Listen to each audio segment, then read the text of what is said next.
Chapter 1.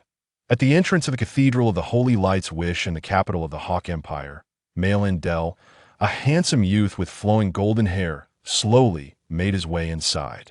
The arrival of the second prince elicited no surprise from the clergy within the cathedral. They merely bowed their heads in silence before continuing with their prayers or other duties. Alexander wore a humble smile upon his face, nodding respectfully to each person who greeted him after traversing the chapel.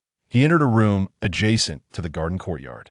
Inside sat a middle-aged man with dark skin and a balding head. This unremarkable figure appeared wholly unfazed by the presence of the Empire's second prince. He cast a casual glance at Alexander before setting down the book he had been reading. Ready to leave? The balding man did not offer the customary bow to the prince, nor did he even lift his gaze. In stark contrast, Alexander, a member of the royal family, performed a respectful gesture of a disciple before this unassuming man. For he was none other than Alexander's mentor, Kevin Eno, the sole paladin to have entered the sacred domain on the western continent. Indeed, I am to depart from Malin Dell to the province of Locke shortly. I have come to bid you farewell, master, Alexander replied with utmost respect. Kevin raised his gaze to regard his most esteemed disciple and couldn't help but exclaim, Go on, go on. My apprentice has grown up, ready to venture forth into the world. Master, Alexander suddenly felt a pang of unease at the thought of leaving. After so many years of learning, he hesitated, struggling to articulate his feelings. Kevin perceived Alexander's inner turmoil and offered a gentle smile. Enough. Alexander the first, bear no reproach. You need not say much as a teacher. I find immense satisfaction in having guided an outstanding disciple like you. It is an honor to have been your mentor. A faint blush crept across Alexander's face as he responded, I still fall far short compared to you. Master, you are a formidable being of the sacred domain, while I am merely a 13th rank paladin. Kevin chuckled softly. You attained the 13th rank at the tender age of 16, and you are not content? Your training speed is truly remarkable, even to me, but Alexander, do you know what I am most proud of regarding you? The disciple is dull and knows not. It is your character due to your innate talent. You possess a natural affinity for wielding and manipulating the holy light, making it easy for you to become a powerful figure across the continent. Regardless of my guidance, however, these talents are not the most precious. The reason I took you as my disciple was not solely your talent, but rather the integrity and bravery I saw within you throughout these years. I have endeavored to instill these invaluable qualities in you, and now I am gratified to see you have retained them. Kevin stroked his bald head and continued, You have learned nearly all. I can teach you the rest. You must discover for yourself. It seems the provocations from the stock people have now exceeded His Majesty's tolerance. I suspect significant events will unfold in the coming months. Be cautious in the south. Alexander nodded, and at that moment, an outrageous commotion erupted from outside. Black light. Black light. I'm here to see you today. Ha ha ha. Alexander remarked with a peculiar expression. Did you have an appointment with Mr. Marillet today? Upon hearing the raucous shouts, Kevin's already dark complexion flushed a deep crimson. Black light was a nickname bestowed upon him, alluding to his coal-black skin and shiny forehead. With a hint of exasperation, he shook his head. How should I know if that old rogue has returned? Alexander glanced towards the door and beheld an elder with hair and beard as white as snow. His silver locks meticulously styled, his slightly aged face was adorned with two arched eyebrows that lent him an air of gallantry, and his bright, piercing eyes sparkled with wisdom.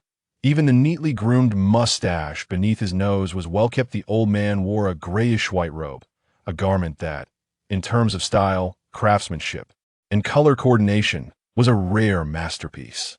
In summary, the old gentleman's first impression was that of a nobleman of great decorum and grace, likely a heartthrob in his youth, captivating countless maidens much like the young Alexander. Yet the tone of this old fellow's speech matched Kevin's description of him as an incorrigible rogue. Oh, Blacklight, my old friend, would you care to accompany me to the second heaven in the coming days? I hear they have acquired a dark elf slave recently. You must know how skilled those subterranean black pearls can be in that regard. Oh, just thinking about it excites me. The old man enthusiastically embraced Kevin, a mischievous glint in his eye. Kevin silently retrieved a handkerchief to wipe away the spittle that had sprayed onto his face from the old rogue's exuberance. then dabbed at the corner of the rogue's mouth to prevent any drool from staining the floor, before coldly responding, "I have no interest in such places furthermore.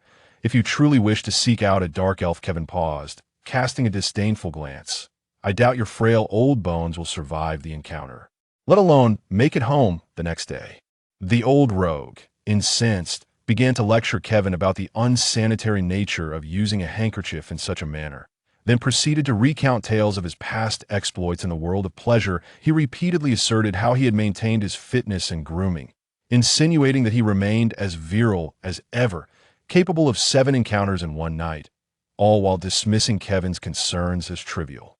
After a lengthy tirade filled with spittle and noise, Alexander could no longer contain himself and greeted the old rogue with a respectful bow. "Mr. Merrilet, good day to you." Merrilet turned his head, as though just now noticing Alexander. A flicker of surprise crossed his features before he instantly shed his rogue demeanor, bowing elegantly and speaking in a rich, magnetic voice. "Good day. Your Highness, I must apologize for my earlier excitement upon seeing an old friend. I neglected to acknowledge your presence." "Ah, it's nothing," Alexander replied, his expression slightly bemused. Although he had encountered this old rogue on numerous occasions, he remained baffled by Merrilet's swift transformation between the persona of a rogue and a noble. "Have you been comfortable during your stay in Malindell, sir?" Alexander inquired, seeking conversation. "Indeed, I am immensely grateful for His Majesty's generosity. Life in Malindell has been a source of great joy for me." Merrilet spoke with eloquence. "However, a few days ago, a little thief dared to intrude upon my estate, but I believe it was merely an unfortunate incident. I harbor no doubts about the security of Malindell." Good heavens, which blind thief would dare to steal from the sword saint of the wind? Both Kevin and Alexander thought simultaneously. Later, upon discovering that the thief was merely a boy of 14 or 15, I chose not to impose harsh punishment, sending him directly to the security department instead. Merrilet continued. "Young people are prone to err. I only hope the security department will be lenient," Alexander remarked. Despite being born into royalty, he had heard tales of the security department's dealings. Though Malindell was a prosperous city, many orphans still roamed its streets, often ending up in prison for various reasons. It was said that youths who underwent reform by the security department often emerged with a deep-seated aversion to the institution, having endured the tedium inflicted by the guards unbeknownst to him. The boy he spoke of would, in future years, become intricately connected to his own life. "As you wish, Your Highness. I shall speak with the security department on your behalf." Merrilet bowed graciously. Alexander nodded, glancing at the waning daylight. "It is getting late. I must be on my way, Master, Mr. Merrilet. I bid you both to take care in the capital.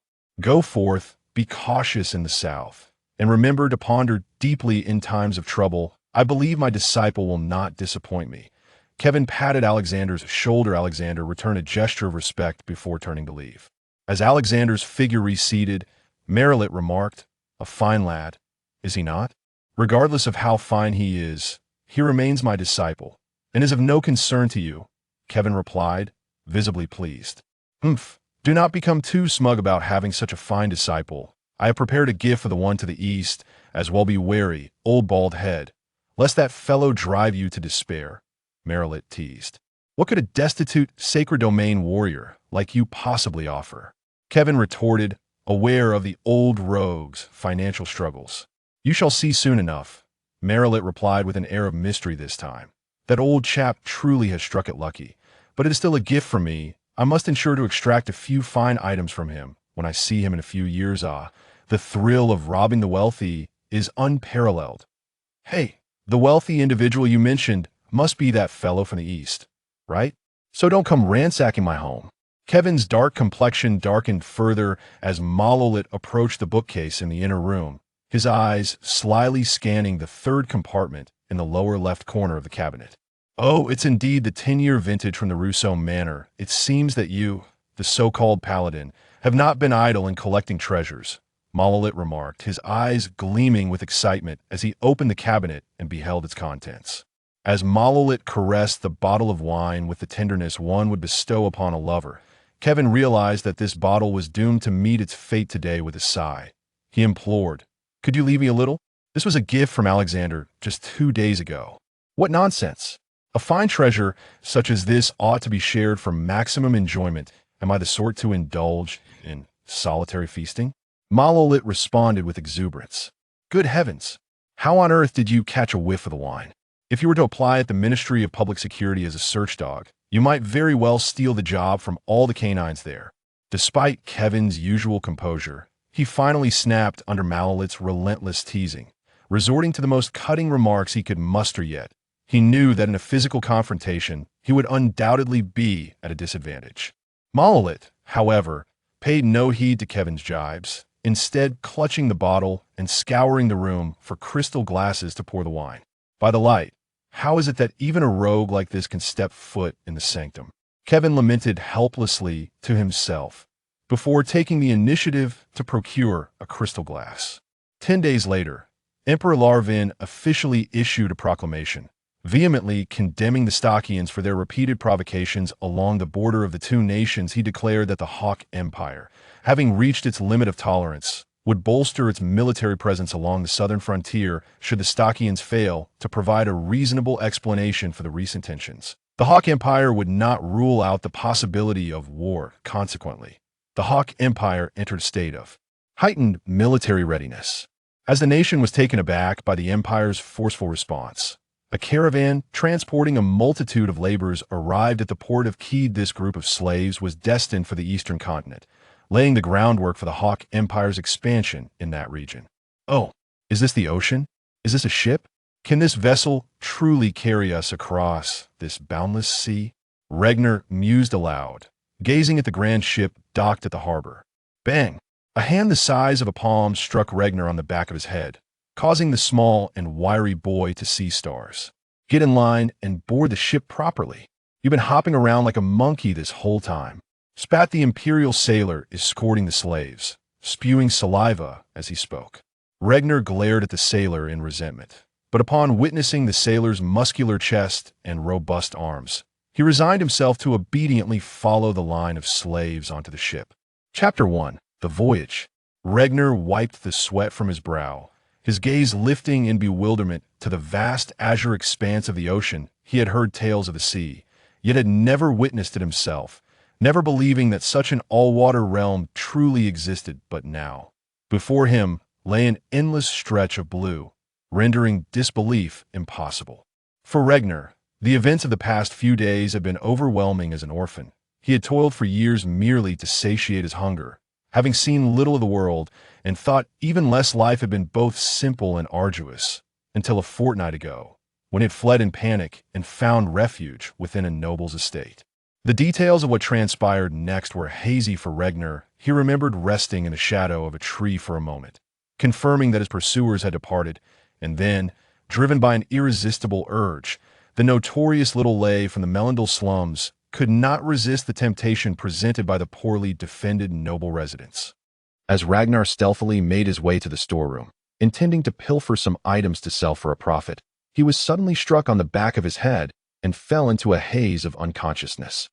Just before losing consciousness, he seemed to hear an old man muttering, "Damn it, I'm so broke that even thieves are eyeing me." When Ragnar awoke again, he found himself confined within a prison cell. The accommodations were surprisingly decent, a single room with 2 meals a day, and the black bread was not even stale. This was Ragnar's impression on his first day in the cell as a first-time inmate. He did not appear particularly terrified. On the contrary, the prison's provision of food and shelter felt like a paradise compared to the anxiety-ridden life he had led outside, so much so that Ragnar had even contemplated studying the penal laws of the Hawk Empire upon his release, in order to secure a firm foundation for his future by obtaining a life sentence. However, life is often fraught with misfortune, and before Ragnar could fully enjoy his prison fare, he was bewilderingly shackled and herded along with a throng of prisoners to the port of Keed. A few days later, the entire group of inmates boarded a transport ship, rumored to be bound for another continent. To be honest, Ragnar had experienced more in the past half-month than in all the preceding years combined. Previously, Ragnar had been toiling away in the city of Merdindal, but now he had emerged from the filthy sewers of Merdindal, leaving behind the putrid refuse of the slums. Before him lay a vast, unimaginable new world. Beyond the confines of Merdindal, he discovered expansive plains, lush forests, and oceans even more expansive than the plains themselves. There was, astonishingly, another continent across the sea. This realization dawned upon him. A thrill surged through him. Crack! A wet whip lashed against Ragnar's back. Get to work and stop dawdling. If there's even a speck of garbage on deck today, you'll all feel the whip tonight, bellowed a burly imperial sailor. Ragnar furrowed his brow, rubbed his back, and obediently resumed scrubbing the deck. The sailor nodded, seemingly satisfied with Ragnar's compliance. A lad of such slight stature who had taken a heavy lash without a whimper appeared to be a docile fellow. However, as the sailor strutted away, Ragnar cast a lingering gaze at his retreating figure and exchanged a knowing glance with a nearby inmate, indicating the sailor. Anyone from the slums of Merdindal would surely know that the sailor was in for a rough time. Based on years of experience, it was well known that anyone who fell under the watchful eye of the crafty little Ragnar would inevitably suffer a grim fate. It was merely a matter of time. As night fell, Ragnar comfortably stretched on his straw mat, while a towering man, standing nearly 6.5 feet tall, dutifully massaged his legs, and another inmate kneaded his shoulders. Ragnar, stretching his back, inquired, "Did you manage to find out the name of that sailor?" The last inmate, the one who had caught Ragnar's signal earlier, replied, "Yes, that fellow is named Hans. He's quite popular among the crew for his loyalty to the captain and his genial nature. Currently, he serves as the ship's first mate.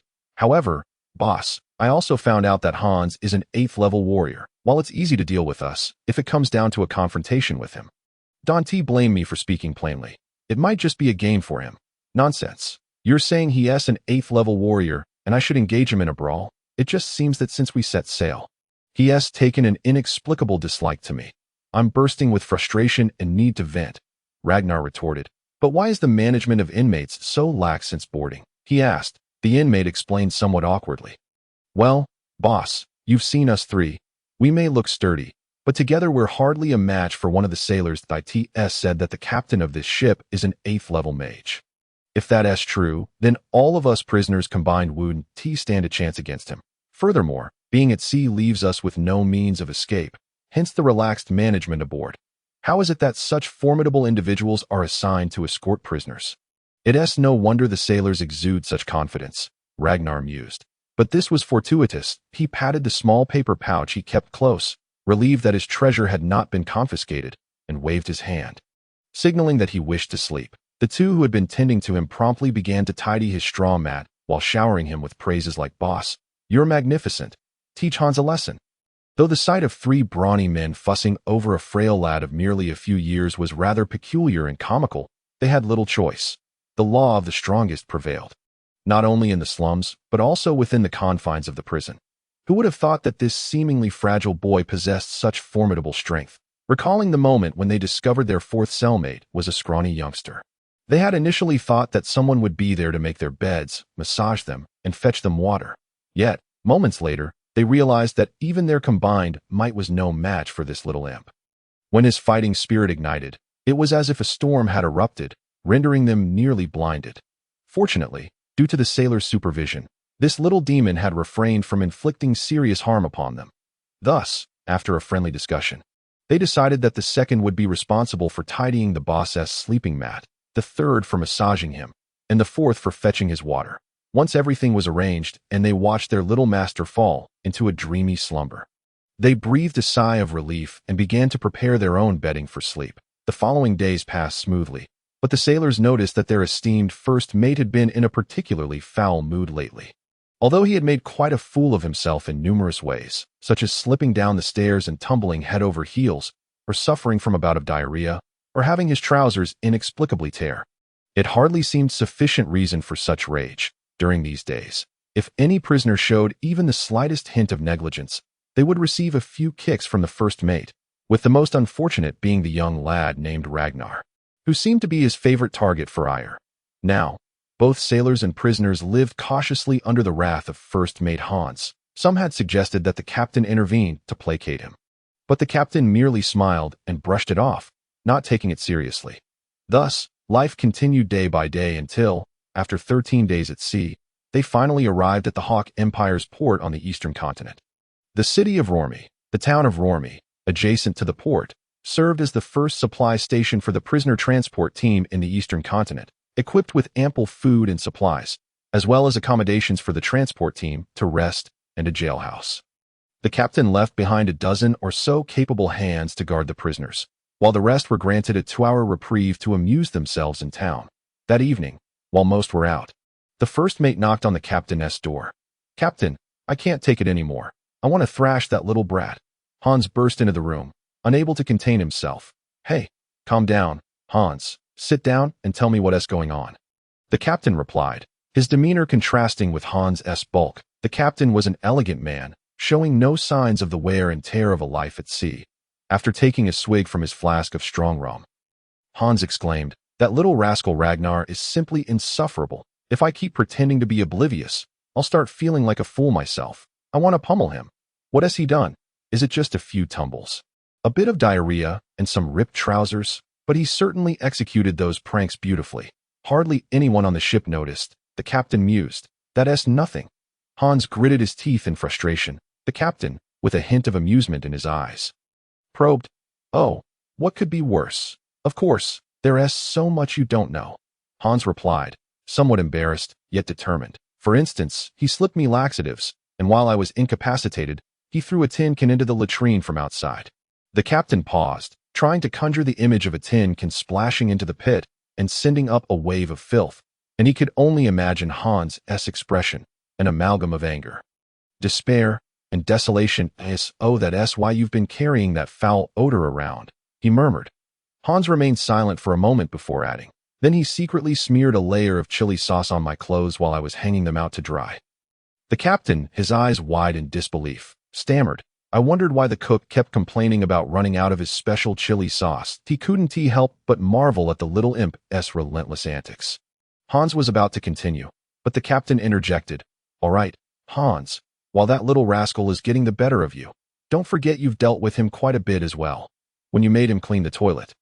His expression was as if you had commanded him to lick it clean, and I could see that quite clearly. "But that was because the little imp had first targeted me," Hans argued. "He targeted you precisely because you initially lashed him with that whip," the captain retorted. "Good heavens, if it weren't for your earlier instructions, would I have provoked such a little demon?" Hans, the first mate, was on the verge of a breakdown. Chapter 2. The Dispute. "When will the captain finally rid us of this fellow? I can hardly endure it any longer. You've been keeping me from drinking these past few days. If I get drunk, I will surely strangle that wretch." That Hans's eyes were bloodshot. Even someone as robust as he was suffering under the dual torment of prolonged maritime labor and Ragnar's schemes. All right. I understand you've been having a rough time lately, but bear with it a little longer. We will reach the Brazzoni's outpost soon," the captain consoled. With a mournful expression, Hans lamented, "Is it really impossible to leave him here?" "Of course it is impossible. He must be delivered to Brazzoni's," the captain firmly rejected. After a moment of thought, he added, "Rest assured, once we reach land, the prisoners will be secured with chains for enhanced supervision. After that, he will likely have no further opportunities to cause trouble." "What is going on?" "Usually, the prisoners sent here are ordinary people who do not provoke any conflict. How did a level 5 combatant manage to slip in this time?" Hans continued to complain as though he is not a prisoner. The captain replied with a hint of implication, "All right, Hans, it will soon pass. You should return and rest. We have a journey ahead tomorrow." Hans took a couple more swigs of alcohol, but before he could swallow, his stomach began to gurgle ominously, followed by sharp pains in his abdomen. The captain raised an eyebrow in discomfort, watching as Hans clutched his belly and muttered curses directed at Ragnar while rushing to the toilet. Yet, it wasn't long before Hans returned. "What's wrong? Did you forget to take toilet paper?" The captain jested. "No, Captain." Hans's complexion had turned pale. Disregarding the captain's joke, he said anxiously, "I just realized that I filled my jug from that large barrel on the ship." "Which large barrel?" the captain inquired, seemingly catching on to something. "The one from tonight." The captain's expression shifted, and he decisively commanded, "Immediately summon all crew members from outside. You, take 2 men with me to the brig at once." "Yes," Hans replied without hesitation, but the moment he straightened up, the sharp pain in his abdomen bent him over again, rendering him incapable of immediate action. "Damn it, I'll find the second mate to handle it. You first take care of your own issues, then come find me in the brig." The captain swiftly donned his coat and headed for the door. That night, Ragnar lay tossing and turning on his straw bed, unable to sleep. Truth be told, these past few days, he had also been tormented by Hans. This is infuriating. Ragnar was dissatisfied with the performance of his meticulously concocted secret medicine over the past few days. The drug he administered to Hans was designed not only to accelerate metabolism, but also to soothe the mind, followed by an exuberant resurgence of energy that, in simple terms, Ragnar's concoction was a blend of soporific, aphrodisiac, and laxative. According to Ragnar's plan, his revenge should have involved incapacitating Hans and then delivering a few resounding slaps while relieving him of all his money. However, contrary to his expectations, the once invincible tool of his craft seemed ineffective this time against Hans. Ragnar reflected on the series of struggles over the past few days. The first time, he was responsible for delivering food to Hans, and he sprinkled enough powder to incapacitate 2 grown men into Hans's meal. That day, after Hans had eaten his fill, he merely rubbed his belly and lay down to sleep. The second time, Ragnar seized the opportunity to sprinkle enough powder to incapacitate 10 men into Hans's teacup. That day, Hans did react, but it only resulted in diarrhea, prompting Ragnar to angrily throw the unfinished tin can into the toilet. Later, Hans, reeking of odor, inexplicably found an excuse to berate Ragnar and ordered him to clean the toilet. The third time, Ragnar, seizing the moment when the crew was distracted, poured all the soporific into the rum barrel. But due to the prohibition on alcohol during the voyage, the majority of the drug remained ineffective. Although this soporific was a concoction of various drugs, it was still notably potent. Ragnar had previously used it to incapacitate a level 4 combatant and had witnessed that combatant oscillate between lethargy, diarrhea, and fervent desire throughout an entire day. However, when faced with the level 8 Hans, this powder only served to induce diarrhea. Yet, as he lay there, vexed and sleepless, Ragnar suddenly noticed the heads of the guards at the door beginning to droop. It turned out that while the sailors aboard adhered strictly to the rules against drinking, after enduring over 10 days at sea, a bit of relaxation was in order. Thus, as per the custom, most crew members were granted 2 hours of leave, but a few sailors remained on duty. Therefore, as a form of compensation or to warm themselves in the cold, the captain allowed each on-duty sailor to have a couple of swigs of strong rum. However, this rum had been laced with Ragnar's soporific. While it had little effect on the level 8 Hans, these level 4 and 5 sailors, lacking Hans's robust physique, were now drowsy and weak, clearly under the influence of the drug. Ragnar quickly realized what was happening, and his heart began to race. The initial act of lacing the rum had been purely an outlet for his frustration, yet he never expected it to bear fruit at this moment.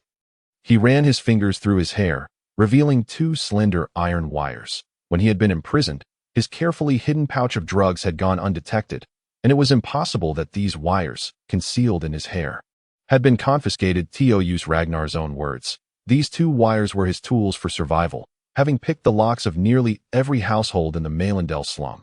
Ragnar gently turned over, glancing at his 3 cellmates, who were snoring thunderously, seemingly in a deep slumber. This was a prime opportunity for him to slip away, but Ragnar sighed and approached one of them. Hey.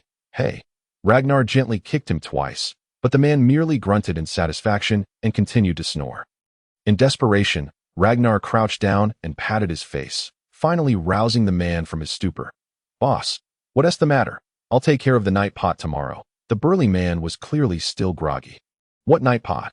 Lori, let me tell you, this is a golden opportunity to escape, that if you don't want to be a slave, get up and wake Eamon and Kilrick. After saying this, Ragnar pulled the wires from his hair and began to manipulate the lock. Upon hearing his words, the prisoner Lori instantly became alert, glancing at Ragnar, who was busy picking the lock, and quickly roused Eamon and Kilrick. Before long, Eamon and Kilrick had grasped the situation from Lori, and Ragnar had successfully unlocked the door. The 4 of them tiptoed over to the slumbering sailors, retrieving the key to unlock their shackles. Let us go. Go. Try to keep up with me. Although Ragnar was the youngest, when it came to stealth and escape, he could be considered the ancestor of the other 3. Boss, what about them? Eamon pointed at the other cells, where a few prisoners had already awakened, watching Ragnar and his companions with eager eyes. Then let us release them all. The more, the merrier for the escape. Ragnar tossed the cell keys to Eamon. All the prisoners were freed from their cells and had their shackles removed. Just at that moment, Eamon seized the long sword beside the sleeping sailor and swung it toward the sailor's neck. Clang! Ragnar threw a wire that knocked the sword from Aemon's grasp. The wire, imbued with combat energy, embedded itself in the wall of the cell. What are you doing? Ragnar glared coldly at Aemon. Aemon grinned. Naturally, I intend to kill these sailors. They are already incapacitated and pose no threat. We must escape quickly and avoid unnecessary trouble. Ragnar adopted a commanding tone as he reprimanded him. Aemon huffed coldly. Once these sailors awaken, they will surely pursue us. Killing them now will save us the hassle. Ragnar narrowed his eyes. I will not allow you to kill. Aemon looked at the young boy with a hint of pity. Do you really think that just because I call you boss a few times, you have any authority? What else can you do besides fighting? As long as I can render you powerless to retaliate, that is enough. The weeds surrounding Ragnar began to swirl ominously. It was evident that his fighting spirit had been ignited. Ha. Just because you can stir up some fighting spirit, don't think you're anything extraordinary. You struggled against the three of us before. Do you really believe I fear you now, with so many more around? Moreover, we have this. Aemon shook the longsword in his hand. Ragnar suddenly sensed the gravity of the situation. He noticed that 7 or 8 released prisoners had taken up swords and were surrounding him. Their gazes clearly filled with malice. Among them was Kilrick, and the weakest and most honest, Lowry, looked at Aemon with a mix of shock and disbelief. You, a mere child, should not pretend to be a leader like the adults. Are you an idiot? If I had no connections, how could I have learned about Hans's whereabouts? When I helped you gather information, did you not take any precautions? To be honest, I am utterly tired of playing nurse to you. You little brat. Aemon's eyes glinted with a hint of murderous intent as he fixed his gaze on Ragnar. Are you mad? Murder is a capital offense. If you are caught, you won't even be able to become a slave. Ragnar's complexion turned pale. Huh? Aemon laughed maniacally. Are you feigning ignorance, or are you genuinely foolish? If we weren't involved in some fatalities, how could we have been exiled here? Do you think you are any exception? And slaves? Do you have any idea what the mortality rate is for laborers at the Eastern Continent's outpost? Do you know what fate awaits those sold into servitude to foreign tribes? Sold to orcs, they become mere fodder. Sold to dark elves, their organs are harvested as sacrificial offerings. Even when sold to humans, they are treated as the lowest of the low for their entire lives. These few lives, I have long since ceased to care, but I do care. They are my subordinates. The captain's calm voice echoed in the ears of all the prisoners. Chapter 3. Escape. Fool. Ragnar's expression grew even more grim as he sarcastically remarked. Thanks to your chaotic antics here, none of us will be able to escape. But had he not claimed to care? A glint of malice flickered in Aemon's eyes as he exchanged glances with the other prisoners, who understood and pressed their swords against the sailors' throats. Listen here, old man. I believe you should know what we are capable of. Therefore, for the sake of your subordinates' lives, release us immediately. Aemon, still unable to locate the captain, shouted hoarsely. Please recognize the current situation. You possess no negotiating power before me. I am merely offering you a chance. Should you refuse, I assure you, your fate will be dire. The captain was entirely unfazed by Aemon's threats. Then let me show you my leverage. Aemon grinned fiercely and swung his sword towards the nearest sailor. However, before his hand could fully rise, he suddenly realized in terror that he had lost control of his body. Third-tier spell, Human Immobilization. This was a spell of mediocre effect for single target control, with its efficacy dependent on the power difference between the caster and the target. Clearly, the immobilization cast by an 8th-level mage left Aemon devoid of any fighting spirit, unable to even blink. The captain's figure slowly emerged at the door. He had been invisibly observing everything unfold at that moment. His hands moved gracefully, launching several magical missiles that traced stunning arcs, accurately striking the faces of all the sword-wielding prisoners. This is my final warning. All active prisoners are to immediately return to their cells with their shackles on. Otherwise, I shall roast you like pigs. The captain's tone was icy, yet the fireball hovering in his palm radiated an alarming heat. As he watched all the prisoners submit under his thunderous authority, the captain gradually relaxed, extinguishing the fireball in his hand while coldly regarding the dejected captives. Just then, a small shadow darted from the crowd, slipping through the narrow gap between the captain and the doorframe, and in the blink of an eye, it reached the courtyard. Damn it, I forgot about that little rascal. The captain's heart sank, but he had to keep his attention on the prisoners inside, trusting that Ragnar could not escape, as the second mate was still in the courtyard at that moment. Regnar's heart raced like a drum. He was uncertain where he found the resolve and courage to flee. However, upon learning from Eamon that these prisoners were death row inmates and the fate that awaited them as slaves, Regnar was suddenly engulfed by a profound sense of dread for his future. Yes, he was merely a teenager, terrified of death, and Eamon's provocations filled him with rage. He could not fathom living alongside 3 murderers. Thus, when he noticed the captain's momentary lapse in vigilance, he instinctively chose to escape. But now, he regretted his recklessness. The second mate was astonished to see Regnar. He had never realized that one of the prisoners possessed 5th-tier fighting spirit. And it was that little brat who was often bullied by Brother Hans. However, his gaze quickly turned cold.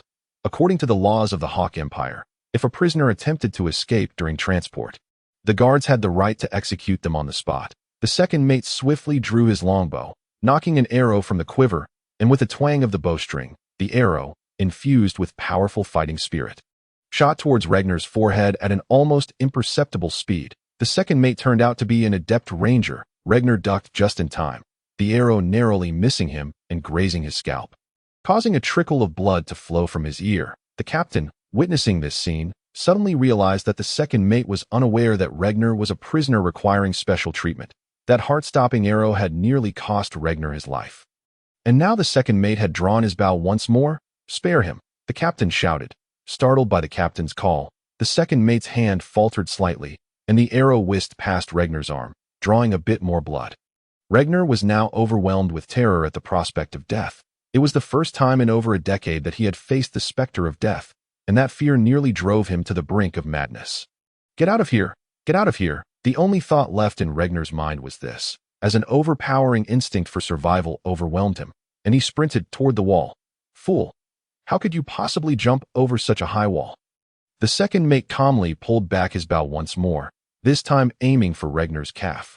Yet the next second, an astonishing occurrence unfolded as Regnar neared the wall and blended into the shadows. A faint wisp of black smoke emanated from his body, enveloping him entirely. The black smoke rose slowly, and at that moment, there was no one left at the base of the wall. Regnar had vanished without a trace. What the hell just happened?" the second mate exclaimed in disbelief. Meanwhile, the captain had subdued all the prisoners and rushed to the second mate's side. "What happened? Where's that little brat?" "I don't know. I had him cornered against the wall, and then this black smoke erupted, and he just disappeared." The second mate stammered in response. "Damn it. Are you insane or seeing things?" The captain clearly did not believe him. "I swear, I saw it clearly," the second mate insisted. The captain furrowed his brow, saying, "Are you implying that he was just here and then teleported away?" The second mate nodded vigorously. Yes. Nonsense. Teleportation is a 5th-tier spell. And even I cannot cast it right now to Oh, you really think a teenage brat could do it? And he is trained in fighting spirit. Do you believe a mere child could master both combat and magic to the level of a 10th-tier mage? If you're going mad, don't drag me down with you." The captain could no longer maintain his composure and berated the second mate furiously. "I swear, I am telling the truth," the second mate declared, raising his hand to swear. Just then, Hans, the first mate, finally resolved his personal matters and rushed over. "Captain, what's the situation?" Hans inquired. "Nothing much. All the prisoners have been subdued, except for Regnar," the captain replied tersely. Hans was taken aback. "What? That little brat escaped?" The captain, exasperated, asked the second mate. He was keeping an eye on the boy. After a heated argument, the captain and first mate reluctantly forced themselves to believe the second mate's account. "Captain, what now?" Hans asked. The captain pondered for a moment before saying, "Tonight, send a few skilled searchers nearby to look for him. Regardless of whether we find him or not, everything will proceed as usual tomorrow." "But captain, didn't you say this was an order from Lord Merrilet? If we fail to deliver him properly, how will you explain it when you return?" Hans cautioned that it's no big deal. "The Lord merely instructed me to bring him alive to the eastern continent, preferably close to Meteor City. If that's not possible, it's of no consequence. I've completed my task," the captain replied. "But why did you make me deal with that little brat these past few days?" Hans could no longer contain his curiosity. This could only be described as a whimsical fancy of an adult. The captain thought wryly, recalling the moment when Merrilet had advised him, "After boarding, make sure to give that little rascal a good runaround. Just don't break him, and anything goes." Damn it. How dare he wreak havoc on my territory? It is only reasonable that I teach him a lesson. Chapter 4. The discovery of a mud monkey. The pale moonlight gently cascaded through the trees, spilling onto the grass below.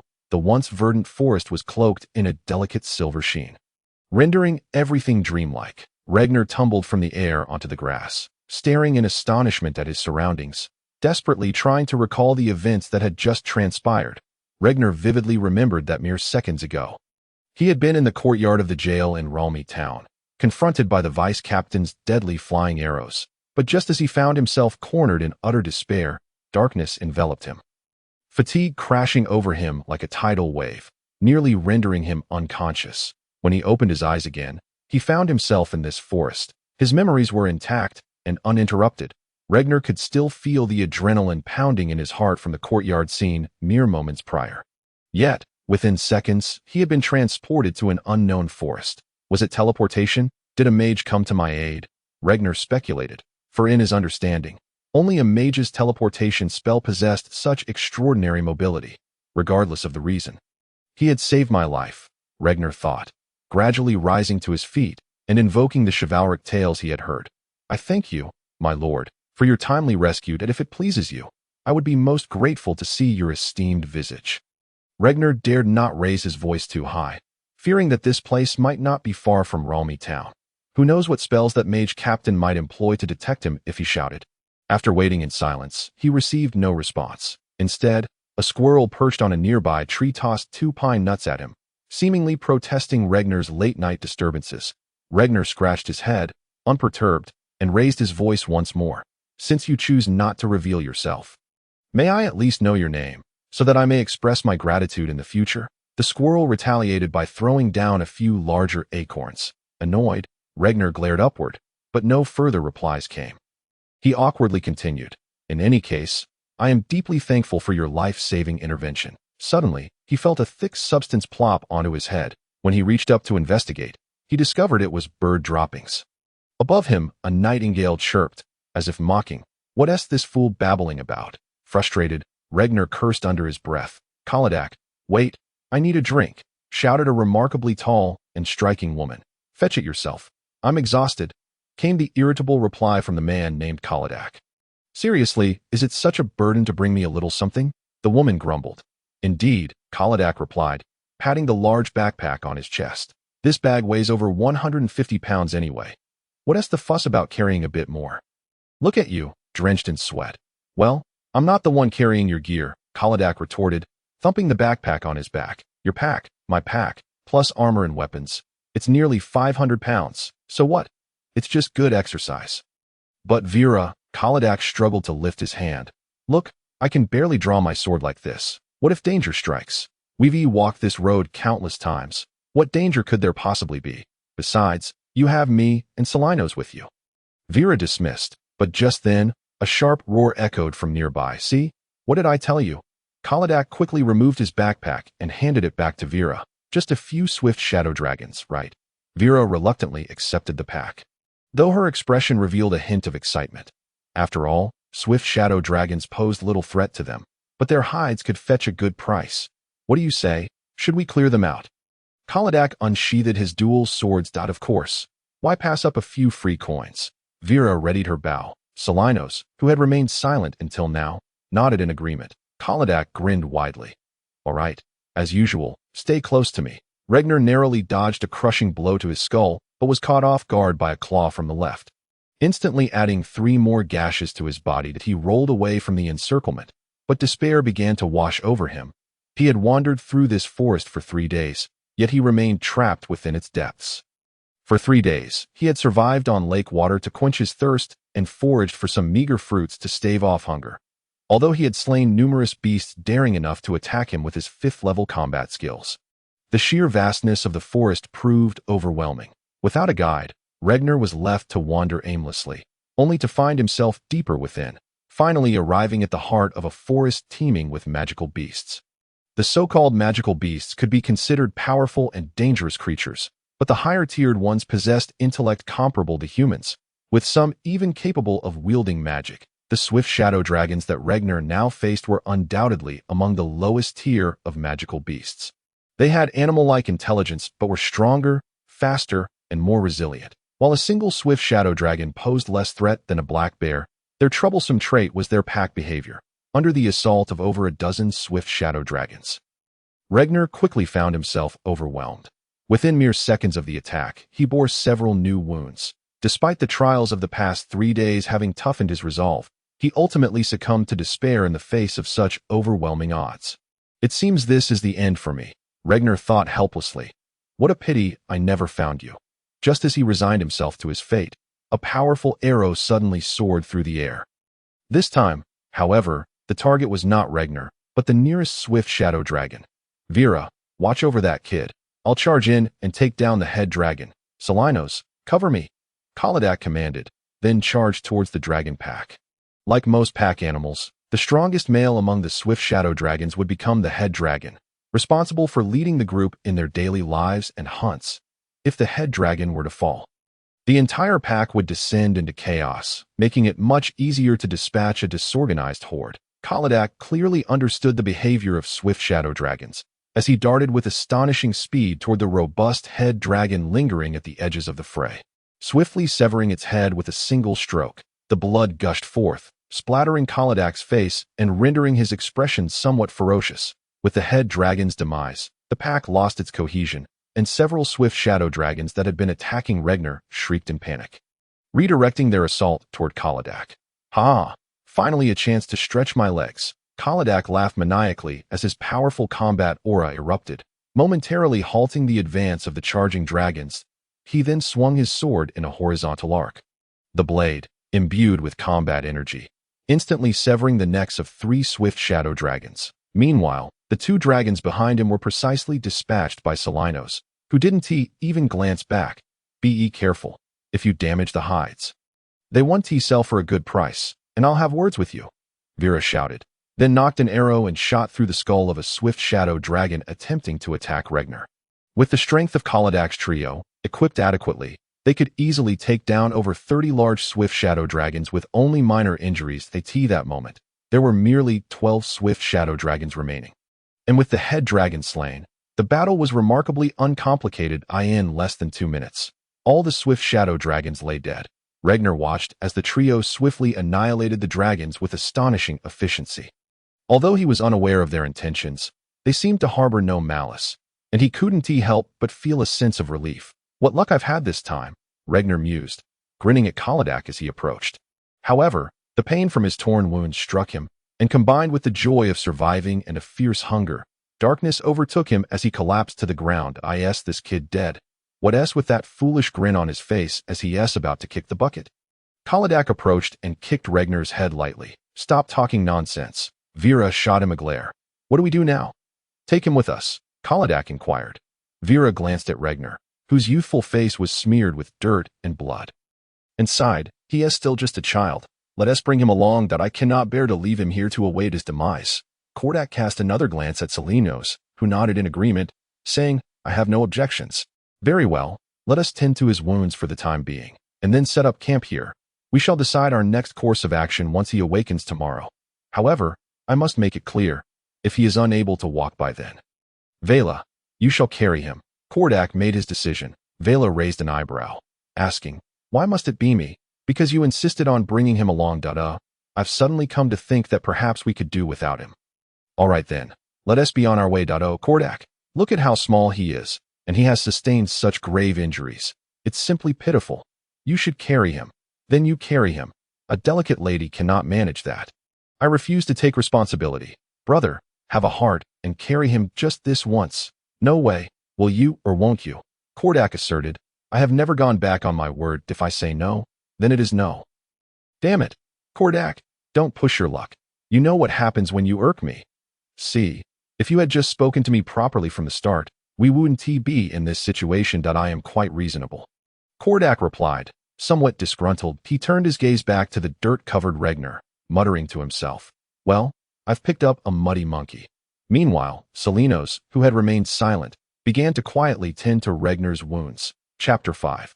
The mercenary squad. A powerful pang of hunger roused Regner from his slumber. He turned his head to survey his surroundings and realized he seemed to be within a tent. Yet, This simple motion exacerbated his injuries, causing him to groan involuntarily. Awake now? Kordak heard the commotion and pushed aside the fabric curtain to enter. Regner recognized him as the man who had vanquished the head dragon with a single blow. Struggling to sit up, he expressed his gratitude. Did you save me? Thank you. May I ask where I am? No need for such formality in our conversation. Allow me to introduce myself. I am Kordak, a mercenary. Kordak produced his mercenary badge for display. Greetings, I am Regner, he replied, but suddenly felt a jolt of trepidation. He had intended to share his background, but hesitated upon realizing that his identity as a fugitive from the Hawk Empire was less than honorable. Should the Empire issue a bounty for his capture, Kordak might well trade him for a reward, especially given his current state, which rendered escape impossible. Just as Regner was at a loss for words, Kordak seemed to discern his unease, smiling as he remarked, "By the looks of your attire, you appear to be a prisoner dispatched by the Hawk Empire." Regner cautiously raised his head, and Kordak raised his hands in a placating gesture. "Do not be alarmed. Since we have recognized your identity and chosen to rescue you, we will not return you to them. Moreover, there is no bounty for returning you." Noticing Regner's continued silence, Kordak persisted, "If I am not mistaken, you must have many questions. I shall be direct. You arrived here aboard a transport ship to the eastern continent, and this is the Silver Moon Forest on the western coast of the eastern continent. We were tasked with escorting a merchant convoy, which we have now completed, and while returning to Meteor City, we encountered you being besieged by the swift shadow dragon, prompting us to intervene." Kordak spread his hands. "I have shared much. Now, at the very least, would you divulge your origins?" Regner paused for a moment before responding. "I was originally an orphan living in Melendil that I was imprisoned for theft, and, in a twist of fate, found myself on the eastern continent. Subsequently, I managed to escape from prison and wandered in the forest for several days until I encountered you." Kordak frowned. "I have 2 inquiries. Pray, proceed." "Firstly, as far as I am aware, most prisoners sent to the eastern continent are those guilty of serious crimes, such as robbery, murder, or even worse. Your claim of being exiled for theft seems rather far-fetched. Secondly, I have heard that the Hawk Empire ensures that all exiled prisoners are ordinary individuals without any magical or martial abilities. Yet, I witnessed you fighting the Swift Shadow Dragon, and you evidently possess 5th-tier martial prowess. Young man, I have saved your life. Are you still unwilling to speak the truth, or is there something you are deliberately concealing?" Kordak regarded Regner with a hint of displeasure. Regner offered a rueful smile. "Whether you believe me or not, I have also pondered those 2 points, yet I remain unaware of the reasons." Kordak, seeing Regner's expression did not suggest deceit, decided to shift the topic, asking, "What are your plans moving forward?" Regner hesitated for a moment, replying in a somewhat dazed manner, "Plans? I am uncertain what I should do next. In that case, you should accompany us back to Meteor City. Given your current injuries, it would be difficult for you to travel alone," Kordak suggested. "Meteor City? Where is that?" "It is the largest city constructed by humans on the eastern continent, where my companions and I reside." Upon hearing of a human city, Regner felt a surge of joy, quickly followed by gratitude towards Kordak and his companions, stammering, "Thank you. Thank you. There is no need for such formality. Moreover, it was entirely Vela's idea to rescue you, so you should express your gratitude to her." Kordak stood, waving his hand dismissively before adding, "Are you able to move now? Come meet my companions." "Yes." Regner managed to stand with great difficulty. "Hey, Kordak, come and have dinner." "Oh, little one, you are awake. Come, sit and eat with us," Vela exclaimed, displaying utmost enthusiasm towards Regner. "Thank you. Hello, I am Regner, 15 years old," Regner replied, somewhat flustered, although he bore a youthful visage and was slight of build. Given Vela's apparent age of 20, being referred to as little one by someone only slightly older was rather irksome, prompting him to emphasize his age. "See, the sister is 4 years older than the little one. Come, sister will give you some roasted meat." Vela grinned as she offered him a piece of meat, which was none other than the swift shadow dragon they had slain earlier that day. "Thank you for your life-saving grace, Miss." Regner nearly snatched the roasted meat, devouring it while mumbling his gratitude. "That is nothing," Vela replied, watching Regner eat with a fond expression as she affectionately ruffled his hair. Meanwhile, Regner, tears streaming down his face, voraciously replenished his energy. "I say, you're not that much older than him, so there is no need to be so maternal." Kordak finally interjected, unable to contain himself, then gently patted Ragnar's back, advising, "All right, you've been starving for several days now. Don't overindulge, take your time. Let me introduce you to my companions. This lady is named Vela, the one who insisted on saving you." Kordak gestured towards Vela. Ragnar nodded gratefully towards her, and then finally took a moment to scrutinize the woman before him. Honestly, Vela could not be classified as a beauty. At first glance, her appearance was rather ordinary. Yet her fiery red hair and well-defined features combined to create a striking visage. However, what caught Ragnar's attention most was her figure. Truth be told, he had never encountered a woman with such an alluring physique. Tall and slender, her legs were gracefully shaped. Unlike those overly thin women whose legs resembled mere twigs, nor did they resemble those of plump women whose legs were as thick as tree trunks. Such perfectly sculpted legs, coupled with a trim waist devoid of excess fat and a full, firm bosom, left the young Ragnar momentarily entranced. It was not that he was inherently lecherous, but rather that Vela's figure was simply too breathtaking. Ragnar paused, then, feeling somewhat embarrassed, averted his gaze, unwilling to look at Vela any longer. Look, he is even shy," Vela teased. "Indeed, my mercenary squad's flower is not undeservedly named." Vela appeared rather pleased with herself. However, Kordak scoffed, "What is so impressive about a wildflower? Especially when you're the only woman in the entire squad? Kordak, you bear no right to criticize me. Do you not believe I would cook your bear paw for dinner?" Vela retorted, brandishing a dagger from her thigh. "I cannot be bothered to engage in disputes with you." Kordak, attempting to mask his discomfort, called out to Selenos, who was in the distance slicing the hide of the swift shadow dragon. "Selenos, the little fellow we rescued has awakened. Come take a look." As Selenos approached, Ragnar caught a glimpse of the newcomer in the flickering firelight. Although Salernos may not possess the towering stature of Kordak, his features are undeniably handsome, and the subtle air of aloofness about him adds an extra layer of charm. "This is Salernos. He is the one who has tended to your wounds." Kordak stood up, affectionately draping an arm over Salernos' shoulder. Ragnar nodded gratefully and said, "I am Ragnar. Thank you for saving my life." Salernos merely nodded in acknowledgement, remaining silent. Ragnar felt a twinge of awkwardness, but Kordak, with a grin, remarked, "Don't mind him. Salernos has always been a bit of a taciturn fellow. We could spend an entire day with him and not hear him utter more than 10 words. But I assure you, he is a truly good person." "It's all right," Ragnar chuckled. Chapter 6. When in the mercenary business? "Boss, how far is it to Meteor City from here?" Ragnar inquired, leaning heavily on a wooden staff as he limped along. Over the past few days, Ragnar had grown familiar with Kordak and the others, and upon learning that Kordak was the leader of a mercenary squad, he had taken to calling him boss. This pleased Kordak immensely, who repeatedly praised Ragnar as a perceptive and considerate young man. Kordak pulled out a map and examined it, saying, "We are about to exit the Silvermoon Forest. We have roughly a day and a half's journey across the Piro Plains ahead of us." "Why? Are you eager to see what lies beyond?" "Not exactly. It's just that my body hasn't fully recovered yet. If we keep pushing it, I fear I might not hold up," Ragnar replied with a shake of his head. "Tisich, how can you say that? If it weren't for you, we would have reached our destination by now," Kordak retorted. "Hey, wasn't it you who acted so gallantly?" Ragnar replied, attempting to ingratiate himself, before turning to add, "Of course, people like Sister Vela and Brother Salernos would never abandon me." At least you have some conscience." "It seems you've become Kordak's lackey these past few days," Vela interjected. "What do you mean by lackey?" "I don't appreciate that term. Little Reg and I are quite compatible, you know.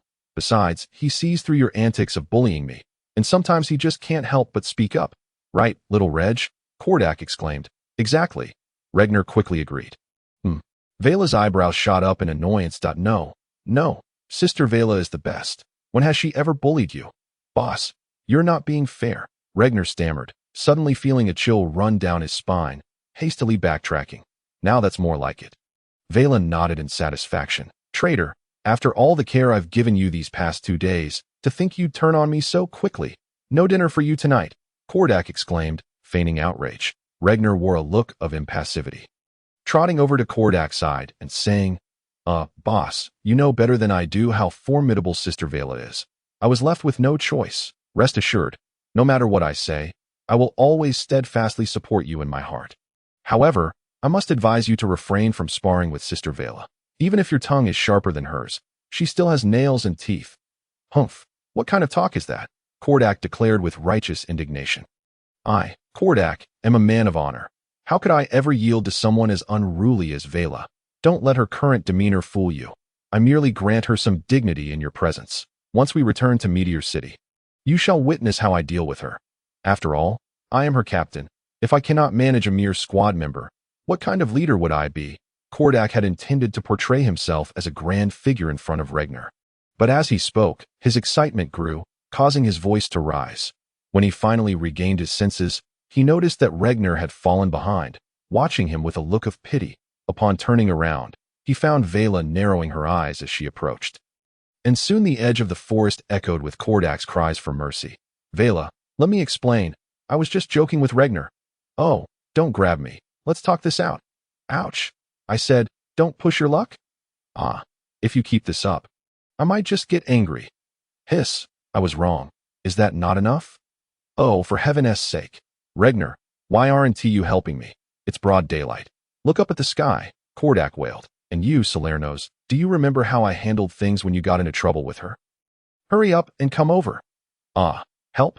Regner stood by, unmoved by Kordak's cries, and approached Salernos, saying, do you ever find yourself in such predicaments? Salernos merely smiled and said nothing. 2 days later, Regner and his companions finally arrived at Meteor City. Throughout the journey, Regner had gleaned some knowledge about the Eastern Continent from conversations with Kordak and the others. Unlike the Western Continent, it is said that the Eastern Continent was once devoid of humanity. However, with the advancement of maritime endeavors in the Western Continent, people eventually discovered the Eastern Continent, leading to a significant influx of humans who came to settle, either voluntarily or by force, over time. The human population on the Eastern Continent did not form any imperial powers, but instead developed a different societal structure based on city-states. There are a total of 9 human cities on the Eastern Continent. And due to threats from other races such as elves and orcs, although each city is independent, their interactions are friendly and close-knit. Regardless of which city is invaded by outside forces, the other city's inhabitants will unconditionally offer varying degrees of assistance. Among these, Meteor City stands out as the largest, most populous, and most prosperous city. It is noteworthy that the human cities on the Eastern Continent do not restrict residents to only humans. Many friendly non-human races also coexist within these cities, and humans have warmly welcomed them. After all, many of the unique abilities of these races are highly valued in human society, such as the unparalleled forging skills of dwarves and the profound understanding of magic possessed by elves. According to Kordak, approximately 5% of Meteor City's residents are non-human, with transient non-humans accounting for 1/6 of the city's floating population. When Meteor City finally came into view, Regner couldn't help but be astonished by its grandeur. You've mingled in the imperial capital of the Hawk Empire, yet you act like a country bumpkin arriving in the city. Kordak scoffed. It was not entirely Regner's fault. Even Malendel paled in comparison to Meteor City. The only place that might rival it would be the ancient capital of the Stock Empire in the southern part of the Western Continent. Though, Kordak, have you finished your work? A guard at the city gate greeted Kordak enthusiastically. Yes, finally back? Now I can enjoy a few days of good rest, Kordak replied with a smile. Who is this young lad? The guard inquired, eyeing Regner curiously. Oh, this little fellow got lost in the forest, so I brought him back along the way. All right, I need to hurry home for a bath and a nap. I'll treat you to a drink another day. Kordak waved goodbye to the guard as he entered the city. Walking alongside Regner on the clean streets, Kordak asked again, have you thought it through? What are your plans moving forward? I don't know, Regner answered vacantly. Well, in that case, I have a proposal for you, Kordak said. Boss, go ahead, Regner prompted. Kordak looked at Vela and Salernos, and after receiving their nods, continued, you've been calling me boss for quite some time now, so why not make it official? Boss, are you starting a gang? Do I have to pay a fee to be your little brother? How much is the monthly salary? Which territory do we control? Is collecting protection fees easy? If the local populace is too unruly, I fear I might not be able to manage, Regner blurted out in a flurry of questions. What on earth are you talking about? Kordak replied, exasperated. What I mean is that I want you to join us and become a mercenary. Huh? A mercenary? Regner hesitated. What? You look down on mercenaries? Vela raised an eyebrow. Not exactly, Regner replied with a wry smile. It's just that I've grown accustomed to the hardships of the slums. While it's tough, at least it's not as dangerous. I've heard mercenaries dance on the edge of a blade. And to be honest, I'm somewhat cowardly and afraid of death. Becoming a mercenary? If this had been Regner from a month ago, he would have categorically refused Kordak's proposal. However, the experiences of the past month, especially the 3 days spent navigating the forest alone, had significantly toughened Regner's spirit. Moreover, spending time with Kordak and the others had made him realize that, while the mercenary life might be perilous, it was far more exhilarating than enduring a life of misery in the slums. Thus, he did not outright decline. He merely appeared hesitant. Kordak rolled his eyes. Nonsense. I see you've grown soft in Malindel. If you plan to continue living like a thief, merely scraping by, I guarantee that within half a month, you'll be found dead in the streets, unaware of how it happened. This is the Eastern Continent. Without some skills, you won't survive here. If I didn't think you had some potential, I wouldn't bother with you. Regner still feels a shiver run down his spine as he recalls the scene of being besieged by a dozen swift shadow dragons. Yet, for mercenaries, such perilous encounters are merely part of their daily existence. The higher the risk, the greater the reward. Do you not understand? I heard you mention that you've been toiling away in the slums, barely scraping by. Meanwhile, my current assignment can earn me dozens of gold coins, enough for you to indulge for an entire month. Besides, I, along with Vera and Solonos, have been in this line of work for 6 years. And thus far, I have not witnessed anyone losing an arm or a leg. Dozens of gold coins. Regner's eyes sparkled with astonishment. Having grown up in the slums, he typically earned a few copper coins doing odd jobs, and occasionally scavenged from wealthy households to sell items for a pittance. At the end of the year, the total amount he handled barely reached 1 or 2 gold coins. The prospect that Kordak could earn dozens of gold coins from merely completing one commission left him utterly astounded. Kid, it seems you have yet to recognize your own worth. Kordak smirked. You possess at least 5th-level fighting energy. While martial artists may not be as rare as mages, you are still formidable enough that 3 or 4 ordinary individuals would find it difficult to approach you. If you truly have the desire, you could hunt in the forest. Take that swift shadow dragon you encountered. A single fine dragon hide can fetch 20 silver coins. With your skills, taking down 3 or 4 should be a piece of cake. I've never seen someone so lacking in ambition, possessing talent yet choosing not to utilize it, spending every day doing menial tasks just to survive. How was I supposed to know I was that capable? Regner replied, a hint of helplessness in his voice that it cannot be said that Regner lacks ambition, as he had only possessed fighting energy for less than 6 months. Previously bullied and intimidated, he remained overly cautious even after gaining his abilities. Before he could fully grasp his own value, he was unceremoniously thrown into prison, only to inexplicably find himself on the Eastern Continent. He had not disclosed any of this to Kordak, as he feared that Kordak would not believe him. 6 months to reach 5th-level fighting energy? Are you out of your mind? So, have you made up your mind? To be frank, without a background, conducting business here is implausible. Furthermore, given your apparent lack of acumen, you would likely incur losses in commerce. You lack connections, making it impossible to establish a faction and pay for protection. Your timid nature would likely only allow you to pay for protection rather than assert dominance. You lack education. So securing a clerical position is out of the question, especially with the current job market being so competitive that even many high achievers struggle to find work. With your intellect, you would probably be deemed too unqualified for even the simplest of tasks. You lack the age. With your slight frame, it's doubtful anyone would want you as a guard, especially with that youthful visage that resembles a recent kindergarten graduate. You lack appearance. Pursuing the life of a kept man for some affluent lady is impossible, especially considering your disheveled appearance, which even orcs would find repulsive. Stop, stop, stop. I feel like I've already reached the pinnacle of uselessness, Regner interjected, embarrassed, and wishing he could vanish into the ground, eager to cut Kordak's analysis short. Thus, your only asset is your strength. Stick with me, and I'll ensure you live a life of luxury, Kordak encouraged, guiding him gently. Regner still hesitated. Oh, come on. What is there to hesitate about? If you follow me, would I let you suffer? Don't worry, I'll protect you from danger, Vera chimed in. Regner glanced at the two who were earnestly persuading him, then at Solonos, who was smiling at him. Finally, he steeled himself and declared, all right then, boss, I'll join you as a mercenary. Hold on. Do you think we're begging you to join us? just nodding your head one tea suffice. It's up to us to decide whether you can come along. Kordak replied leisurely. Chapter 7. A little youngster Regnar's facial muscles twitched. Boss, are you messing with me? Kordak shook his head seriously. Not at all.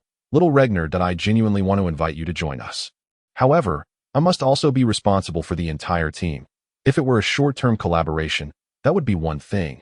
But since I'm considering having you join us permanently, I can't have someone in the team who merely consumes resources. Thus, I must put you through a trial. First, you need to earn the recognition of all our team members. Mutual acknowledgement among comrades is essential for fostering deep trust, which is the foundation of a mercenary squad's survival. Second, I need a comprehensive assessment of your abilities to avoid issuing erroneous commands that could endanger you and the rest of us after you join. Regnar tentatively asked, what if I fail the trial? Kordak paused for a moment. Then we would have to apologize that you're still toying with me. Regnar's facial muscles twitched again.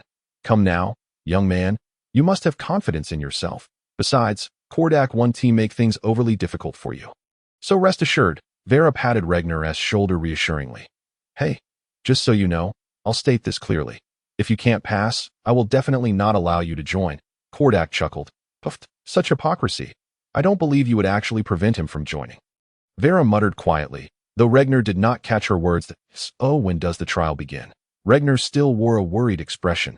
The day after tomorrow.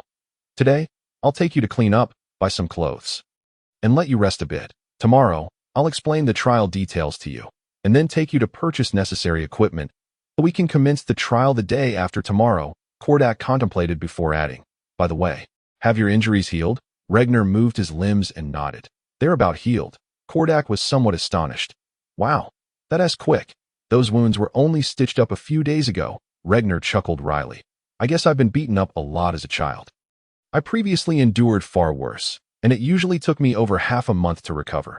Plus, thanks to the excellent healing potion Solonos provided, I'm all better in just 6 or 7 days this time. Oh, little Regnar, you're so unfortunate. Vera gently ruffled Regnar's hair. What an oddity, Kordak murmured, then added. Let us go, head back to the inn, and I'll help you tidy up that I wouldn't want others to think I picked up a monkey as a pet. Regnar half-heartedly resisted Vera's affectionate pat, internally grumbling that Kordak resembled a big bear, yet he followed along eagerly. Hey, I've already bought some clothes. They're on the table by the door. The size should be about right, so make do with them for now. But tell me, are you made of mud? If memory serves me correctly, this is already the 3rd bucket of water, Kordak called out to Regnar, who was enveloped in steam. Hee, I didn't really wash before, Regnar replied sheepishly, realizing he should have omitted the word really. As it was Regnar's first bath, Kordak spent a considerable time teaching him how to use soap nuts to wash his hair. What embarrassed him further was that after finishing the first bucket of water, he discovered it had turned a murky black. Consequently, he helplessly requested another bucket of hot water. After the second bucket, Kordak glanced at it, and, before Regnar could speak, had already stepped out to ask the innkeeper for another bucket of hot water. After repeating this process 3 times, Regnar finally emerged clean and donned the clothes Kordak had purchased for him, which fit him perfectly. Previously, you looked like a muddy monkey, but after washing up, you actually resemble a decent person. Hey, I take back what I said earlier. With your appearance, you might have a chance at finding a benefactor. Kordak nodded in satisfaction at the youth before him. In contrast to Kordak, Vera's reaction was far more exuberant. Wow, what a handsome little boy. So Regnar is a little cutie. Come here, let your sister give you a hug. Vera exclaimed, enveloping Regnar in a bare hug. It's hard to say whether Regnar was pitiful or enviable. Being slight of stature, he barely reached Vera's chin, and after returning to the inn, Vera, in her quest for beauty, donned high-heeled leather boots. As a result, when she hugged him, Regnar tumbled headfirst into Vera's ample bosom, gasping for breath.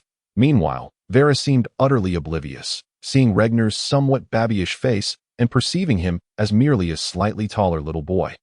Growing increasingly fond of him and refusing to let go. It was only when she noticed Kordak and Solonos' peculiar gazes that she finally released the nearly breathless Regnar.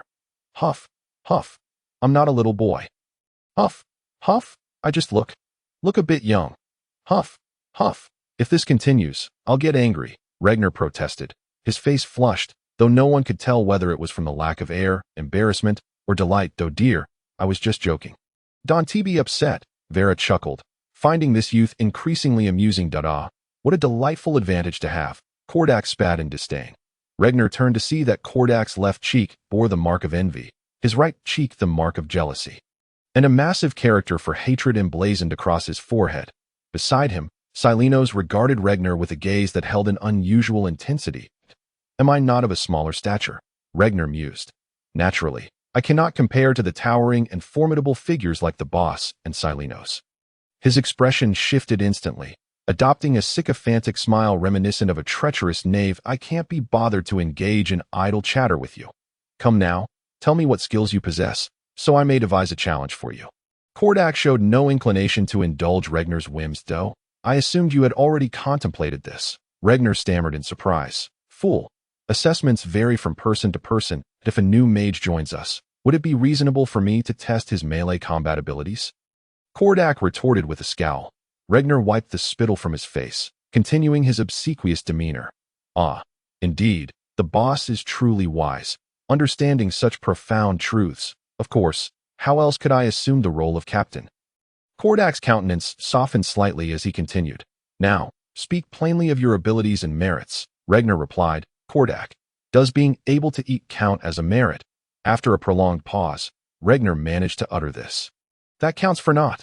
Kordak spat again at Regner. Speak properly. Can you fight? Are you swift? Do you possess strong infiltration skills? Keen eyesight? Speak of all you possess. Regner hesitated and raised the object in his hand. Boss, does this count? Oh, by the gods, Regner, when did you take my coin pouch? Vela exclaimed. Regner, sheepishly rubbing his nose, replied, It's a professional habit. My hand slipped, and I took it unintentionally. Vela swiftly snatched the pouch back, ensuring it was securely stowed. Regner noticed her trust in him, not bothering to count if anything was missing, and felt a twinge of gratitude. Yes, that counts as one. What else? Kordak nodded. I also possess a decent knack for lockpicking. With just 2 wires, I managed to pick quite a number of locks back home, Regner stated, then added, though I haven't tried it yet. I believe my stealth abilities are quite commendable. You truly are a natural-born thief. Kordak remarked. Regner replied with a wry smile. What can I say? It's a means to earn a living. Kordak pondered for a moment before saying, so essentially, you would be classified as a thief. Yes, a thief. Understood. That night, after confirming Regner was sound asleep, Kordak and the others quietly gathered once more. Why do I find myself increasingly perplexed? What could Moonshadow possibly want from us? Surely little Regner is not here to harm us. Vela furrowed her brows. Kordak shot her a glance. Have you lost your senses? We have never offended the Moonshadow Thieves Guild. Why would they wish us harm? Moreover, if they truly intended to deal with us, they could easily send a couple of their members to abduct us and do as they please without the need for such convoluted measures. Silenos nodded in agreement that I concur with Kordak's assessment. Thus, Kordak spread his hands. We need not be overly concerned. Consider this merely a mercenary task that we have accepted payment, and we will fulfill the mission. Why overthink it? Well said, Mr. Kordak. You are indeed a clever man. A strange voice echoed in the room. The 3 were taken aback, and Vela felt a chill creep up her spine, causing her to shudder involuntarily. Unbeknownst to them, a lean yet formidable man clad in black leather armor had appeared behind her. Kordak's expression shifted slightly, but before he could utter a word, Silenos reacted instantly, drawing his sword and lunging at the man, shouting, Vela, run! Vela steeled herself, swiftly drawing the dagger from her calf, ready to strike. However, neither Silenos nor Vela could execute their intentions. The man smiled faintly, raising his right hand to effortlessly grasp Silenos' wrist. In an instant, Silenos felt an overwhelming force, and when he regained his senses, he found himself seated calmly in a chair. The man gently pressed his left hand on Vela's right shoulder, and she experienced an immense pressure that rendered her immobile. A high-ranking warrior. Silenos and Vela were inwardly astounded. It was impossible for an ordinary mid-tier warrior to subdue them both with such ease. Please, do not be alarmed. I harbor no ill intentions, the man said with a smile. However, Mr. Alex's entrances are often quite peculiar, Kordak remarked, his expression darkening. Very well, I apologize for my earlier conduct. Alex slightly bowed to Mr. Kordak. Will you not introduce your companions to me? Kordak stood and shut the door that Alex had opened unbeknownst to them. then sighed as he sat back down. Very well, this is Alex, a member of the Moonshadow Thieves Guild and the client for this mission. And these two are my companions, Vela and Silenos. Now, Alex, what brings you here? Alex produced a large sack from his waist, as if performing magic, tossing it onto the table. Here is the 300 gold coins we previously agreed upon. Please feel free to count them, and no need for that. Kordak waved his hand grandly. Did I trust that the Moonshadow Thieves Guild would not stoop to scheming against mere minions like us? However, I do have a few inquiries. Go ahead, Alex replied. Although we are all aware that mercenaries typically do not ask too many questions, your request this time seems rather peculiar. We do not expect you to divulge all the details. But could you share something to ease our minds? I believe this would be beneficial for all parties involved, including Regner and the client. Kordak spoke vaguely, yet Alex understood the underlying message. He smiled slightly. I comprehend your meaning. Rest assured, this commission is essentially a training program for newcomers in our guild that I assure you it bears no malicious intent, neither for anyone nor for any purpose. Would this suffice? That suffices. Kordak exhaled in relief, then nudged the pouch on the table. That if that is the case, I kindly ask you to take back this commission. Oh, what does this imply? Kordak smiled. It simply means that I genuinely like Regner and wish to befriend him. Hence, I do not wish for this to become a mere monetary transaction. That if I accept your coin, it would create an awkwardness when I face him in the future. Moreover, if word spreads that I only rescued someone for money, I would lose face in Meteor City. It's as simple as that. However, you can rest assured that even without accepting your payment, I would still welcome Regner into our team, that he aligns well with my temperament. And I am eager to recruit him. Are you not concerned about your other teammates? Alex inquired, glancing at Vela and Silenos. There is no need for discussion on this matter. I have faith that my companions are not of that nature. Kordak confidently surveyed his two comrades, who both nodded in agreement.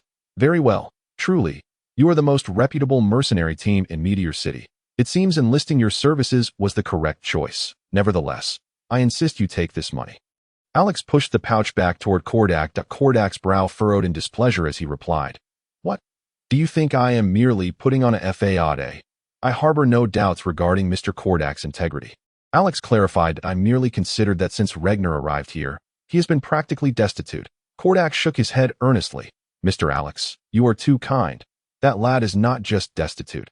He came here practically bare. Very well. Alex's expression turned peculiar. In any case, Regner is quite impoverished, and even as a mercenary alongside you, he will require considerable gear and supplies. Thus, I request you to hand over this money to him as his starting capital, and the remainder can be considered his treat for drinks in the future. Of course, as always, please do not disclose anything regarding me or our guild. What kind of luck has Regner stumbled upon? Kordak scoffed. Aside from his ability to eat, I can't fathom what else he possesses that is superior to me. Yet he has drawn the attention of such a colossal entity as yours. I suspect you may even send someone to protect him in secret in the future. Alex shook his head. No, you have misjudged. Your mercenary lives will continue as before, and we will not deploy anyone to follow or guard you. Therefore, I implore you to discard any notion of luck when executing your tasks in the future. Well, I had presumed that someone would be acting as our invisible guardian henceforth. Is there anything else on the agenda? Surely, you did not come all this way merely to deliver our commission? Naturally. Alex nodded, stating that the primary purpose of his visit was indeed related to the trial concerning Regner. Sister Vela, are you certain you wish for me to make this purchase? It amounts to a staggering 50 gold coins. Although it is not my own money being spent, the price on the tag still caused Regner some dismay, and Vela's demeanor brought to mind the events of the morning. At the crack of dawn, Regner had been roused by Kordak, who set about orchestrating the day's agenda. Kordak was to attend the mercenary guild to handle the paperwork for the completed tasks and to sort through the spoils acquired from this expedition, aiming to swiftly offload items such as the swift shadow dragon hide. Meanwhile, Silenos was tasked with carrying everyone's weapons to the blacksmith for repair. Let us go, Regner. Let all the shopkeepers kneel before us and sing our praises. Vela was brimming with enthusiasm, her fiery battle spirit making the other three tremble. Just as Regner struggled to comprehend the situation, Kordak stealthily pulled him aside and whispered, I say, that woman Vela spends gold as if it were nothing. You best keep your wits about you that you've already given her 200 gold coins. Surely that should suffice. Regner glanced at the exuberantly shouting Vela. What do you understand? Kordak retorted, splattering Regnar's face with his words. Regnar wiped his face impassively. Boss, you really ought to reconsider your manner of speaking. Ignoring Regnar, Kordak continued. The more gold you give her, the faster she spends it. Give her 20 gold coins, and she will blow through it in a week. 50 coins will vanish in a day, 100 coins in half a day. And if you bestow 200 coins upon her, I wager she could clear out an entire shop. Goodness, Regnar stammered. Struggling to fathom how a person might deplete 200 gold coins in a single store, was she planning to buy out the entire establishment? Then why not prevent Sister Vela from taking me with her? Perhaps you or Brother Salinos could accompany her instead? At this rate, do you think I could restrain her? Kordak lamented. Regnar turned to observe the spirited Vela, his lips twitching, given her current state. I fear I too might find it impossible to hold her back. Even if you cannot, you must try. Otherwise, brace yourself for Vela to pawn you off in the shop when that time comes.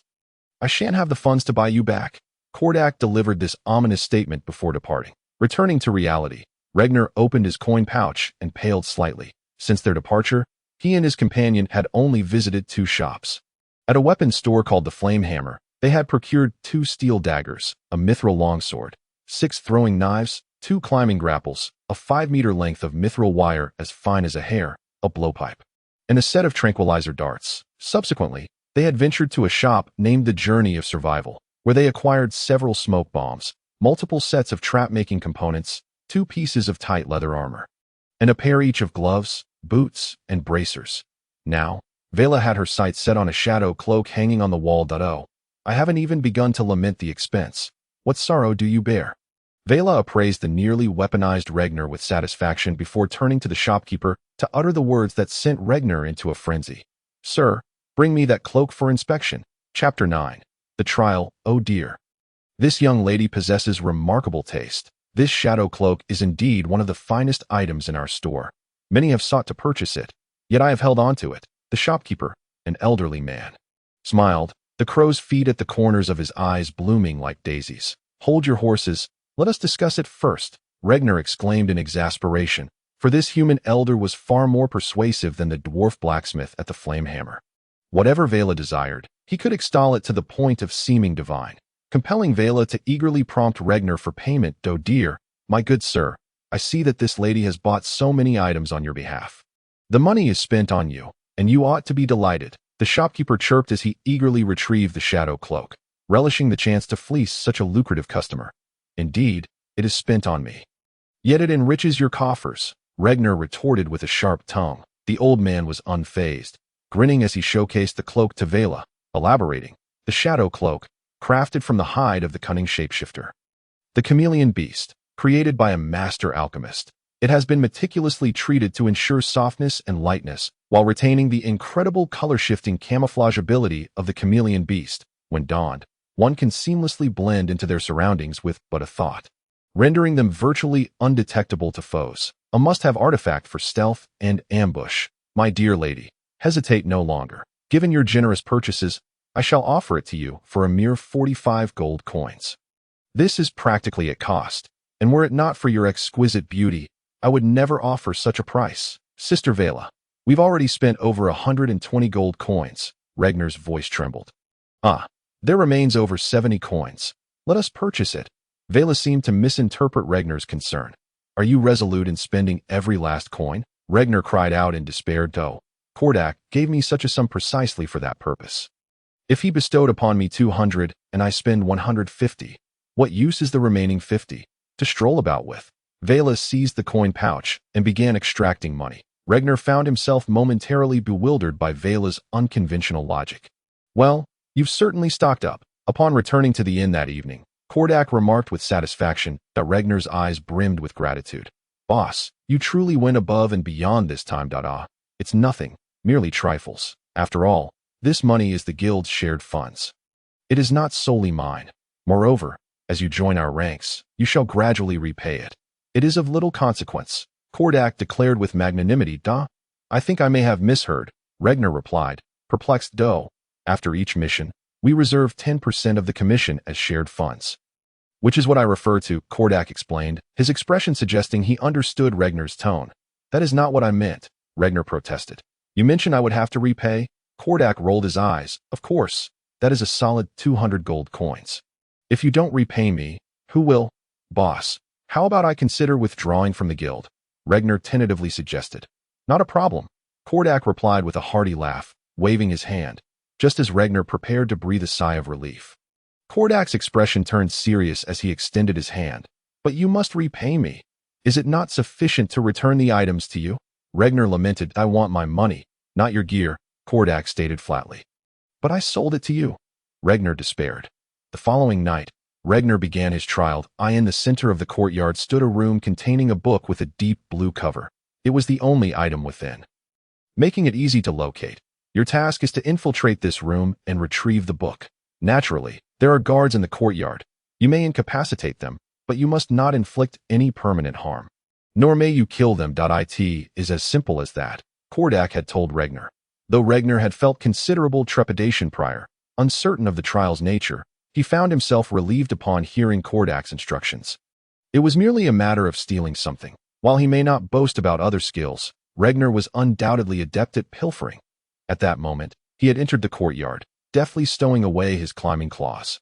After a day of practice, he had grown proficient in using these tools. Regner moved stealthily along the wall, his actions unnoticed by the patrolling guards, concealed within the shadows.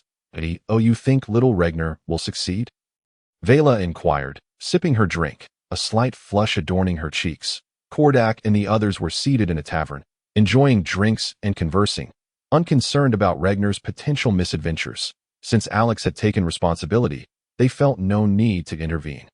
I doubt it, Kordak replied with a burp. The Moonshadow Guild has established a formidable 4-tier defense. While there are no mages, the multitude of traps should be quite a challenge for him. I firmly believe that he possesses the potential for success. After indulging in some wine, Silnos appeared to be more loquacious. Perhaps you have not noticed, but I have observed that the Regner people seem rather elusive in the shadows. What do you mean by that? Kordak, slicing off a piece of well-cooked beef and taking a hearty bite, chuckled, saying, Are you suggesting that this lad has a diminished presence at night? I believe you are all aware that some individuals are decidedly unique. Silnos remarked. You mean? Kordak pondered for a moment before wryly smiling. It seems that way. No wonder the Moonshadow Thieves Guild is willing to invest in such a mere teenager. What are you all talking about? I find myself somewhat bewildered, Vera interjected. It is not exactly a secret. Kordak chuckled lightly. To put it plainly, it's that lad. Suddenly, Regner materialized at the edge of the table, slamming a book down with a fierce expression. Boss, how can you still be drinking here? You've landed me in quite the predicament. Huh? Kordak looked utterly perplexed, not anticipating Regner's swift return, and the book on the table appeared to be the very one he was meant to steal. Stop pretending to be innocent, Regner scoffed disdainfully. Pretending to be innocent. You need to clarify your words before raising your voice. Kordak's voice faltered, as he was unaware of Alex's true intentions behind this affair. All right, let me clarify things for you, and then we shall see what you have to say. Regner insisted relentlessly. Let us rewind 20 minutes to when Regner successfully infiltrated the courtyard. These individuals are truly foolish. Regner mused, having encountered minimal resistance on his journey. Initially, he had been cautious, striving to avoid patrols, but upon realizing they seemed oblivious to his presence, his confidence grew that he abandoned the search for secret paths and boldly traversed the shadows cast by the trees lining the road. Astonishingly without being detected. In truth, Regner was fortunate. Had he attempted to sneak in through the thickets or rooftops, he would have encountered far more trouble, as those areas were rife with traps awaiting him. Although those traps may not have ensnared him, they would have proven quite troublesome. Now, under the dual concealment of the tree shadows and his dark cloak, Regner found his progression surprisingly smooth, leading him to exclaim upon reaching his destination. Hiding in the shadows for some time, Regner noted that aside from the 2 guards at the entrance and a patrol circling the house, there were no further defenses. The building lacked windows. With only a single door permitting entry, it seems the defenses have grown lax here. After confirming his observations, Regner seized the opportune moment to dash to the side of the house, deploying a grappling hook to pull himself onto the roof. I knew there had to be a skylight. Regner marveled at his good fortune. The skylight was only as large as a basin, far too small for an average adult or even a chubby child to enter. However, Regner was slender enough to fit through that he fumbled to unlock the skylight before squeezing himself inside, where he found little in the way of furnishings. He quickly located the book Kordak had mentioned. Done, Regner whispered softly as he tucked the book into his cloak. Congratulations, a middle-aged man clad in black leather armor entered, a sinister smile gracing his face as he regarded Regner. It was none other than Alex, the mastermind behind this trial. Regner felt a jolt of alarm as Alex approached, a magically glowing dagger pressed against his throat. Be wise, and do not move, Alex stated coldly. Regner complied, raising his hands in surrender. For he was acutely aware of the vast disparity in strength between himself and this man. Furthermore, Kordak had assured him that there would be no danger to his life during this trial.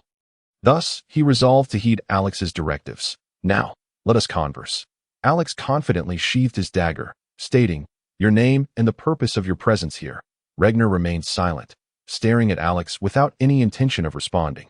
Although Kordak had guaranteed the trial was devoid of peril, he could not dismiss the possibility of unforeseen circumstances, and given the current situation, Regner felt he might have inadvertently entangled himself with a fearsome organization. Consequently, while he mentally cursed Kordak's 14th ancestor, he refrained from revealing anything about Kordak and the others. Noticing his silence, Alex was unfazed. He reached into Regner's cloak and retrieved the book, exclaiming in surprise, so you came merely to steal this? And then what? Kordak inquired. Then I parleyed with him for quite some time, finally convincing him that I bore no ill will towards the Moonshadow Thieves Guild. However, he remained unyielding, asserting that he could not ascertain whether I had seen the contents of the book. Claiming that such knowledge must not reach those outside the guild that I in the end, he presented me with two choices. Either I join the Moonshadow Thieves Guild, which would absolve me of any transgression, or he would kill me on the spot. Regner recounted, what was your choice? What do you think? Am I a fool?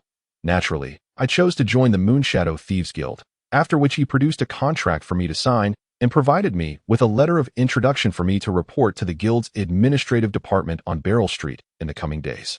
Regner said, brandishing the envelope in his hand. With so many flaws and inconsistencies, how could you not notice? If you're not foolish, then who is? Kordak mused inwardly before pausing to ask, a signature? You can write? Goodness, boss, where has your focus been? Regner replied, his expression a mixture of disbelief and annoyance. Chapter 10. The Four Great Powers of the Eastern Continent. After listening to Regner's account, Kordak felt a sense of relief. Clearing his throat as he said, all right, I have a basic understanding of the situation now. Now I ask you, how have I wronged you? Regner faltered momentarily, initially, faced with the unexpected circumstances and the immense pressure from Alex. He had rushed into the tavern, furious and demanding answers, but upon reflection, he realized that Kordak had not truly wronged him. Look, you successfully passed the trial today, acquired a book, and joined the Moonshadow Thieves Guild. You were unaware of the fact that the Moonshadow Thieves Guild is the largest thieves guild on the Eastern Continent. The influence of its leader far surpasses that of the Meteor Council, which governs Meteor City. Tell me, how have I ensnared you in such a grand opportunity? Kordak retorted confidently. But what was that courtyard you sent me to? And who is that man named Alex? I have never encountered someone so formidable. Regner's bravado waned. That place is the territory of the Moonshadow Thieves Guild. They designed that courtyard specifically to assess the infiltration capabilities of their internal members, but I initially believed that if you could infiltrate safely and retreat without detection, you would remain undiscovered. Who could have predicted that you would be so foolish as to be caught immediately after your success? Kordak explained, blending truth with fabrication, knowing Regner would be unable to discern the discrepancies. Damn it, that Alex appears to be a high-ranking powerhouse. It would have been remarkable if I had not been discovered. And what of the book? How did you know it contained such information? What exactly does it say? Regner felt a peculiar unease that I had inquired about the book long ago. As for its contents, did you not bring it back with you? Just read it for yourself. Now that you have passed the trial, I can officially announce your induction as a member of our mercenary team. Come, let us raise a glass to celebrate divert Regner's attention from any lingering doubts. Kordak eagerly shifted the topic. Regner seized a goblet and drank deeply, only to feel a searing liquid cascade down his throat, as though he were swallowing molten lava. Cough, cough. Regner clearly struggled with the potency of the drink. Yet to avoid appearing weak in front of Kordak, he forced himself to endure. Consequently, his face flushed crimson, resembling the hue of liver. Kordak chuckled. Not bad. Not bad, this embrace of the fiery flame is among the strongest spirits this establishment offers. I too was nearly choked the first time I tried it. I never expected you to hold your own. You should have mentioned it earlier. I nearly suffered internal injuries. Ragnar hastily grabbed a glass of water to rinse his mouth. All right, now let us discuss important matters. Since you have officially joined our mercenary team, it is time we deliberate on the distribution of commissions. Previously, when I was with the two of them, the division was as follows. I took 35%, while Vela and Silenos each received 30%, with the remaining 5% allocated for team expenses. This included the funds for equipment purchases, pre-mission banquets, and the celebrations upon our return. Now that we have an additional member, the commission must be redistributed. Regarding this matter, I am uncertain of your thoughts, Kordak remarked. Looking at the others, that I have no objections. After all, I've saved quite a bit over the years, so losing a percentage is acceptable. Vela said nonchalantly. Taking a sip of her drink, I also have no issues, Silenos added. Boss, you needn't be so formal, Ragnar said after a moment of contemplation, shaking his head. I am well aware of my worth. And your acceptance of me into your team is a testament to your regard for me. I am not one to be ungrateful, so I propose this. You three each contribute 0.5%, which totals 1.5%. That I will take 1%, and the remaining 0.5% will serve as reimbursement for the equipment I purchased. Once that debt is settled, the 0.5% can revert to me. Kordak glanced at Vela and Silenos, and upon their nods, he smiled and said, Kid, there's no need for such courtesy. Consider your equipment a welcome gift from us, and you need not repay it.as for the distribution.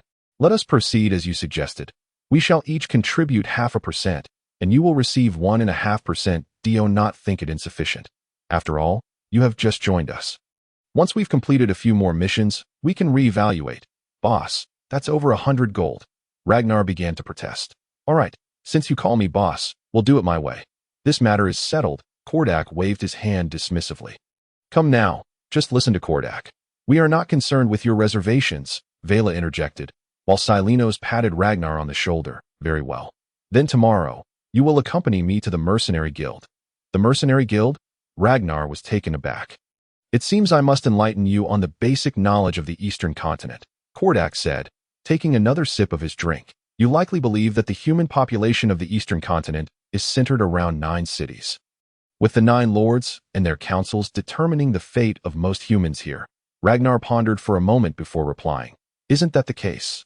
To me, the 9 cities are akin to 9 nations, and the 9 lords are the kings of those nations, standing at the pinnacle of power on the Western Continent. Kordak furrowed his brow. Your statement is not entirely incorrect. However, perhaps due to your origins from the Western Continent, your perspective is somewhat skewed. Firstly, the influence of the 9 cities among humans is far less than you imagine. Secondly, the 9 cities of the Eastern Continent are not independent entities as you envision.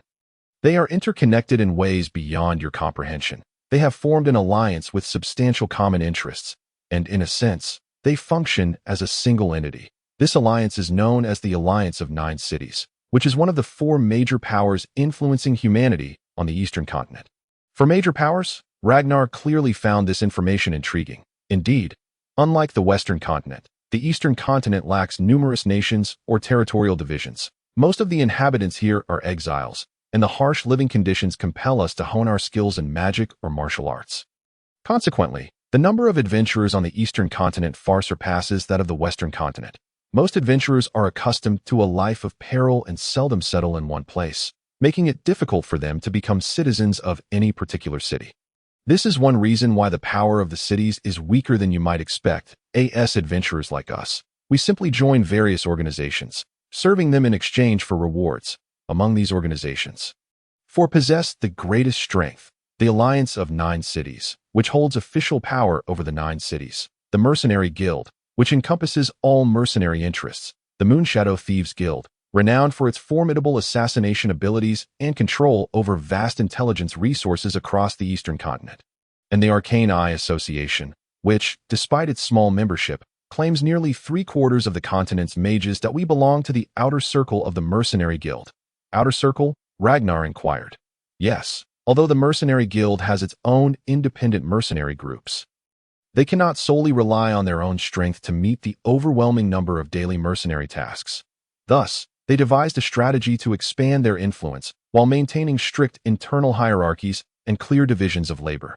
Absorbing numerous mercenaries as outer members. Those small commissions that require only a few individuals to complete are freely selected by outer members, who then receive 0.5% of the commission as a service fee. Which is why they are termed the mercenary guild rather than a specific mercenary group, Kordak explained. 0.5% commission? How can that be so high? Ragnar exclaimed, astonished. That is actually a rather fair price.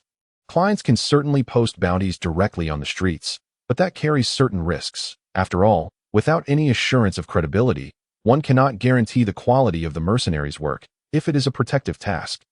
And the mercenaries turn rogue, the client would have no recourse for their predicament. The mercenary guild effectively mitigates such scenarios by maintaining records for all registered outer members, detailing their performance on tasks, and assessing their credibility levels.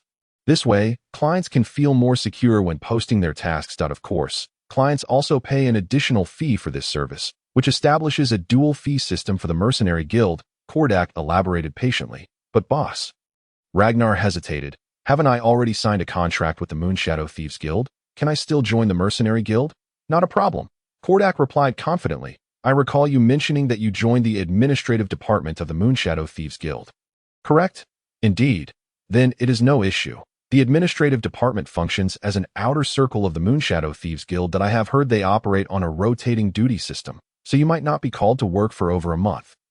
Which means the Moonshadow Thieves Guild will not interfere with your activities. In fact, as long as you are not a high-ranking member of the guild and do not impede their missions. Even senior personnel can accept tasks from the mercenary guild. This is a commonly accepted understanding among all organizations, Kordak stated. That's a relief, Ragnar sighed. All right, kid, I believe I've covered everything important. For tonight, set your worries aside and enjoy a fine meal with us. We can address any matters tomorrow. Kordak raised his cup. Let us toast to welcome Ragnar to the team. Tonight, we shall drink to our heart's content. Chapter 11. The mischief of alcohol as Ragnar and the others became thoroughly intoxicated in the tavern. Alex was busy navigating the Moonshadow Thieves Guild's headquarters with a stack of documents in hand. Along the way, all guild members would slightly bow in respect upon seeing this slender man. When he arrived at the door of the guild leader's office, a girl of approximately 15 or 16 with neatly cropped ice blue hair emerged. The leader is waiting for you inside, she said. Gently closing the door behind her, her icy demeanor belied her youth as she addressed Alex. Though she worked in the Thieves Guild, she wore no leather armor befitting a rogue. Instead, her petite, curvaceous figure was draped in a moon-white robe. Resembling a mage more than anything else. My beautiful Anilate, what a rare pleasure to encounter you. Have you missed me these days? Alex beamed, appearing markedly different from the sinister, diminutive man Ragnar had encountered. Do not waste the guild leader's time. Enter quickly, Anilate replied curtly, not even glancing at Alex as she passed by, leaving only a hasty silhouette behind.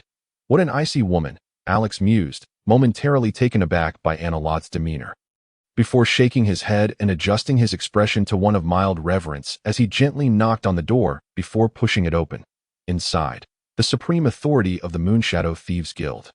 The most feared assassin on the eastern continent, Viril's Deep Shadow, was calmly sipping tea while awaiting Alex's arrival. How goes it? Viril's inquired directly, his voice steady, exuding confidence and elegance akin to a seasoned gentleman.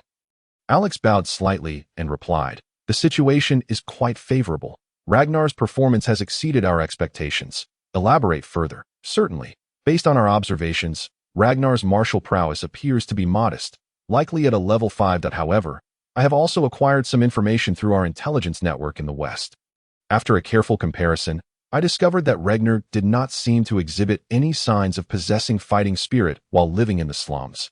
Alex flipped through the documents in his hand and continued.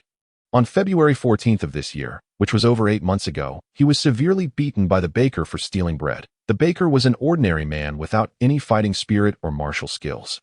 Had Ragnar possessed fighting spirit at that time, it would have been impossible for him to be overpowered by the baker. I can only propose 2 explanations for this.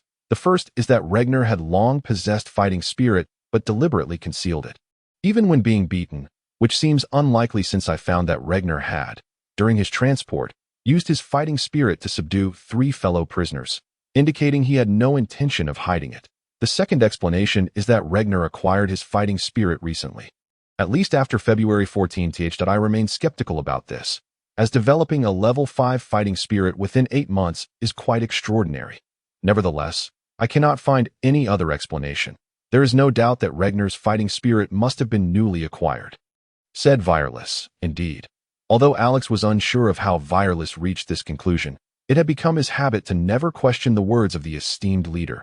Accepting this fact, Alex couldn't help but exclaim, if that's the case, then this child's potential is truly formidable. No, Alex. Vireless shook his head. Regner's potential may be astonishing, but it is not as extraordinary as you imagine. The reason he can possess level 5 fighting spirit in such a short time is merely a manifestation of years of accumulated ability. His training speed will slow down from now on. And how did he perform tonight? Alex asked, still surprised. Once again, it was unexpected. Alex replied that I assigned him a level 4 defensive measure, which normally would require a level 8 thief to infiltrate safely. But did he manage to do so? Not only that, esteemed leader, Alex chuckled, he accomplished silent infiltration. Oh, a hint of surprise colored Vireless' voice. The term silent infiltration refers to the ability to reach a destination without subduing any enemies or being detected by them. As the world's foremost assassin and thief, Vireless certainly understood the difficulty of this feat, which was why he was somewhat astonished. Alex nodded and explained, indeed. After handling matters concerning Regner, I ordered a head count. And the subsequent report indicated that all guards were present and that the surrounding traps had not been triggered. Upon conducting a thorough inspection, I ultimately discovered that Regner had simply walked in along the path concealed by the shade of the trees. These blind fools, have they been afflicted with complete night blindness? They should eat more vegetables, Vireless remarked, rubbing his forehead. Overall, Regner's performance has far exceeded our expectations. Therefore, I wish to remind you once more, do you still wish to proceed with the previous plan for his training? Alex asked cautiously. Vireless pondered for a moment before responding. No need for changes. He is still too young. Matters within the guild are not yet suitable for him, if we allow him to enter the guild at this early stage. Who can say whether he might become another Barrow? This matter should remain unchanged. Yes, as you wish, Alex replied, bowing slightly. What is Barrow's current situation? Vireless inquired again. Alex flipped through the documents once more and answered. According to the reports, he currently has no tasks and has ventured alone into the northern territory of the orcs, claiming to be training. Has he grown so lazy as to not even bother crafting an excuse? Vireless frowned. After all, he is merely a youth yet to reach 20. Alex seemed to offer a word of solace. I can tolerate his impulsiveness, but only as long as it does not devolve into foolishness. Vireless stated coldly. Continue to keep an eye on him, and if necessary, have someone bring him back. Place the documents on the table. I will review them when I have time. You have worked hard these days. You may take your leave to rest. It is my honor to serve you. Esteemed leader, Alex respectfully bowed before turning to leave. The next day, Regner awoke in a daze, pushing aside Kordak's large foot resting on his forehead. Mumbling, it stinks. Boss, you didn't wash your feet last night again, did you? Huh. Kordak replied groggily. I carried you back last night. I was exhausted upon returning. You, after having a bit to drink, acted like a monkey, bouncing all over me, and I could hardly restrain you with Verad, he added. Moreover, this is my bed. Sharing half of it with you is already generous. What more do you want? For the past few days, Regner had been sharing a bed with Kordak. Originally, Kordak and his companions had rented 3 single rooms in the inn, but since Regner's arrival, arranging a place for him to sleep had become a dilemma.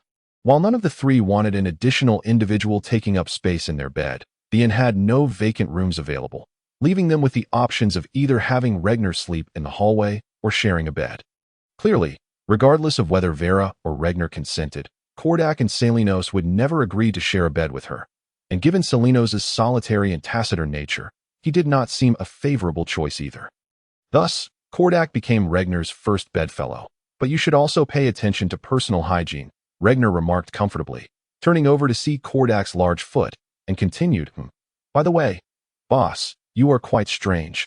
One foot is big, and the other is small, and the bigger one smells so bad that Regner's words trailed off as he began to realize that something was amiss. Firstly, although they were sharing a bed, due to Regner's slender frame and the way they were positioned, the double bed normally felt quite spacious. However, Today, Regner felt unusually cramped, as if another person was present. Secondly, he distinctly remembered that the large foot he had just pushed aside was the right one. And now the charming little foot before him also appeared to be the right one. Thirdly, as Regner scanned the room, he noticed that it looked different from before. The previously blue bed sheets had now turned pink.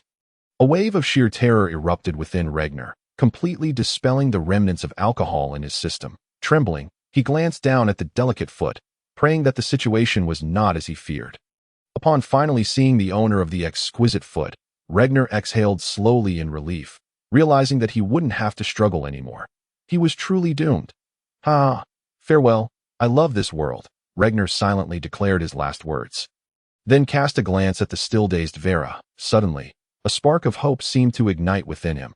Regner gingerly jumped out of bed, intending to turn and leave. However, glancing back at the oblivious Kordak, he decided to lend him a hand. Boss, wake up. Let's go. Regner gently patted Kordak's cheek, his voice barely louder than a mosquito's buzz. Hey, what is it? I'm trying to sleep, Kordak grumbled irritably, almost loud enough for Regner to consider silencing him permanently. Regner quickly covered Kordak's mouth, fixing him with a gaze sharp enough to fell a lovesick maiden, and whispered, "Look behind you that if you're smart, don't make a sound, or we're both finished." Curious, Kordak turned to look and instantly paled, his complexion shifting from flesh tone to white, then to black, and finally green. Let's go. Kordak's intoxication dissipated in an instant as he quietly got up, ready to leave. Salinos, who usually rose early, found himself waking up late today. Among the small team, he was the most punctual, but due to last night's drinking, he too lingered in bed. Once he had regained his senses and shaken off the remnants of drunkenness, he began to wash up. A few minutes later, he was fully dressed and standing at Kordak's door. Since both of his teammates were sluggish, it fell upon him to act as their alarm clock. Knock, knock, knock. Salinos rapped on the door, but no one responded for a long while. Are they late? Have those two already left? Salinos pondered, knowing that Kordak and Regner had affairs to attend to that day. He considered that perhaps they had already departed. However, recalling their usual behavior, he shook his head in certainty and knocked on Vera's door. Knock, knock, knock. Vera should be at home, Celerin pondered, when suddenly he heard Vera's drowsy voice emanating from the room. Celerin, coming, huh? What are you two doing on my bed? Celerin, remember this, we won't spare you even in our ghostly forms. Two voices echoed in unison from within. Could that be the voices of Kordak and Regner? What on earth transpired in there? Celerin mused.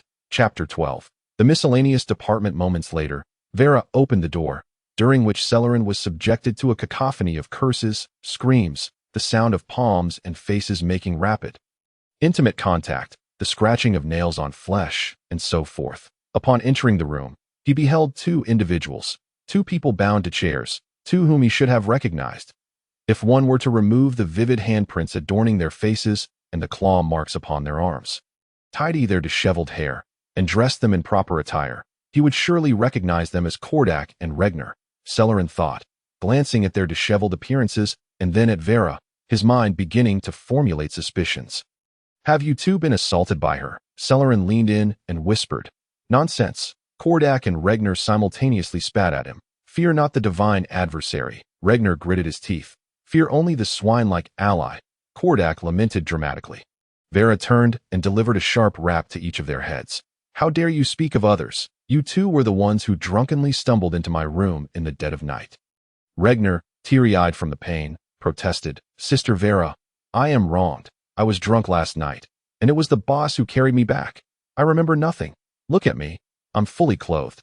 I slept like the dead last night and did nothing. The boss was disheveled. If anything happened, it's certainly his fault. Damn it. When you called for me to run away, I thought you were a valiant hero that I never expected you to sell me out so quickly.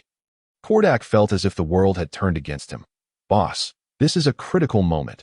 Preserving my own life is all that matters. Once I extricate myself, I will surely find a way to help you with your remains.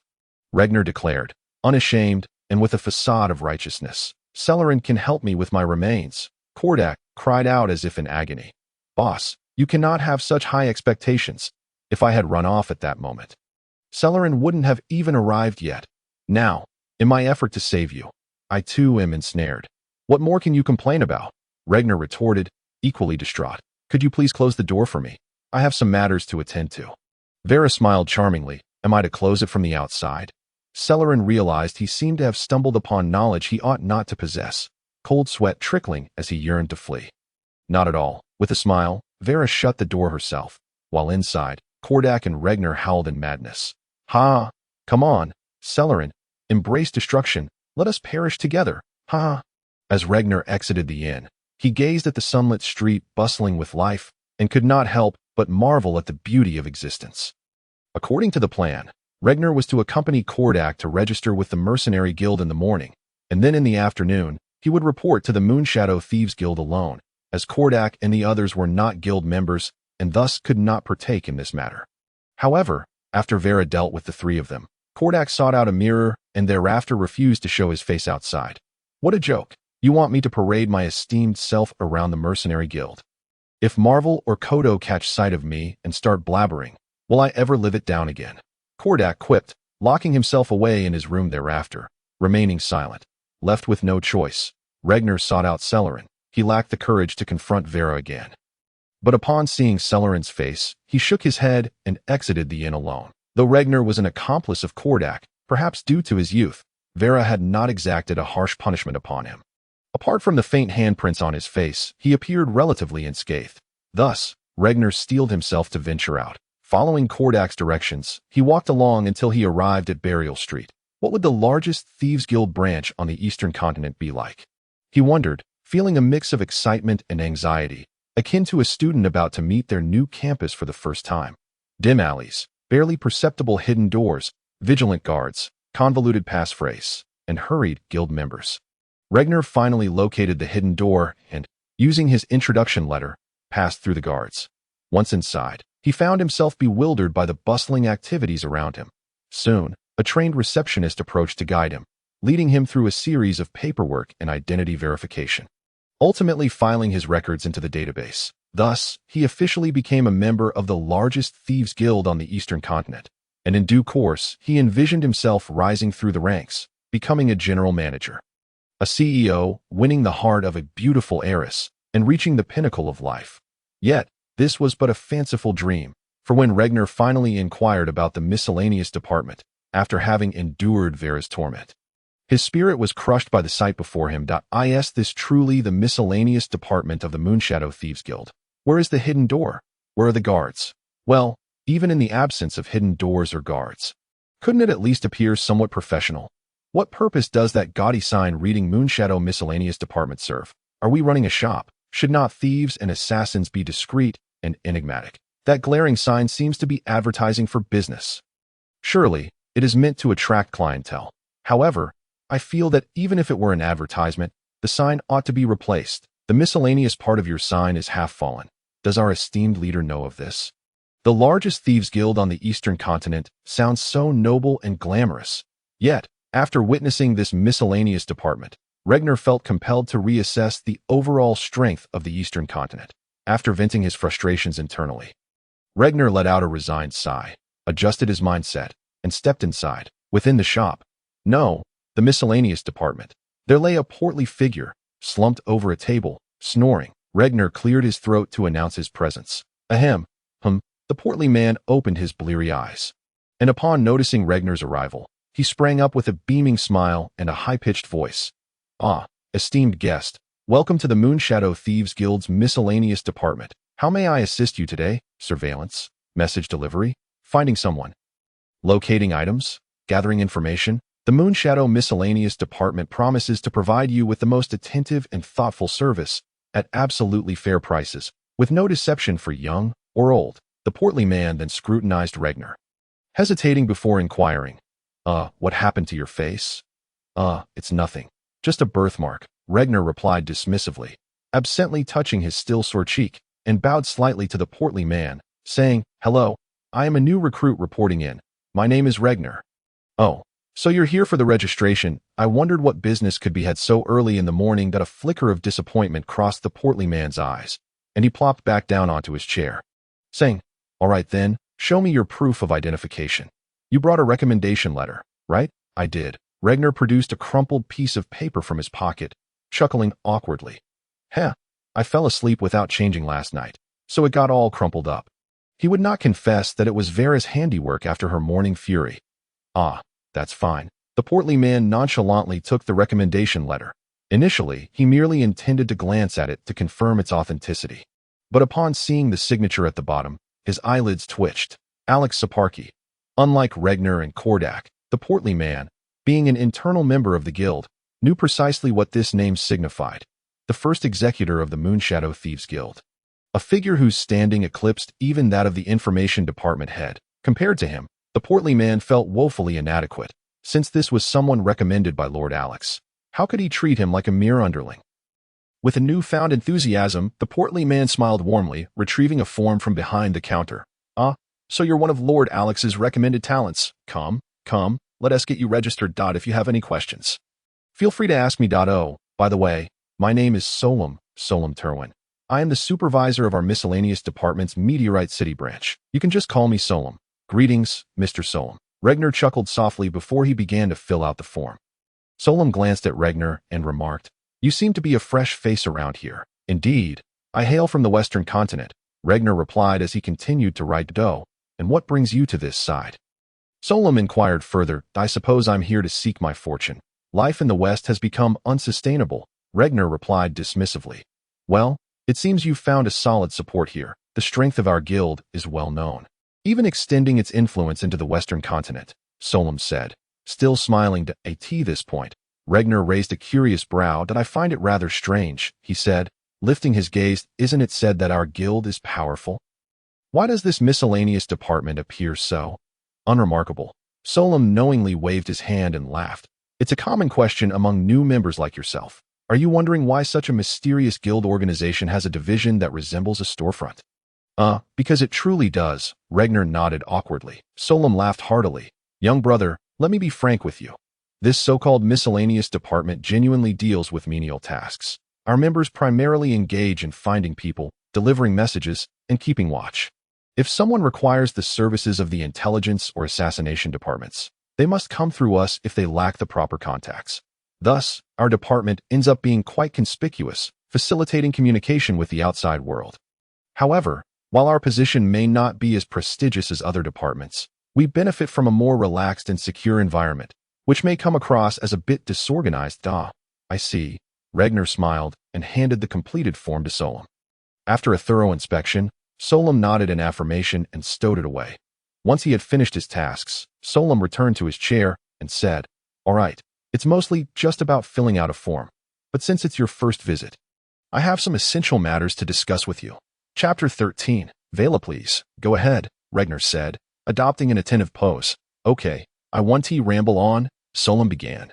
First, our miscellaneous department operates on a rotating duty system. Essentially, you will need to spend half of each month attending to miscellaneous tasks, and your turn will come up in about 20 days. You needn't worry too much about this when the time arrives. I'll notify you via a messaging spell. Messaging spell? Regner blinked in surprise. Solom nodded with a smile. Don't let my appearance fool you. I can barely be considered a mid-level mage, though. I apologize for my earlier presumption. Master Sorcerer, Regner's tone became notably more respectful. Despite being an orphan living at the lowest rung, he understood that mages were a highly esteemed class in this world, and he was secretly astonished by the potential power of the Moonshadow Thieves Guild, having a mid-level mage appointed as a departmental supervisor. Hey now, don't be so formal. You look to be around 13 or 14.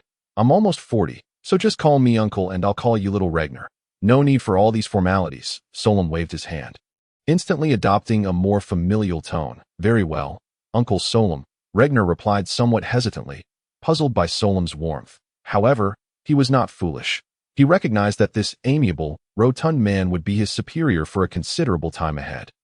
Given the enthusiasm of his leader, it would be unwise to offend him. Exactly, from now on, that is how we'll address each other. Now let us continue. The second point is that our department has a different method for rewarding members compared to others. For instance, those in the intelligence department are rewarded based on the value and difficulty of the information they provide. In our department, however, we offer a fixed monthly reward of 30 gold coins. Of course, you can opt to forego the gold for 30 guild contribution points instead, Solom explained. Contribution points? Regner inquired, intrigued. What are those? They're quite valuable. Items from our guild's equipment department cannot be purchased with gold. Weapons, armor, herbs, and materials can only be exchanged for contribution points, but my advice to you is this. If you're not in urgent need of money, it's best to choose the contribution points. Save them up, and you might eventually be able to exchange enough for a powerful enchanted weapon. With such an item in hand, you'll feel more confident in your future endeavors, even if it doesn't work out. Contribution points can be converted to gold at a rate of 1 point per gold coin, though only in one direction, Solom patiently clarified. I see now. Thank you for the guidance, Uncle, Regner nodded appreciatively.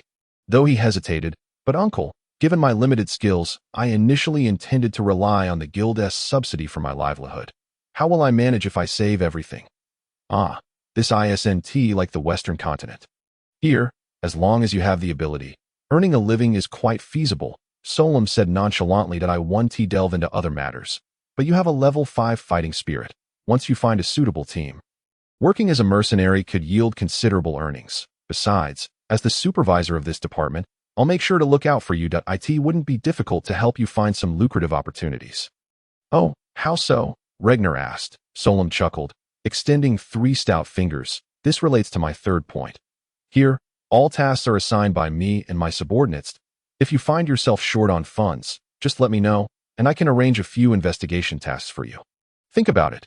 Wealthy clients often request our services for matters they wish to keep discreet. If you complete these tasks with quality and integrity, they are likely to reward you handsomely for your silence when you report back. But what if they seek to silence me permanently? Regner pondered, considering a darker possibility. That won't happen, Solom said confidently. While we may not be significant players, we are still members of the guild. Should anything arise, the guild would certainly intervene. Few would dare to cross the moonshadow. Moreover, the more critical investigation tasks are handled by the intelligence department. We merely look into personal affairs, like who is keeping a mistress or having an affair. They wouldn't resort to drastic measures over such matters. That's a relief, Regner exhaled. All right, I believe I've covered the essentials. Working here is far simpler than in other places. You should become accustomed to it in no time. This booklet is the member manual for our miscellaneous department, containing our rules, regulations, and important notes. If you have any questions, feel free to approach me. I'll be here most of the time, Solom concluded. Thank you for your assistance, Uncle, Regner said, noticing someone arriving and realizing it was time for Solom to resume his duties. He prepared to take his leave. Let me know when you need anything. Solom waved with a smile as Regner bowed and exited. When Regner returned to the establishment known as the Brilliant Star Inn, it was already evening. After leaving the miscellaneous department, he had not gone directly back to the inn. Instead, he took the opportunity to explore the area, recognizing that he would be living in this city for the foreseeable future. Thus, he deemed it prudent to mentally craft a map. He found a restaurant for a light lunch and spent the afternoon wandering until dusk before finally meandering back to the inn. The owner of the Brilliant Star was a man of quarter dwarf lineage, notably short and stout, resembling a cannonball. However, his affable nature and the exquisite rye liquor he brewed had earned his tavern a modest reputation in Meteor City. Previously, the Brilliant Star was merely a small tavern, but after achieving success, the owner decided to expand, transforming it into a larger establishment that served as both a tavern and an inn. The allure of reasonably priced fine spirits attracted many homeless mercenaries who chose to reside there long-term. As it was quite pleasant to enjoy a drink at the front bar and engage in banter with fellow mercenaries during their downtime, as Regner stepped into the Brilliant Star, he spotted Vela, who was drinking alone and swaying slightly. Sister Vela, what brings you here drinking by yourself?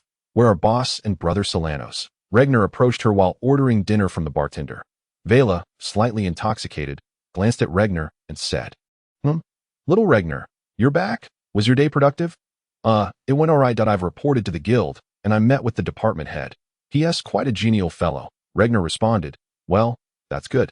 Vera poured a glass of wine for Regner, saying, Little Reg, let me tell you, you are unfamiliar with this place and may easily be bullied.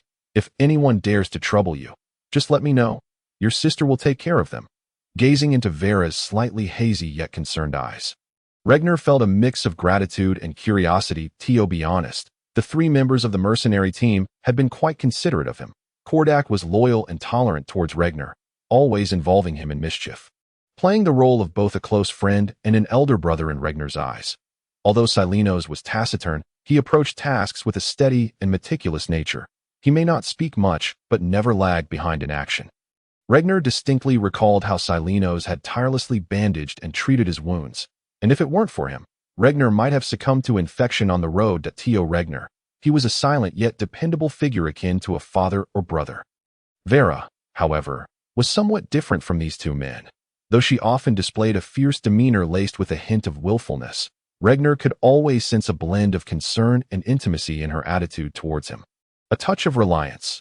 This sentiment, while reminiscent of how the two men regarded him as a younger brother, bore distinct nuances that were impossible to overlook. Thus, upon seeing the expression in Vera's eyes, Regner felt a twinge of curiosity alongside his gratitude. After a moment of hesitation, Regner finally spoke. "Sister Vera." Vera's eyes remained glazed. Her cheeks flushed a rosy hue from the wine, enhancing her otherwise unremarkable features with a newfound allure. Coupled with her already unparalleled figure, she left Regner momentarily speechless. Regner took a sip of wine to mask his awkwardness and said, "I can't shake the feeling that. How should I put it? It seems like you take special care of me. No, that's not quite right. It's as if your attitude towards me is somewhat unique. Would you like to know why?" Vera replied with a sultry smile. Chapter 14. 7 years ago, just out of curiosity, Regner chuckled. "But if you don't wish to share, that's perfectly fine.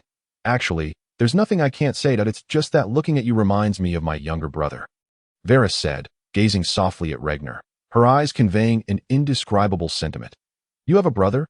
How come I didn't know?" Regner exclaimed, realizing for the first time that Vera had a sibling. Vera took a light sip of her drink and continued. "Do you know why everyone takes such good care of you? Perhaps it's out of kindness. Sister Vera, the captain, and Brother Silenos are all good people," Regner replied earnestly, then pointed at himself with a grin. "I'm also a good person, and I'm fortunate to have met all of you.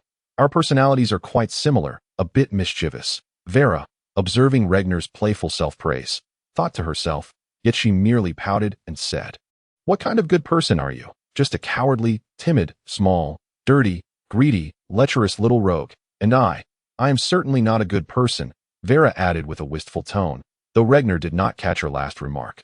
"Didn't you say I resemble your brother? Is your brother also a little rogue?" Regner replied with a mischievous smile. "Sister Vera, when will you introduce me to your brother? I would like to meet him." "But there's no longer an opportunity for that," Vera sighed, continuing, "He died 7 years ago during the second orc invasion." "What?" Regner exclaimed, taken aback that in truth, the reason everyone has been so attentive to you is that we all share a common bond.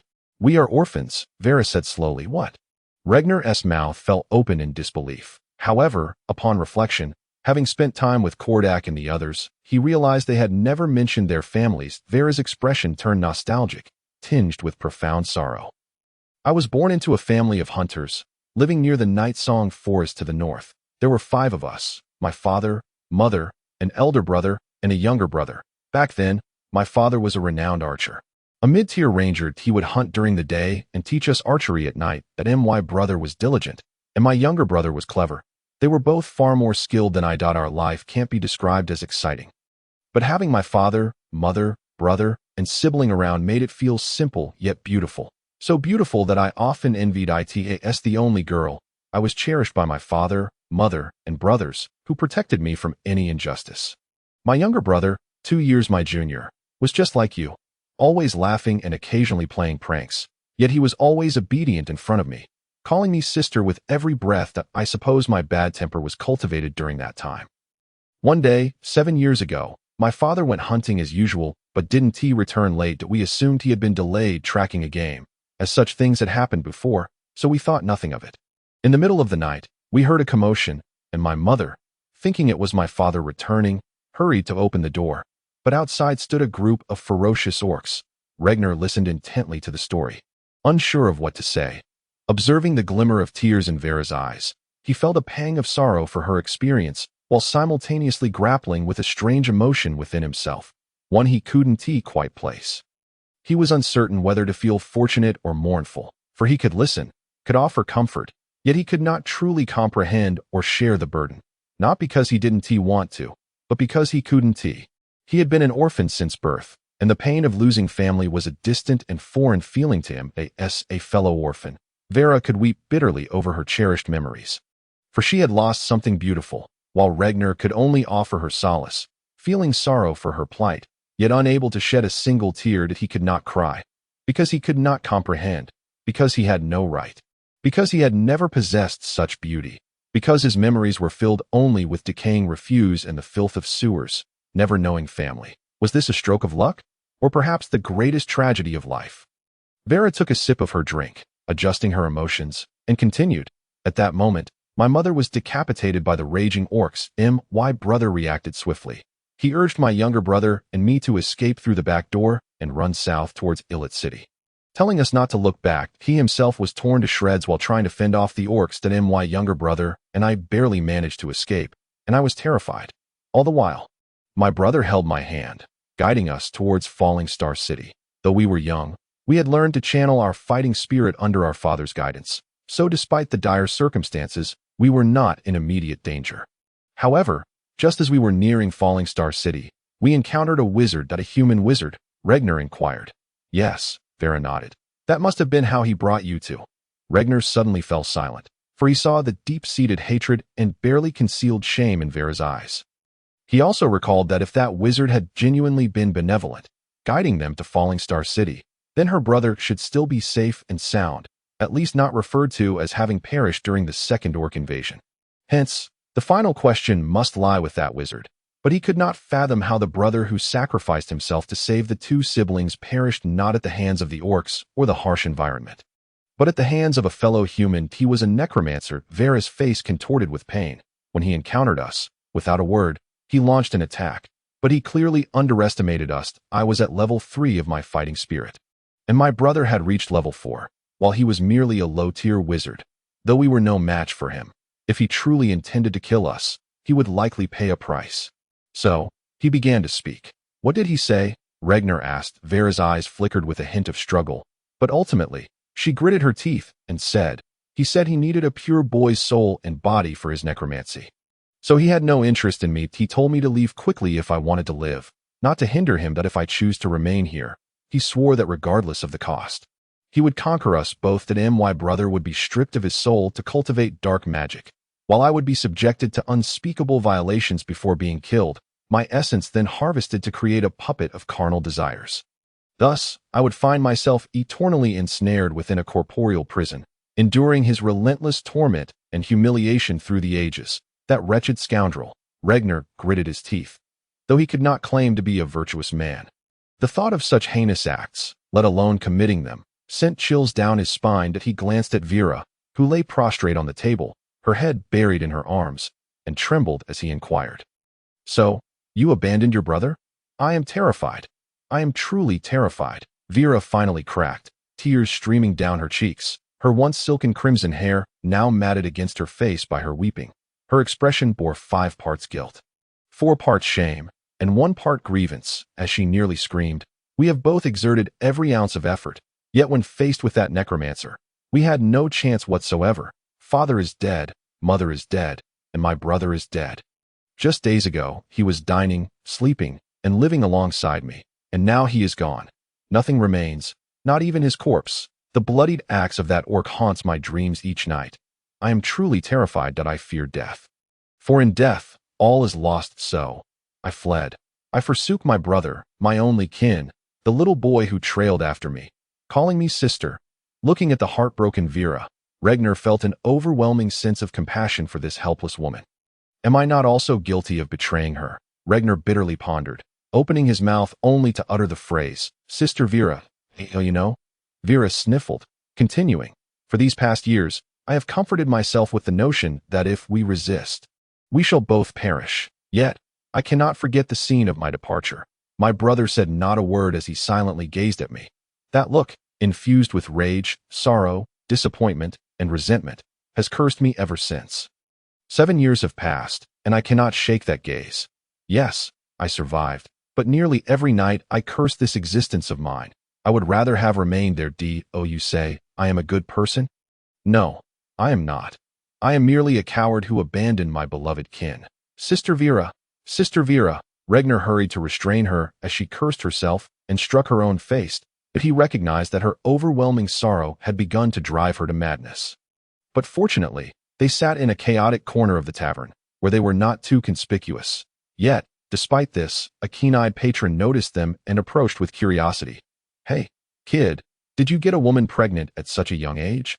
A wiry, disheveled middle-aged man leaned in, casting a glance at Vera and exclaiming, nice taste, but this is quite an issue. How about this? I have a potion, crafted by an alchemist, guaranteeing 0 risk and no pain. Just 20 gold coins, plus a night with your lady friend if you're willing to extend it for another night. It's on the house. Regner wrapped his arms around Vera, gently patting her shuddering shoulders. He assessed the man and the yellow pill in his hand with a frosty demeanor, uttering 5 words in a tone colder than absolute 0. If you wish to live, leave, as Regner spoke. The man had been leering at Vera with lecherous eyes, fantasizing about how delightful it would be to dominate such a voluptuous beauty. Upon hearing Regner's words, he angrily lifted his head, astonished that a scrawny little brat dared to openly insult a mage.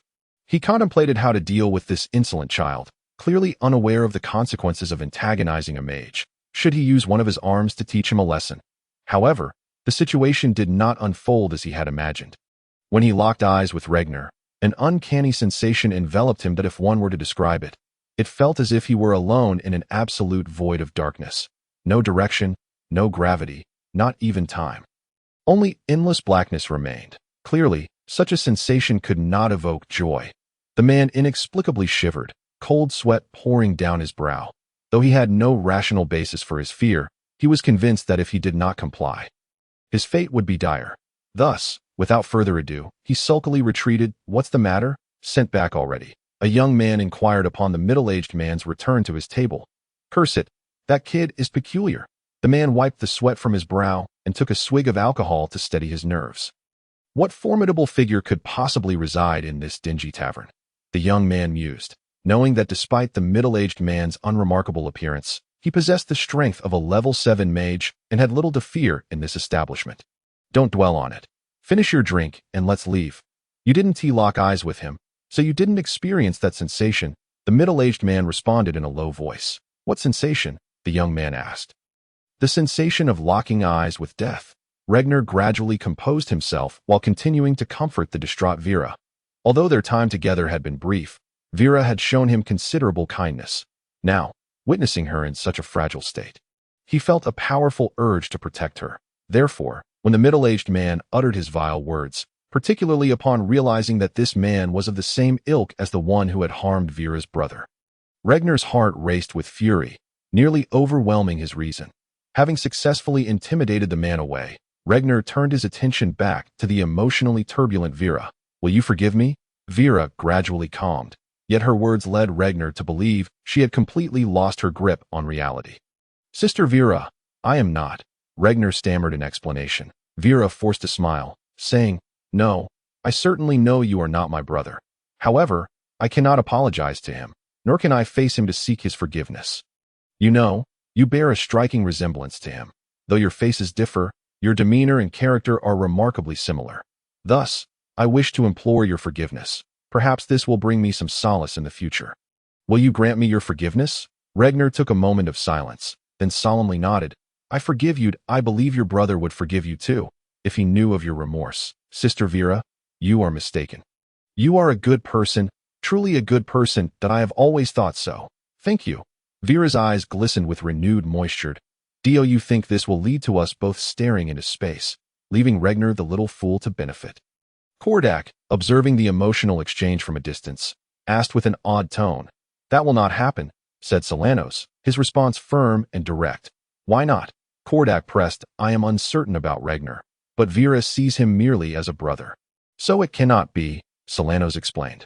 Very well, let's hope so, Kordak sighed, glancing at Vera's weary figure with sympathy. These past years have truly been hard on her. I hope she finds some relief after tonight. If her temper improves, it will be easier for us all. Did you feel the same way when you went to confront that mage? Solanos inquired. That was part of it, but primarily, I could not allow anyone to bully my woman. If I did not fight back, I might as well have taken my own life. Kordak declared with bravado that T.O. confront a mage of equal standing alone. Such foolishness is akin to suicide, do not forget. Had I not saved you that time, you would now be nothing more than a skeletal puppet, Solanos remarked, his tone unusually verbose that night. Shut it. You speak as if you were so formidable. You only arrived a few minutes late. Had you gone first, you would have fared no better, Kordak retorted defiantly. But you caused Vera to believe I was off gambling with you, losing and refusing to pay, resulting in me receiving a thorough scolding, Solanos countered, meticulously. You could have simply said we were avenging her. Why did you not? Kordak shot back. I had no desire to, Solanos chuckled. Moreover, to be truthful, it felt rather good to eliminate a mage. Then you deserve the reprimand. Kordak glanced back at Regner and Vera before turning away. Come, Regner has likely noticed us. They asked for that, Sister Vera. I fear my days will not be pleasant starting tomorrow, nay. From this very night, Regner began to don a sorrowful expression. What's wrong? Vera inquired.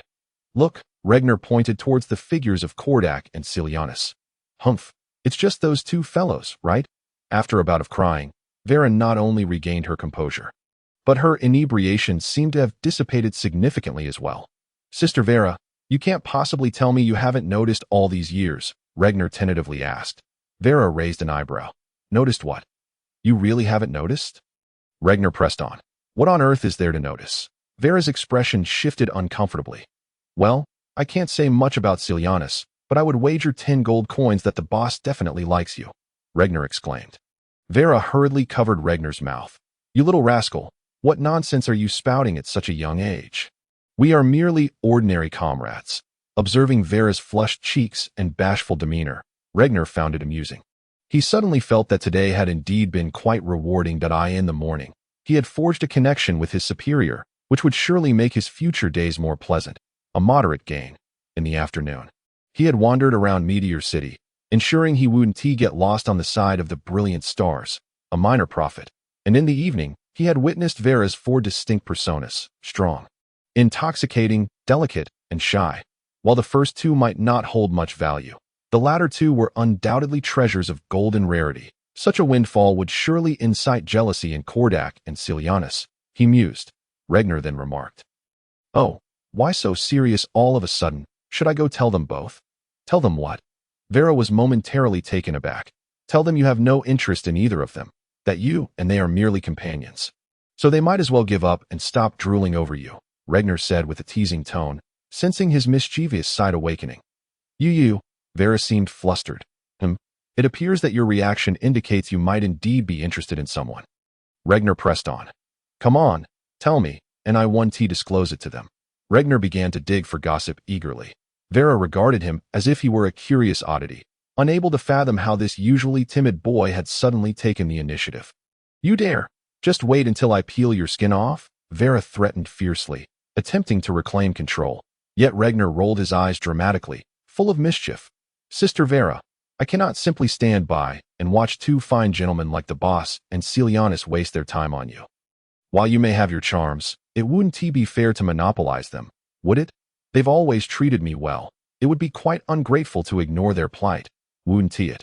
You are utterly heartless. After all the care I've shown you, Vera retorted indignantly. I'm just curious. If you want to tell me, I'll have to guess, right? Regner's eyes twinkled with mischief. Humph. Vera chose not to respond. Regner pondered. I'll wager it's Silianis. He seems more composed than the boss, more handsome too, and he's quite kind-hearted. People say silent men are the most charming, after all. Vera scoffed. Silianis is just a dullard. He can't even utter a word for ages. Being with him would be dreadfully boring. Achoo. Silianis sneezed, still catching a cold. What kind of constitution is that? Kordak mocked. Regner was taken aback by Vera's disparaging remarks about the quintessential gentleman in his eyes. Then, with a sneer, continued, Could it be you fancy the boss? That would be a rather heavy preference, wouldn't it? He.s. even less likely. Vera raised an eyebrow. Just look at him. All brawn and no brains. Like a bear, his temper is foul, his demeanor lazy, and he.s. a glutton. How could I possibly like someone like that? Achoo. Achoo. Achoo. Kordak sneezed thrice in quick succession, then chuckled awkwardly under Silianis' disdainful gaze. Today seems rather peculiar, doesn't it? Chapter 16. The Mercenary Guild. As dawn broke once again, Regner felt fortunate that the delicate, porcelain-like feet did not reappear beside him in bed. That he glanced at Kordak, who still snored thunderously, and nodded in satisfaction. Life has finally returned to normal. In truth, Regner's life had not merely reverted to the status quo. It had, in certain respects, improved. Come, little Regner, what do you wish to eat? Tell the boss. Today, the boss is treating, and you can eat your fill, Kordak proclaimed, thumping his chest amidst the curious glances of Vera and Celianis, treating Regner with the enthusiasm of a long-lost son. Have you accepted him as your godfather? Vera asked cautiously. What godfather? Regner replied, exasperated. A godfather would want a goddaughter. Have you ever heard of one wanting a godson? Then why is he being so attentive to you today? Vera inquired again. Not at all, Sister Vera. You're overthinking it. Regner feigned ignorance. Yes, I'm merely fulfilling my duties as the boss's subordinate. After all, little Regner calls me boss, so I ought to reciprocate. Right? Kordak chimed in. "2 lunatics, going on and on," Vera muttered, disinterested in pursuing the matter further. Little Regner, you've already been treated to a meal. Could you perhaps share a bit of information with me?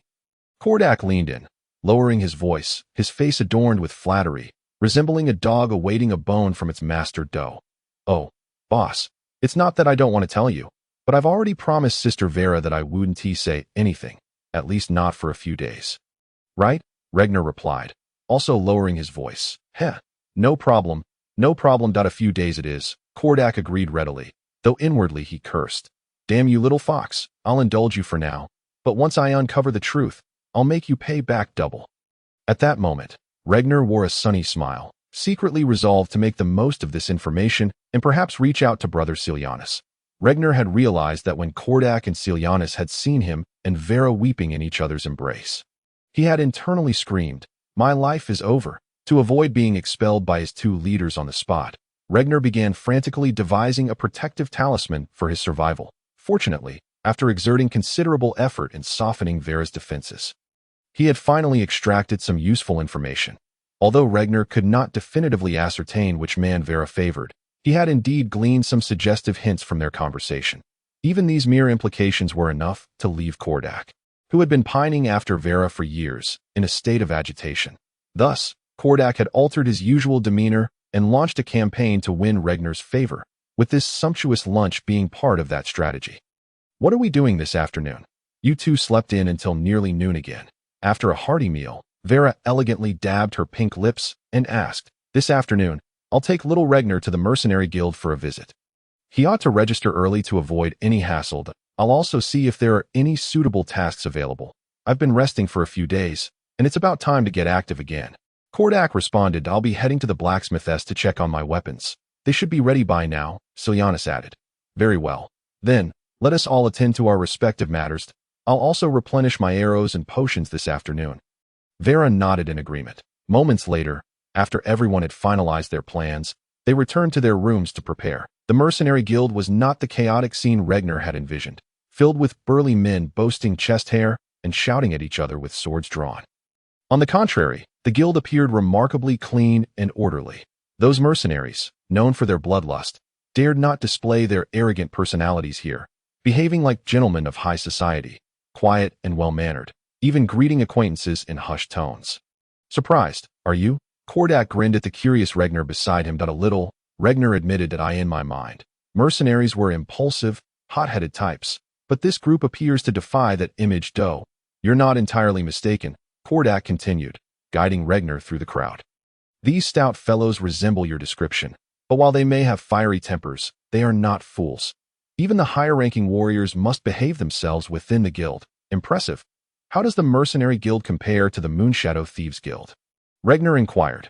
That depends on your criteria for comparison. If you're talking about intelligence gathering and stealthy assassinations, I doubt any organization on this continent rivals the Moonshadow Thieves Guild.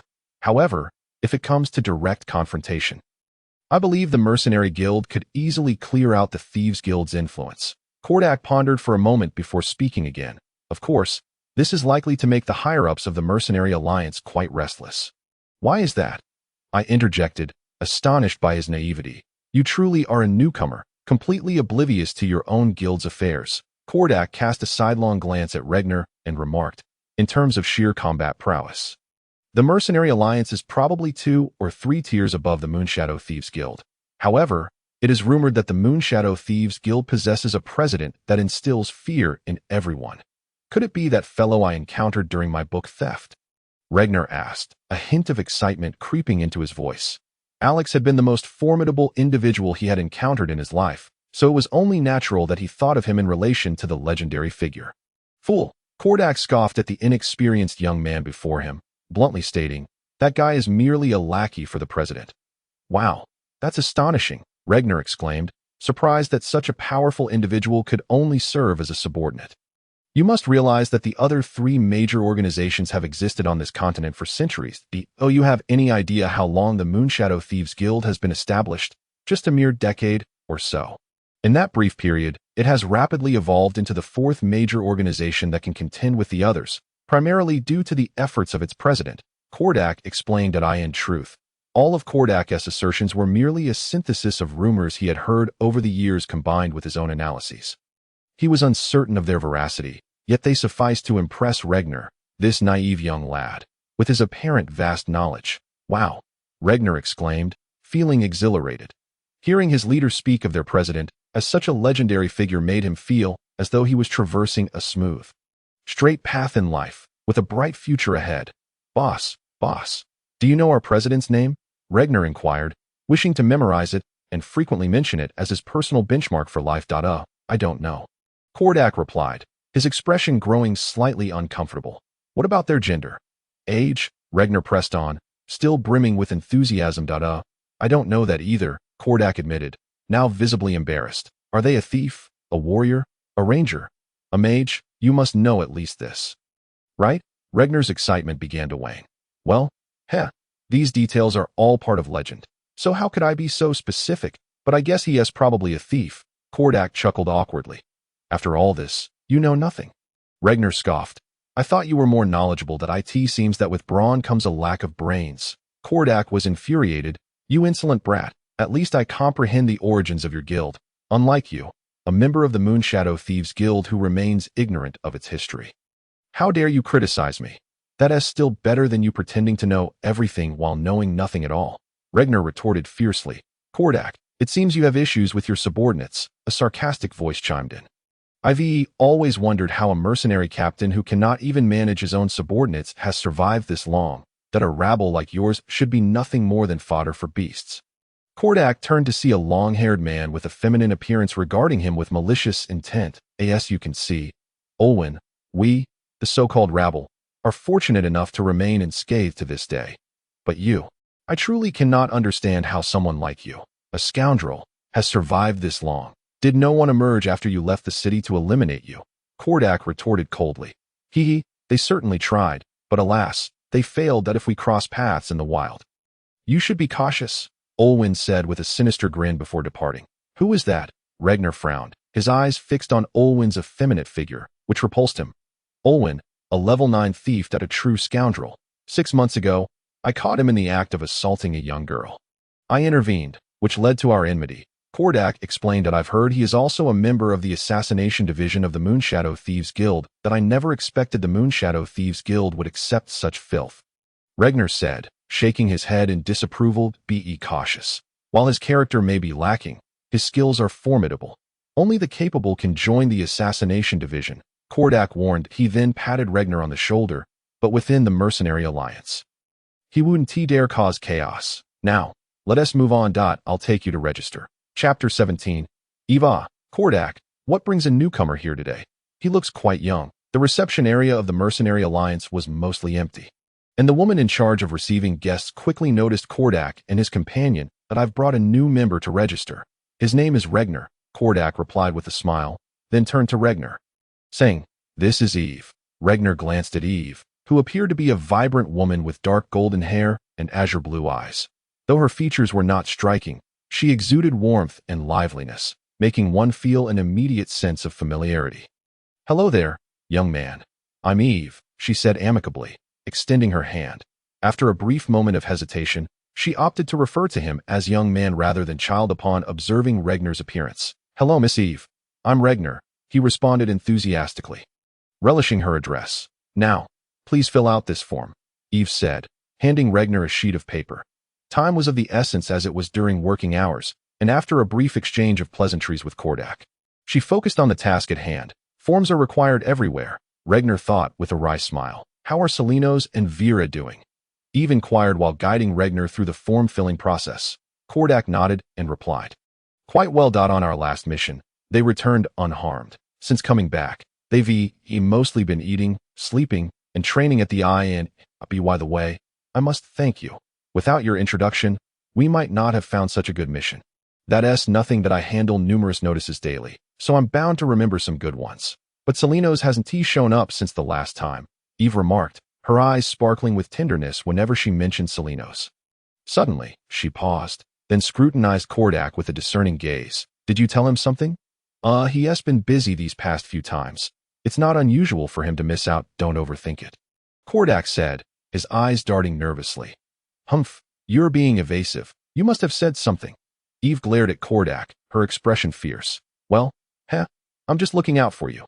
You know Salinos is quite the reticent fellow. If you don't take the initiative, you two might never cross paths in this lifetime. That I'm merely helping to speed things along, Kordak explained with a grin. You're the reticent one. A towering, robust dullard, Salinos is reserved and steady. Unlike you, who babbles incessantly. You told Salinos so quickly, Eve huffed indignantly. Kordak paid no heed to Eve's disparagement and merely teased. Oh, come now, you're all grown up. I think you should just tell him directly. If he likes you, that's splendid. If he doesn't, then it's best to move on. What is the point of lingering here? Easy for you to say. Do you treat Vera the same way? Eve scoffed. Well, this is a different situation, Kordak stammered, his face flushing. Vera has a rather fiery temperament. I must tread carefully that if I provoke her too much, it could end poorly for me. You little brat, just fill out your form properly. Why are your ears so long? Do you think you're an elf or something? Regner received a sharp rap on the head. Displeased, he raised his head and said, I'll tell Sister Vera you're abusing me. You dare to report me. Do you believe I won't silence you right now? Kordak threatened that of course I would. Regner, ultimately too timid to act defiantly, wore a fawning smile and said, Boss, you're quite the schemer. Getting Miss Eve to take care of the big brother that you'll soon have one less to worry about. Kordak hastily covered Regner's mouth and cast a wary glance at Eve, lowering his voice threateningly. If you want to live, don't involve Salinos and Vera in this. Regner glanced at Eve's slightly unnatural complexion and instantly realized he had spoken out of turn. Hastily nodding in acknowledgement, he truly could not fathom what was so special about Vera. Even Salernos had taken her to heart at times. He genuinely envied that woman. Eve let out a soft sigh. Salernos has merely spent a considerable amount of time with Vera, and it is only natural for feelings to develop. It's not as you might think that. Oh, by the way, I came here not only to register him, but also to see if there are any worthwhile tasks available. Any suggestions? Kordak quickly changed the subject. Why not check with old Jack? I recall there being a bounty for a blood bear that seemed decent. Eve replied somewhat absent-mindedly. Then take your time writing here. I shall go have a look. Kordak patted Regner on the shoulder before departing. Did you come from the west? After a moment of solitary reflection, Eve shifted her focus back to Regner, who was silently filling out forms. You guessed quite accurately, Regner replied without lifting his head. Most of you newcomers hail from the west. Some are fleeing persecution, others seek experience, and some merely wish to make a living. There are all sorts of reasons. Eve casually remarked, How did you come across Kordak and the others? Wandering alone in the forest, I was besieged by a pack of swift shadow dragons, and it just so happened that the boss and his crew rescued me. Regner paused and then asked, Miss Eve, have you ever been a mercenary? Me? Eve chuckled. I have indeed, but eventually grew weary of it and sought a stable job here, although the income is somewhat lesser. At least I no longer live in fear. Truth be told, I never really wanted to be a mercenary. Regner replied, I too find such a life exhausting. Your choice of seeking stability is far more appealing. Then why did you come here to register? Eve inquired, puzzled. Someone like you would fare well as an apprentice in a shop. I am not entirely sure, Regner responded with a hint of resignation in his smile. Initially, the boss said I was not suited for this or that, and I blindly followed them here. Later, I contemplated the dangers of mercenary life. It is thrilling yet perilous. Other pursuits may be safe, but are often too mundane. Having spent my childhood in a cramped slum, I finally have the chance to step into a larger world. If I were to retreat back to a confined space, I would likely hold myself in contempt. Eve was taken aback. She did not expect this boy, who appeared younger than his actual age, to express such profound sentiments. After considering Regnar's words, she smiled and nodded. You have a point, young man. It's indeed beneficial for the youth to venture out and broaden their horizons. Miss Eve, you are quite young yourself, Regnar complimented Dono. I'm afraid my spirit is weary. Now I simply wish to find someone to live a stable life with. Perhaps you mean to live with Brother Salernos? Regnar's curiosity was piqued once again. Children are quite perceptive. Eve did not deny it. Evidently, she was more candid about this matter than Vera. Miss Eve has good taste. Brother Salernos is indeed a fine man. He praised. But what good is good taste if one lacks charm? It's better to be charming than merely discerning. Eve lamented, recalling her sorrow. Regnar paused his writing, glanced at Eve, and resumed, In truth, Miss Eve, there is no need for you to be overly sorrowful. Brother Salernos is rather taciturn, keeping his thoughts to himself. Thus, no one really knows what he thinks. Moreover, while he treats Vera exceptionally well, to claim it stems from romantic affection seems somewhat far-fetched. As for whether the boss has said anything to him these past few days, I am unaware, but Brother Salernos has indeed been preoccupied. It should not be due to your concerns. Therefore, I believe the situation may not be as dire as you imagine.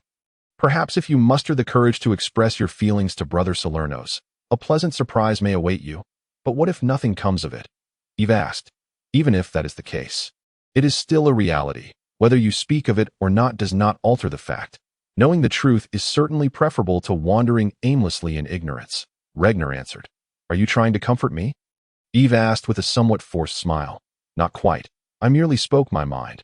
Regnar replied earnestly. So, Miss Eve, why not seize an opportunity in the coming days? Would you like me to summon him for you? Perhaps we should wait. Eve shook her head, then added upon seeing Regnar's hesitant expression, Let us wait until he returns from his next task. That works as well. Regnar did not press further, understanding that this was a customary way of blessing among mercenaries. Those who are awaited are not fated to perish on their missions, for they have unfinished business. I never would have guessed that someone of your age could ponder such matters, Eve teased. Who says I'm too young? And who claims that youth precludes one from deep thought? Regnar retorted. After completing the forms, he handed them to her. Eve reviewed Regnar's information, nodding in satisfaction, and then began to cast a spell. Moments later, a burst of flames suddenly ignited, swiftly consuming the papers until nothing remained. All done. The information has been transmitted. From this moment on, you are one of the members of the Mercenary Guild. Here is your badge and member handbook. Since you have yet to complete a task, all our evaluations of you stand at 0. Keep up the good work, young man. Your sister looks forward to your growth. Eve could not resist ruffling Regnar's short, dark hair, pleased with her little prank. Regnar helplessly smoothed his hair. Compared to Vera, Eve had indeed toned down, and thus he held no grievances. Finished? Kordak returned, his expression suggesting he had accepted a favorable mission. Yes, I'm done. Let us go. I've taken the bloodbear task that Eve recommended. We should head back and discuss it. Eve, thank you once again. Kordak said that it was but a small effort. Eve shrugged. The two expressed their gratitude to Eve once more before waving goodbye and returning to the tavern. As evening had already fallen, Chapter 18. The first mercenary task, Bloodbear. That night, Kordak seized the opportunity while everyone was gathered for dinner to discuss the upcoming task. Indeed, Kordak said, raising his hands, this bounty was issued by a small town in the north. Recently, this town has been frequently troubled by a blood bear. Although the bear has yet to invade the town, many townsfolk venturing out have been torn to shreds by it, and the local self-defense team would likely incur substantial costs in hunting it down. After deliberation, the townspeople decided to pool their resources to issue a bounty through the Mercenary Guild, which is this task. The commission, location, and requirements. Salernos inquired. Kordak retrieved the commission from his coat pocket, glanced over it, and continued, they are offering a bounty of 50 gold coins. This amount is not particularly high, but the commission states that we only need to present the bear's head upon our return to complete the task. They do not require any additional materials such as the bear's gallbladder or hide, which we may dispose of as we see fit. Sounds promising, Vera nodded. The blood bear, though fearsome, still fell within their capabilities. Even without the bounty, The bear's remains could yield 40 or 50 gold coins, and the mercenary guild would not take a cut from this portion. Thus, combining the bounty and materials, they could potentially earn nearly 100 gold coins, a sum ample enough to justify the journey. With Vera and Salernos affirming their agreement, Kordak continued, "In fact, they have no requirements beyond wanting the bear dead. They do not want it captured alive. Have no stipulations regarding the method of its killing, nor do they desire any materials from the bear. As for the location, it is somewhat distant. The bear frequents the vicinity of Glimmer Lake in the Night Song Forest. They have only managed to narrow down the bear's activity range to that extent. The remainder will be up to us to locate. Overall, we should expect the journey from departure to our return to Meteor City to take between 12 to 15 days. As Kordak mentioned the Night Song Forest, Regner noticed him pause momentarily and cast a cautious glance at Vera. After all, Vera's former hometown lay near that very forest, and mentioning it now could surely evoke painful memories for her. It was evident that if Vera were to feel upset, the three men present, regardless of their stature, would inevitably suffer some consequences. A truth even the recently joined Regner understood well. "You need not look at me. I am not so fragile as to be affected by that," Vera stated. Vera paid no heed to Kordak, entirely absorbed in cutting a piece of beef and devouring it with gusto. The captain. "Shouldn't I be more considerate of my companions?" Kordak chuckled awkwardly. "However, regarding the issue of the guide, I have been away from that area for 7 or 8 years, and as a child, my father seldom took me into the forest. Hence, I lack confidence in my guiding abilities." Vera shook her head dismissively. "That's of little consequence. We have a map. After all," Kordak replied, "I'll purchase a copy tomorrow to study it. Nevertheless, I must caution you all that to the north of Night Song Forest lies the realm of the orcs. Although there have been no reports of orc activities in Night Song Forest in recent years, I believe it is prudent to remain cautious." Vera's voice dripped with disdain as she remarked, "They are a group of beasts devoid of mercy and compassion. If we encounter them, be prepared for battle at the earliest opportunity." Of course, Kordak readily agreed, though he was somewhat skeptical. There are quite a few orc laborers in Meteor City. While they are indeed quick-tempered and irritable, they seldom cause trouble as long as their food supply is sufficient. Moreover, I must admit that these simple-minded, muscular creatures are quite adept at their work. Just consider, they can carry 300 to 400 pounds of building materials all day without breaking a sweat, which is rather humbling for someone as robust as myself. "Boss, I have a question." Regner raised his hand. "What is it?" "You mentioned this is a bounty mission, which logically means anyone can accomplish it. How can you be certain that the bear won't be claimed by someone else first? What if we end up going for nothing?" Regner inquired. "You need not worry about that. While the materials from the blood-red bear can fetch a handsome sum, the inherent dangers of hunting it will naturally deter the weaker individuals. As for the stronger ones, they would likely find it too bothersome to chase after a few dozen gold coins, considering that it would take a considerable amount of time to process the bear's carcass. Furthermore, this mission is in a remote location. If it weren't for the additional 50 gold coins in commission, I doubt any of us would be inclined to take on this task. Most importantly, regardless of who slays the blood-red bear, once its death is confirmed, the 50 gold coins in commission will belong to the client, which means it will be ours," Kordak explained. "Why is that?" Regner was puzzled. "You can earn a commission without lifting a finger. The Mercenary Guild's bounty missions were once public bounties, where anyone could claim the reward by presenting the target's head. However, this system intensified the violence among mercenaries in the wilderness. Just think about it. If you were to encounter a group of less formidable mercenaries holding a tempting bounty certificate, wouldn't you be tempted to attack them, not only to seize their spoils, but also to gain a substantial commission?" Kordak asked. Regner pondered seriously for a moment before shaking his head. "No. While I often steal, I could never bring myself to kill someone for gold. Besides, I have never taken a life. All right, perhaps a few dozen coins aren't worth it. But what if it were a few hundred, a few thousand, or tens of thousands?" Kordak sighed, realizing that despite having lived in the squalor of the slums for over a decade, Regner still harbored a small, pristine, and innocent corner within him. Perhaps it was due to naivety, ignorance, or kindness. This small sanctuary, though seemingly childish and somewhat laughable, was undeniably precious. The world operates in such a way that some things you yearn for deeply, yet must ultimately abandon. Kordak was uncertain when Regner would forsake this innocence or whether it would be a good or bad decision. However, without a doubt, Regner would feel a sense of regret, when that moment came. Just as Kordak had in his own past that I, Regner, seemed to be a bit hesitant. Regardless of your feelings, for the sake of 10,000 gold coins, I cannot confidently say no, Kordak remarked with a knowing smile. Humans are inherently greedy, so do not underestimate your own desires or overestimate your self-restraint. Perhaps, Regner conceded, acknowledging Kordak's words. That's so. Do any of you have further questions regarding this bounty mission? Kordak surveyed the group. Vera gently tapped her fair finger against her head. The blood-red bear may have tough skin and thick flesh, but its awkward size means it shouldn't be overly difficult to handle with proper preparation. I have no issues. After considering for a moment, Silnos nodded. Both Vera and I are ranged archers. If Kordak, you are confident in withstanding the blood-red bear's attacks, then we should be fine. What about Regner? Regner blinked in confusion. What about me?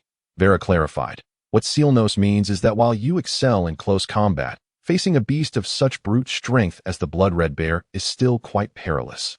After all, you do not possess Kordak's physical prowess and are clad in leather armor. One misstep could lead to more than mere injury.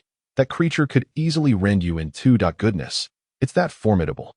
Regner exclaimed, beads of cold sweat forming on his brow. Of course, I need to wield my shield just to withstand the blood-red bear's strikes. With your scrawny frame, a single blow could very well spell your end. Kordak remarked disdainfully. Considering all these factors, and since this is your first time on a mission, you will simply assist us with reconnaissance. By the way, do you know how to set traps? Traps? Regner contemplated before nodding. I should be able to manage. I can practice over the next couple of days, especially since Sister Vera has bought me some components. Excellent. Be sure to prepare several traps when the time comes. Kordak responded with satisfaction. And then what? Regner asked, his eyes gleaming with anticipation. Then we wait for the bear, Kordak stated, perplexed by Regner's sudden excitement. What about me? What will I be doing? Regner still wore an expectant expression. Well, if you wish to find a place to hide, you may do so. If not, you can perch atop a large tree and observe us, Kordak added, attempting to accommodate Regner's feelings. If anything unusual occurs, just shout. So, I'm merely a lookout. Regner's enthusiasm waned. Who says that? Aren't you also responsible for scouting and setting traps? Vera reassured him. Those tasks can be managed by you as well, boss. If you leave me to laze about, I won't be able to earn that commission. It would be too much to bear. Regner shook his head. Kordak chuckled, patting Regner on the shoulder. It's not that we don't trust you. It's just that this time, your role is limited. The blood-red bear is no trifling matter. Its claws are as large as basins, and a single swipe could indeed end you. Additionally, this is your first mission. Observing and learning will be beneficial for you. Seeing Kordak's earnest sincerity, Regner found it difficult to continue opposing. He nodded and said, all right then, but for this mission, I will only take 1/10 of the commission. The other half will be for treating you to drinks upon our return. Agreed. Then it is settled, Kordak replied without further ado. After summarizing a few points, the group finished their dinner and retired to their respective quarters. In the days that followed, the group engaged in a series of tests to assess Regner's combat abilities and deepen their understanding of their new teammate. Regner, for his part, practiced diligently, honing his trap-making skills alongside daily sparring sessions with Kordak and the others. He dismantled and reassembled several traps repeatedly until he could set them up with his eyes closed. Less than a day later, Kordak and the group were fully equipped and ready to embark on their new mission. Chapter 19. Yorktown is situated in the southwestern part of Nightsong Forest. Nestled in the heart of the eastern continent, with the expansive and fertile Azure Plains to the south, the largest bastion of humanity on the continent, the townsfolk of York primarily sustain themselves through farming and hunting. During the busy farming seasons, they toiled diligently in their fields, while in the quieter months, they wield axes and bows to venture into the nearby Nightsong Forest, occasionally hunting beasts to sell for supplemental income. Moreover, some skilled individuals abandon agriculture altogether to pursue full-time hunting, earning more from hunting each month than their farming counterparts, which incited a palpable spirit of martial prowess among the town's residents. Amidst the occasional influence of passing mercenaries, the spirit of the townsfolk in York has taken on a notably fierce demeanor. However, despite their valor, the townspeople are all trained in martial arts, and while their moves and techniques may dazzle the eye, they lack a comprehensive system for cultivating battle energy. Although many in the town have taught themselves and managed to awaken their inner energy, the dual constraints of innate talent and environment makes significant breakthroughs exceedingly rare, leaving many to stagnate at the third or fourth level of battle energy. Recently, an enormous brown bear has been sighted near York, claiming the lives of several villagers who ventured outside. Survivors describe the bear as nearly 3 meters tall when it lies down, with blue eyes the size of fists, and its reddish-brown fur is impervious to blades. Its roar is said to send chills down one's spine.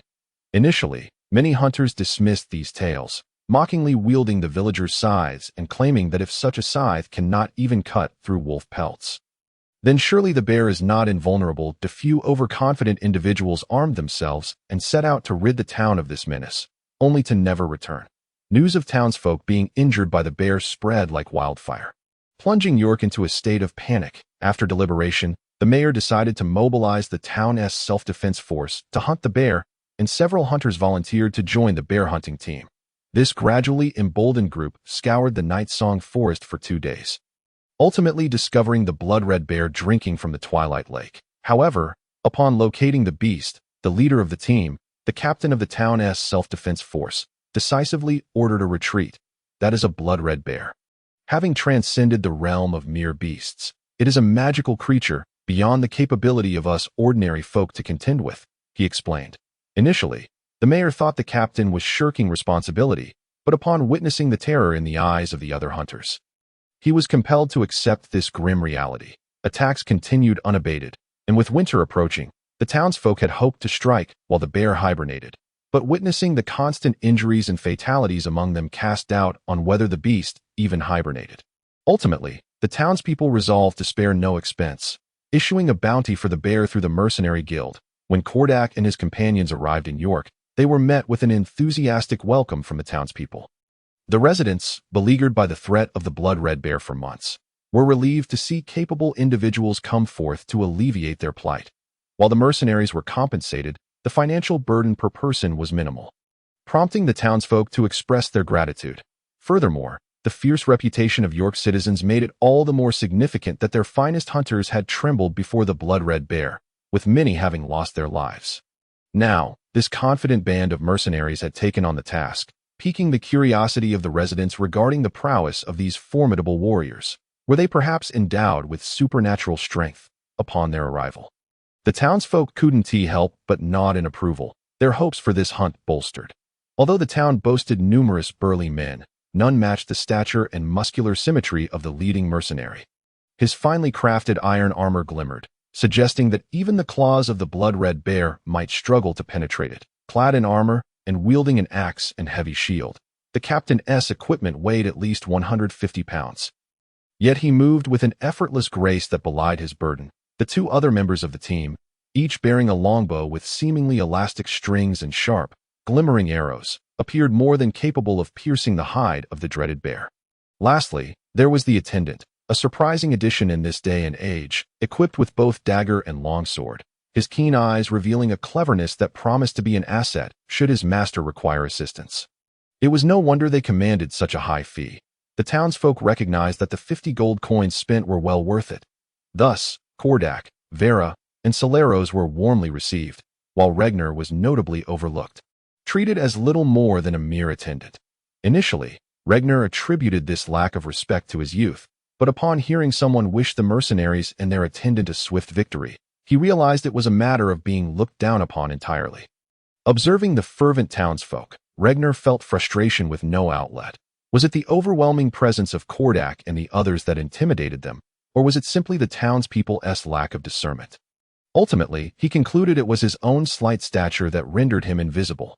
Throughout the journey, Regner maintained a stoic demeanor, though his discontent simmered beneath the surface. Upon reaching the inn, Kordak reserved 4 rooms for the group. With vacant accommodations available, he would not allow Regner to claim his soft, comfortable bed, and Regner was relieved to avoid the pungent odor reminiscent of a cloud of stench that Kordak's feet emitted. Once everyone was settled, Kordak led the group upstairs when a ragged little boy hurriedly approached, colliding directly with Vera. "Stop right there," Regner commanded, halting the boy, who was attempting to apologize and flee. The boy had made a subtle movement that went unnoticed by the seasoned mercenaries.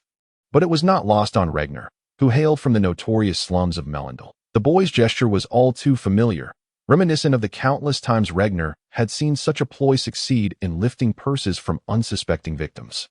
"Hand over the purse." Regner extended his hand, his tone surprisingly gentle. The boy appeared even younger than he, invoking a sense of empathy within Regner, who softened his voice.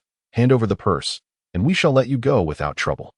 The boy trembled before Kordak's imposing stature, hesitantly extending his left hand to retrieve Vera's purse from behind his waist. "Doe." Vera gasped, her voice tinged with incredulity. "You little thieves are truly despicable, little Lay included. Each of you seems intent on targeting my purse." With that, she playfully struck Regner on the head.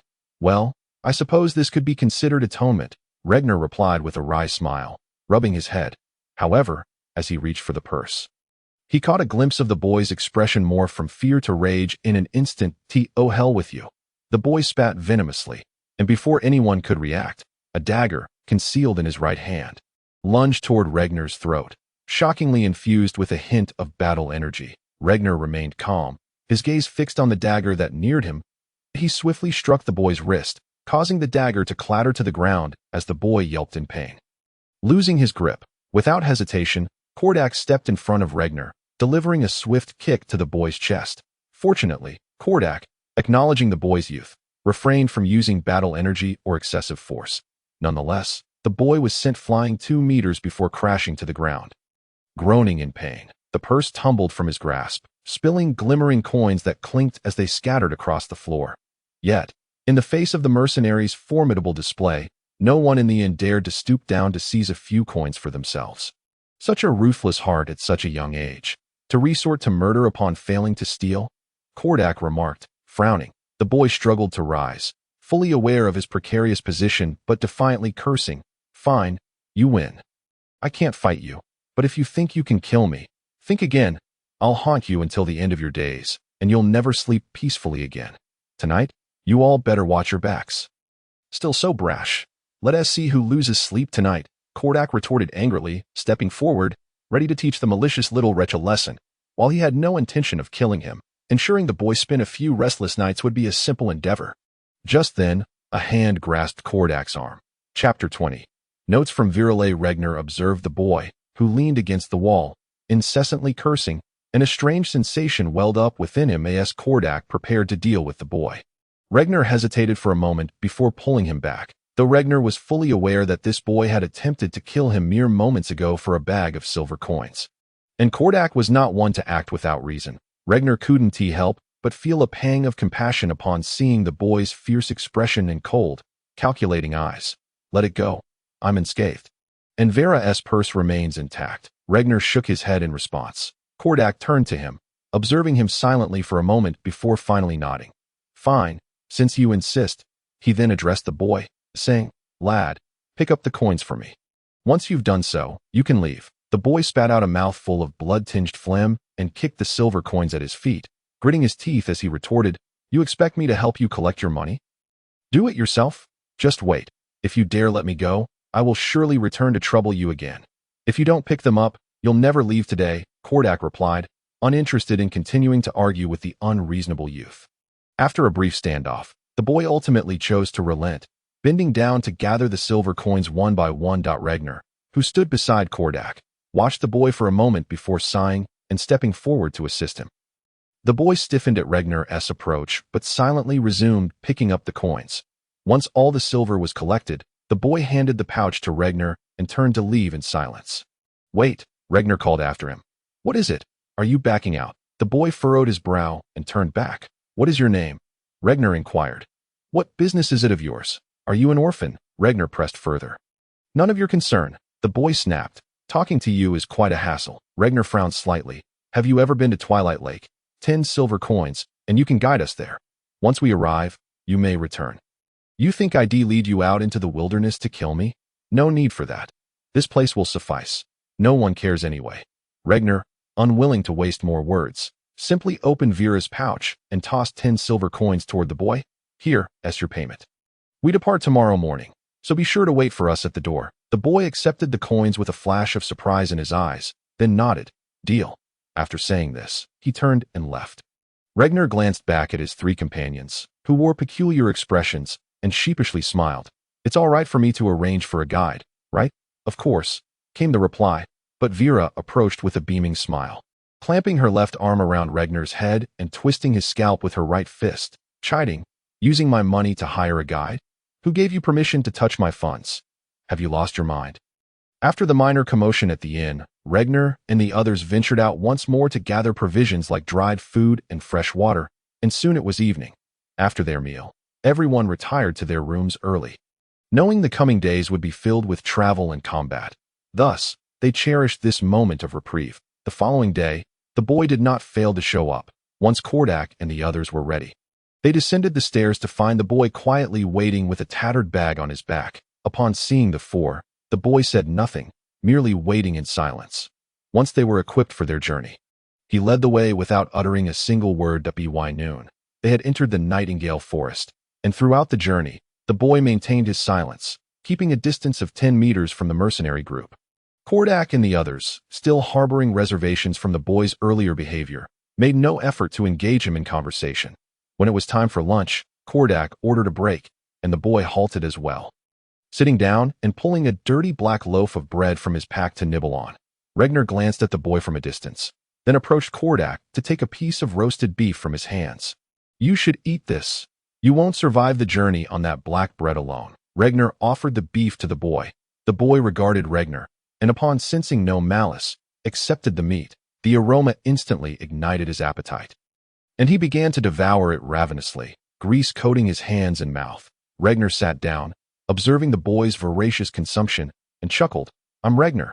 That big fellow over there is Kordak. The female is Vera, and the quiet one is Selinos." The boy paused, struggled to swallow a mouthful of beef, then replied, "Jahart, what about your parents?" Regnar inquired. "My father died in the forest 6 months ago while hunting, and later my mother abandoned us."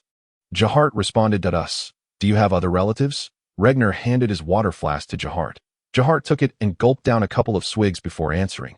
"I have 2 younger sisters. I am the eldest." After a moment of hesitation, Jahart added, "I'm sorry for yesterday.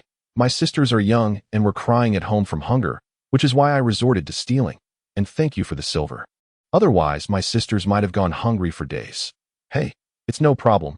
I wasn't hurt, but you really struck hard.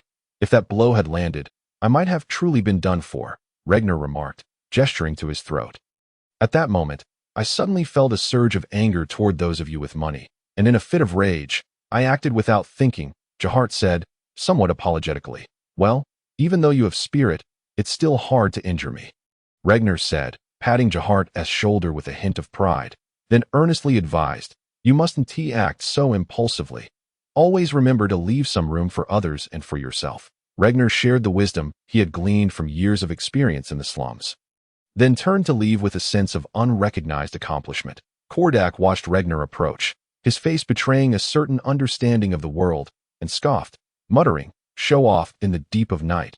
Regnar surveyed his surroundings to ensure everything was in order before continuing to read by the dim firelight. Due to his relatively light involvement in the recent skirmishes, the night watch had largely fallen to him, but a rustle from the tent behind him caught his attention, and he turned to see Kordak. "Is it time for the shift change?" Regnar asked. "Not quite. I've nearly dozed off." "What are you reading?" Kordak inquired with curiosity, leaning closer. "Remember the challenge you set for me?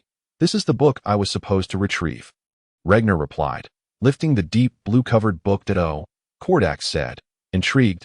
As he reached out to take the book, he knew it was the one Alex had managed to give to Regnar, but he had overlooked it until now. Regnar's mention piqued his curiosity about its contents. However, upon opening the book, he was taken aback. Although he could clearly recognize that the text was written in the common tongue, he could not comprehend it at all, as if it were inscribed in an unfamiliar elvish script. "You can read this book?" Kordak asked. "Of course. It's common tongue, which all humans use. How could I not understand it?" Regnar shrugged in response. Kordak pondered for a moment, then realized that the book must contain some magical enchantment, rendering it unreadable to anyone but Regnar, likely to prevent the contents from leaking.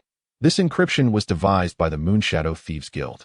Since they wished to keep the contents secret, I wouldn't be foolish enough to ask Regnar about it, Kordak concluded. Regnar eagerly flipped through the pages of the book, though it was only a centimeter thick.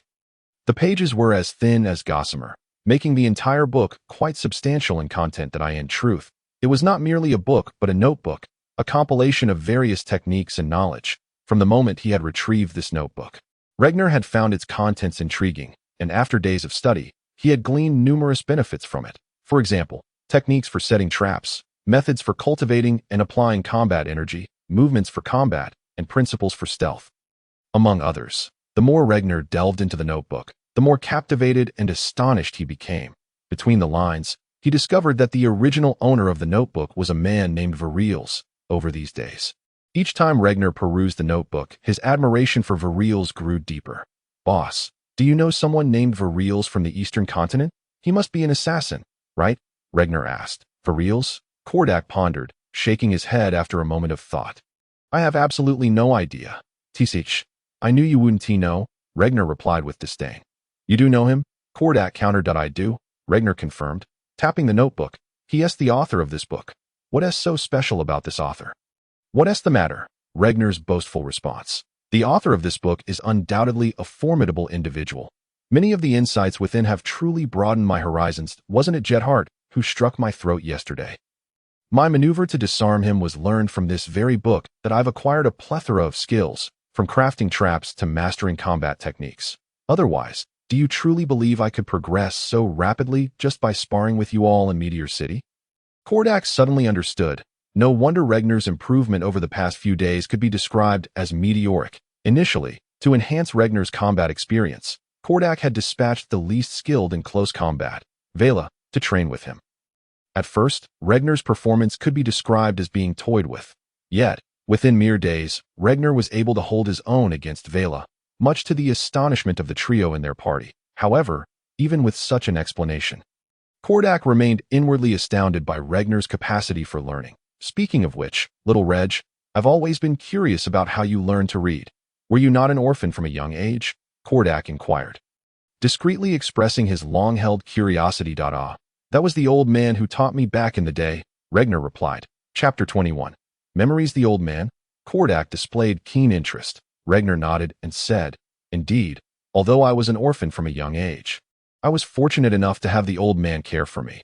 Otherwise, I surely would not have survived to this day." "Was that old man your grandfather?" Kordak asked. Regner pondered for a moment before shaking his head, saying, "I suppose not. I do not even know the old man's real name. The legend goes that he was once a renowned merchant from Malendel, known for his philanthropy. However, after offending some powerful figure, he was wrongfully accused and lost everything, barely escaping with his life. Thereafter, residing in the slums, it was there that he found me, and he raised me, teaching me to read. Yet, his health was never quite robust. He passed away when I was about 11, and since then, I have lived alone so that is how it was." Regner spoke with a hint of sorrow. "The old man was indeed strict with me, but he treated me well. Without him, I would have surely starved long ago." Kordak patted Regner's shoulder in consolation, saying, "The departed have passed. Do not dwell in sadness." After a brief pause, Kordak added, "So, you helped that Jet Hart out of a sense of gratitude, akin to how the old man helped you?" "I suppose so, and I also feel a certain kinship with him, for our personalities and experiences bear a striking resemblance, which evokes a sense of shared plight," Regner remarked, glancing at his tent where Jet Hart lay asleep. "Personality?" Kordak scoffed. "That Jethart's temperament is as foul and unyielding as a stone in a cesspit, and he is so cruelly venomous. It stands in stark contrast to your perpetually jovial, carefree demeanor, occasionally timid and self-deprecating, that I fail to see any similarities." Regner chose not to engage with Kordak's jest, instead earnestly stating, "I genuinely believe we are quite alike. In the years following the old man's death, I was nearly identical to him, silent and ruthless. After all, as a child with no guidance or care, enduring the disdain of others inevitably warps one's psyche." "And what happened thereafter?" Kordak inquired. "How did you transform into the individual you are today?" "In truth, my current disposition has been gradually shaped over the years, but if one were to pinpoint a beginning, it would likely be my acquaintance with Eileen. However, that tale is rather lengthy." Regner's expression grew contemplative as memory surfaced. "Do share, for you cannot possibly sleep, and I am rather bored," Kordak urged. Regner trembled as he crawled towards the refuse pile, having gone 4 days without sustenance, his only hope resting upon unearthing something edible amidst the garbage. Yet, in a slum where everyone struggles to find enough to eat, who would dare waste such a hard-won morsel? After scouring the refuse for what felt like an eternity, Regner found nothing. His exhaustion rendered him immobile, and the world around him began to spin. The light dimmed, and searing pain coursed through his nerves, a reminder of the blows he endured from shopkeepers when caught pilfering. The stench of decay surrounding the rubbish evoked thoughts of death. Nearby, a stray dog observed Regner, drooling hungrily. Regner managed a bitter smile, pondering if his 12 years of existence had culminated in being nothing more than a pile of dung for a dog. His eyelids felt heavy, and he realized that should he succumb to slumber now, he might never awaken. Just as despair threatened to envelop him, the dog departed, seemingly chased away. Regner turned to see a visage that could only haunt one's nightmares, a severely burned little girl. Her face devoid of any unblemished skin, her left nostril grotesquely inverted, and her left eye bearing the scars of severe burns, the eyeball appearing as though it might pop out at any moment. The name silver-haired little demon flickered through Regner's mind. He knew not this hideous creature's name, yet that did not deter him from tormenting her, for her guardian, a burly laborer, often lashed out at the old man, causing the latter to cough and turn crimson with indignation. Thus, Regner and a few other orphans would often pelt the little demon with stones, christening her with the moniker of silver-haired little demon. For not only was her appearance devilishly grotesque, but she also bore a rare head of silver hair, leaving Regner to wonder what curse had befallen her to result in such an unsightly visage. At that moment, the silver-haired little demon scrutinized him, and Regner glared back fiercely, noticing that her unburned right eye was, in fact, quite beautiful, possessing a clarity that struck him, even as I teeter on the brink of starvation. "You shall not bully me." Regner seized a stone, intending to hurl it at her, but alas, his strength had waned. The stone merely fluttered from his grasp, landing harmlessly upon his own leg.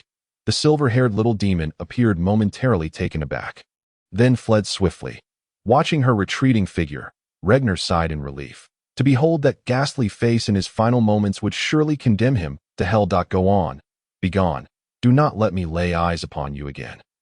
However, events did not unfold as Regner had anticipated. Before long, that dreadful visage reappeared before him. But this time, the silver-haired little demon clutched an object in her hand, a piece of hard, black bread that I stole this from home.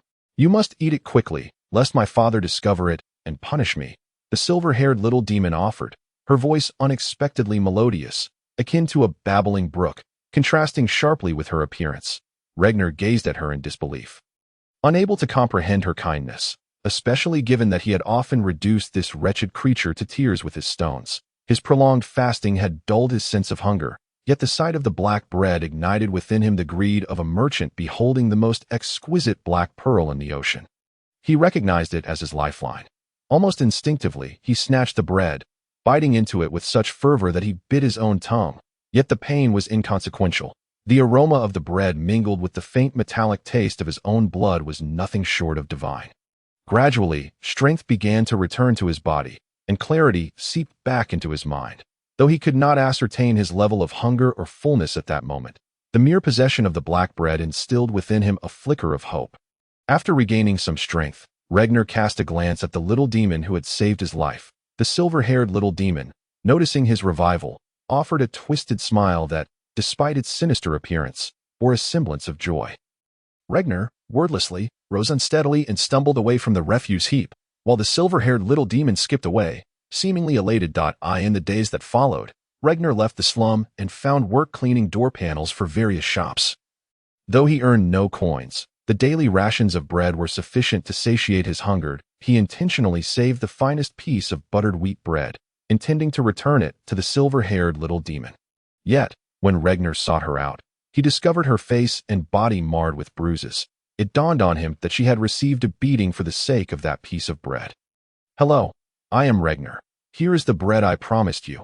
My gratitude for your kindness last time," Regner said with a tinge of guilt, carefully extending the bread towards her, his mouth watering at the mere thought of it. "Hello, I am Eileen." The young girl beamed with a radiant smile, showing no signs of sorrow for her scars. As Erin gazed at the wheat bread that Regner offered, she shook her head and said, "I have my mother at home, and I don't often go hungry, so you might as well keep this bread for yourself," Regner insisted, but despite his persistent entreaties, Erin remained resolute. Ultimately, they agreed to share this rare delicacy together. As time passed, Ragnar gradually came to understand Aaron better. He discovered that beneath the surface of this seemingly grotesque girl lay a heart as transparent and pure as the most exquisite diamond. She was gentle, kind, and radiated optimism, always wearing a smile, even if that smile appeared devilish to others. Ragnar and Aaron quickly became close friends. Under Aaron's subtle influence, Ragnar transformed from a lonely and fierce boy into a cheerful and optimistic youth. He learned the virtues of tolerance and kindness from her, while Aaron, in turn, gained her first friend and became less prone to tears under Ragnar's influence. In the days that followed, other children in the slum would still shout silver-haired little devil at Aaron while throwing stones. But Ragnar would boldly rush in and confront them, shouting, "You shall not bully her." Ragnar always positioned himself as her protector, carefully and proudly shielding Aaron to him. This cheerful girl was the only ray of sunshine in his life. Her presence instilled in him a newfound hope, and gradually, a smile began to grace his own face. And what happened next? Did you leave Melindel? Is she still there? Kordak inquired. Well, Ragnar replied with a bittersweet smile tinged with resignation. She became, in a way, the reason for my departure from Melindel. Chapter 22. Pain. Ragnar was deeply troubled about Aaron. It had been quite some time since he last saw her, although there had been instances before when her adoptive father had locked her away in the small house. This absence felt particularly prolonged. Ragnar had initially refrained from visiting Aaron's home, as every previous attempt had ended with him receiving a beating from that burly man, and Aaron's confinement extending for an additional day. Thus, he had ceased his visits altogether. However, having not seen Aaron for nearly 2 weeks now, concern gnawed at him. After much contemplation, he resolved to visit her home that afternoon. Knock, knock, knock. Ragnar gently rapped on the door, politely inquiring, "Hello, is Aaron home?" After several attempts with no response, he assumed no one was home. Yet, just as he peered through the crack in the door, it swung open abruptly, revealing a pair of bloodshot eyes, inflamed by alcohol, glaring at him. "Who is it?" "Oh, it's that little girl's paramour," the burly man slurred, his words thick with the stench of liquor. "Good day, sir. I am looking for Aaron. Is she at home?" Ragnar ignored the man's crude remarks. "Aaron? She's not here." The man slammed the door with a resounding thud. Through the wooden barrier, Ragnar could hear the man muttering, "That little girl doesn't even let me touch her. TSK, with that ghastly appearance, I wouldn't even want to." Bang, bang, bang. Ragnar knocked once more. "Are you not done yet?" The man's irritation was palpable. Ragnar, swallowing hard as he glanced at the man's bulk, summoned his courage and asked, "Is Aaron not at home? Where could she be?" "I already told you. She's not here. Stop bothering me." The man snapped, slamming the door again. Ragnar was now genuinely anxious that he pounded on the door, shouting, "Is she truly not at home? Where has she gone? Please tell me. I will go find her myself. I won't trouble you again." For the third time, the door swung open, and the man's anger was barely contained as he bellowed, "What the hell? Can't anyone get a moment's peace in the afternoon? I told you she's not here, and she won't be coming back. Stop pestering me, and get lost." Upon hearing that Aaron would never return, Ragnar's heart raced with anxiety that he leaned forward, peering into the dim interior, desperately hoping to catch a glimpse of Aaron. But before he could fully enter, the man shoved him back roughly, followed by a sharp slap across Ragnar's face, sending him sprawling on the ground. "If you come any closer, I'll break your legs. Damn it. What makes you think she's worth your concern?" With that, the man slammed the door shut once more. Ragnar lingered on the ground for a moment, then silently picked himself up, crouching against the wall, tears streaming down his face. It was as if he had not cried since the old man's death. He felt an overwhelming sadness, for not only was he Aaron's first friend, but she was also his. The children of the slums were fiercely competitive, often banding together to bully others, and Ragnar, with his solitary and reticent nature, had never been a target for their camaraderie. So, aside from the old man, he had barely exchanged words with anyone. After the old man's passing, Ragnar had become even more withdrawn and silent, until Aaron appeared like a beacon of light in his dark world, bringing him joy and hope. Gradually, he began to open up, learning to smile again. Ragnar knew that without Aaron, he would surely succumb to the endless solitude, gradually becoming unrecognizable even to himself. Aaron changed him, transformed his life, becoming his first friend with whom he could share, converse, and joke. Now that friend was gone, That light extinguished, Regner felt as if his world had plunged back into an abyss of darkness. What was he to do? What could he do? Where had Erin gone? Was she being bullied again? Her appearance would surely bring her trouble if someone threw stones at her. What could she do? I'm no longer by her side. No one else is here to talk to her. No one to protect her. Regner's heart ached, for he felt he had lost everything, and there was no one left in the world to share his thoughts with. Beyond this, Regner recalled the man's words. What makes you think she's worth your concern? What makes you think she's worth your concern? What makes you think she's worth your concern? Indeed, there were things in this world that some discarded as worthless while others cherished as treasures. This was perfectly normal, as everyone's values differ. However, no one could deny that having something precious dismissed as worthless by others was deeply disheartening. Far worse than mere disdain. Perhaps, in the man's eyes, Erin was a dispensable individual, merely a waste of food. Yet to Regner, she was everything, the sole person he treasured. Living in the slums, he had resigned himself to the disdain of others. But what if the one thing he held dear were treated as garbage? They may look down on him, and that was bearable, but they could never belittle what he possessed. That was his one and only. His everything. If even that were deemed worthless, then one could be considered entirely worthless, for this was a denial of the very essence of one's existence. Thus, the man's words pierced Regner's heart like a heated needle, echoing relentlessly in his mind. Each repetition a painful jab. Regner felt a swell of indignation and sorrow, but more than that, an intense rage. He despised being looked down upon, just as much as he loathed the contempt directed at Erin. Wiping away his tears, he slowly rose to his feet. Though timid, Regner had always fought back against those who bullied him, swinging his frail arms defiantly. Even if it meant suffering greater injuries, he insisted on making them feel his strength, no matter the outcome. And today, the man in that house was simply insufferable. With a resounding crash, Erin's front door burst open for the fourth time, this time swinging inward, the entire doorframe flying into the interior. Regner had ceased his weeping. Despite the tear stains on his face and the redness of his eyes, he bore no expression now, merely gazing coldly at the man before him. Damn it, kid, you've got some strength. You really don't want that leg, do you? The man's voice rose higher, as if attempting to bolster his courage, sensing that something within the boy had shifted, an inkling that he might not be able to handle the situation. Tell me where Erin is, and I will spare you. Regner spoke softly, as if everything were a matter of course. Damn it, I'll break one of your legs today, and then we'll see if you dare to be arrogant. The burly man was thoroughly incensed by Regner's haughty demeanor that he raised his fist, as large as a sandbag, and swung it towards Regner, and just from the force of it, one could tell that the punch could easily knock out 4 of Regner's front teeth. However, to everyone's surprise, Regner casually grasped the man's wrist, as if he were holding nothing more substantial than a feather. The arm, not much thicker than a twig, erupted with an astonishing strength, firmly pinning the burly man's wrist, preventing his fist from advancing even a fraction further. Tell me, if you still wish to keep that arm, Regner said, lifting his gaze to meet the towering man's eyes, his face devoid of any expression. When the burly man beheld Regner's eyes, an inexplicable fear gripped him.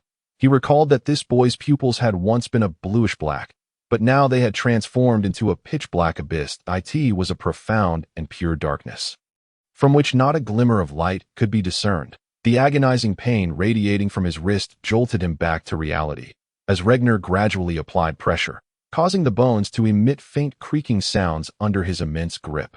As if they were lamenting, the burly man began to emit screams akin to a pig being slaughtered.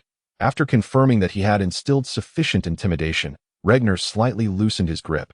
Tell me that I sold her. The burly man stammered, trembling like a frightened fawn. A flicker of cold light flashed in Regner's eyes, and unconsciously, he tightened his grip further, continuing to inquire, to whom? Don't squeeze.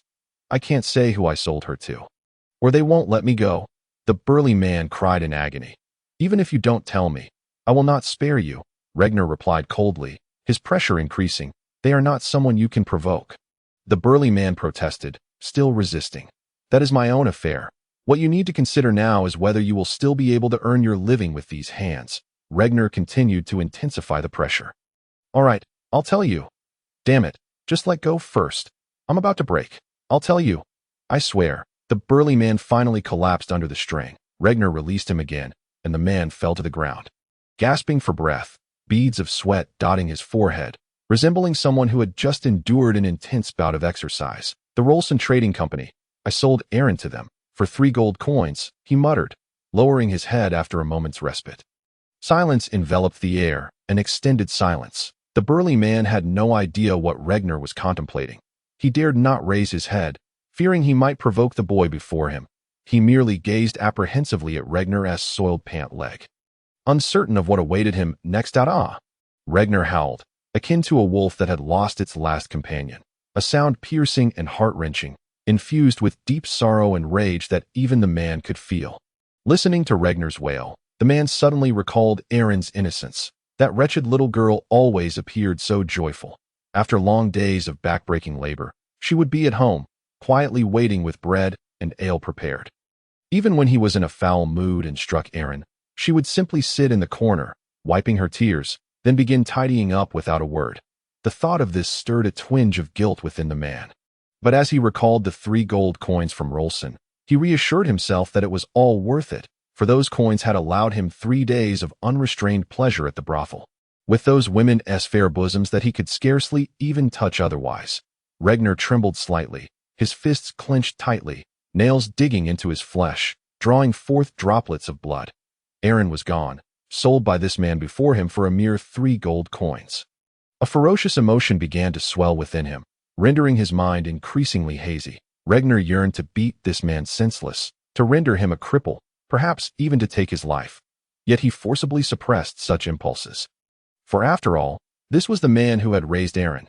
Regner understood that if Aaron were present, she would certainly not wish for him to act in such a manner. Chapter 23. The Trap. And then? Kordak prodded the campfire with a stick. The flames crackling in response to Regner's past was even more tragic than he had imagined, underscoring the immense difficulty for his psyche to remain unscathed in such an environment. It was evident that Aaron's influence on him was indeed profound. Regner pondered for a moment, then shook his head, saying, "At that time, my mind was hazy. I can't recall much of what happened afterward. I don't even remember how I made it back to my ramshackle abode.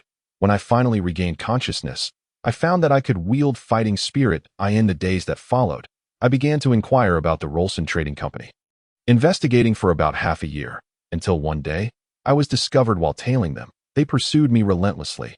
I fled into a large estate, and upon realizing they had not followed, I thought to sneak in and steal something.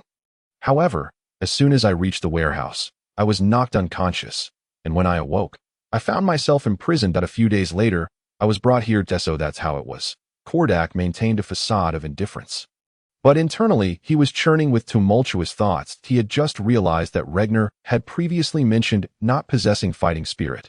If what Regner claimed was true, that he had suddenly acquired fighting spirit 6 months ago, then the boy's rate of progress was truly maddening. Kordak concluded that the Moonshadow Thieves Guild would undoubtedly arrange for Regner's future, so he refrained from commenting further and simply asked, "And what next? Will you still seek her?" "Of course. I will find her no matter where she is. I have resolved to train diligently and strive for a position within the Moonshadow Thieves Guild, using their power to locate her," Regner replied decisively. Kordak chuckled, gently thumping Regner on the chest, saying, "Good lad. You have a conscience. I believe you will achieve your wish. Now, it's getting late. You should come rest with me. You can still get 3 more hours of sleep." Regner stood up, feeling indeed fatigued, but before leaving, he hesitated for a moment and said to Kordak, "Boss." Kordak looked at Regner. "It felt good to express what's in my heart today. Thank you." Kordak was taken aback for a moment, then broke into a grin. "Silly boy, what's there to thank? I'm your big brother, your friend. Friends don't need to thank one another." Jahart remained taciturn throughout the journey, yet under Regner's mediation, his gaze towards Kordak softened considerably, losing its former coldness and harshness. After Regner's revelations, Kordak and the others came to understand Jahart's plights, leading them to perceive the young boy as less irksome. Thus, the following day, Jahart successfully joined the mercenary group, no longer leading alone at the forefront. Once Jahart had guided Regner and the others to the vicinity of Glimmer Lake, his mission was finally complete. Regner had initially worried about Jahart facing danger alone in the forest and suggested he stay by Glimmer Lake until the others had hunted down the Crimson Blood Bear. But Jahart refused. I have traversed this area many times, and I can wield fighting spirit. I can protect myself against wild beasts. Moreover, my 2 younger sisters are at home waiting for me, and I'm quite concerned for them. Jahart explained. Regner opened his mouth, but ultimately said nothing. He merely took out his coin pouch and handed Jahart 10 silver coins. Behind him, Vera gasped upon seeing the pouch in Regner's hand. Take these 10 silver coins. Regner extended his hand, and before Jahart could respond, he quickly added, don't be too hasty to refuse. Think of your 2 sisters.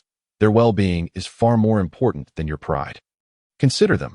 Jahart gazed deeply at Regner before accepting the coins, murmuring a low thank you. In the future, don't act so impulsively.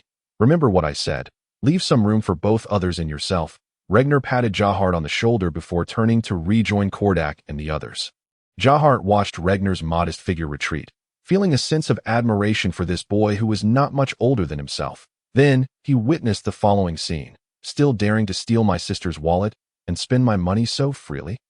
You must truly be tired of living. Vera yanked Regner's ear, forcing him to tiptoe. Ouch. Ouch. I swear, after this mission is over, I will return double the money. Ouch. Vera, don't pull so hard. I might turn into an elf. Regner grimaced and shouted loudly. Valen nodded in satisfaction. Humph, that's more like it. You need not worry about returning the money. Just help your sister carry her luggage more often from now on. Will you dare to steal my wallet again? How could I? Regner flattered, appearing like a dog wagging its tail, with no one doubting that he might wag his own backside off. Humph, spare me. I have no interest in your filthy chicken claws. Vela scoffed. Jahart glanced at Regner's retreating figure, suddenly feeling embarrassed for knowing such a foolish person. He shook his head and turned to leave. As they arrived at Twilight Lake in the evening, Kordak did not rush his companions to begin preparations for hunting. Instead, he simply instructed Regner to scout the area, and once assured there were no threats, they began to set up camp. The following day, after a thorough search, the mercenary team finally discovered traces of the Crimson Blood Bear by the afternoon. Judging by the footprints, it had last been in the area 2 days prior. Regner examined the tracks, then closed his eyes and calculated for a moment before speaking. Kordak looked at him quizzically. How did you figure that out?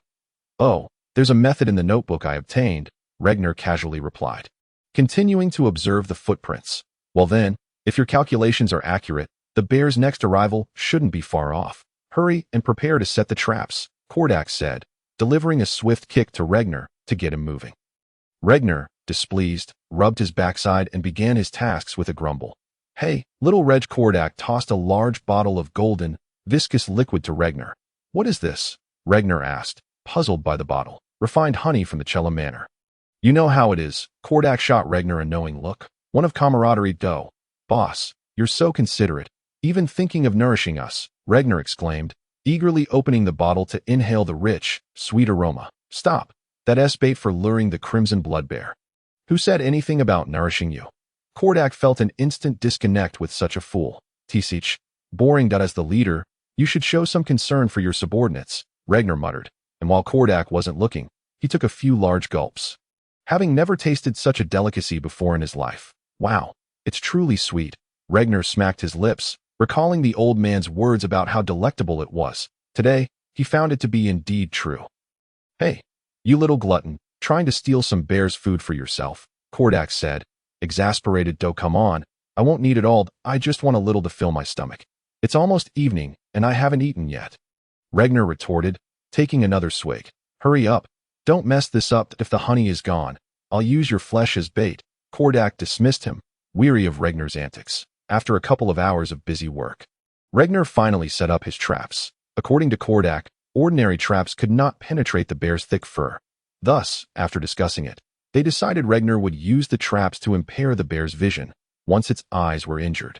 The rest would be much easier. Boss, do you think the Crimson Blood Bear will come? Regner asked after finishing the trap. Kordak instructed everyone to hide in the bushes and await the bear's arrival. Vela and Silenos each found spots conducive to attack and concealment, while Regner, too lazy to search for another hiding place, opted to nestle beside Kordak. As he questioned Kordak, he continued to gulp down the remaining honey.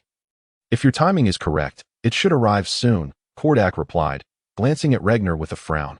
Stop drinking. What if the bear catches your scent? Oh, come on. It's late. and you won't let me eat. I need something to tide me over, or else my stomach will growl and give us away, Regner argued, taking another sip, savoring the delightful sweetness. You don't find it sickening? Kordak observed Regner's blissful expression. Swallowing hard. Leave the rest for me. Kordak snatched the nearly empty bottle from Regner and gulped it down, realizing he too hadn't eaten all day. Teetered, keep it up. You act like you're invincible, Regner disparaged. Kordak drained the last few drops into his mouth and said, What do you know? I need to be ready to face that massive creature, and can you fight if you're not well fed? We're just playing different roles here. Look at me. My frame is barely as thick as a bear's leg. It's much more reassuring for you to go instead, Regner said, quickly switching to a flattering expression. Humph, at least you know you're placed. On a low growl echoed nearby, just as Kordak finished speaking. It's coming. Kordak quickly tightened the bottle and tossed it aside, focusing on the target's movement. Regner stared in awe at the colossal creature before him, stunned into silence. Despite his earlier preparations, he had not anticipated the crimson blood bear to be so massive. Its red-brown fur shimmered under the moonlight like bleeding light, with arms as thick as a robust man's waist. Paws the size of large basins, each equipped with 5 dagger-like claws, and eyes the size of fists gleaming with a chilling red glow. Upon seeing the bear, Regner no longer doubted Kordak's words. This enormous beast was indeed beyond his capabilities. He began to worry for Kordak's safety as well. Could he truly handle such a terrifying creature? Kordak's expression grew serious as he quietly asked, Your traps are secure, right? Absolutely, Regner replied confidently, convinced that the traps he crafted based on the book's instructions would accomplish their task. As the crimson blood bear approached the lakeside, it began to search the vicinity. Clearly on the hunt for honey. It was undeniable that this treat would make even the hungry Regner salivate, and for the bear, it was a rare delicacy. Before long, the bear spotted the honey Regner had deliberately smeared on the tree bark. Regner, eager to attract the beast, had invested heavily in the bait, and now it seemed to be working. The bear ambled closer. Just wait, Regner thought, smugly counting down. 3, 2. A thunderous roar interrupted Regner's countdown, clearly indicating that the bear's actions had outpaced his expectations. It had already taken the bait. Regner was speechless, inwardly cursing the bear for its lack of cooperation. Was that a failed show-off? Kordak shot Regner a disdainful look. Observing for a moment before noting the bear's blinded eyes, he turned to Regner. You did well. Of course. The trap mechanism that fires steel needles was designed by me based on the notes. I tested it, and it can pierce even trees as thick as my waist. Regner hastily defended himself. Good. This mission owes much to you, Kordak said, taking a deep breath as he picked up his heavy shield and axe. Roaring as he charged forward, a magical beast. The crimson blood bear possessed immense physical strength and astonishing vitality. However, despite its power, it was categorized as a low-tier beast due to its low intelligence, comparable to that of its wild relatives. In contrast, high-tier magical beasts possessed far superior intellect, some even more cunning than humans. If a high-tier beast were present, it would never fall prey to such a rudimentary trap, lacking even adequate camouflage. But the crimson blood bear did not consider such complexities. It detected the honey and instinctively pursued it. Before it could extend its tongue to savor the treat, a multitude of glimmering steel needles shot towards it, plunging its vision into darkness, followed by excruciating pain tormenting its nerves. That moment, as Kordak charged, Vela and Silenos revealed themselves from the trees.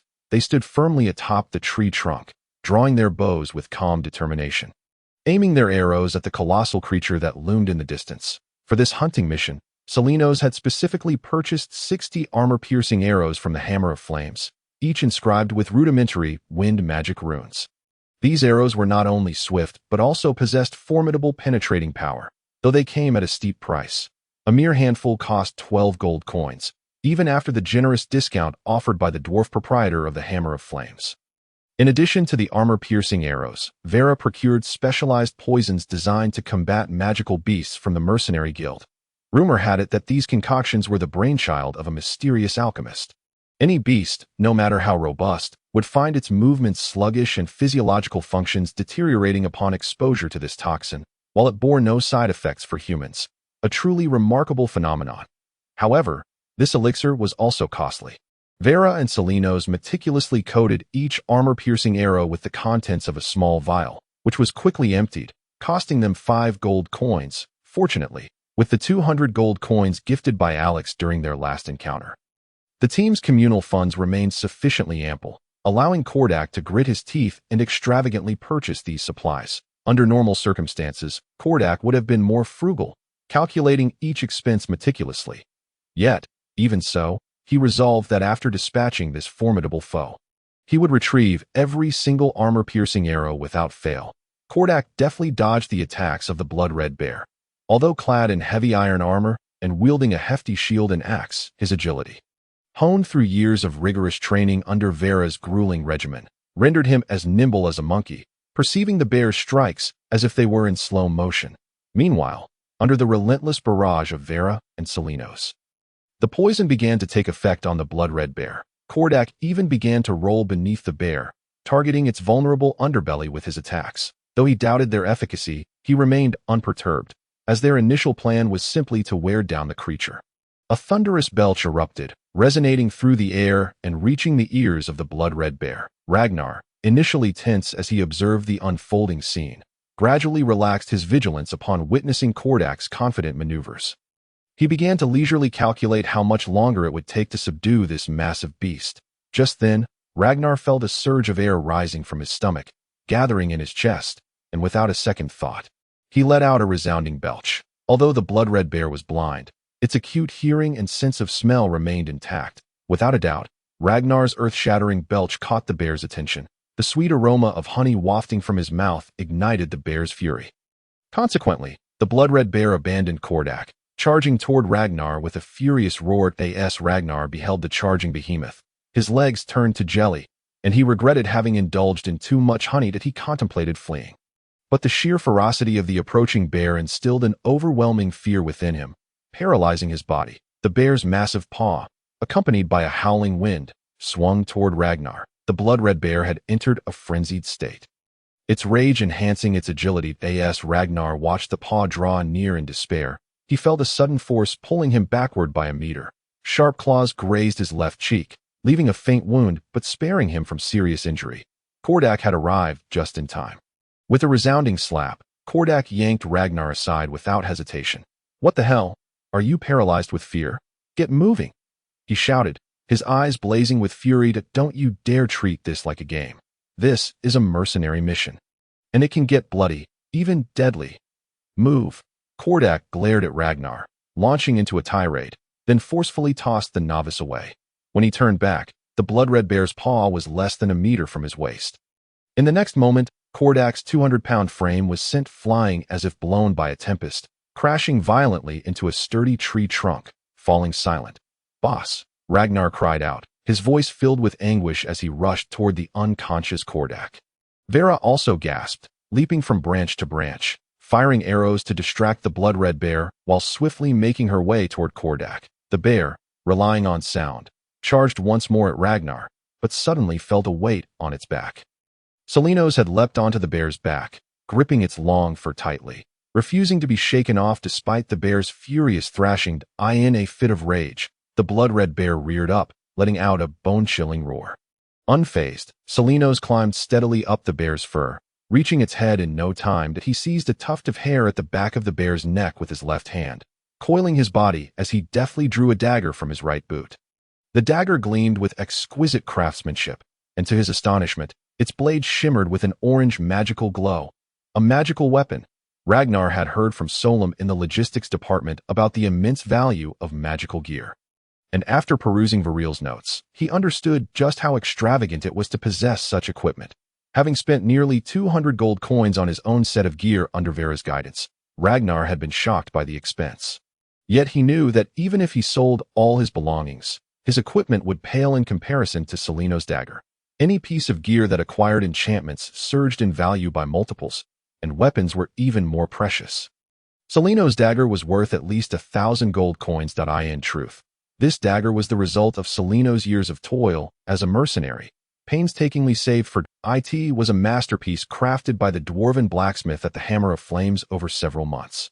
After its completion, the dwarf sought out a renowned alchemist to enchant the dagger, ultimately deciding to imbue it with fire magic. The specific effect allowed for additional fire damage upon attack, and when necessary, the ability to conjure a protective barrier of flames against fire-based attacks. Due to its exorbitant price, the dagger had languished unsold at the Hammer of Flames for over a year, leaving the dwarf disheartened. However, upon noticing Celaeno's keen interest, the dwarf, in a gesture of goodwill due to his camaraderie with Kordak and the others, sold it to Celaeno's for 700 gold coins, a price that still required Celaeno's to borrow 100 coins each from Kordak and Vera. Since then, the dagger had proven its worth. Celaeno's had escaped death 5 times thanks to the fire protection barrier, making it his prized possession. At this moment, Celaeno's thrust the dagger fiercely toward the blood-red bear's carotid artery. Chapter 25. The spoils. The blood-red bear emitted a pained roar, crimson blood gushing forth from its heart, quickly staining the ground beneath it. Celaeno's, still clinging to the bear's back, was drenched in a torrent of blood. Filled with rage and fear, the bear, possessing a limited intellect, could sense the life force ebbing away within it. In a frenzied attempt to eliminate the humans before it, the blood-red bear reared up once more, its massive form convulsing wildly. Realizing he could no longer maintain his grip, Celaeno's decisively withdrew the dagger and performed a backflip to land on the ground. He shouted to Ragnar, who stood next to Kordak. "This bear is about to die. Grab Kordak and run." At that moment, Ragnar's mind was in turmoil. In the brief time he had spent with Kordak, he had developed a deep respect for his seemingly jovial yet mature and composed leader. Now, witnessing Kordak unconscious and gravely injured due to his own actions left Ragnar momentarily flustered. Yet upon hearing Celaeno's command, Ragnar snapped back to reality, summoning unexpected strength as he hoisted Kordak's nearly 200-pound bulk onto his shoulders with a fierce shout. However, the blood-red bear had already reached Ragnar's side. Though it could not see, its acute sense of smell allowed it to track the human scent. With a roar, the bear summoned its remaining strength, raising its right paw to strike at the struggling Ragnar. Just then, Vera appeared out of nowhere, having discarded her trusty longbow. She brandished Kordak's fallen heavy shield with all her might to defend against the impending strike. Yet how could an archer, renowned for agility, withstand the force of a bear, a creature of immense strength? Vera could only feel an immense force surging from the shield, nearly wrenching her arm from its socket. Propelled by this overwhelming power, Vera shot forth like a cannonball, landing amidst the distant grass. That moment, the crimson blood bear finally exhausted its last vestiges of life, emitting a reluctant roar before collapsing to the ground. Cough, cough, cough. The debris kicked up by the bear's fall caused Ragnar, who stood nearby, to cough violently. However, Ragnar dared not linger. Who knew if this terrifying beast might suddenly revive to strike again? After carrying Kordak to a safe distance, Ragnar wasted no time and began to assess Kordak's injuries. His nerves were taut, fearing the worst for Kordak. Should anything happen to him, Ragnar feared he would live a life steeped in guilt. Celaeno's rushed into the thicket to assist the ejected Vera, and thanks to the shield's protection, Vera had sustained minimal injuries, merely dislocating her wrist from the immense force. She glanced at the shield in her hand, where a massive paw print was distinctly imprinted at its center. Vera couldn't help but worry about Kordak's condition. Could he withstand such colossal strength? When Vera and Celaeno's reached Kordak's side, Ragnar was already tending to Kordak's wounds with a medical kit. Although he had always placed great importance on Viril's notes, it was only now that Ragnar truly comprehended the invaluable nature of that tome. Its contents were vast and remarkably useful, such as the applications of healing potions to an ordinary person. Healing potions were merely oral remedies, notable only for their high cost and efficacy. Yet, they remained oblivious to the fact that this was the simplest and least efficient method of utilization. Viril's notes documented numerous ingenious applications of healing potions. Following the guidance within, Ragnar mixed a small amount of healing potion with a slight dose of stimulant, then dabbed a bit onto Kordak's temple with gauze. As the notes indicated, this method could swiftly revive an unconscious individual. As Kordak slowly opened his eyes, the 3 observers beside him exhaled in relief. In truth, prior to the Crimson Blood Bear's thunderous strike, Kordak had already deduced that he lacked the time to evade. He made a swift decision, channeling a significant amount of his fighting spirit into his ribs.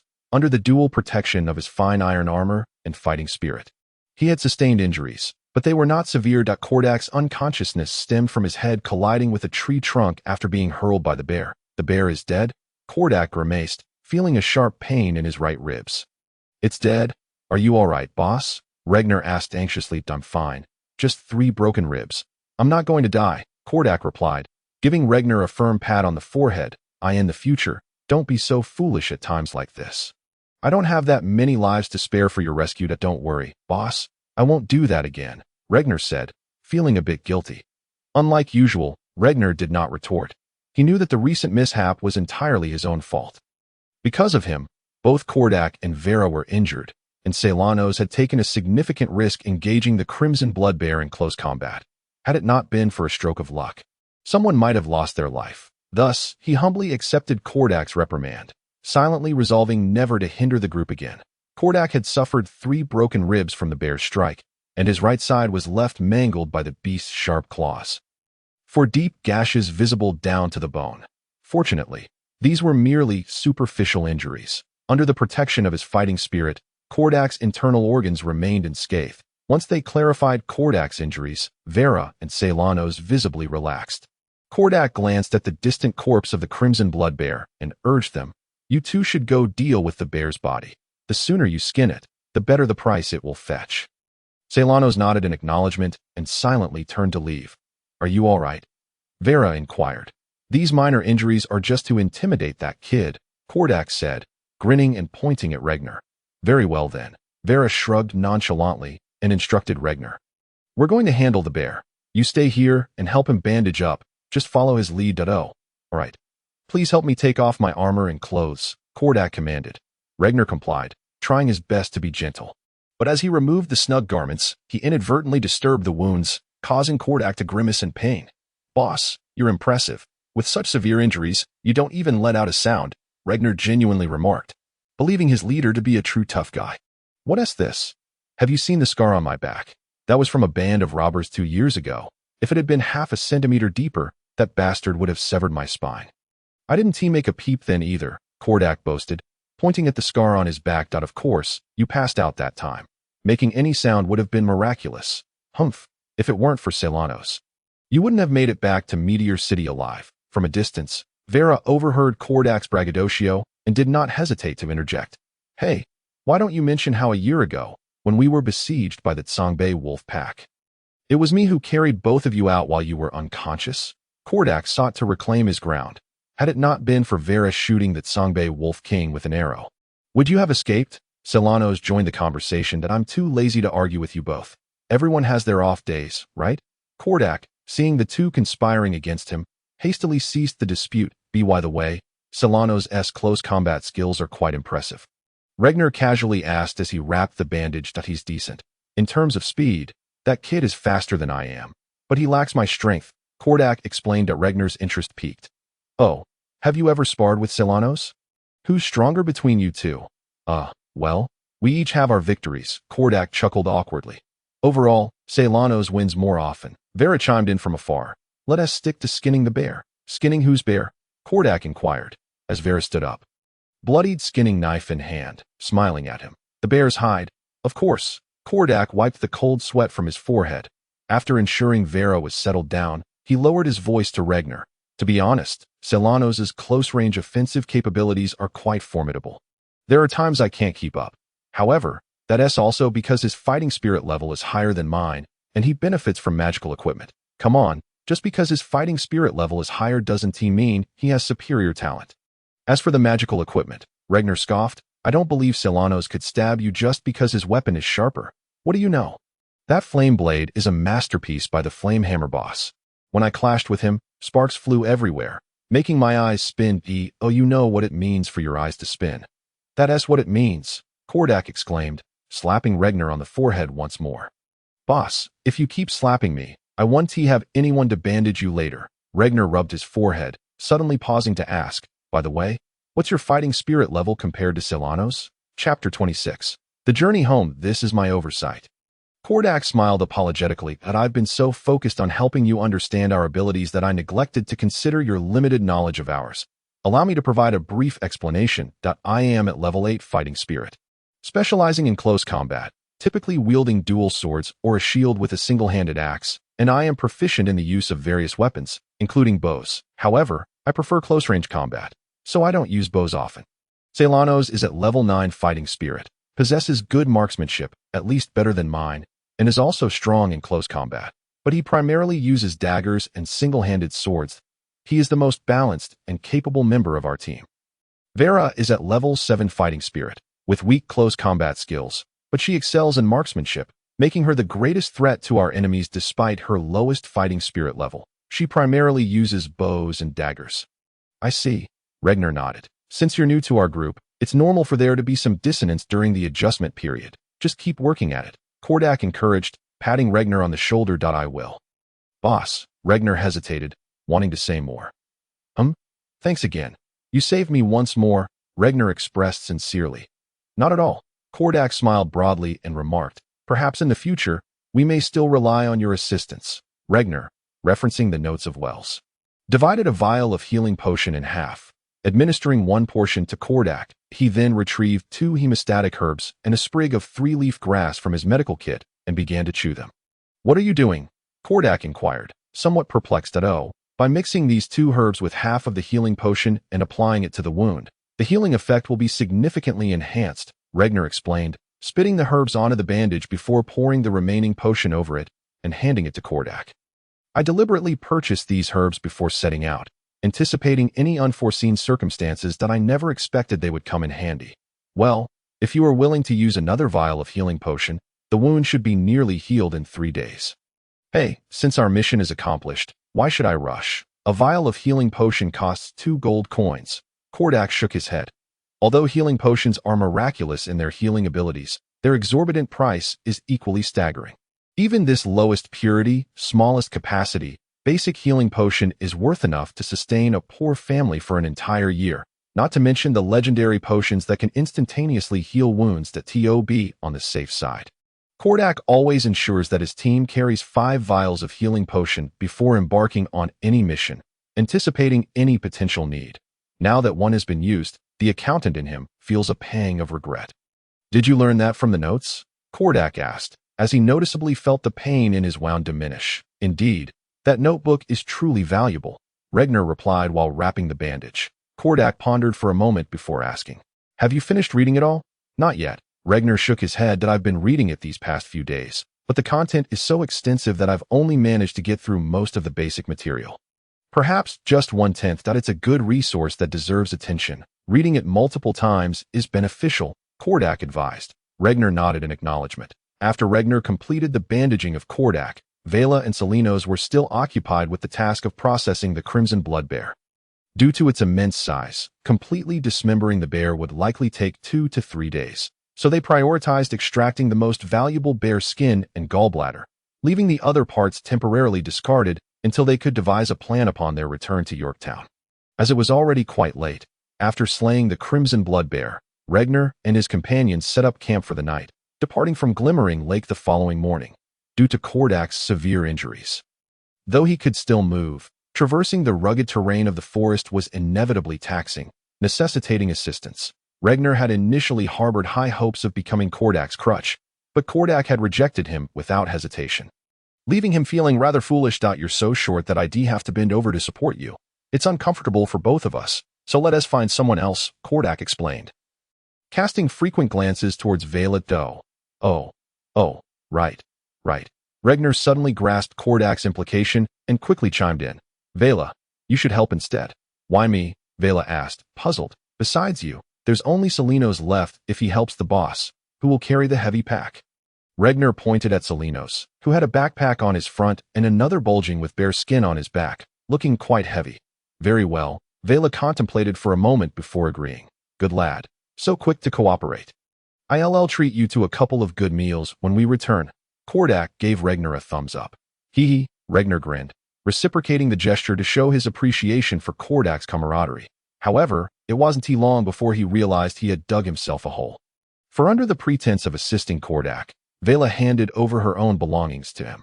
While her backpack was lighter than Salinos's, it still contained clothes and a tent, making it quite substantial, coupled with Regner's own pack. He soon found his legs growing weak from the weight. Kordak wore a blissful expression, convinced that accepting this task was a wise decision, as it not only yielded a significant amount of gold, but also earned him a commendable reputation in Yorktown. all while fostering his relationship with Vela. Alas, if it weren't for Regnar's resentful glances, this mission would have been nearly perfect. However, fate had other plans. Whether it was Kordak's robust constitution or Wells's remarkable healing methods. It wasn't long before Kordak's wound had significantly improved. Although it wasn't yet fully healed, he could walk without issue. He had initially thought to feign discomfort, but Vela saw through him. After receiving a scolding and a playful smack, he had no choice but to relent. As night fell, the group set up camp once more to rest. You truly possess an admirable skill in healing, Kordak lamented, feeling despondent as Vela turned her back on him. Salinos silently tossed the pack back to its owner, and the pleasant morning hours vanished like a fleeting dream. Thanks to the healing potion. Regner replied modestly with a smile. You might as well consider becoming a priest.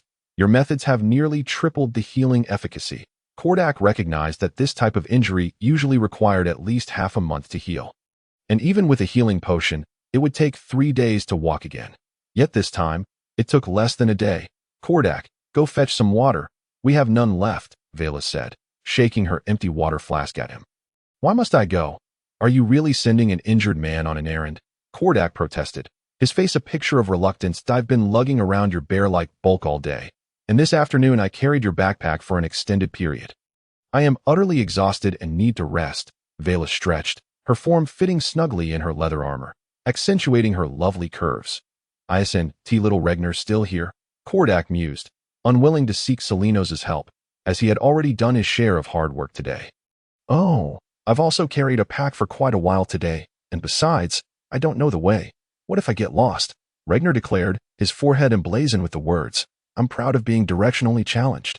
Seeing that he had assumed the role of errand boy, Kordak ceased to argue further, but as he gazed at Regner's smug expression, a wave of displeasure washed over him. Come on, Regner, you're coming with me. You won't get lost following me, Kordak said, grabbing Regner and heading out, the small figure of Regner contrasting against Kordak's imposing stature like a puppy. Why must you drag me along? Boss, you seem to be fully healed now. Regner protested, bouncing and wriggling in an attempt to break free. If I'm healed, you're coming with me. What if I re-injure myself halfway and need you to carry me back? Kordak disregarded Regner's struggles entirely. Vela, say something, Regner implored, hoping for a last-minute rescue. Vela smiled gently at Regner. Follow Kordak. You'll learn and get lost in the future. Regner shot a resentful glance at Vela, but reluctantly followed Kordak. At this moment, the campsite was left with only Vela and Salinos. Although Vela was an outgoing and warm-hearted woman, even the most talkative person would likely find themselves at a loss for words around Salinos. Thus, she busied herself with other tasks to pass the time. Thank you for your hard work these past 2 days, Vela said as she organized her backpack and settled beside the campfire. As long as everyone is safe, Salinos replied with a smile. The two fell into a long silence. Vela understood that Salinos was not a man of many words. Initially, she would feel awkward in his company. But over time, she had grown accustomed to it. Bored, she poked at the fire, and the crackling of the burning wood was accompanied by the flickering flames that danced upward, creating a beautiful sight. Just then, a faint rustling sound came from the periphery of the campsite. Vela looked up and murmured, Are they returning so soon? Chapter 27. The death of Salinos. I say, you've been frowning all the way. Could you at least try to look pleasant? It's nighttime, and you look like a ghost, Kordak remarked, glancing at Regner, who was looking askance at him. But I've been dragged out for an extra hour for no reason. Why should I give you a pleasant expression? Regner displayed a rather foul temperament, bouncing about and shouting, the flask filled with pure stream water dangling from his neck, clanging noisily. That I merely wished for you to engage in some exercise. Besides, Vela has also consented. Kordak provided a reasonable explanation. Regner scoffed. Do not think I failed to notice your expression when you departed. Your eyes were aglow with envy, and your countenance bore a deeper resentment than my current demeanor. Oh, let it be. I shan't explain myself further. An unworthy individual perceives me as noble. Kordak attempted to draw a line under the discussion. Have you been pierced by the truth? Blushing, are we? Humph. Even without a proper confrontation. I know what you are up to. Look at our brother Salinos, who conducts himself with steadfast humility. Nothing like your antics. Regner relentlessly pursued the matter, but in his fervor, he inadvertently let slip his thoughts. Though Regner did not finish his sentence, Kordak had already grasped the essence. His spirits lifted as he jovially embraced Regnar's shoulders. So, you mean to say Vela has set her sights on me? I said nothing of the sort, Regnar hastily clarified, for he lacked the courage to face Vela's wrath, even if it meant confronting the blood bear in a duel. Indeed, little Regnar has remained silent. I am privy to nothing at all. Kordak quickly concurred. Then, with a sense of pride, he declared, Humph, I knew it. How could that scoundrel Salinos ever compare to the dashing and debonair Kordak, who possesses an irresistible charm and rugged appeal? Today, Regnar finally witnessed the depths of shamelessness. He surveyed Kordak's bear-like physique, his thick lips, broad nose, and narrow eyes, before contrasting it with Salinos' chiseled and striking visage, and he could not help but exclaim, Moreover, Salinos has never competed with you. What is there for you to gloat about? Regnar could not refrain from defending Salinos. Kordak paused, then, upon reflection, recognized the truth in Regnar's words. Although Salinos had always treated Vela kindly, he had never verbally acknowledged anything. Perhaps his own preconceived notions had clouded his judgment.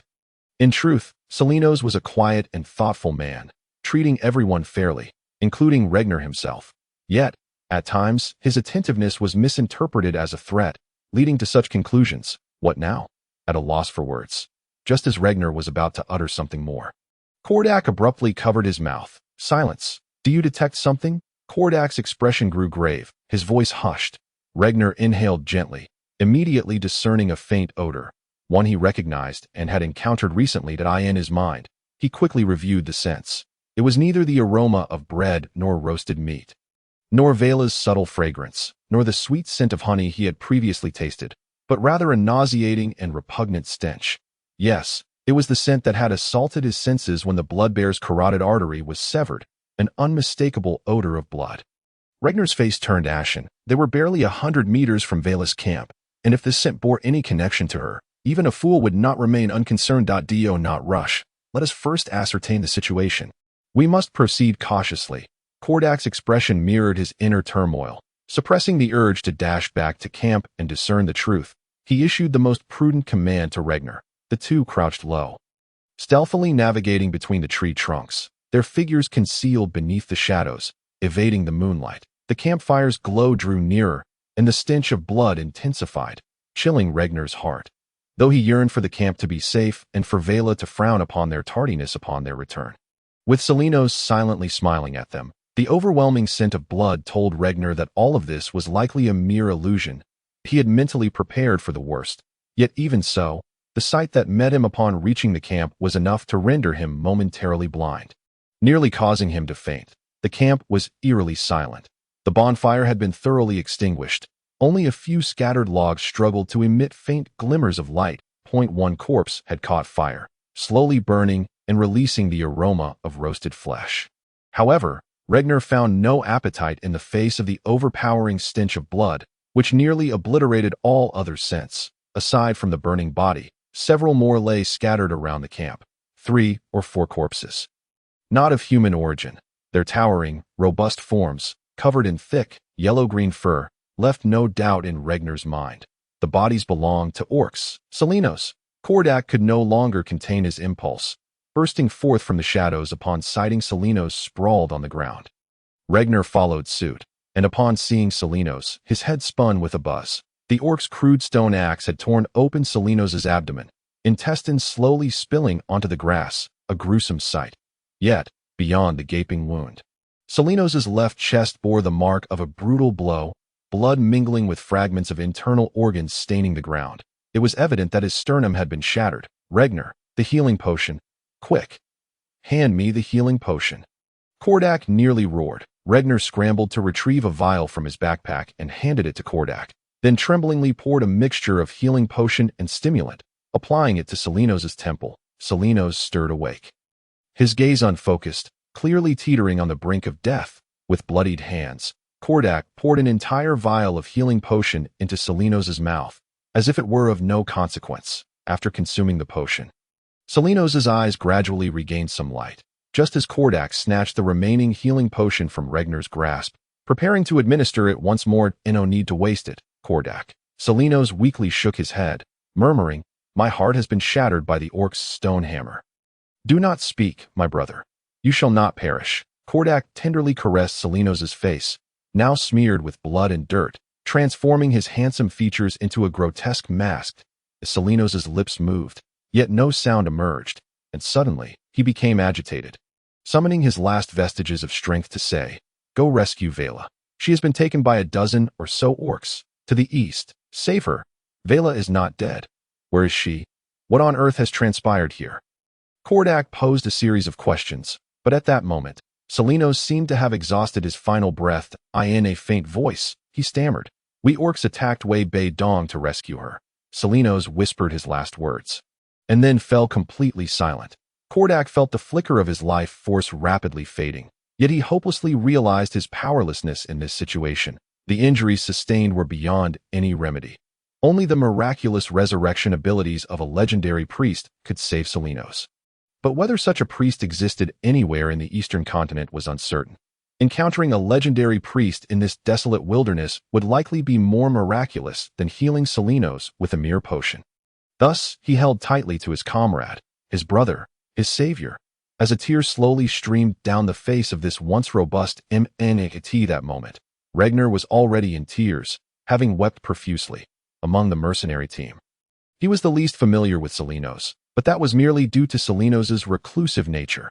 This attentive and taciturn man had cared for him no less than Vela or Kordak. Regner recalled vividly the first time he had been injured by the swift shadow dragon. It was Selenos who tirelessly changed his bandages at set intervals. He clearly remembered the time before their journey when he practiced with Vela, and Selenos had quietly observed and patiently offered guidance. He also remembered when Kordak was thrown by the crimson blood bear. It was Selenos who had bravely leaped from a tree to confront the beast. Selenos was a quiet man, so quiet that one often forgot his presence. Yet he played an essential role in one's life, and it was only upon losing him that one truly realized how much of life was intertwined with his existence. Some individuals are like the handle of a teacup. No one pays attention to them until one day the handle breaks, forcing one to grasp the scorching cup with bare hands, at which point the importance of the handle becomes painfully clear. Thus, Regner wept, his sorrow profound, for there would be no one to guide him patiently anymore, no one to carry his burdens when he was weary, and no one to tend to his wounds with such care again. May the brightest star in the night sky guide your soul back to that blissful realm, my brother. Kordak gently closed Selenos' eyes, forcing himself to rise from his despair, for he had tasks yet to accomplish. Vela was still waiting for his rescue. Kordak slowly stood up, adjusted his gear, and picked up Selenos' bow. After ensuring everything was in order, he turned to Regner and said, "Stop crying. Little Reg, we must go save Vela." Regner's sobs grew more intense as he cried out, "Boss, I can't go." "What did you say? Repeat that." Kordak asked incredulously. I can't," Regner stammered, trembling with fear and confusion. Just an hour ago, he had been a robust man carrying 2 large packs. So how could this happen so suddenly? Selenos, the strongest among them, had just died. Despite being an orphan who had witnessed the harshness of human nature, the brutal reality was beyond his psychological endurance. Selenos' death instilled in Regner an unprecedented fear of death and orcs. He desperately wished it were all a nightmare, yet even with his eyes closed, he could still smell the lingering scent of blood. He longed to escape. Under the weight of his fear, he had completely lost the courage to face those terrifying orcs. With a sharp slap, Kordak struck Regner across the face, his eyes flashing with anger and disappointment as he glared at the fallen Regner. "You dare say that again?" Kordak's voice rumbled like an enraged lion. "Speak up. You're afraid. What happened when you braved the Silvermoon Forest alone? Without us 3, you would have been nothing more than a pile of dragon droppings. Just a day ago, I risked my life to save you from the clutches of the Crimson Blood Bear, and now you dare tell me you're afraid. You have the audacity to utter such disgraceful words, and yet claim you're afraid. I spit on that. The Moonshadow Thieves Guild had their eyes on you. What a load of nonsense. They're interested in a coward like you. We risked our lives to save you twice, and now in our time of need. You say you're afraid? To hell with that." As Kordak's anger escalated, he delivered a powerful kick to Regner's chin, sending the small-framed Regner tumbling backward. Regner, kneeling, crawled toward Kordak, wailing, "Boss, go ahead and hit me. But I truly cannot. I fear death. Brother Selenos just died so suddenly, and he only took down 3 orcs. There are still a dozen more over there. I really cannot. Going there is a death sentence. I am just a minor character.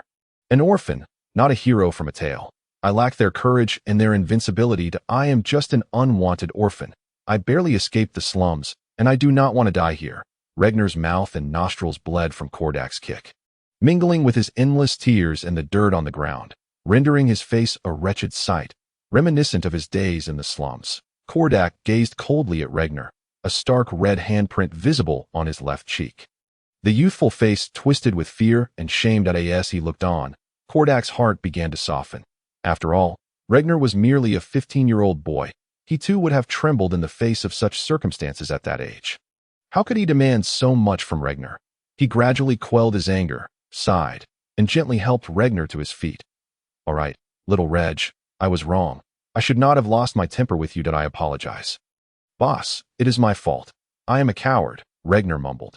Now he finally understood the pain Vela had endured over the years. The anguish of abandoning someone dear was not fierce, yet it ceaselessly tormented one's soul. Yet, if that alone could summon the courage to confront the fearsome orcs, Regnar knew he still could not do it. Kordak placed his hands on Regnar's shoulders and said, "This situation is indeed perilous. Whether or not you join us, success seems unlikely. You are still young, and it would be unreasonable to lose your life over this. I understand. Then, boss, Regnar hesitated. He intended to urge Kordak to abandon the mission, but he found himself unable to do so. He had already succumbed to cowardice. How could he face Kordak and suggest they both flee? Moreover, could they truly abandon Vela? It was a deeply complicated dilemma that Regnar himself did not know how to resolve. You need not persuade me, Kordak smiled gently. After all, Vela is a woman I cherish, and I must go. Boss, I am sorry. Regnar was at a loss for what to do. On one hand, he loathed his cowardice. On the other, he was terrified of the impending death. That he found himself trapped between these two paths, discovering that neither led anywhere but into the abyss. Do me a favor. Please bury Salinos here. Then return to Meteor City and wait for me. That if I do not return within 10 days, report our deaths to the Mercenary Alliance. They will handle the rest. Kordak made his final arrangements. As Regnar listened, he burst into tears once more. Kordak embraced him and whispered in his ear, "One must always strive for something. Otherwise, life becomes unbearably pitiful." With that, he turned away, no longer looking at Regnar, and silently walked away. Watching Kordak's retreating figure, Regnar took a step forward, only to withdraw each time. Following Kordak's instructions, Regnar began to tend to Salinos' body. He washed Salinos' face clean with fresh water. Then, forcing down his nausea, performed some rudimentary treatment on his wounds, hoping to render Salinos' burial a more dignified affair. Once he completed these tasks, Regnar looked around. Apart from Salinos and the 3 orc corpses, there was no one else around. Once again, he found himself alone. Alone again, he thought. Regnar found himself lost in contemplation, recalling the moments spent on the eastern continent. The faces of First Officer Hans, Second Officer Captain Eamon, and the prisoner trio, Lori and Kilrick, materialized before him, each adorned with a disdainful gaze that perpetually irritated him. Then, his thoughts drifted to Kordak, Vera, and the late Salinos, whose sincerity and warmth had once brought him joy. Regnar had believed, with a heart full of hope, that after the departure of the old man and Eileen, he had finally found friends and companions, 3 of them, no less. Yet now, Salinos was lost, and Vera and Kordak were on the brink of vanishing from his life, leaving him to face the prospect of utter isolation once more. Was it truly to end this way? Absolutely not. Regnar suddenly erupted in a roar, a torrent of rage surging from his depths like a volcano erupting. The old man was gone, Eileen had left, and after painstakingly regaining Kordak, Vera, and Salinos, he could not bear to watch Kordak and Vera slip away as well. No way. It was unthinkable. Regnar's mind flooded with memories. Kordak's kindness, his own silent vows made under the cover of night to never lose these hard-won companions again. He recalled the agony of the old man's death and Eileen's departure, the unbearable loneliness that had enveloped him. A torment more dreadful than death itself. That he remembered the old man's words about gain and loss, spoken when Regnar was merely 10, delivered in a voice weathered by experience. Every gain comes with a loss, and every loss with a gain. For instance, when you beg and accept others' coins, you gain their money, but you lose your dignity. The old man had nodded and smiled ingratiatingly at the one tossing him a copper coin. Now, Regner faced the bitter reality of having lost his companions once more. What had he gained? Only anguish and solitude, experiences he had endured for 15 long years, and he had had enough. Why was it that he always lost what he desired and gained what he did not want?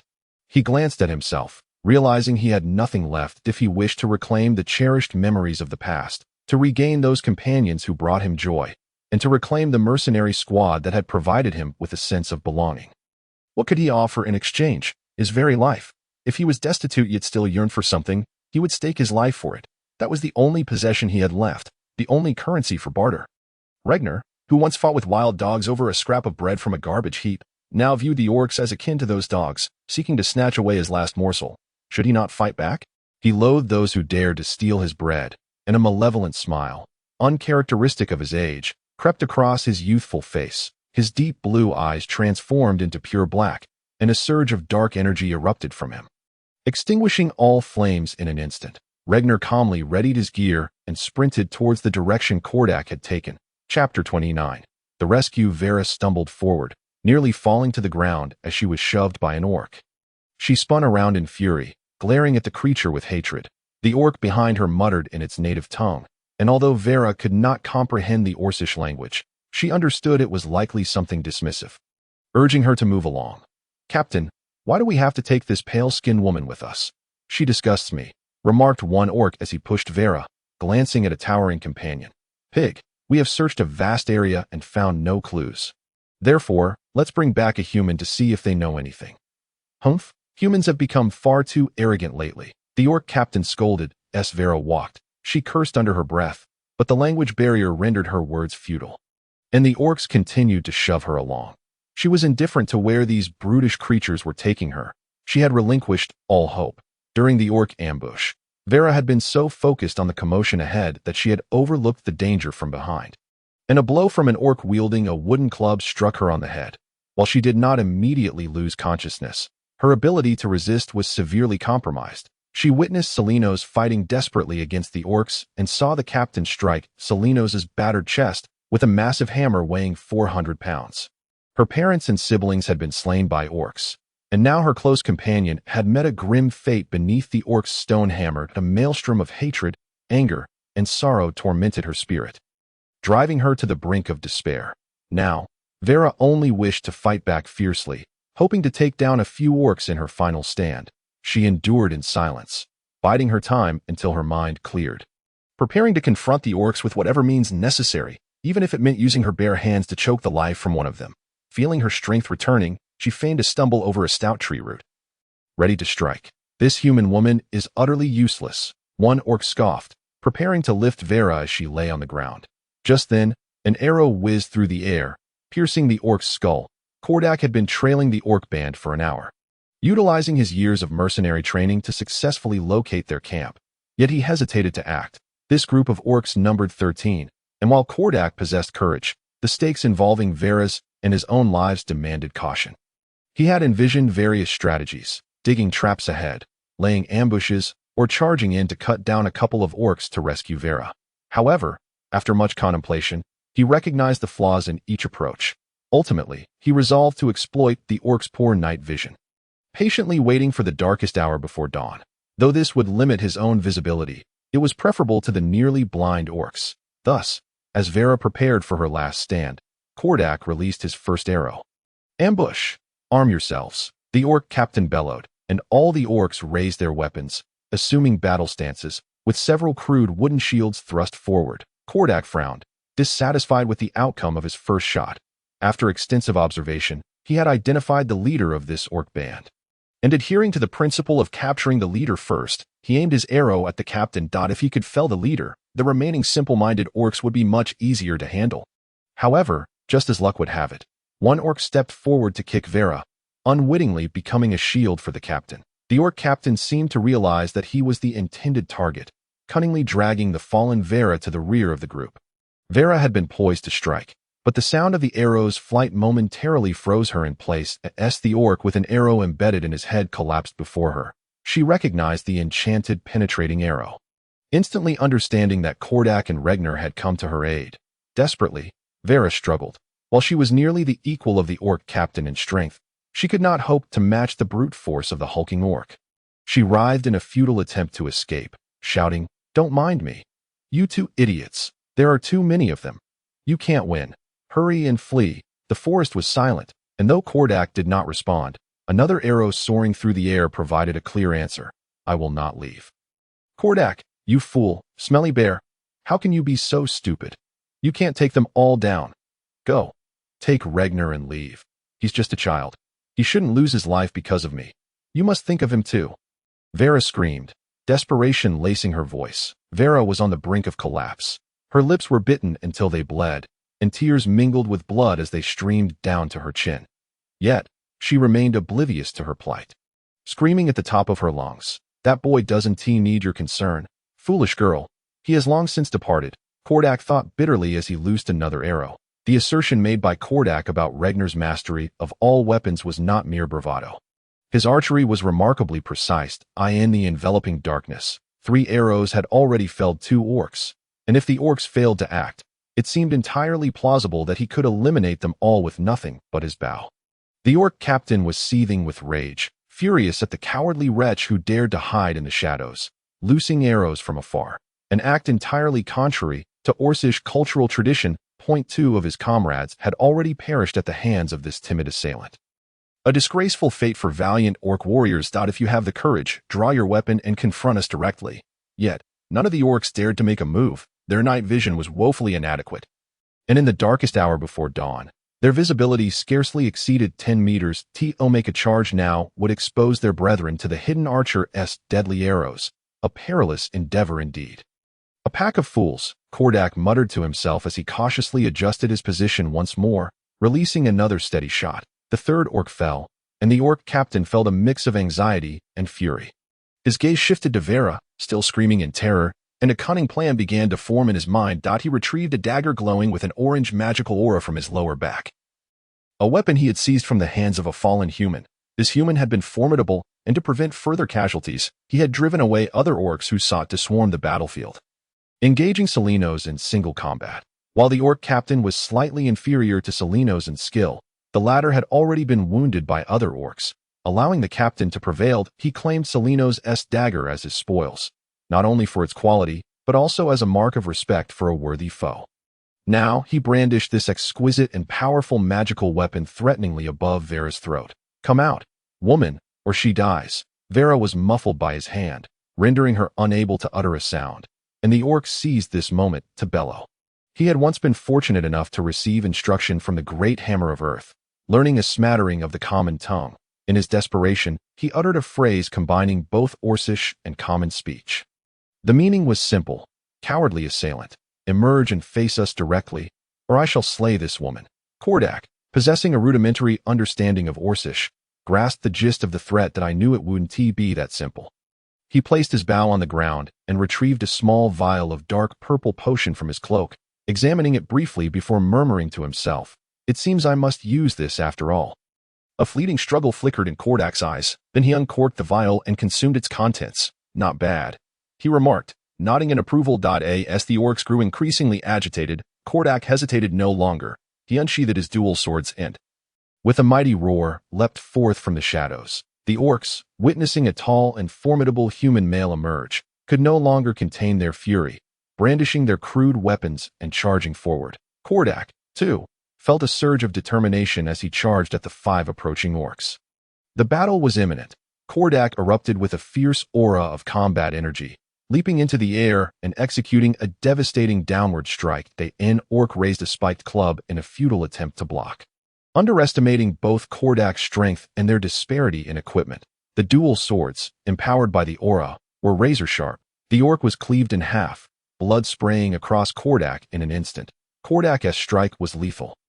Yet the ferocity of his blow caused a wound to tear open on his right side, blood gushing forth. A sharp pain coursed through him, nearly blackening his vision. With a thunderous roar, he unleashed another burst of combat energy, forcing the remaining 4 orcs back. Although the orcs wielded simple weapons and lacked formal training, their natural strength and years of survival in harsh conditions rendered them formidable.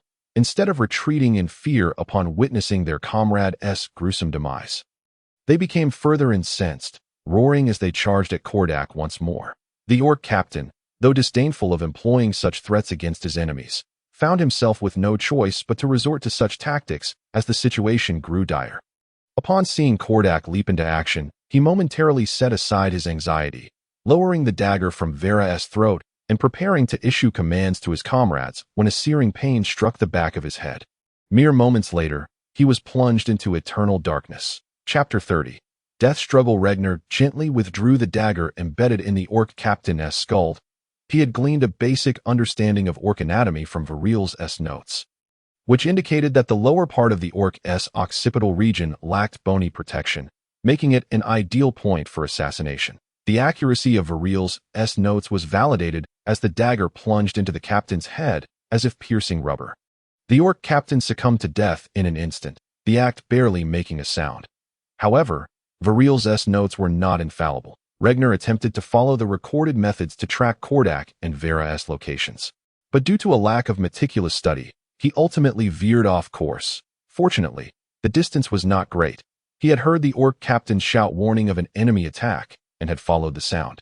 Arriving just in time, Regner released his grip on the orc captain's jaw, feeling a wave of nausea as he wiped the orc's saliva from his hand. He then removed Celino's flame blade, along with its sheath, and secured it for himself. Throughout this endeavor, he remained less than a meter from the eager orcs, yet his deft movements made no sound, their attention wholly captivated by Kordak. Thus they remained oblivious to their captain's demise. Vera was rendered speechless, her shock rendering her unable to articulate her thoughts. She gazed at Regner as if he were a stranger, his dark eyes shrouded in the night, instilled within her a profound sense of dread. Regner used the flame blade to sever the ropes binding Vera's hands and feet, just as an orc turned, curious as to why their captain had fallen silent. "Run," Regner urged softly, his tone devoid of urgency. Once freed, Vera did not dally with sentiment. She sprinted towards the dark recesses of the forest, acutely aware of her inadequacy in close combat and wishing to avoid becoming a burden. "Enemy attack," an orc bellowed, but his words were cut short as Regner swiftly stepped forward, severing the throat of the shouting orc. Subsequently, he showed no inclination to linger, swiftly turning to flee after vanquishing the orc, his slender figure vanishing into the shadows of the forest. The remaining 3 orcs, witnessing the inexplicable demise of their revered leader, felt their eyes blaze with a crimson fury as they bellowed and charged towards the direction where Regner had disappeared. Regner successfully rescued Vela. However, they found themselves unable to escape immediately, for Kordak, having drawn the attention of numerous orcs, was still enduring the onslaught of 4 of them. Initially, Kordak had taken the drastic measure of utilizing a thunderous strike to eliminate 1 orc, even at the cost of exacerbating his wounds. Out of fear of being overwhelmed by a multitude of orcs, it was evident that the first orc slain had gravely underestimated the capabilities and superior weaponry of this timid archer lurking in the shadows. Yet, at the same time, Kordak had also underestimated the strength of these raucous oafs armed with crude wooden clubs. Although these orcs were not formidable warriors, they were seasoned fighters, and while a lone orc stood no chance against Kordak, 3 of them posed a considerable challenge. Now, with Kordak's old wounds resurfacing, facing 4 orcs was far beyond his limits. The fact that the situation had not turned overwhelmingly dire was nothing short of a miracle. In truth, the orcs were equally astonished by Kordak's display of valor. Known for their ferocity, the orc tribe found themselves confronted by a human who not only excelled in stealthy archery, but also exhibited formidable prowess in direct combat. Kordak fought without regard for his injuries, adopting a desperate approach reminiscent of the most courageous and powerful berserkers of their kind, who often perished swiftly in battle. These fervent devotees, vowing their souls to the orc god, fought with an almost desperate yearning for death, instilling fear even in those who considered themselves proud warriors when faced with such a berserker. That moment, Kordak's performance mirrored that of a berserker, causing their assaults to become somewhat hesitant. Yet, even so, contending with 4 orcs was far beyond Kordak's capacity. Despite the orcs wielding rudimentary weapons, their immense strength was undeniable, and Kordak, having donned lighter armor for agility at the expense of defense, sustained numerous injuries within mere minutes of combat. He bore bruises from blunt strikes and several gashes from a spiked club, while a wound from a stone axe on his back continued to bleed profusely. Most perilously, the injury on his right side had once again become a ghastly mess, nearly indistinguishable from its initial state. Under such grievous wounds, a normal person would have succumbed to unconsciousness. Yet, whether due to Kordak's robust physique or some other reason, he fought on with relentless ferocity, appearing unaffected by his injuries. The four orcs, however, were not in a rush. Their cautious fighting style, though humiliating, was reluctantly acknowledged as the best course of action. That Kordak's consciousness began to blur, and he was uncertain how much longer he could endure. But when he caught a glimpse behind him, he discovered that Vela and the other orcs had vanished. Kordak had not witnessed the scene of Regner rescuing Vela and was unaware of what had transpired. Yet upon seeing the orc leader's corpse, he felt a slight easing of his anxiety. Had Regner returned? Or had someone else come to assist? Where was Vela? Had she been saved?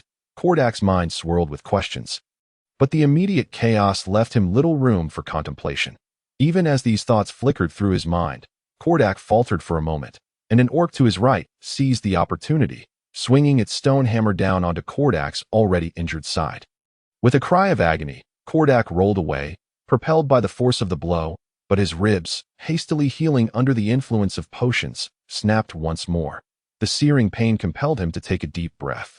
Although he had escaped their encirclement, he lacked the strength to flee further. The four orcs pressed their advantage, ready to deliver a fatal strike to the incapacitated Kordak, when, suddenly, 3 arrows imbued with potent energy hurtled towards them. Unlike the orcs, humans possessed superior night vision, so while the orcs remained oblivious to Kordak's location, Vela could ascertain a general vicinity, being the finest archer of their mercenary band, and having taught Kordak his skills. Thus, after being rescued by Regner, Vela did not flee immediately, but instead rushed towards the spot where Kordak had previously laid in ambush. She took a brief moment to locate the bow and quiver Kordak had discarded on the ground and unleashed a fierce counterattack against the orcs besieging him. Concerned for Kordak's life, Vela swiftly extracted all the armor-piercing arrows from her quiver and employed her most formidable archery skills, the storm arrow technique, renowned in the region and perfected by her father. Unleashed multiple arrows at once, each infused with energy that adjusted its trajectory according to its potency. These arrows could accurately strike every target or curve through the air to focus on a single adversary.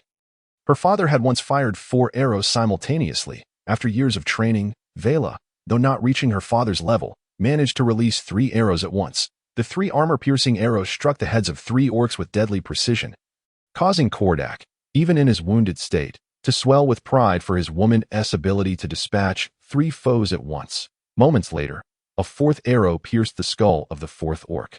While Kordak's archery was commendable, it paled in comparison to Vela's years of dedicated practice. Undoubtedly, had the 4 arrows not taken the orcs by surprise, they might not have fallen so easily. "How are you?" Vela rushed out from the underbrush, her eyes filled with concern for the injured man who had fought so valiantly for her. "Did Regner save you?" Kordak struggled to ask. "Yes, he killed the orc leader and rescued me. The others went after him," Vela replied as she rummaged through Kordak's pack for healing potions to tend to his wounds. "Don't mind me. Go assist Regner," Kordak managed to utter after consuming a potion. Before succumbing to unconsciousness, Vela glanced at the gravely injured Kordak. Despite having taken a healing potion, his severe injuries left her far from reassured. Frankly, it was a miracle he had survived this long.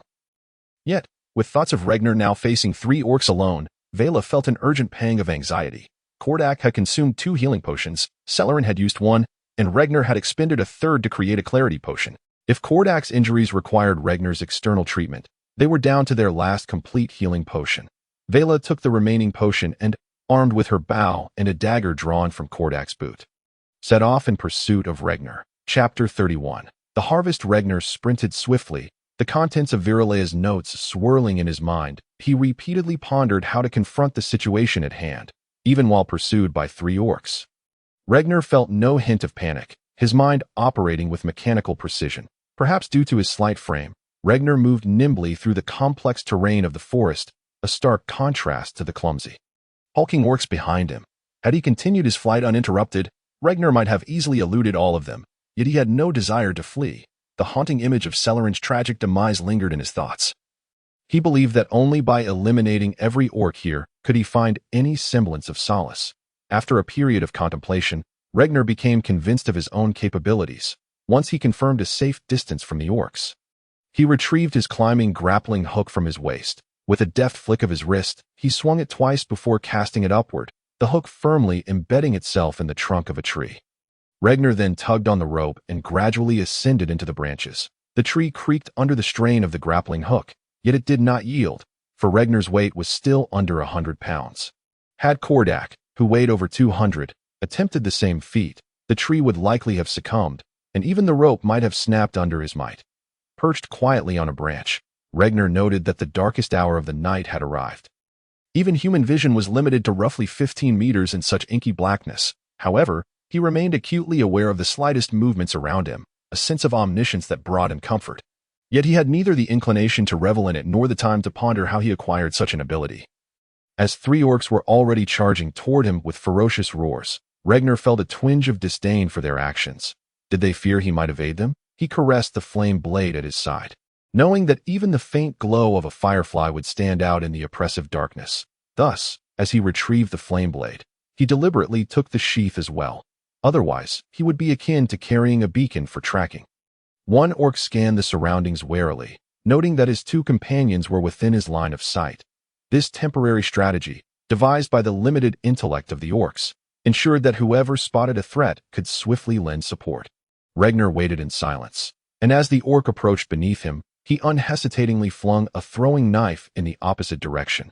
The knife struck a rock, producing a resounding clatter that echoed through the silent, dark forest like thunder, instantly capturing the attention of the 3 orcs. They turned swiftly toward the source of the sound, unwittingly leaving the orc beneath the tree in their blind spot. Seizing this fleeting opportunity, Regner leaped from the tree as the orcs turned. He landed squarely on the shoulder of one, his slender form resembling a monkey perched upon the shoulders of a street performer. However, this monkey posed far more danger. As he fell, he unsheathed the flame blade, and upon reaching the orc's shoulder, he clamped his left hand over the orc's mouth while his right hand deftly slashed across the creature's throat.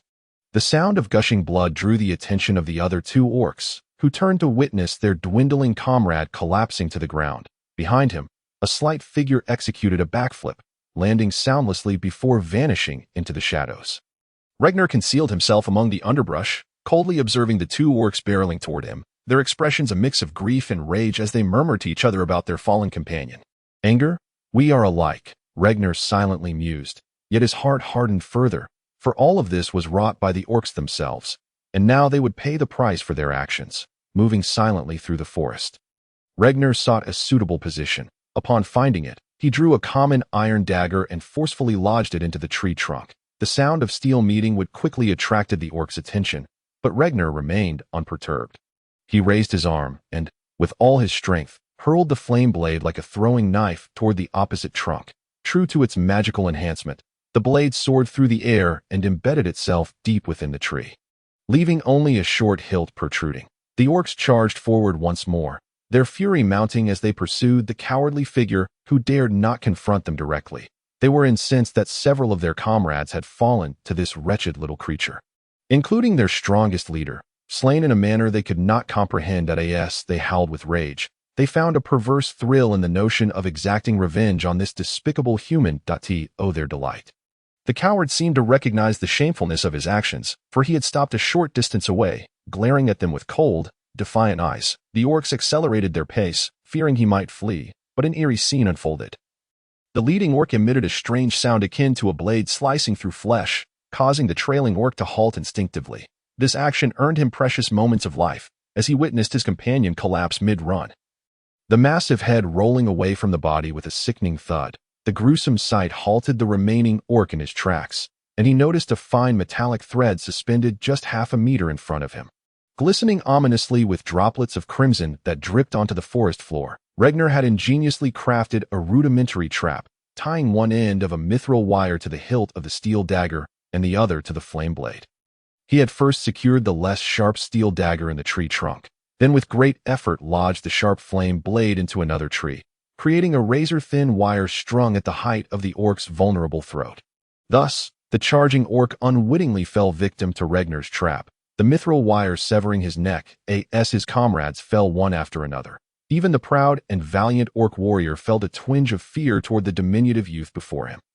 Yet, The indoctrination of Orcish culture had long extinguished any notion of retreat from his mind. With a fierce roar, he ducked beneath the mithril wire and charged forward once more, undeterred. Regner abandoned his cunning ambush tactics. Inhaling deeply as he drew his longsword, da-da. His youthful, piercing cry seemed almost laughable in contrast to the dire situation. Yet even the orcs sensed the determination, anger, and sorrow embedded within that shout. In an instant, Regner was locked in combat with the orc, the techniques recorded in the viril's notes swirling in his mind. His body executed each movement with the precision of a finely tuned machine. Regner mastered the control of his hands, feet, body, and even his breath. However, the orc, seasoned from countless battles, recognized the disparity in their physical capabilities. This slight human could not withstand even a single blow from him. Thus, the orc assumed an aggressive stance, willing to injure himself to land a hit on Regner. Under the relentless onslaught, Regner, despite his agility, found himself increasingly on the defensive. The orc's imposing presence constricted his movement. Regner remained calm.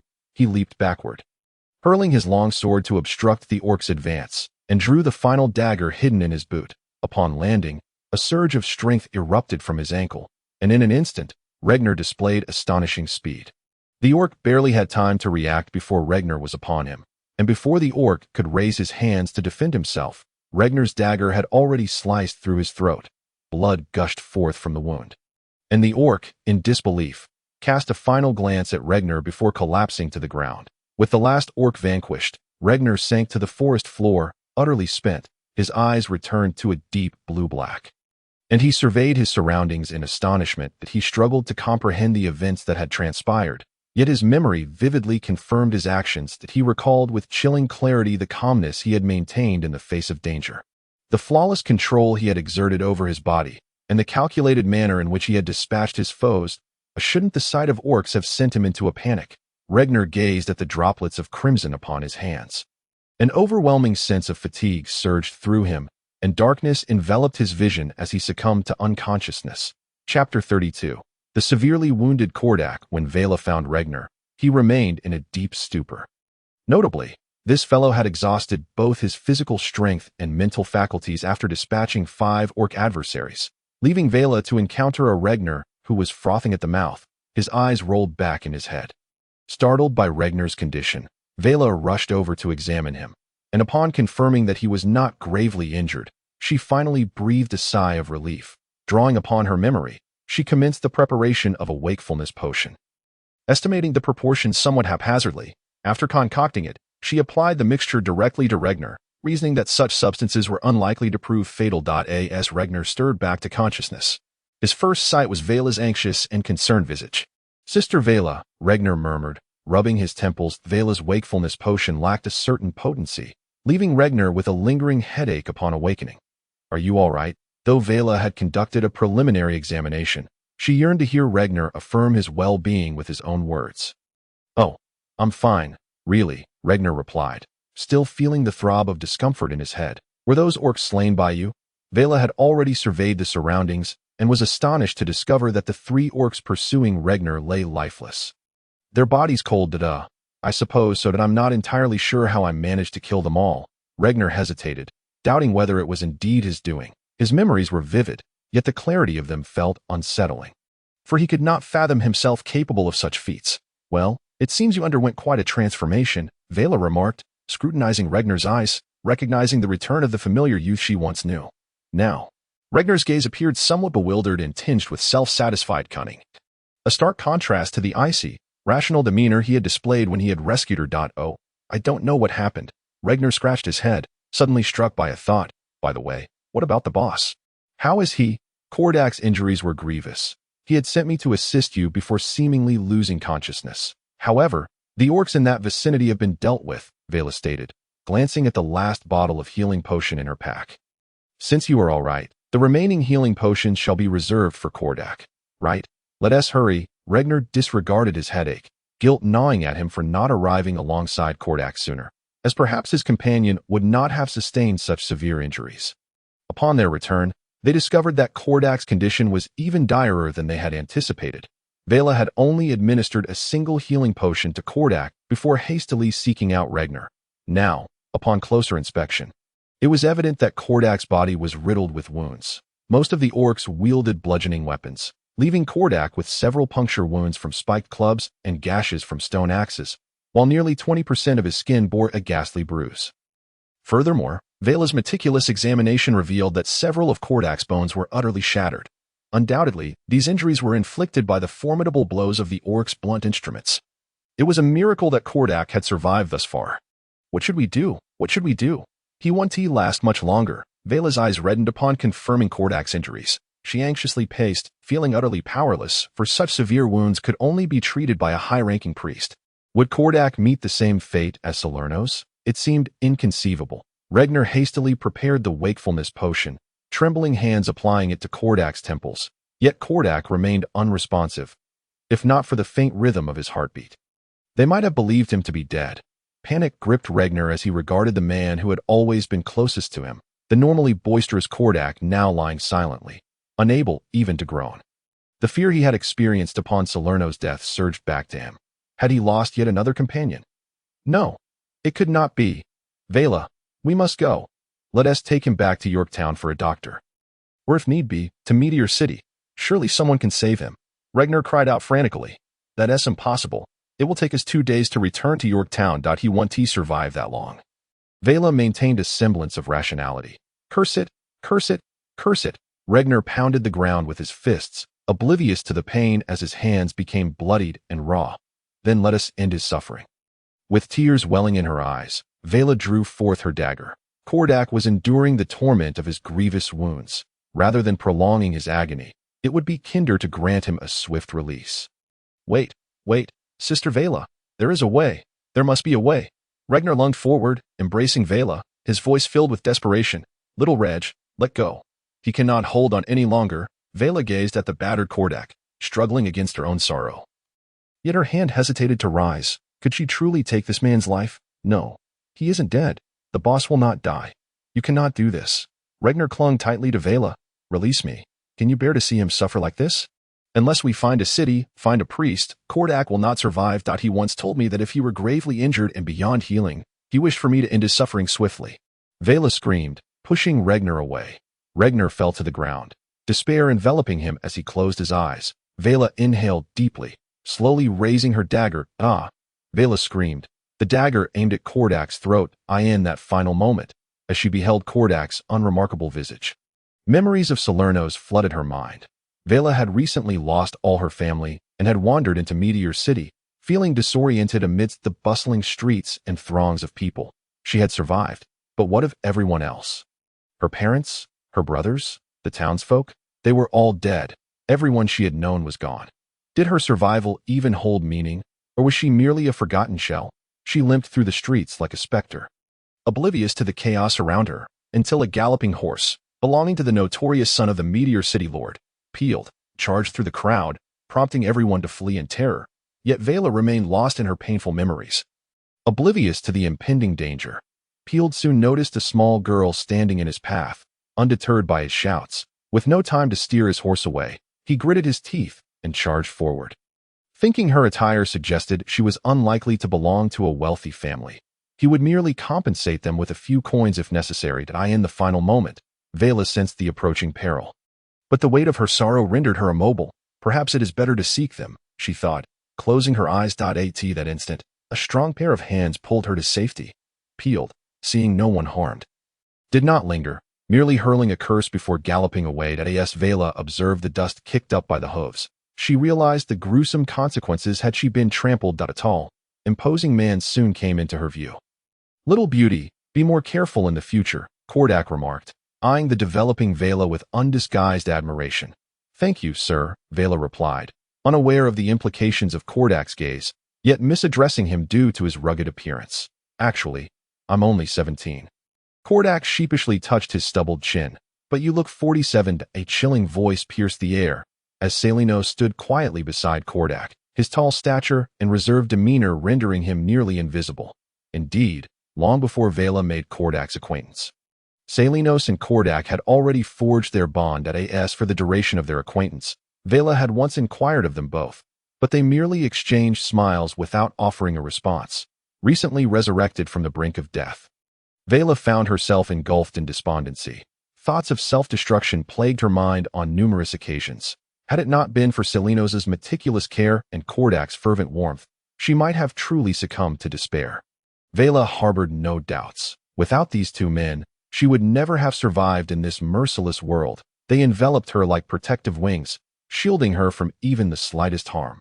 Under their guardianship, Vela gradually reclaimed her spirit, finding joy once more and nurturing hopes for her future. Yet now, with Selinos gone, what of Kordak? Could she bear to lose him as well? The mere thought of living in Meteor City, devoid of both him and Regner, sent shivers of dread coursing through her. Memories flickered in her mind, sharp blades gleaming with a ghastly light beneath the moon's glow, as Vela's dagger descended with a lethal intent. Chapter 33. The elven tribe Vela erupted into a fit of tears. Upon hearing the sound of the dagger's fall, Regner felt a wave of relief wash over him. It was not the sound of steel clashing against flesh. He slowly opened his eyes to find Vela's dagger embedded in the ground. Mere centimeters from Kordak's throat, yet it had spared him any injury that I can't bear it. Selinos is gone. Must I let you depart as well? What am I to do? Kordak, what am I to do? Vela sobbed, her words punctuated by tears. Regner gazed at the trembling Vela and the fading Kordak, finally grasping the meaning of a heart wrenched by anguish. What could be done? Where could they find a priest? Who could possibly save Kordak? Regner ruminated on their location, their possessions, Kordak's injuries, and the environment of Nightingale Forest. Suddenly, a spark of realization illuminated his eyes. He hastily retrieved the Viril's notebook from his pocket and began frantically flipping through its pages. Fortunately, the notebook was crafted from resilient materials, or it would have surely crumbled under Regner's trembling hands. Sister Vela, I've found it, Regner exclaimed with excitement. What have you discovered? Vela responded, her spirits lifting as she hurried closer. Here, look. Regner pointed to a passage in the Viril's notebook. Vela rubbed her eyes, recognizing that it was written in the common tongue, yet she could not comprehend its contents. Ignoring the notebook's peculiarities, she urgently asked, I can't understand this. Tell me, what are we to do? The notebook read, Within Nightingale Forest lies an elven tribe, near the glimmering lake. If we can locate the tribe, perhaps they possess the means to save our leader. Regner said, pointing at the text with fervor. Elves? Vela mused, her eyes gradually igniting with hope. Indeed, many have claimed to have glimpsed the presence of elves in Nightingale Forest. They may possess the knowledge to save him. They are a race deeply attuned to magic. Surely they harbor many divine healing arts that can aid Kordak. The more Vela spoke, the more optimistic she became, but suddenly a thought clouded her expression. However, the elves are notoriously wary of outsiders. How can we persuade them to assist us? Moreover, we humans have often traversed Nightingale Forest, committing acts that the elven folk despised. Why dwell on such matters now? Our leader remains here, awaiting death. I shall tend to his wounds, and we shall depart. Any concerns can be addressed once we find them, Regner declared. Cutting through the tension, he promptly retrieved healing herbs and 3 green leaves from his backpack to concoct a salve. The process was straightforward, yet upon completion, Regner felt a tightening in his chest. The multitude of Kordak's grievous injuries rendered the small quantity of salve utterly insufficient, which explained why their single flask of healing potion was impotent against Kordak's afflictions. Regner chose to treat the 3 most severe wounds on Kordak's right rib, left chest, and back, before pouring the remainder of the healing potion into Kordak's mouth. Having accomplished this, Vela had also organized the belongings of the 3 of them. The 2 of them fashioned a makeshift stretcher from sturdy branches in their backpacks, lifting Kordak and proceeding onward with a sense of urgency and trepidation. As dawn approached, the reality of Selinos's absence gnawed at Vela and Regner's nerves. While the night's relentless battles had left them both physically and mentally drained, a slight, slender youth and a girl lacking in physical prowess pressed on, their determination steeling against the fear of losing Kordak. After 7 or 8 arduous hours of carrying Kordak, they finally arrived at the location documented in Kordak's notes. Throughout their journey, they had constantly worried that Kordak, barely clinging to life, might not endure. Fearful that the jostling terrain would extinguish his last breath, their hearts raced with anxiety as they pressed forward, only to be met with despair. There was no sign of the elven tribe. This should be the place, yet it is nowhere to be found, Regner lamented, desperately rifling through the Viril's notebook, wishing he could confront its author and demand an explanation. It must be the elves' magical wards, Vela surmised, sharing Regner's frustration, for both were warriors honed in physical might yet lacking in the arts of magic and mental fortitude. Cursed be it. Must we arrive at the threshold only to stand idly by? Regnar's eyes glistened with frustration. We must find a way to draw them out. Vela clenched her jaw, resolute. Only the elves could save Kordak. Thus, they called out into the forest, but aside from a few wild beasts, the anticipated elves did not materialize. Then we must resort to this. Regnar retrieved a fire starter from his bag. You intend to set the forest ablaze? Vela deduced, recognizing his intent. That should surely draw them out. Regnar replied. Yet, do not forget, the elves revere nature. Our actions may provoke their disdain. Would they still come to Kordak's aid then? Despite her caution, Vela rummaged through her bag and handed Regnar some oil. At this point, what does it matter? If they do not come forth, our leader may perish regardless. With the oil in hand, Regnar found a spot slightly removed from Kordak and prepared to ignite the flames. He held unwavering faith in the contents of the Viriel's notebook. If it claimed elves dwelled here, then they surely existed. Thus, he dismissed the concerns of igniting a forest fire that could turn him and Vela into charred remains. Geralno, the patrol captain of the Nightingale tribe, had safeguarded this forest for 2 decades. The tribe spoke of him as the most gifted archer among the younger generation, a title he had rightfully earned by achieving the rank of high-level ranger upon reaching adulthood. He vividly recalled the day, 20 years prior, when Elder Elon bestowed upon him the insignia of patrol captain, igniting a fervent vow to protect this forest and the home of his kin. For 2 decades, he had steadfastly upheld this oath, confident in his success. Yet today, the sight of the 2 humans caused him to swell with anger and humiliation when they first appeared near the tribe's borders. Geralno had barely paid them heed. Perhaps they were merely passing through. After all, humans often wandered near Nightingale Forest, and their presence was not particularly unusual.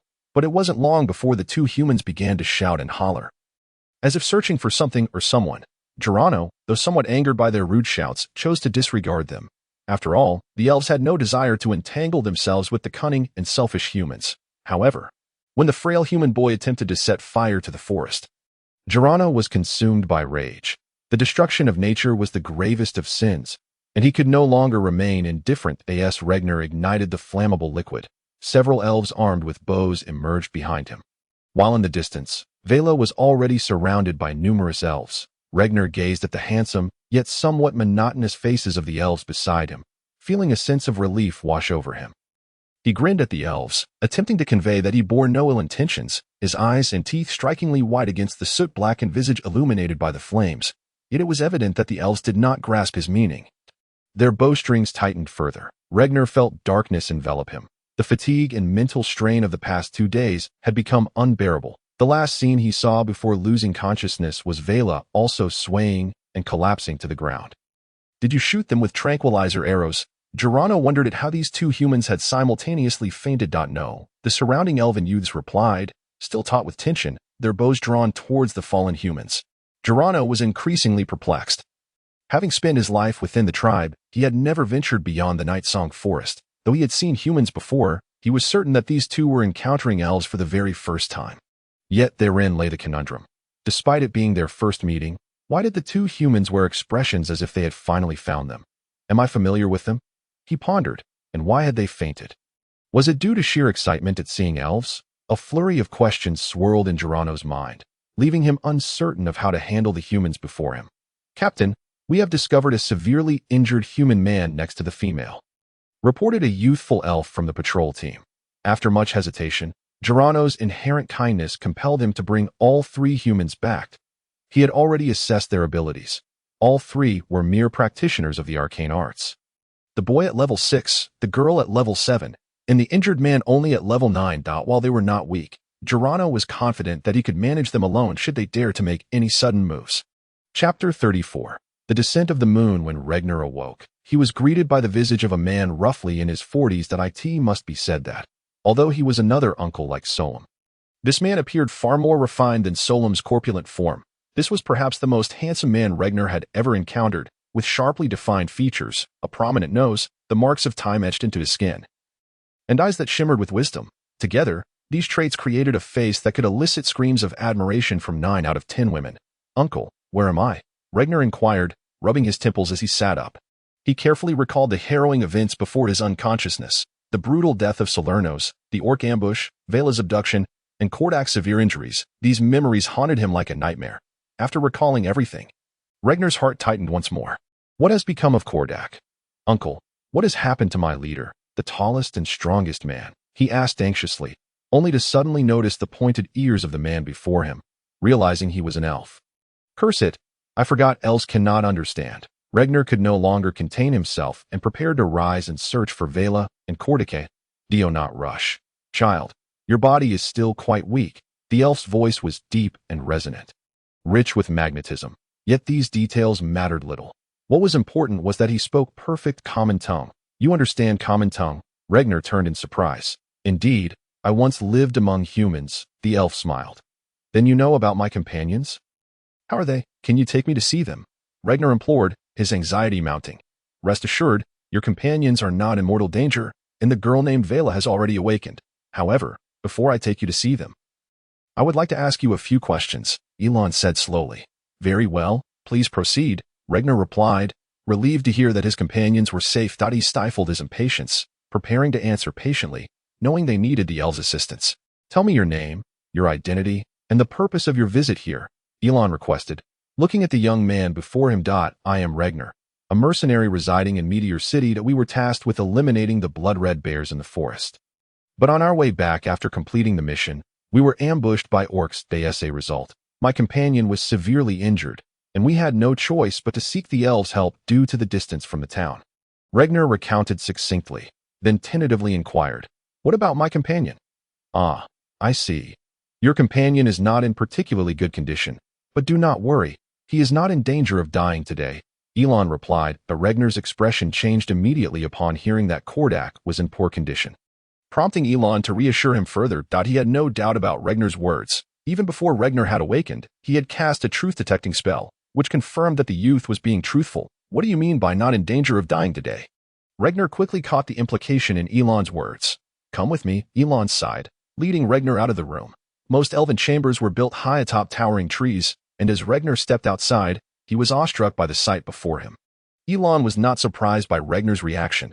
He patiently awaited the boy's admiration of the scenery. The magical light beams illuminating the trees and the elegantly suspended lofts captivated Regnar, who was experiencing elves for the first time. Yet, before long, concern for Kordak's injuries overshadowed his awe, and he offered Elon an apologetic smile, signaling that they could continue. It's beautiful here, truly beautiful, Regnar exclaimed. Thank you for your praise, child. Elon replied with a smile. The Night Song clan has existed in this forest for thousands of years. You are certainly not the first human to visit here, so I am not surprised by your admiration. When Regnar arrived at the place where Kordak lay, Vela had already been waiting for nearly an hour. The two of them had fainted upon encountering the elves due to mental exhaustion, and now that it was evening, they wondered how Kordak had managed to hold on throughout the afternoon. Perhaps the elves had already begun treating him. Kordak's condition remained much the same as the night before. He was still battered and barely clinging to life, yet miraculously, he persisted. I imagine you might be curious as to why he has survived for so long, Elon remarked, observing Kordak. Though it was not a pleasant statement, even Regnar and Vela found it remarkable that Kordak had endured for so long. It could not simply be explained by his physical strength. Do you know the reason? Regnar asked, sensing that Kordak's situation was unusual. Yes, to my knowledge, your friend must have consumed some kind of potion, Elon replied. Some kind of potion? Vela pondered for a moment, then incredulously exclaimed. Could it be the descent of the moon? Elon nodded in affirmation. Yes, it should be the descent of the moon. Impossible. I clearly saw him shatter that vial. How could he have consumed it? No way. Absolutely not. Vela became agitated upon receiving confirmation. Sister Vela, Mr. Elon, what are you talking about? What is the descent of the moon? What did my leader consume? Regnar was utterly bewildered, yet he sensed the gravity of the situation from Vela's expression. Vela looked at Regnar, whose face was full of confusion, unsure of what to say. Allow me to explain, Elon said. Seeing Vela's agitation, he sighed and began to elucidate. The descent of the moon is an alchemical potion, said to have been created by a human alchemist thousands of years ago. As you know, humans face numerous weaknesses, such as short lifespans and frail bodies. Consequently, humans have devised various methods to compensate for these shortcomings. Some humans, well-versed in the arcane arts, choose to transform themselves into the undead form of a lich in pursuit of prolonged lifespans.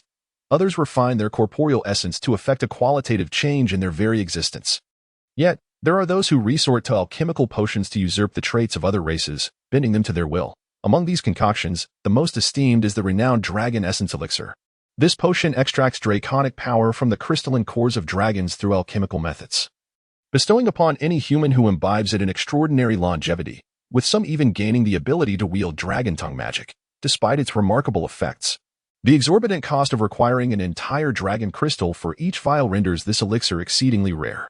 However, the Dragon Essence Elixir has inspired other alchemists, leading to the conception of the Moon's Descent, which shares a strikingly similar methodology. The key difference lies in its primary ingredient, the blood of werewolves.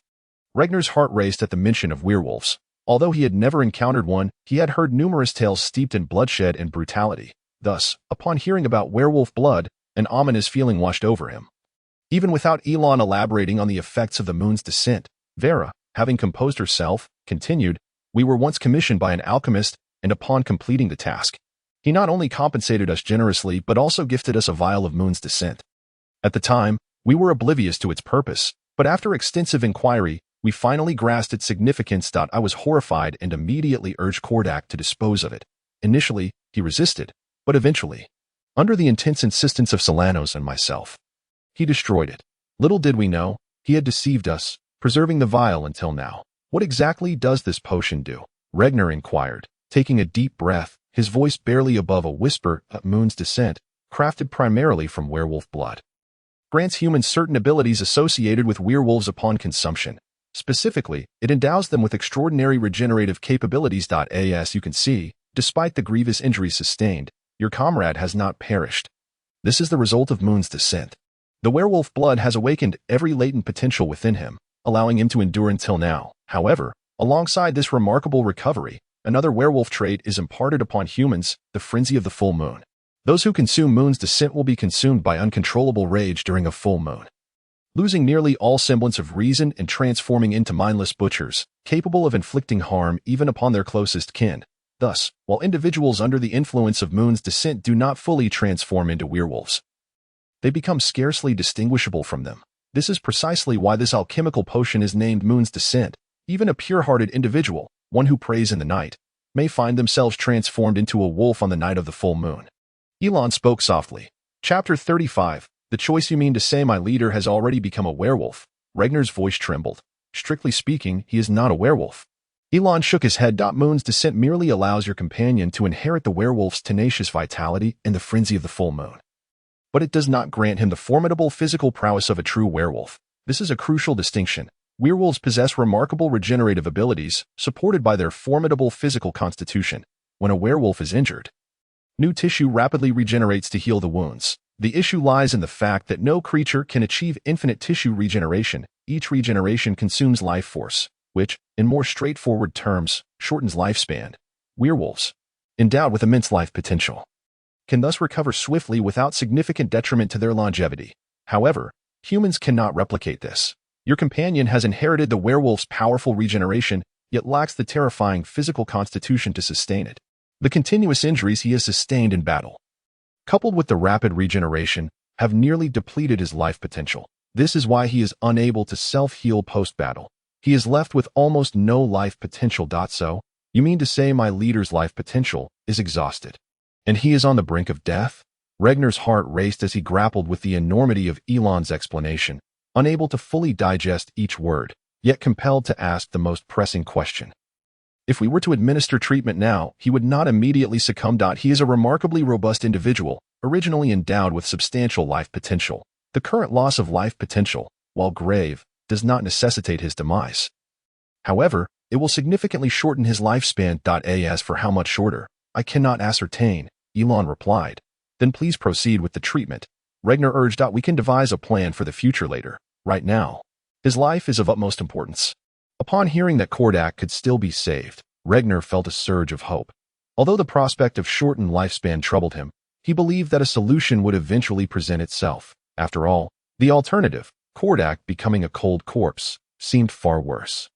Elon fell silent, observing the hopeful human before him, reluctant to extinguish their optimism, yet ultimately felt compelled to issue a caution. "Are you certain you wish to save him? He is now being burdened by the curse of werewolf blood." and cannot even be regarded as human anymore. Perhaps the person you rescue today may, on some future moonlit night, turn upon you and sever your throats. Based on my understanding of your kind, I find it difficult to believe that such a dangerous entity would be readily accepted by your society. Are you truly resolved to save him? Regner and Vera fell into contemplative silence. Indeed, Kordak could no longer be considered human. What then lay ahead? Would they continue to coexist with this potential bloodthirsty monster? The thought of sharing space with such a being was unnerving, even if they could accept him. What of others? If Kordak's true nature were discovered, would he not be met with disdain? Would others not seek to harm him due to the latent threat he posed? In such an environment, could Kordak still survive? Moreover, would he accept this monstrous version of himself? Would he yearn for continued existence, even as a somewhat aberrant being? Countless questions and concerns surged within them, leaving Regner and Vera uncertain of how to proceed. They were faced with the weighty decision regarding the life of their most cherished companion, whether to allow that tall, affable man to continue living in another form or to grant him the dignity of dying as a human. I understand this is a formidable decision, so I shall grant you some time to contemplate. I will await your response at the door, Elon stated, recognizing the gravity of their deliberation, before turning to leave. Elder, the materials you requested are prepared. Geronimo had been waiting at the door for Elon. Thank you for your diligence, Elon replied, glancing at the hesitant Geronimo with a smile, that if you have any questions, do not hesitate to voice them, my child. Forgive my rudeness, but I fail to comprehend why we should extend our aid to these enigmatic humans. They're a greedy and cunning race, often ensnaring us elves in their schemes, even going so far as to enslave us for trade. In light of such a race, why should we display warmth and goodwill? Geronimo queried, harboring reservations about humanity, having been influenced by the predominantly negative accounts circulating among elves. Elon regarded the somewhat reticent Geronimo and countered, then, dear child, if you believe we should not extend such kindness to these humans, can you enlighten me as to why you brought these 3 individuals back? I simply could not bear to witness 3 lives extinguished before my very eyes, Geronimo replied. And therein lies the crux, my child. The world is fraught with complexities. There are seldom absolute rights or wrongs, and we are incapable of making what might be deemed a correct decision. What we must do is follow our hearts. Your innate kindness compelled you to bring these 3 lives back to the tribe. And now, I believe it is my duty to heal them, and thus, we merely acted according to our convictions, devoid of any relation to right or wrong, or to race. After a moment of contemplation, Elon continued, moreover, I believe your perspective on humanity may be somewhat skewed. While there indeed exist a few who are treacherous and cunning, there are also those among them who are pure-hearted and kind. This is not exclusive to humanity. In truth, every race in this world embodies such duality. It is crucial to understand that no race can fully represent its individuals, just as no individual can encapsulate their race. Among those whom we perceive as deceitful, there may be souls as pure and benevolent as angels, while even those elves who consider themselves innocent may harbor cruel and ruthless beings akin to demons. Although Elder Elon is revered as the most esteemed and knowledgeable elder of the Night Song tribe, Geronimo found himself in disagreement with his last statement. Having lived among the elven tribe, he had never encountered any kin who possessed the merciless and cold-hearted nature of a demon. Doubtful, Elon smiled faintly. Consider our subterranean relatives. Thousands of years ago, they were no different from us. The thought of the infamous dark elves, known for their bloodthirsty cruelty, rendered Geronimo speechless. Thank you for your guidance, Elder. It is an honor for Geronimo to receive your wisdom. Geronimo bowed to Elon and turned to depart. Sister Vera and Regner were the first to break the silence, and now he had made his choice. He is Kordak, Vera gently stated, gazing at the man lying on the bed. He is Kordak, Vera affirmed. He has always been Kordak. I care not for his humanity, lycanthropy, or any other aspect, as long as he remains Kordak. As long as his heart and thoughts remain unchanged, that is sufficient. Little Regner continued.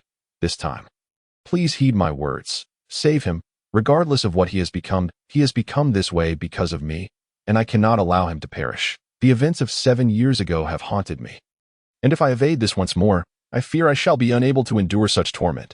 Thus, no matter the obstacles, I shall face them alongside him. I refuse to flee again. So, this time, I implore you, save him. Vera's tone was resolute. Despite her choice of words suggesting negotiation, Regner recognized that her decision was unchangeable. In truth, Regner had no intention of altering it. Sister Vera, You are not alone in facing this alongside the boss.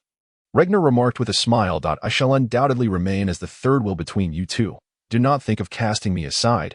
The door to the room was gently pushed open, and Regner and Vera emerged, both with reddened eyes, unmistakably having wept during their decision-making. Did I misjudge? Elon pondered, initially believing that Vera and Regner would undoubtedly choose to save Kordak, which is why he had instructed Geronimo to prepare the materials for the arcane rituals. However, observing the expressions on their faces, it appeared they were about to bid a tearful farewell to that man. We wish to save him. Please assist us. Vera and Regner bowed deeply in unison. It seems that human emotions are indeed complex, Elon thought with a wry smile. Chapter 36. The prophecy of fine mist of water gradually rose, the sound of tea clinking against the elven-crafted vessels resonating with a crisp and pleasant tone. While the exquisite elven wares were a visual delight, stirring Regner's thoughts with a mischievous itch, calculating how many gold coins he could fetch for 2 teapots if he were to steal them. This beverage is a creation of our elven kin, steeped from the leaves of plants, akin to your human tea, yet with a distinct flavor. Do give it a taste. Unbeknownst to Elon, the boy before him harbored some rather mischievous thoughts. He spoke with the warmth characteristic of an elder, introducing the drink to Regner. Thank you, Elder Elon. During his 2 days in the elven tribe, Regner had learned that Elon was the most revered elder, surpassing 5 centuries in age, a lineage that could be traced back to his ancestors. Thus, he approached this 500-year-old sage with great respect, suppressing the urge to act impulsively, instead choosing to behave like a model child. However, when Regner raised his cup and took a hefty gulp, he suddenly realized how scalding the beverage was. Marveling at the exceptional heat insulation of the elven vessel, he maintained decorum.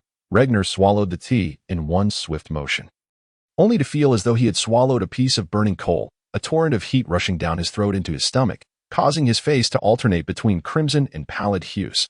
Ha! The flavor is indeed delightful, Regner mumbled with a tongue-scorched red, resembling a dog panting for relief in the summer heat. That I'm glad you enjoyed it. Elon chose not to expose Regner's predicament and continued. This beverage is not only refreshing, but also possesses a mild hallucinogenic effect for humans. When combined with our Night Song tribe's arcane arts, it can open your spiritual pathways. Regner glanced at the emerald liquid in his cup, uncertain of Elon's intentions, yet he felt no excessive fear. If the elves truly harbored intentions to harm them, they would not have gone to such lengths to save Kordak. Thus, he waited quietly for Elon to elaborate. Spiritual power is a profoundly mysterious force. It constitutes the essence of thought and enables beings to wield magic. Moreover, it serves as the key to unlocking the doors of time, connecting a being's past, present, and future. Elon spoke, his hands radiating with magical light. So, my child, are you curious about your future? Would you like to glimpse it? Very well. Regner found himself enveloped in a state of profound confusion as the surroundings gradually blurred, his eyes emitting a vacant glow devoid of focus. Upon receiving Regner's affirmative response, Elon released his magical essence, which began to meld with the dense mist rising from the cauldron, drawing Regner's gaze toward it. Regner focused intently on the mist before him. As the magical light transformed within it into familiar scenes, a slum, Malindel, an old man, Eileen, a bakery, the ocean, and first mate Hans, followed by Kordak, Selinos, and Vera. Although Regner's consciousness was somewhat hazy, he could discern that he was witnessing the past. And soon enough, the images of the Bloodbear and the orcs followed. The past unfolded before him in a mere half-minute, and Regner realized that what he was about to see next would be the future. However, the light curtain began to distort. The future's imagery lacked the clarity of the past. Yet Regner perceived emotions within those vague images: joy, happiness, heaviness, and sorrow. Finally, a surge of overwhelming sadness and fury flooded Regner's chest. The anguish so excruciating that even without understanding the cause, he could not help but shed tears. This wrath was so fierce and resolute that it made him feel as though annihilating the world would not quell his anger. As Regner stared into the mist, Elon observed the young man silently, pondering the myriad emotions that played across his face. Having interacted with humanity for an extended period, Elon was well aware of what these expressions signified. Suddenly, Elon noticed a complete transformation in Regner's demeanor, accompanied by a shift in his entire aura. The previously gentle and relaxed Regner now exuded an aura of cold and solitude, akin to 1,000-year-old ice. Elon gazed into Regner's eyes. Upon confirming the change in their hue, he sighed softly, uttering an incantation as magical light flashed, and entered Regnar's body. After completing this, Elon dispelled the illusory enchantment. What just happened to me? Regnar's gaze gradually cleared, confusion etched on his face as he wiped away the tears at the corners of his eyes. You glimpsed your future, my child. Elon replied. Is that so? But why do I remember nothing? Regnar attempted to regain his composure. Although he had exited the nebulous environment, he still felt the tumult of emotions swirling within him. Yet you must have sensed the changes in your emotions. Indeed, Elder Elon, what do these portents signify? Elon shook his head and replied, I cannot say. Prophecy is an exceedingly nebulous and enigmatic phenomenon. The visions you perceive may be categorized as a form of prophecy. Yet deciphering their meaning is a formidable challenge, for prophecy inherently alludes to myriad possibilities. However, dear child, I sense the tumultuous emotions that envelop you. I am unaware of what future events have wrought such sorrow and fury within you. But I earnestly hope you confront it all with courage in times to come. Thank you, Elder Elon. I shall be brave. Regnar nodded. Elon gazed deeply into his eyes and said, Remember, child, true bravery does not emerge from a fearless ignorance, but rather from the ability to maintain unwavering faith in the existence of light and goodness, even when confronted with the world's profound darkness and malevolence. Regnar vowed to forever cherish your teachings. He pondered Elon's words for a moment before responding with utmost respect. Kordak stood before the ethereal elven tribe, momentarily lost in reverie. Upon regaining consciousness from his stupor, he recognized the trials that awaited him. Yet he felt little resistance. After all, he had survived. Was there anything more to desire? Have your wounds healed? Vela inquired, approaching the dazed Kordak, though Kordak did not appear as despondent as she had anticipated. Vela remained vigilant in observing his emotions, occasionally offering words of encouragement, lest he become ensnared in a psychological impasse. Kordak flexed his robust arms and nodded, saying, I am nearly recovered. The effects of the elven secret arts are truly remarkable. We owe them a great debt. Vela gazed at the elves dancing gracefully under the moonlight and remarked, Without their aid, our fates would likely have been dire. We are profoundly grateful to them. Indeed, we owe them much. However, it is time we take our leave, Kordak stated, so soon. Are your injuries truly manageable? Vela expressed her surprise that I am mostly fine now. Kordak replied with a hint of self-deprecation. I now possess a recovery ability akin to that of a werewolf. Kordak, Vela began, seeking to offer comfort, but Kordak waved his hand to halt her. Enough, dear lady, I am not so fragile as to require consolation, rest assured. However, in a couple of days, the full moon will arrive. And since you have previously mentioned the elves' considerable assistance, I would rather not create a tumultuous scene here, Kordak elucidated. But if it is just Regnar and me, I worry I may not be able to contain you. If we remain here, perhaps the elves can devise a way to help you safely endure that night, Vela countered. Kordak pondered before responding, Simply bind me to a tree. I have made up my mind. We shall depart tomorrow and linger in the Night Song Forest for 2 days. After we navigate that night, we will return to Meteor City.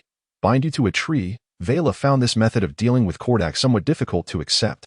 There is nothing amiss with that. Vela. If you wish to avoid my hands staining with your blood, then let it be so. Consider it my request, Kordak stated earnestly. Then why not simply endure it here? There are trees aplenty, and you could easily be bound for a day and night. Vela did not comprehend. Kordak surveyed the stunningly beautiful, innocent elves and shook his head, because I wish to remain human. Even if I am perceived as a cunning and despicable being by the elves, I do not wish to be seen as a bloodthirsty beast in their eyes. Moreover, we cannot remain here eternally. One day it will be just you and Regnar who must confront that fateful night with me. Rather than struggle to delay its arrival, it would be wiser to adapt to it sooner. Chapter 37. Farewell, my brother. Meteor City, headquarters of the Moonshadow Thieves Guild.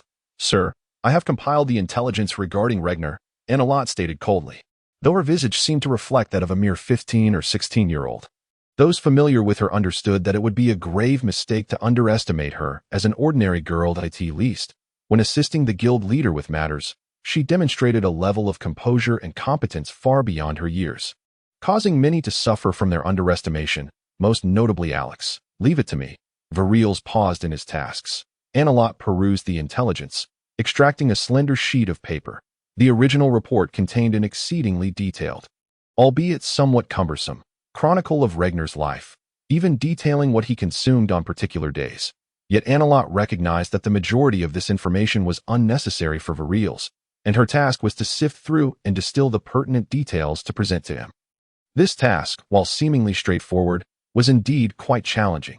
However, Annalot excelled in her duties. She had diligently reviewed this report multiple times, spending half an hour to organize the intelligence into a coherent summary, encapsulating all the valuable information onto that single sheet. Virils glanced over Annalot's summary before falling into contemplation. Is Barol still with the orcs? Virils inquired suddenly. This question seemed somewhat unexpected, yet Annalot was evidently prepared. I believe, so that we previously dispatched a directive for his return upon your request. Yet Barol appears to be uncooperative. We have not detected his presence in human territories, suggesting he likely remains among the orcs. Virils furrowed his brow, clearly vexed by this Barol character. After some reflection, he stated, contact him once more. At the very least, ascertain his location. Understood, Annalot nodded. Virils resumed examining Regnar's intelligence and then queried, based on your experience, how long do you believe it will take for Regnar to awaken his powers? I cannot ascertain, sir, Annalot replied with a hint of regret.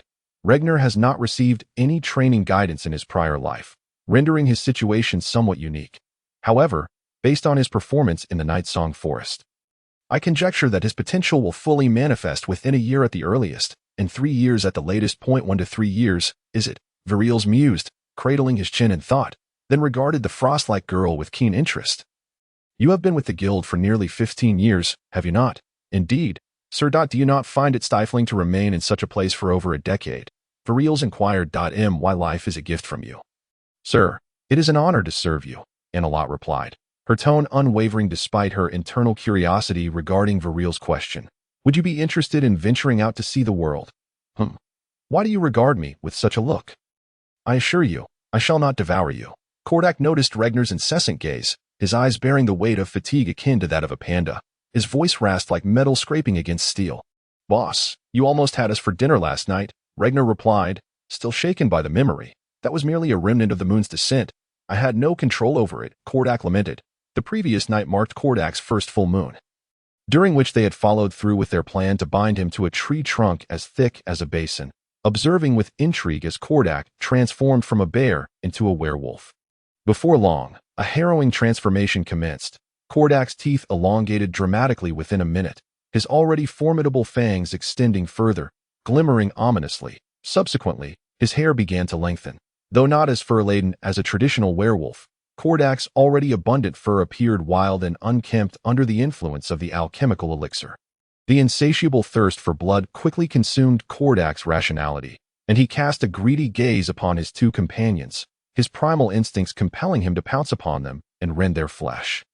Yet, bound by sturdy ropes, he remained immobile. A chilling, feral roar reverberated throughout the forest, initially causing Vela and Regnar to worry whether such a sound might attract fearsome beasts. However, they overlooked the fact that a werewolf itself was an exceedingly terrifying creature. Lesser beasts would have already quaked in terror at the sound of Kordak's roar, too frightened to approach. Thus, it was a night fraught with tension, yet no unforeseen calamities transpired. As dawn broke, Kordak gradually returned to his former self, albeit appearing utterly exhausted, a state that seemed entirely reasonable to Vera and Regnar, considering any creature enduring the relentless struggles and howls throughout the night would surely feel drained. Hence, they were not taken aback by Kordak's immediate descent into slumber.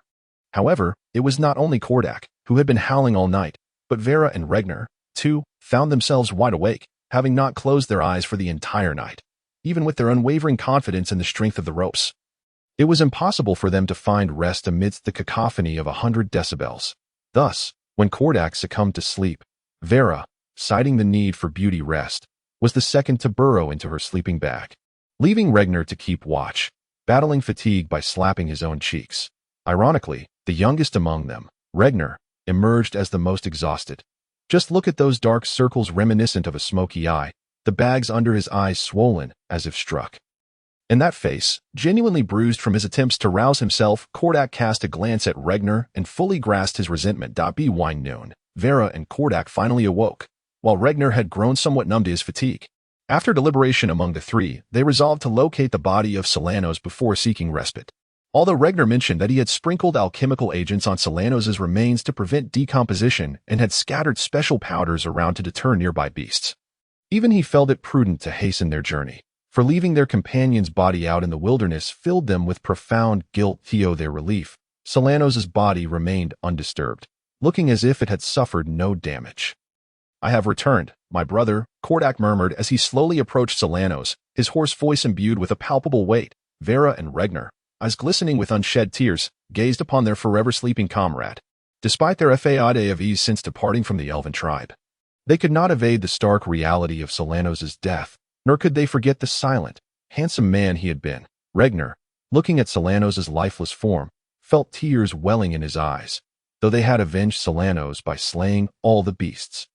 The gratification of revenge could never compensate for the agony of loss. Vera gently patted Regner on the shoulder, signaling him to depart with her. In truth, it was Kordak who bore the greatest burden of grief. As Vera and Regner set about erecting their tent, she quietly remarked, "Long before I met them, those two were together. I once asked Kordak when they first became acquainted, but he did not respond." Regner silently observed Kordak, who sat in quietude, a stark contrast to his usual boisterous self, causing Regner's heart to ache. Surely, he must be devastated. Otherwise, how could this man, who would laugh heartily even in monstrous form, be so subdued? "You must be weary. It has been nearly 2 days. I shall take the night watch, allowing you to rest well. As for Kordak, let him remain with Solanos for another night," Vera sighed. As if trapped in an endless cycle of exhaustion, Regner fell into a deep slumber, yet upon awakening, he felt no sense of revitalization. The mere thought of Solanos' demise filled his heart with sorrow. Kordak's eyes were bloodshot, his hair disheveled, and traces of tears still visible on his cheeks. It was evident that he had wept in solitude, away from their sight. After bidding a final farewell to Solanos' remains, the trio proceeded to cremate him. For mercenaries, being left to rot in the wilderness as carrion for beast was all too common. Thus, being consumed by flames was a dignified means of body disposal. Watching the body burn in the fierce blaze, Kordak slowly performed a farewell gesture, softly uttering, "Farewell, my brother." Once they had attended to Solanos' ashes, they prepared to depart, only to be confronted by 4 humans who appeared before them. Chapter 38. The Eyes of Arcane Secrets. In the orcs among the 4, 3 were clad as warriors, donning chainmail and wielding longswords, while the other was draped in loose robes, holding a finely carved wooden staff. Presumably a mage. As one of the rarest and most formidable classes in the entire continent, this mage shared the common demeanor of his peers, regarding the 3 mercenaries with an air of arrogance. Upon noticing Vera, clad in leather armor and exuding an alluring presence, a flash of lust gleamed in his eyes. Kordak observed the mage's gaze, furrowing his brow as his appraisal of the quartet diminished. However, in such a scenario, he refrained from expressing his ire, knowing that offending a mage was unwise. "Greetings, valiant mercenaries. We are the patrol squad of the Arcane Eyes Association. Upon noticing the smoke here, we suspected something might be amiss.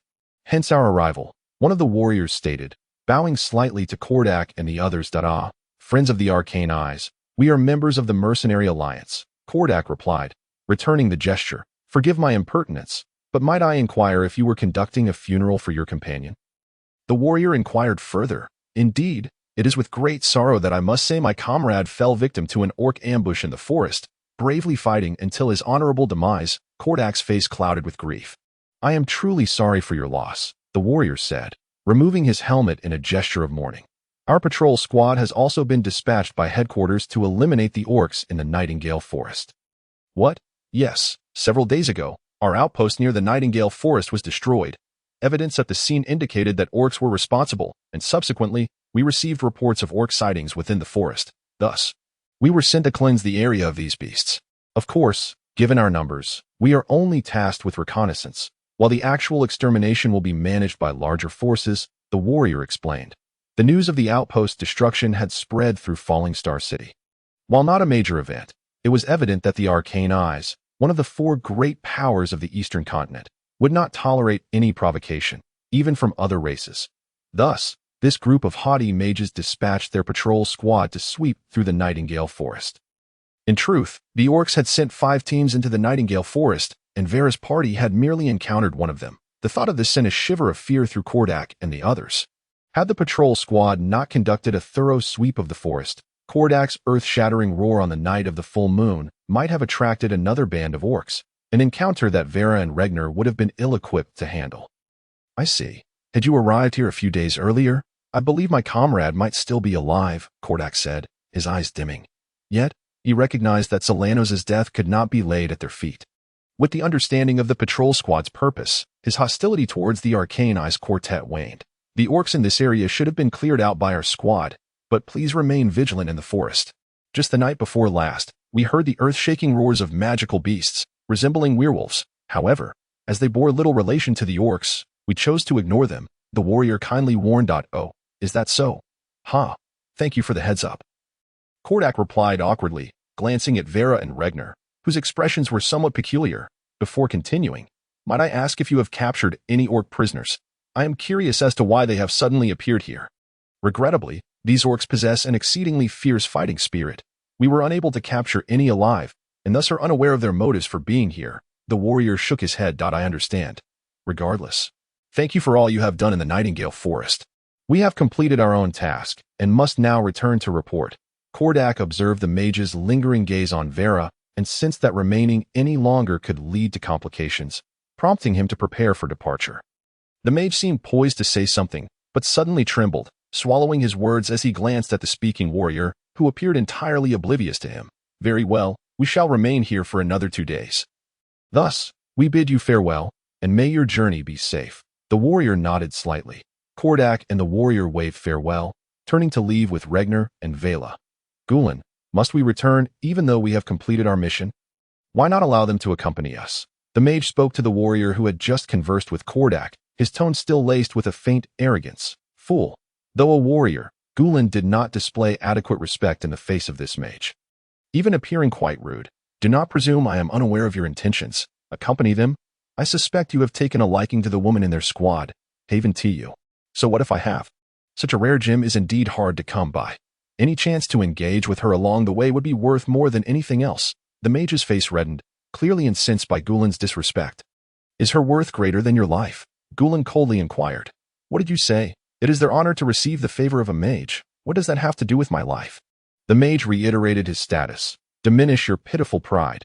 Had you not been so lacking in ability, you would not have been consigned to a menial task within the duty squad. Gulen scoffed at the mage's sense of superiority. If you were not blind, you would have clearly seen what transpired the night before last. Even a third-rate mage like you should comprehend what that towering man consumed, though his inherent strength may be inferior to mine. His outrageous regenerative capabilities are another matter entirely. Moreover, the 3 of us need not risk our lives for your trivial desires. Should you truly provoke them, then face their wrath alone. I am genuinely curious if you, a so-called chosen one, possess the capability to confront all 3 of them. You. The mage seethed with unrestrained fury at Gulen's blatant humiliation, his face turning the color of liver, yet he found himself powerless to retaliate. As Gulen had pointed out, if not for his own shortcomings, he would not have been assigned to such a subordinate role in the duty squad. Low-tier mages may appear valuable elsewhere, but within the Eye of Arcane, they undoubtedly occupy the lowest echelon. Feeling displeased, are we? You could have offered me assistance while I charged into battle, but I hope you understand that if you fail to kill me, I shall ensure your suffering is akin to death. Gulen declared menacingly. Truth be told, there was a certain exhilaration in trampling and humiliating a mage beneath one's feet, and he then turned to another warrior, saying, once we return, investigate that man's background. Gulen may not have been the most powerful individual in their squad, yet he possessed the keenest intellect, and his audacity to belittle the mage stemmed from holding leverage over him. Now, he felt he had stumbled upon yet another valuable piece of information. Though you think they might have discovered you consumed the moon's descent? Vela inquired, taken aback. After ensuring they had completely eluded the quartet from the Eye of Arcane, Kordak voiced his concerns to his companions. They arrived after seeing the smoke from the burning. Yet how could they remain indifferent to the roars that echoed throughout the previous night? That warrior's mention of the events from the night before was likely an attempt to ascertain whether I was responsible for the commotion. I failed to react in time, and I fear he may have detected my slip. Kordak let out a bitter smile. So what? I believe, aside from the full moon, you were quite normal, Regner replied dismissively, thinking Kordak's consumption of the moon's descent was hardly a grave matter. Perhaps you may not care. But no one can guarantee that the residents of Meteor City will feel the same. When they discover that one of their own may transform into a bloodthirsty beast, will they accept it? Kordak pressed. Regner struggled to respond. In truth, he had felt some unease during the past 2 days spent with Kordak. Although he trusted Kordak completely, his behavior on the night of the full moon had indeed instilled fear. What are their intentions? Vela expressed her concern for Kordak.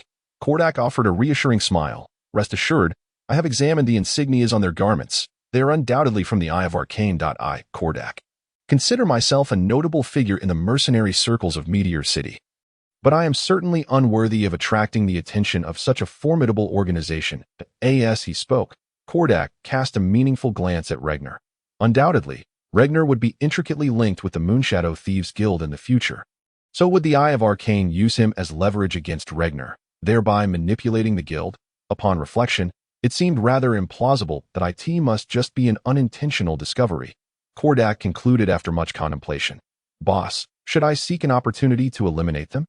Regner suddenly brandished a dagger with a fierce glint in his eyes that in truth, after dispatching 4 orcs, his confidence had soared.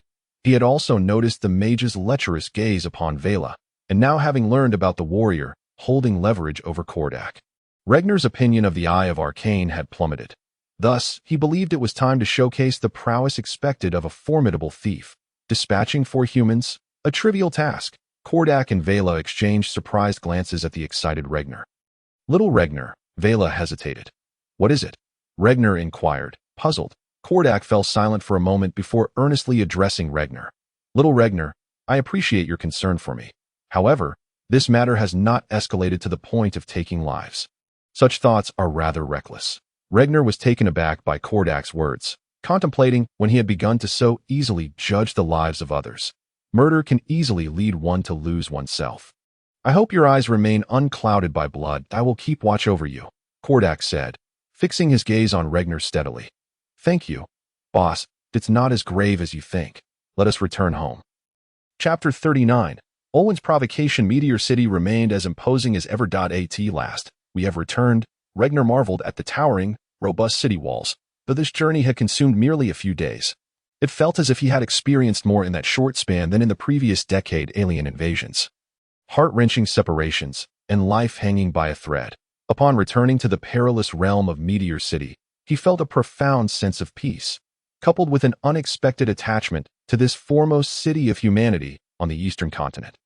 The guards were the same as those present upon his last return, and upon noticing Kordak's group was 1 member short, a flicker of confusion crossed their faces, seeing the unmistakable weariness and sorrow etched on Kordak and his companions' faces.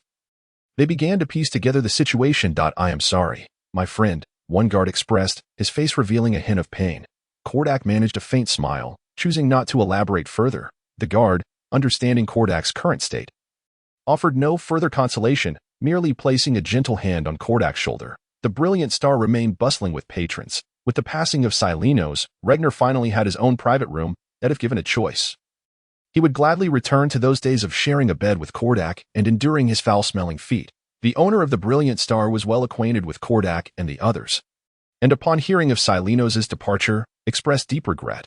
That evening, he generously prepared a lavish welcome feast for the remaining 3 members of the mercenary squad, and together, they drank to excess. The following day was destined to be one of despondency. When Kordak and his companions awakened, it was already afternoon. The throbbing headache rendered them incapable of attending to any tasks, and they hastily consumed a meal before retreating to their respective rooms. They agreed to reconvene the following day, once the effects of the alcohol had worn off, to settle their mission with the Mercenary Guild and submit the notification of Silenos' death. The Mercenary Guild remained as pristine and orderly as ever. Kordak and his companions first settled their task by presenting the head of the Blood-Red Bear, which they had taken on a mission days prior. News had also reached them from Yorktown that the Blood-Red Bear had not reappeared. So the guild members were quick to finalize the transaction after verifying the authenticity of the head, promptly handing over the gold coins to Kordak. Subsequently, Kordak arrived at Eve, who was responsible for the deregistration of members. To Regner's surprise, when Eve learned of Salernos' death during this mission, she did not exhibit profound grief. Her expression merely darkened slightly, starkly contrasting with Vela's inconsolable weeping. However, Kordak was not taken aback by this reaction. In truth, Eve and Salernos were not well acquainted.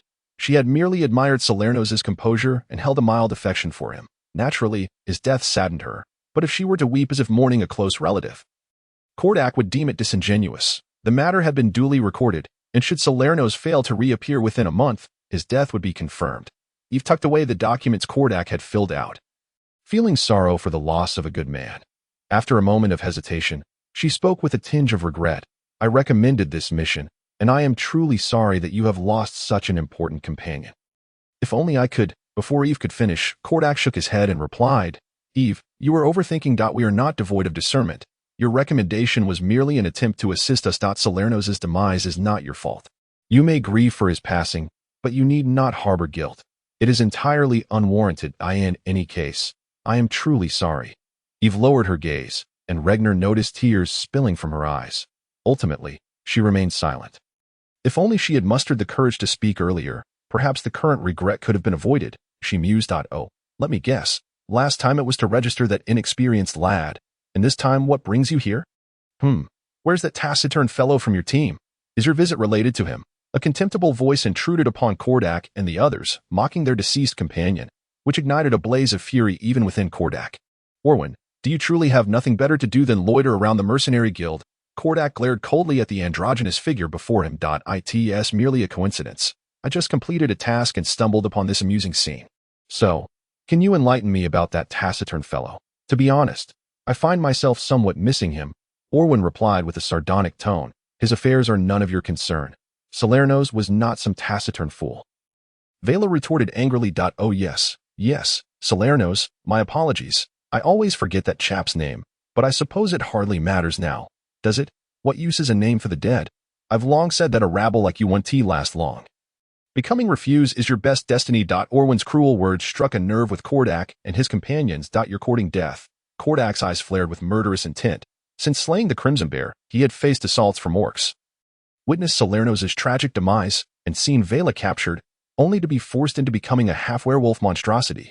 The series of setbacks had amassed a great deal of resentment within him, and now, Orwin, whom he despised, dared to insult Salerno's. This pent-up anger ignited like gunpowder at Orwin's cutting remarks. In that moment, Kordak was consumed by rage, disregarding whether he could overpower the man before him or the consequences of causing a disturbance within the mercenary guild. All he wanted was to deliver a severe beating to this scoundrel, even to kill him. In truth, Vela was equally enraged. During the orc assault, she had been struck down before she could react and had helplessly witnessed Salerno's tragic end. Those haunting images lingered in her mind like a nightmare. For days, she had been riddled with guilt. Had she been more vigilant, she might not have been easily subdued by the orcs, giving her a chance to escape alongside Salerno's. If that had been the case, Salerno's would not have met his grim fate, and Kordak would not have been forced to succumb to the moon's descent, transforming into a creature that was neither man nor beast. Thus, when Orwin insulted Salerno's, Vela could no longer contain her fury. However, before either of them could act, another individual preempted their movements. Regner had somehow dashed in front of Orwin, clutching the magically glowing flame blade. Back in the elven tribe, Kordak had entrusted this invaluable weapon to Regner, who had since carried it as a keepsake from Salerno's. Now, with someone deriding Salerno's, Regner felt compelled to act. He could not bear to possess this dagger without taking a stand. Thus, while Kordak and Vela wrestled with their rationality and indignation, Regner charged forward without hesitation as a newcomer. He was oblivious to the potential repercussions of causing a ruckus within the mercenary guild. Nor did he care. He lunged swiftly, closing the distance to Orwin with a single stride, raising his right hand to swing the dagger in a horizontal slash. Should this strike land, Orwin would lose his left arm. Thanks to Kordak's prior warnings in the Nightingale Forest, Regner had tempered his actions. He aimed merely to sever Orwin's hand, not to take his life, upon witnessing the audacious newcomer charging forth. Orwin's lips curled into a sinister smile, knowing that in the mercenary guild, brawling would incur severe penalties, but only for the initial aggressor. After all, the guild recognized that individuals often needed to defend themselves in the face of danger. Initially, the guild would seek to ascertain the circumstances surrounding a dispute to render a fair judgment, but mercenaries, being hot-tempered and often valuing life little, frequently resorted to violence at the slightest provocation. In such cases, both sides would insist on their righteousness. Thus, the guild eventually ceased to make detailed judgments, simply stipulating that no one was permitted to engage in violence. The first to strike would face punishment. It was clear that Regner had become the first to succumb to impatience and act out. Although Orwin was somewhat surprised by the boy's speed, it was not enough to faze him. Being a seasoned assassin from the Moonshadow Thieves assassination unit, Orwin merely sidestepped Regner's attack with ease and drew his own dagger. At that moment, Kordak also reacted, swiftly closing in on Orwin's side. His imposing figure exerted immense pressure on Orwin as he firmly grasped Orwin's right hand, which held the dagger, and seized his collar. With a thunderous shout, the muscular Kordak hurled Orwin away. Orwin adjusted his posture mid-air, landing gracefully on the ground. You are too impulsive. Kordak subtly shielded Regner behind him. Are you suggesting I should stand idly by while he insults Brother Salernos? Regner stepped up beside Kordak. Of course not. Now that we have begun, we might as well make it a proper affair. Kordak, feeling exasperated, had little time to contemplate. The pressing issue was that he was unarmed. Although the mercenary guild did not prohibit members from carrying weapons, very few entered with intentions of causing trouble. Constantly lugging around cumbersome weapons was quite burdensome, so Vela's bow and Kordak's two-handed sword were left at the inn, leaving only Regner with a compact and portable flame blade. Meanwhile, although Orwin was also unprepared, he had 1 or 2 daggers on him, which sufficed for the current situation. I'm curious to see what you can do, Orwin taunted, drawing his second dagger with a malicious grin. Thus, this group of mercenaries, who seemed to thrive on chaos, began to stir up trouble. Hey, Kordak, take that scoundrel down, one mercenary shouted. Although Kordak's squad was merely a band of independent mercenaries unaffiliated with any faction, their renown was notable within the mercenary alliance due to the high caliber of its 3 members, excluding Regner. Of course, their sterling reputation and Kordak's generous nature. Consequently, some recognized that one side of the commotion was indeed Kordak's. Conversely, although Olwen lacked Kordak's favorable connections, his ruthless demeanor and acerbic personality had earned him infamy within the mercenary alliance, making his notoriety hardly less than that of Kordak. Thus, upon discerning the identities of both parties, the majority of mercenaries began to rally behind Kordak. While the mercenary alliance forbade disturbances, they would not intervene should matters escalate. Instead, they would hold both sides accountable afterward. As the commotion unfolded, mercenaries gathered in layers, eager to witness this rare spectacle. Despite the numerous shouts condemning him, Olwen remained unfazed. Truth be told, he harbored no significant grudge against Kordak, but his vengeful nature compelled him to seize the opportunity to confront him openly.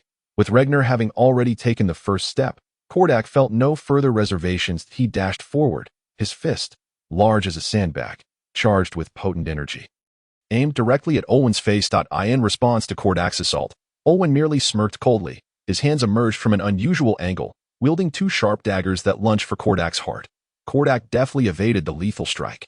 In that fleeting moment, Regner appeared before Olwen, brandishing his slightly glowing flame blade, intending to sever Olwen's daggers with the advantage of his weaponry. However, Olwen was not one to be easily thwarted. He swiftly evaded and reappeared before Kordak, this time aiming his daggers with deadly intent at Kordak's throat. Having just evaded a blow, Kordak found himself somewhat off balance, and facing Olwen, who was markedly more nimble, left him with few options. Regner, having missed his opportunity, was also caught off guard. Just as the situation reached a critical juncture, Vela hurled a throwing knife, forcing Olwen to retreat. "Do not forget about me," she asserted. Vela, renowned for her exceptional marksmanship and unparalleled skill with throwing knives within the team, had not brought her longbow but had equipped several throwing knives for self-defense. Olwen was momentarily pushed back by the knife, yet during his retreat, a subtle smirk crept onto his lips. Regner, witnessing this, sensed impending danger. Indeed, in the next instant, Olwen unleashed an astonishing burst of speed, closing in on Vela with blinding swiftness, his dagger aimed at her lower body from a most dishonorable angle. This strike, while not fatal, would surely inflict unbearable pain. Taken by surprise, Vela attempted to sidestep, but Olwen's lightning-quick assault was not so easily evaded. Fortunately, Regner rushed in just in time, shoving Vela aside. But he himself was caught off guard and sustained a wound to his left arm. Unmoved by his own injury, Regner swung his dagger, attempting to strike back. Yet, Olwen's elusive movements were once again on display, prompting gasps from the onlooking mercenaries as Olwen's figure blurred and appeared behind Regner. One of his daggers poised against Regner's throat. A fierce glint crossed Olwen's face. He was acutely aware that Vela had drawn her throwing knife and that Kordak's thunderous strike was about to land on his back.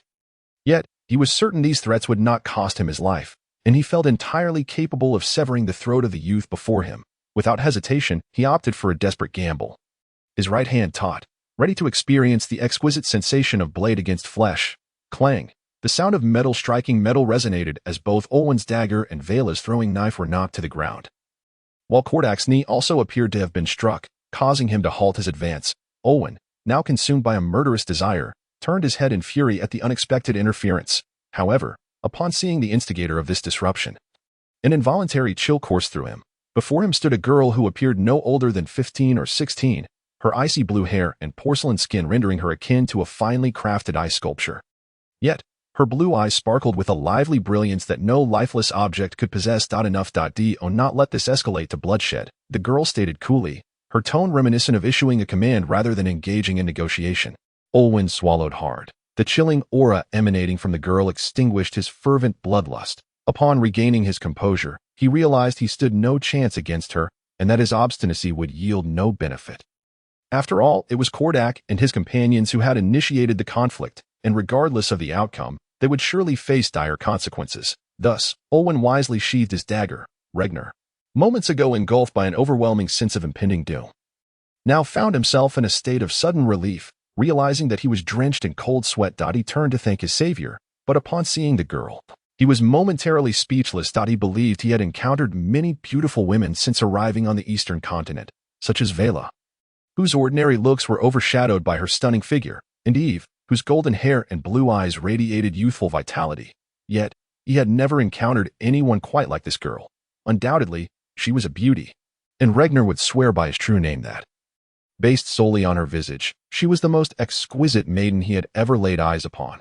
Her lips were a soft pink, her playful smile hinting at a unique charm characteristic of youth. Her delicately sculpted nose was elegantly refined, epitomizing perfection. Her light blue eyes sparkled with an enchanting liveliness tinged with a hint of heartbreaking indifference. Her blue hair framed her face flawlessly, creating an image of breathtaking beauty. Imbued with an air of sharp intelligence, the girl donned a deep crimson magical robe, yet even the loose fabric could not conceal the voluptuous softness beneath that a few seasoned men, well versed in feminine allure, could discern that although she was not as tall as Vela, proportionally scaled down, her figure would rival that of a shrunken Vela. This petite stature often evoked an intoxicating sense of youthful innocence and freshness, which, combined with her striking features, rendered her utterly irresistible. Regner gulped, the words of gratitude that had been on the tip of his tongue now forgotten. Thank you, milady, for your timely intervention. I am Kordak, and this is Vela and Regner. Kordak, unlike Regner, was not one to falter in the presence of such a formidable figure. His mind raced, quickly deducing that the girl before him was a mage, and not just any mage, but one of at least level 10. For it was impossible for anyone of lesser skill to so effortlessly halt the movements of Vela, himself, and Olwen simultaneously. Meanwhile, Regner remained oblivious to the gravity of the situation as he gawked at this formidable character. Having spent years as a mercenary, Vela was no stranger to the world, and she promptly joined Kordak, hastening to Regner's side to wipe away the drool at the corner of his mouth. Her grip so strong that he questioned whether she was merely wiping or delivering a slap. Humph, little lecher, why are you so like Kordak? Unable to move in the presence of beauty, Vela muttered under her breath. Recognizing her own allure, but also conceding that the formidable mage before them was indeed a beauty and latte, the young girl glanced at Kordak and then, with a nonchalant demeanor, uttered her name. Chapter 41. The Duel. Since you have all had your fun, is it not our turn to make an appearance? The guards of the mercenary guild had been aware of the situation since Regner made his move. Yet, according to protocol, they refrained from intervening, merely observing with keen interest. Once they confirmed that no further disturbances would ensue, they were to issue a judgment based on the severity of the incident. It was evident that although Olwen had fought to the bitter end, thanks to Analot's timely intervention, this altercation neither resulted in damage to the mercenary guild's property nor in loss of life. Indeed, the only casualty was Regner, who had sustained a minor injury to his left arm. Thus, one could surmise that the punishment would not be particularly severe, that it was undeniable, whether bystanders or Kordak himself, that the young boy had struck first. All had stemmed from his actions, while I merely acted in self-defense. Without hesitation, Olwen placed Regner squarely in the line of fire. I have witnessed shamelessness before, but never to such an extent. Self-defense? You nearly killed Regner, Kordak seethed, gritting his teeth, and further explained to the guards, in truth, this incident has little to do with the boy. It all arose from my conflict with Olwen. Then, did this boy strike first? The guard inquired, focused solely on his concern. Yes, but Kordak attempted to elaborate, yet the guard waved his hand dismissively. Very well, since the boy initiated the altercation, take him away. We shall handle the rest. Wait, this matter does not primarily concern him. It is all because of me, Kordak interjected, stepping in front of the guard. The lead guard frowned, fixing a cold stare on Kordak. Step aside.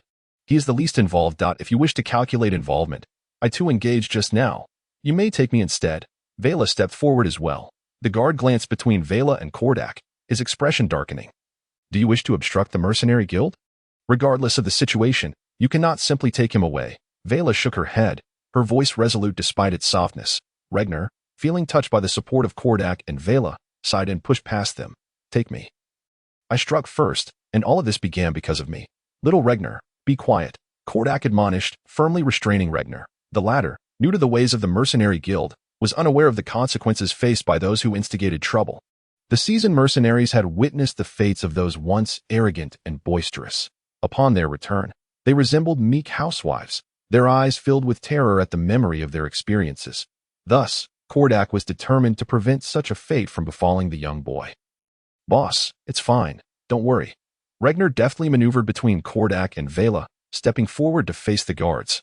I will go with you. That means they can stay out of trouble, right? The guard, noting the boy's youthful bravado, felt a modicum of respect and nodded. Indeed, as long as you receive the appropriate punishment, they will be fine.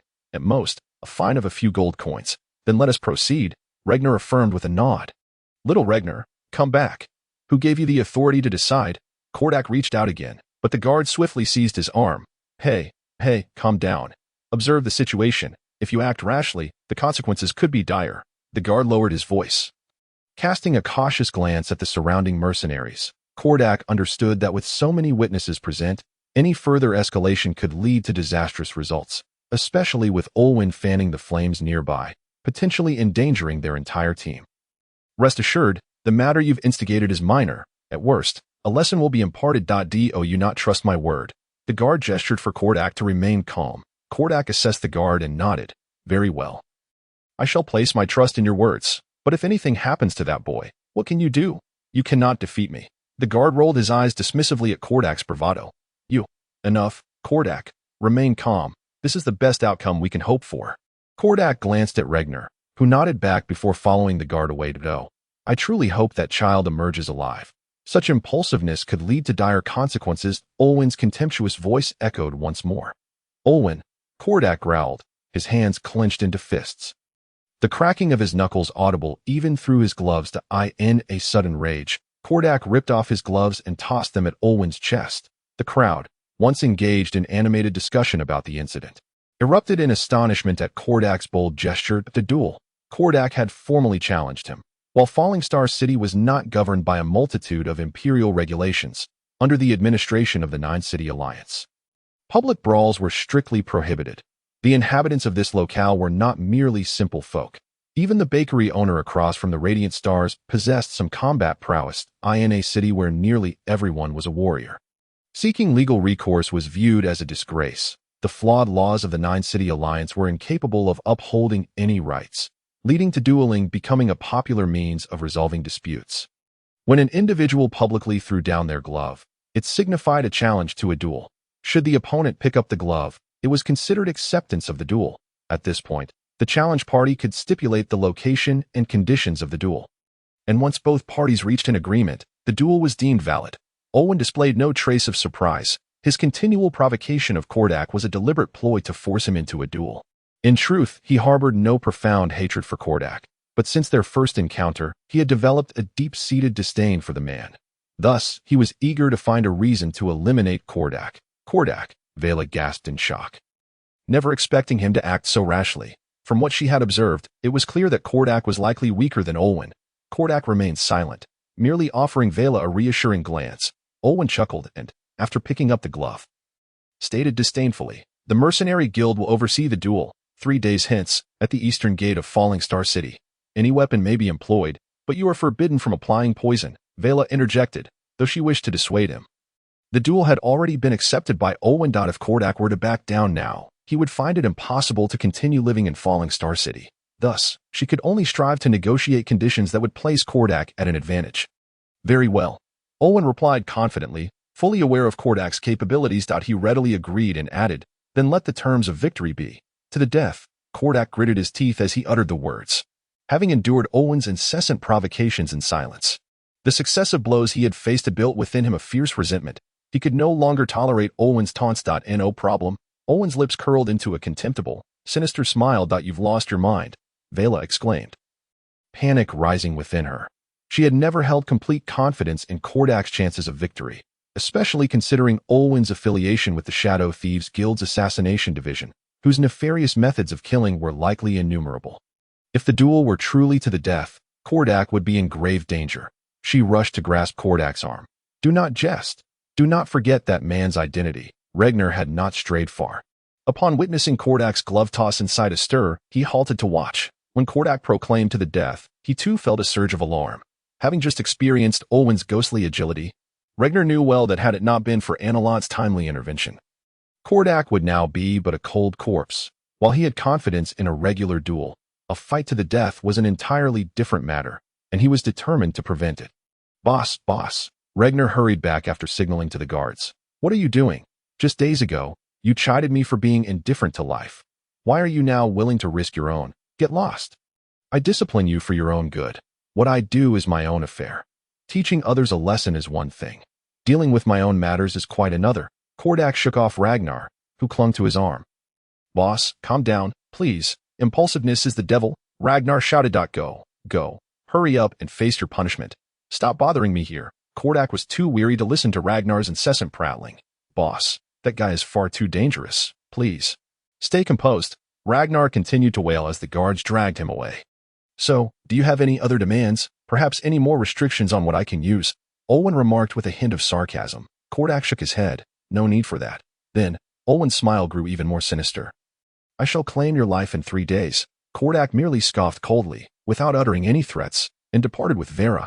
You really are too impulsive, Vera said with concern. I still have confidence in dealing with such a shameless scoundrel. Kordak replied with a smile. Moreover, aside from a minor improvement in Little Ragnar, it seems I have also reached the 9th level. Chapter 42. The rescue of Ani Latte in the office of the leader of the Mercenary Alliance's Meteor City division. So, are you suggesting we simply release him? Keldon looked at the young girl before him with a congenial smile. Although he was unaware of her true identity, the high rank of the Moonshadow Thieves Guild she displayed commanded his respect. Preventing him from asserting his authority as the division leader. To his knowledge, only the guild's primary executor, Alex, possessed such a rank. Was this girl possibly sent by Alex? Indeed. I sincerely apologize for the events that transpired within the Mercenary Alliance. However, both Ragnar, who was captured, and Olwen, who was attacked, are members of our Moonshadow Thieves Guild. To avoid any awkwardness, we kindly request that the Mercenary Alliance releases Ragnar, allowing us to handle the matter ourselves.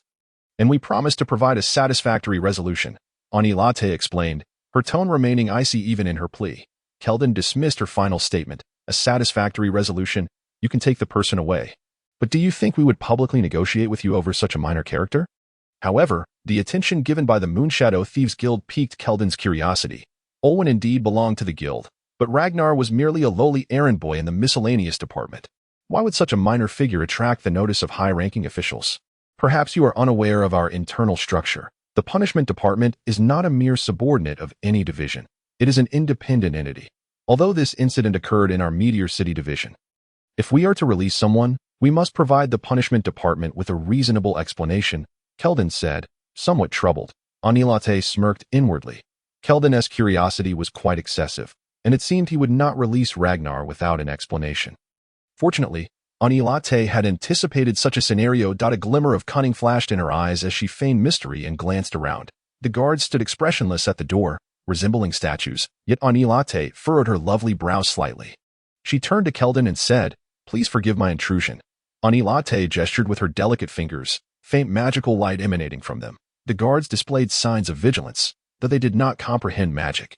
Even the simple-minded could tell that this girl was casting a spell. Keldon, however, waved his hand dismissively, indicating it was of no concern. As a 13th-level mage, he had already discerned that this girl was an 11th-level practitioner, and the spell she was casting was a simple one. A communication spell even an apprentice mage could use. Please pardon me. It is better that fewer people are aware of this matter. Anilot's soft and soothing voice echoed in Keldon's mind. Of course. Go ahead, Keldon replied as he also cast the communication spell.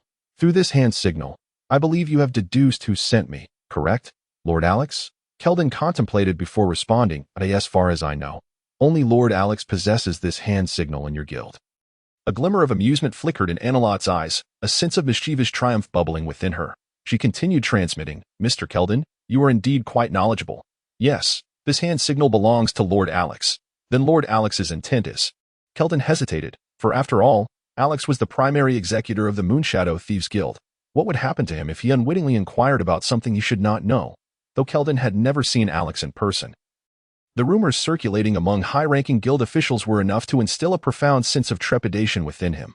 Rest assured, Mr. Keldon, it is nothing of great consequence. This is merely a youthful dalliance left behind by Lord Alex. In the past, Lord Alex was quite infatuated with a certain lady from Meteor City. I won't delve into the specifics, but the outcome of their affair is Ragnar. Therefore, upon hearing about this incident, Lord Alex dispatched me to handle it. Anilate stated. Is that so, Keldon, now disinterested in the communication spell, laughed awkwardly. His expression remained largely neutral, yet inside he was besieged by a torrent of unmentionable thoughts. From the moment Anilate mentioned a youthful dalliance, he felt a sudden jolt of alarm. He had intended to halt Anilate from elaborating further, but her words came tumbling out in a rush, and he inadvertently absorbed all the information. Nothing of great consequence? This pertains to Lord Alex's reputation, a scandal involving the primary executor of the Moonshadow Thieves Guild, the romantic escapades of an 18th-level high-ranking assassin, the affairs of a man known as the Grim Reaper of Shadows in Meteor City. Surely, this was a chapter Lord Alex would prefer to remain unspoken. What fate awaited me now that I had knowledge of this past? Would I be silenced? Your assurances of my safety seem less than credible. How could this girl be so quick with her words? I initially thought her demeanor suggested indifference, yet she has unwittingly pushed me into a perilous pit, a pit so fiery that escape seems impossible. Why didn't she warn me earlier about the delicacy of this matter? I had hardly even asked her before she had divulged everything. Was she intentionally leading me into danger? After mentally chiding Anilate, Keldon faced the stark reality before him, fully aware of what needed to be done. Then, please accompany me to retrieve him. I believe that in such a short time, that young lord should not have suffered any harm. Let us hasten, Keldon urged, rising swiftly. Please wait. Anilate observed Keldon's changing complexion with delight, her eyes sparkling. Due to the nature of this affair, Ragnar is still unaware, so I cannot reveal myself. I kindly ask that you bring him out alone, allowing him to return to the inn on his own, and please do not mention any of this to him. Oh, I see. I will follow your instructions. Rest assured, not only does Ragnar know nothing, but I too am oblivious to all details. Lord Alex need not worry, I swear, Keldon assured Anilate while internally cursing his own curiosity. Thus, I entrust everything to you, Mr. Keldon. If there is nothing else, I shall take my leave. Thank you for your assistance. I believe Lord Alex will remember your kindness. Anilate nodded at Keldon. Keldon, drenched in cold sweat, hastily replied, No need. Absolutely no need. It is my honor to serve Lord Alex. He need not trouble himself over a mere underling like me. Regardless, I appreciate your help today. Anilate expressed her gratitude once more, though her icy tone conveyed no warmth. Keldon, however, remained unconcerned about her demeanor, merely nodding respectfully as he watched her depart. Let us go. Hurry up and release him. After Anilat's departure, Keldon hurriedly commanded the guards to follow him. Ragnar sat, somewhat bored, in a chair, gulping down another glass of water. After being taken away by the guards, he found himself confined in a basement. Initially, he had been apprehensive about what the mercenary alliance might do to him, but seeing that they had not taken any action for quite some time, he began to feel a sense of ennui. Besides, the environment here was rather pleasant, and there was water to drink. In truth, it is not that the mercenary alliance has refrained from punishing Ragnar. Rather, the severity of the incident has yet to be assessed, leaving them uncertain about the appropriate repercussions for the instigating youth. The fact that they only contemplate punishing the initial aggressor starkly reveals the myriad flaws in the alliance's disciplinary system. Nevertheless, certain formalities must be observed. Should the apprehended individual receive a thorough beating without any inquiry or understanding of the situation, it would inevitably breed resentment, even if the outcome remains unchanged. Thus, despite the crude and flawed nature of the mercenary alliance as punitive measures, they must first ascertain the nature of each incident before arriving at a decision to avoid any dissent. With a creak, the iron door of the basement swung open, revealing a middle-aged man clad in a deep gray magical robe, Keldon. He scrutinized the young man before him, and the more he gazed, the more alarmed he became. TSK, this child is certainly extraordinary. His frail physique conceals him so well that no one could ever find him. Perfectly suited for the art of stealth. And those eyes and brows. Undoubtedly, he is the offspring of Alex, bearing an uncanny resemblance with those shifty eyes. Although Keldon had never met Alex, the countless rumors had formed a rough image of the man in his mind. Upon seeing the gaunt and somewhat lecherous expression of Regner, Keldon instantly recognized him as Alex's progeny. Regner felt a chill run down his spine under the intense scrutiny of the mage. Wondering if punishment entailed being stared at by a creepy old man until he lost his sanity, with this thought, he concluded that the mage must be employing some form of mental attack, which explained his discomfort. In reality, it was merely the result of his boredom and the excessive water he had consumed. "You may leave," Keldon said, personally unlocking the shackles binding Regner's hands and feet. Regner was taken aback. Wasn't he supposed to face severe punishment? How could it end like this? Come, what's so surprising about this? Keldon feigned a stern demeanor before turning to the guard, instructing, "Take him outside. If anyone inquires, say it was my command." Nothing more. As Regner prepared to leave, Keldon hesitated for a moment before using a messaging spell to add, "Remember, no matter whom you encounter, I know nothing."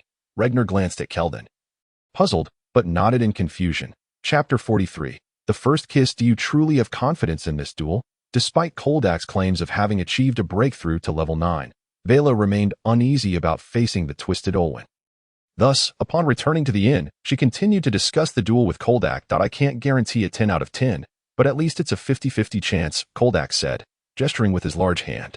"Good heavens, so there's a 50% chance you might be killed by him," Vela exclaimed anxiously. "Oh, don't be so agitated. There's still a 50% chance I could defeat him," Koldak replied nonchalantly. "What do you expect me to do? Sit calmly and watch you march to your demise in 3 days? Since Selenos left us not long ago, Regner and I thought we could rely on you. Yet, unexpectedly, you recklessly seek a fight. No one can predict what will happen in 3 days. If something happens to you, what am I to do with Regner? How can you act so irresponsibly?" Vela's frustration mounted, and as she spoke, tears welled in her eyes.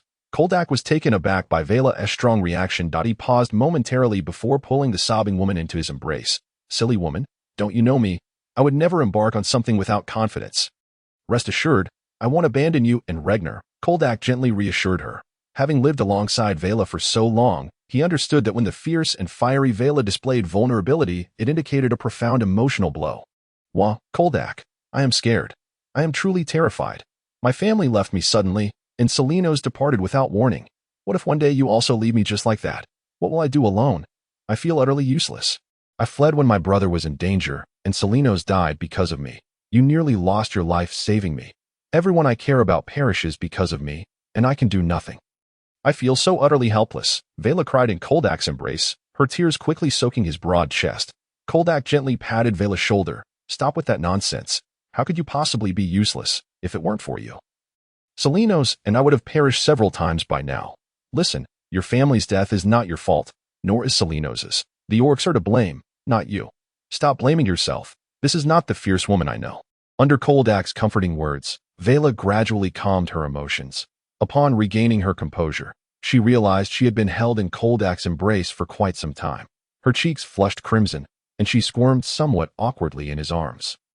Koldak sensed her struggle and, noticing her blushing face, a mischievous thought crossed his mind. He playfully tightened his hold on her. "What's this? Just a moment ago, you were sobbing in my arms like a little kitten. And now you want to push me away?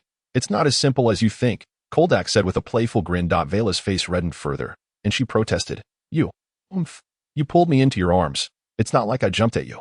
Let me go. I won't release you. If you can escape, then consider it a skill," Koldak teased. "Let go, or I might bite you." Vela flashed her sharp, white canine teeth. "All right, I welcome it. I currently have the blood of a werewolf flowing through me. A little nibble would make you a petite she-wolf. Heh.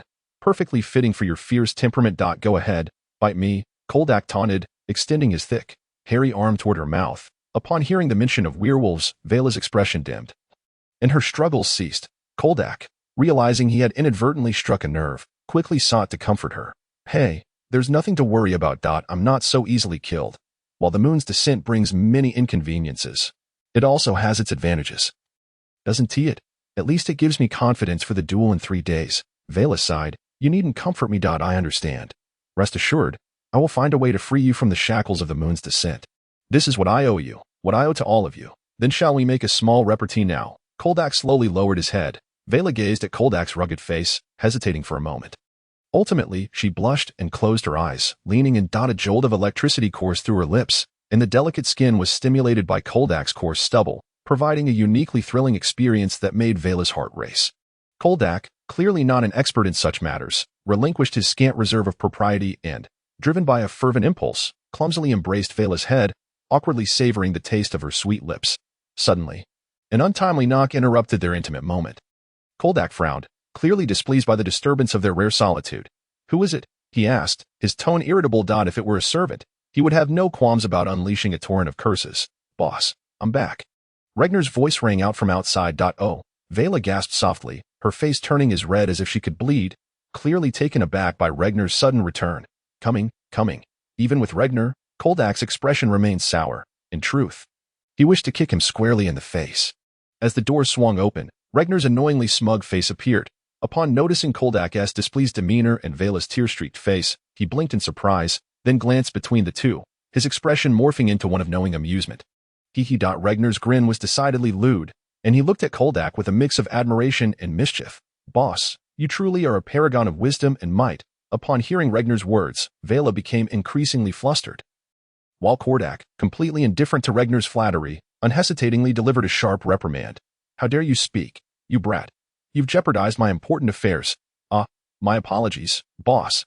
If only you had mentioned it earlier." Regnar, rubbing the large bump on his head, wore an expression of deep regret, as if he wished to atone with his life. We'll settle this account slowly. But first, tell me, how did you return so quickly? Did the mercenary guild release you so soon?" Koldak waved his hand, generously letting Regnar off the hook. "I'm not quite sure what happened. I spent the afternoon having tea, and then someone suddenly came in, unlocked my shackles, and said I could leave." Regnar recalled the scene at that moment. Koldak was taken aback. He had never encountered such a situation before. With a hint of confusion, he inquired, "Did he say anything else?" "No." Regnar shook his head, then remembered something and added, "Oh, right. He mentioned that he knew nothing." "Nothing? What does that mean?" Koldak pressed. "Nothing. Yes, I asked him what he didn't know." "Nothing. I know he knows nothing. I want to know what he doesn't know. I've already said nothing." "Stop repeating nothing. What does he not know?" "Oh dear, boss, I understand your meaning, but you haven't grasped mine. What I mean is, I don't know what he doesn't know. I think I'm beginning to understand." "But what on earth is going on?" "Nothing." Koldak fell silent for a while, then collected his thoughts to continue. "So, you spent the entire afternoon there having tea. Unless my memory fails me, that seems to be the case." Regnar himself harbored doubts about whether someone had tampered with his memory, making him forget a painful history too burdensome to bear. "It seems you've been extraordinarily fortunate, my friend," Koldak mused, suspecting that the Moonshadow Thieves Guild might have intervened. Koldak wasn't fully aware of Alex's identity, but that did not hinder him from assessing Alex's strength based on certain actions. Undoubtedly, Alex was a high-ranking assassin, while the overall strength of the human residents in the Eastern continent was considerably higher than that of the Western continent. Anywhere, regardless of the profession, those who could associate with high-ranking individuals undoubtedly stood at the pinnacle of the human hierarchy. For Regnar to attract the attention of a high-ranking warrior, even sending him on errands, suggested that he was certainly not a trivial character in the eyes of the Moonshadow Thieves Guild. Thus, Koldak believed that Regnar's swift release was likely related to the Moonshadow Thieves Guild. And his suspicion was indeed close to the truth. Why ponder so much? As long as little Regnar is well, Vela felt somewhat reassured upon seeing Regnar return. Indeed, quite right. Koldak had no intention of saying more. Knock, knock, knock. The sound of knocking reverberated once again, and Koldak cast a bewildered glance at the two, perplexed as to why anyone would knock at this time. "I'll go open the door," Regnar, closest to the entrance, said. Upon opening the door, the stunning visage that captivated him earlier came into view once more. "Hello." Annalot remained expressionless. "Hello." Regnar was momentarily stunned. Chapter 44. A new companion. Earlier that morning, Regnar had only caught a distant glimpse of Annalot amidst the chaos, having had little time to admire the rare beauty. Yet, despite this, he remained utterly astonished by Annalot's appearance. Her short, pale blue hair paired with her exquisite features created a unique aura that was hard to describe. She seemed icy yet approachable, proud without being arrogant, indifferent yet lively and cunning. In summary, this beautiful girl left a profound impression on Regnar. Indeed, a very deep impression, though he had seen Annalot earlier that morning. Encountering her again rendered him momentarily dazed. Annalot's features were like the most perfect sculpture, flawless and immaculate. Yet everyone knew such beauty could not be crafted by human hands. Only nature could create such exquisite lines and combine them seamlessly. The girl's skin was exceptionally fair, resembling pristine snow resting on branches. Yet beneath that pure white lay a delicate blush, preventing her complexion from appearing pallid. To be candid, observing Annalot up close provided Regner with a significant visual impact. And he was currently striving to regain his composure from this overwhelming effect. "May I come in?" Annalot's tone sounded more like an inquiry than a request. "Oh, of course. Please, come in." Regner quickly invited Annalot into the room after regaining his senses. "Thank you." Annalot exuded an icy demeanor, and Regner felt as though even her breath carried a chill. "Oh, it's the mage from this morning. Welcome, welcome," Kordak greeted warmly. "Thank you for your help this morning." Vela added enthusiastically, impressed by Annalot for saving Regner at a critical moment. Regner wanted to say something, but Kordak had already welcomed her, and Vela had taken the opportunity to express gratitude, leaving him at a loss for words. After a moment of hesitation, he merely stammered, "Please, sit." Annalot found a place to sit and coldly glanced at the three of them before introducing herself. "Hello, I am Annalot. So you are Miss Annalot. Thank you for your timely assistance this morning. Otherwise, my young friend here might have been in grave danger. I apologize for my rudeness. Allow me to introduce myself. I am Kordak. This lad is Regner, and this lady is Vela. We are all mercenaries." Kordak explained, fully aware of the fearsome power possessed by the delicate girl before them, and thus he treated her with utmost respect. "I already know all your names. Please do not misunderstand. It is not that I am prying, but rather that the Kordak team has quite a reputation in the mercenary guild branch of Meteor City," Annalot stated.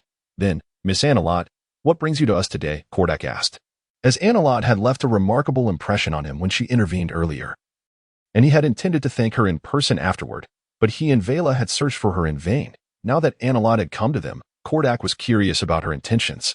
Annalot nodded and said, "Since all three of you are here, I will be straightforward. This matter requires your collective decision. Simply put, I wish to join your mercenary team." This time, Kordak and the others were taken aback. They had speculated about Annalot's intentions, perhaps to express gratitude.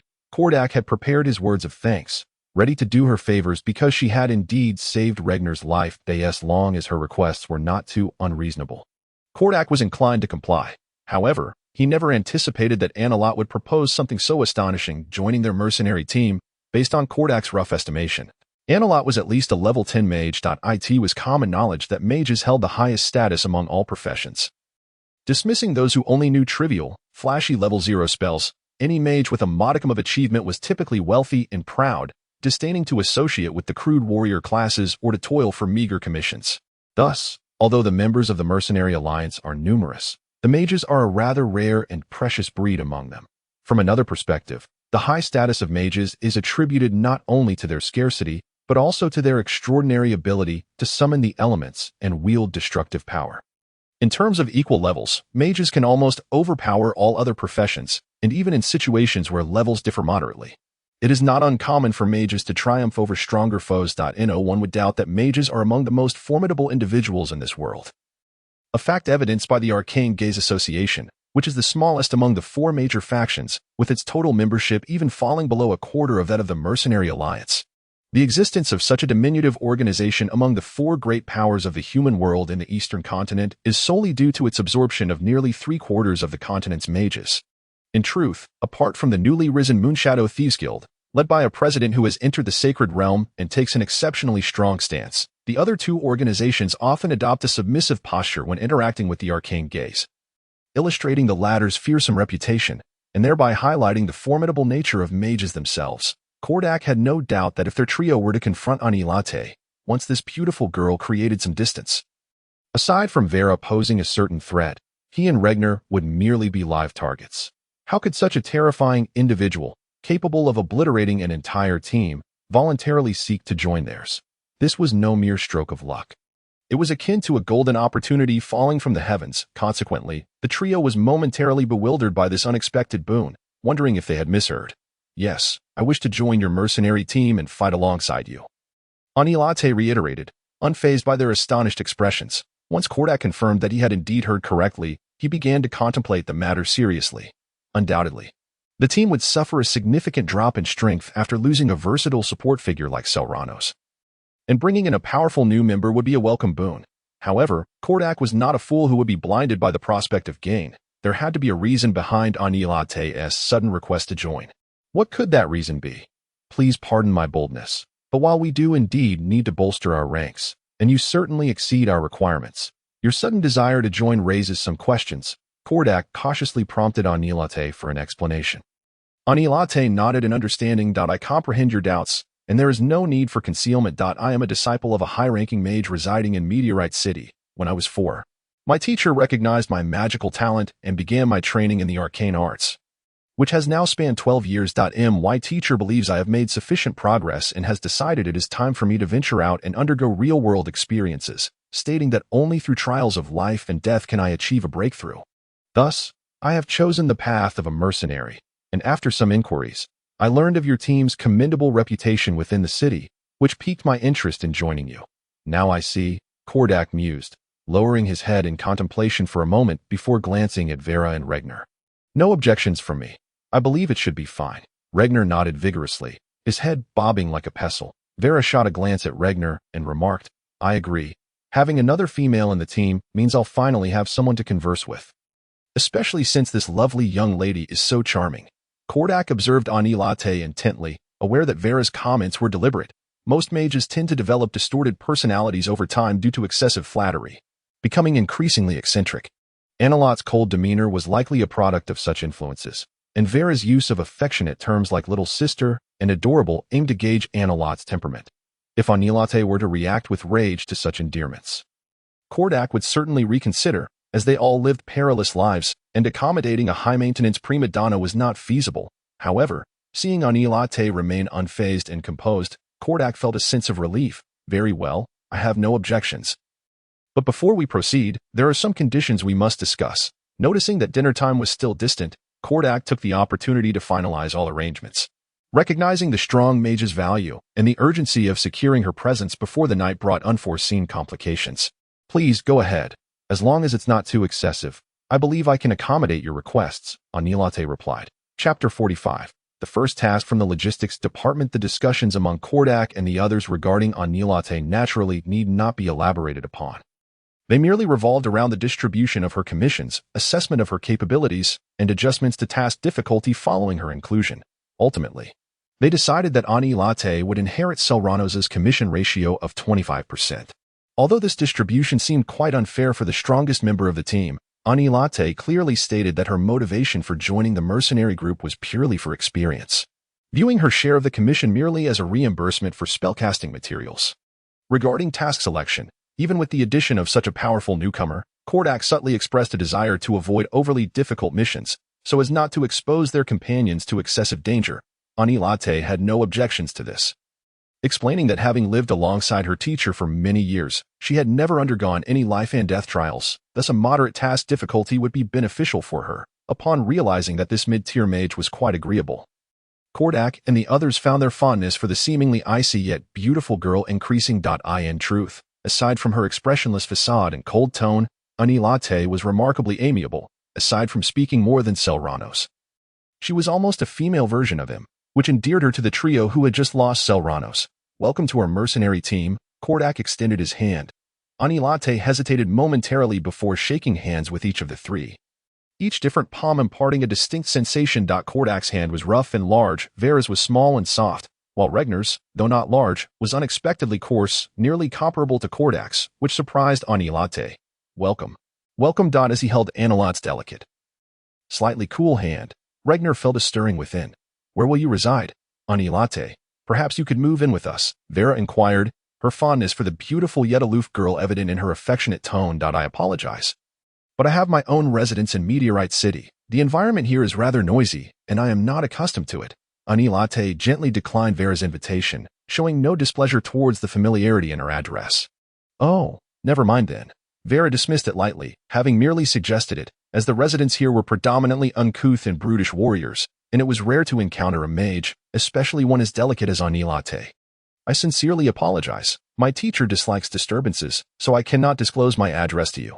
However, you may contact me through this crystal. By channeling a bit of magical energy into it, I will be able to sense your location. Anilate offered Kordak a deep green crystal. This was a communication crystal, which Kordak and the others had seen in high-end magical goods stores. while it was a useful item for location tracking and signaling. Its price of 500 gold coins had left them feeling despondent. To their surprise, Anilate casually handed them one, prompting a renewed appreciation for the wealth of mages among the impoverished mercenaries. Upon receiving the communication crystal with utmost care and tucking it away, Anilate felt that all matters had been settled, and she took her leave. I never imagined our team would attract such a powerful mage.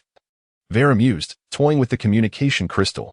Indeed, Kordak remarked, casting a meaningful glance at Regner, who remained entranced by Anilot's captivating beauty. He vaguely sensed that Anilot's joining might be linked to Regner and the Moonshadow Thieves Guild. Yet he chose not to voice it. After all, the guild posed no threat to them, and having such a formidable ally was indeed a boon. Little Reg, this is Solum. You should have returned to Meteorite City by now. It's your turn for duty tomorrow. Don't forget to report to the logistics department. That a sharp voice reverberated in Regner's mind, and it dawned upon him that nearly 20 days had elapsed since his last visit to the Department of Errands. It appeared that by tomorrow, he would no longer be a mere mercenary, but rather a lowly errand runner for the weakest branch of the largest thieves guild on the eastern continent. Subsequently, the group engaged in further discussions regarding the duel with Kordak set to take place 3 days hence. As Kordak pounded his chest, vowing that he would never lose, both Vela and Regner finally felt at ease and retired to their quarters for the night. The following evening, Regner perched atop a rooftop, observing the bustling figures below, unable to suppress a silent yawn. The chill of early winter had settled in, causing his nasal passages to become congested, with glistening droplets threatening to flow down his face. This morning, Regner had risen early to venture to the Department of Errands, where he was greeted by the affable, rotund Solum, who assigned him a task. This was an investigation into an extramarital affair, and the subject of scrutiny was none other than the son of the Meteor City Lord, Peeled. Though Regner had only recently arrived in Meteor City, he had certainly heard whispers of Peeled, primarily due to the latter's infamous reputation as a notorious wastrel, known for his arrogance and excess. According to Regner's knowledge, Peeled was pressured by his family to wed the daughter of the president of the largest merchant guild in Meteor City, the Pound Guild. The marriage was indeed one born of coercion, for the woman he was to marry was a veritable amalgamation of an ugly hag and a shrew, faced with a spouse who failed to ignite any semblance of interest. Peeled, accustomed to a life of luxury and debauchery, sought to indulge in outdoor escapades. It seemed Peeled had achieved his aim, yet the unattractive banner of his domestic life was now unwilling to be ignored. Since receiving the assignment that morning, Regner had been loitering at the tavern near the entrance of the Meteor Mansion, studying the details of the commission while awaiting Peeled's appearance. As afternoon waned, the esteemed scion of Meteor City finally came into Regner's line of sight, as he followed Peeled's carriage through the city and into a rather quiet residential area. Upon arrival, Peeled, seemingly wary of being recognized, raised his collar and, accompanied by his entourage, entered an unremarkable dwelling. At this juncture, Regner could have returned to report his findings, as the task merely required him to ascertain the whereabouts of the alluring vixen who had ensnared Peeled's interest. However, recalling Solum's prior admonition, Regner believed that the more thorough his investigation, the greater his reward would be. Thus, he gritted his teeth and descended to the rooftop, prying open a small gap in the skylight to observe through the night. Though he had often heard tales of carnal encounters from the rough vagabonds in the slums, nothing could compare to witnessing the scene firsthand. With a mix of curiosity, anticipation, and awkwardness, Regner prepared to observe what was purported to be the most pleasurable of activities. Yet, after enduring the biting cold wind for over half an hour, Regner found himself wishing to unleash a torrent of invective upon Peeled, for thus far, apart from Peeled himself, he had only seen 2 of his attendants. The structure was a modest 2-story building, and through the skylight, Regner could faintly discern the silhouettes of the 3 individuals. However, after observing for half an hour, he noted that the trio engaged only in tea and idle chatter, with no other activities transpiring. The distance rendered it impossible for Regner to overhear their conversation, and the relentless cold wind left him feeling dazed. He contemplated departing, but the glimmer of golden coins spurred him on to take a risk and venture inside. At the very least, it would be considerably warmer within, he mused. The skylight connected to a corridor on the 2nd floor, and Regner gently opened it before leaping inside. The warm air enveloped him in a comforting embrace, and he leaned against the stairwell, effectively concealed by the shadows. Free from the howling wind's interference, Regner could finally eavesdrop on their conversation with clarity. Why has she not yet arrived? Though he could not see the speaker, the haughty tone unmistakably indicated that it was Peeled.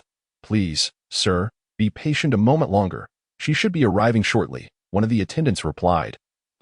I have already paid them whatever they demanded, yet thus far, What have they done? Peel's voice dripped with menace. Just then, a timely knock echoed through the air, prompting Regner to curiously lean forward. Frankly, he was intrigued by the woman who could so thoroughly captivate a libertine such as Peel. Wondering what unparalleled beauty could compel such a second-generation heir to wait patiently for over half an hour for a mere glimpse.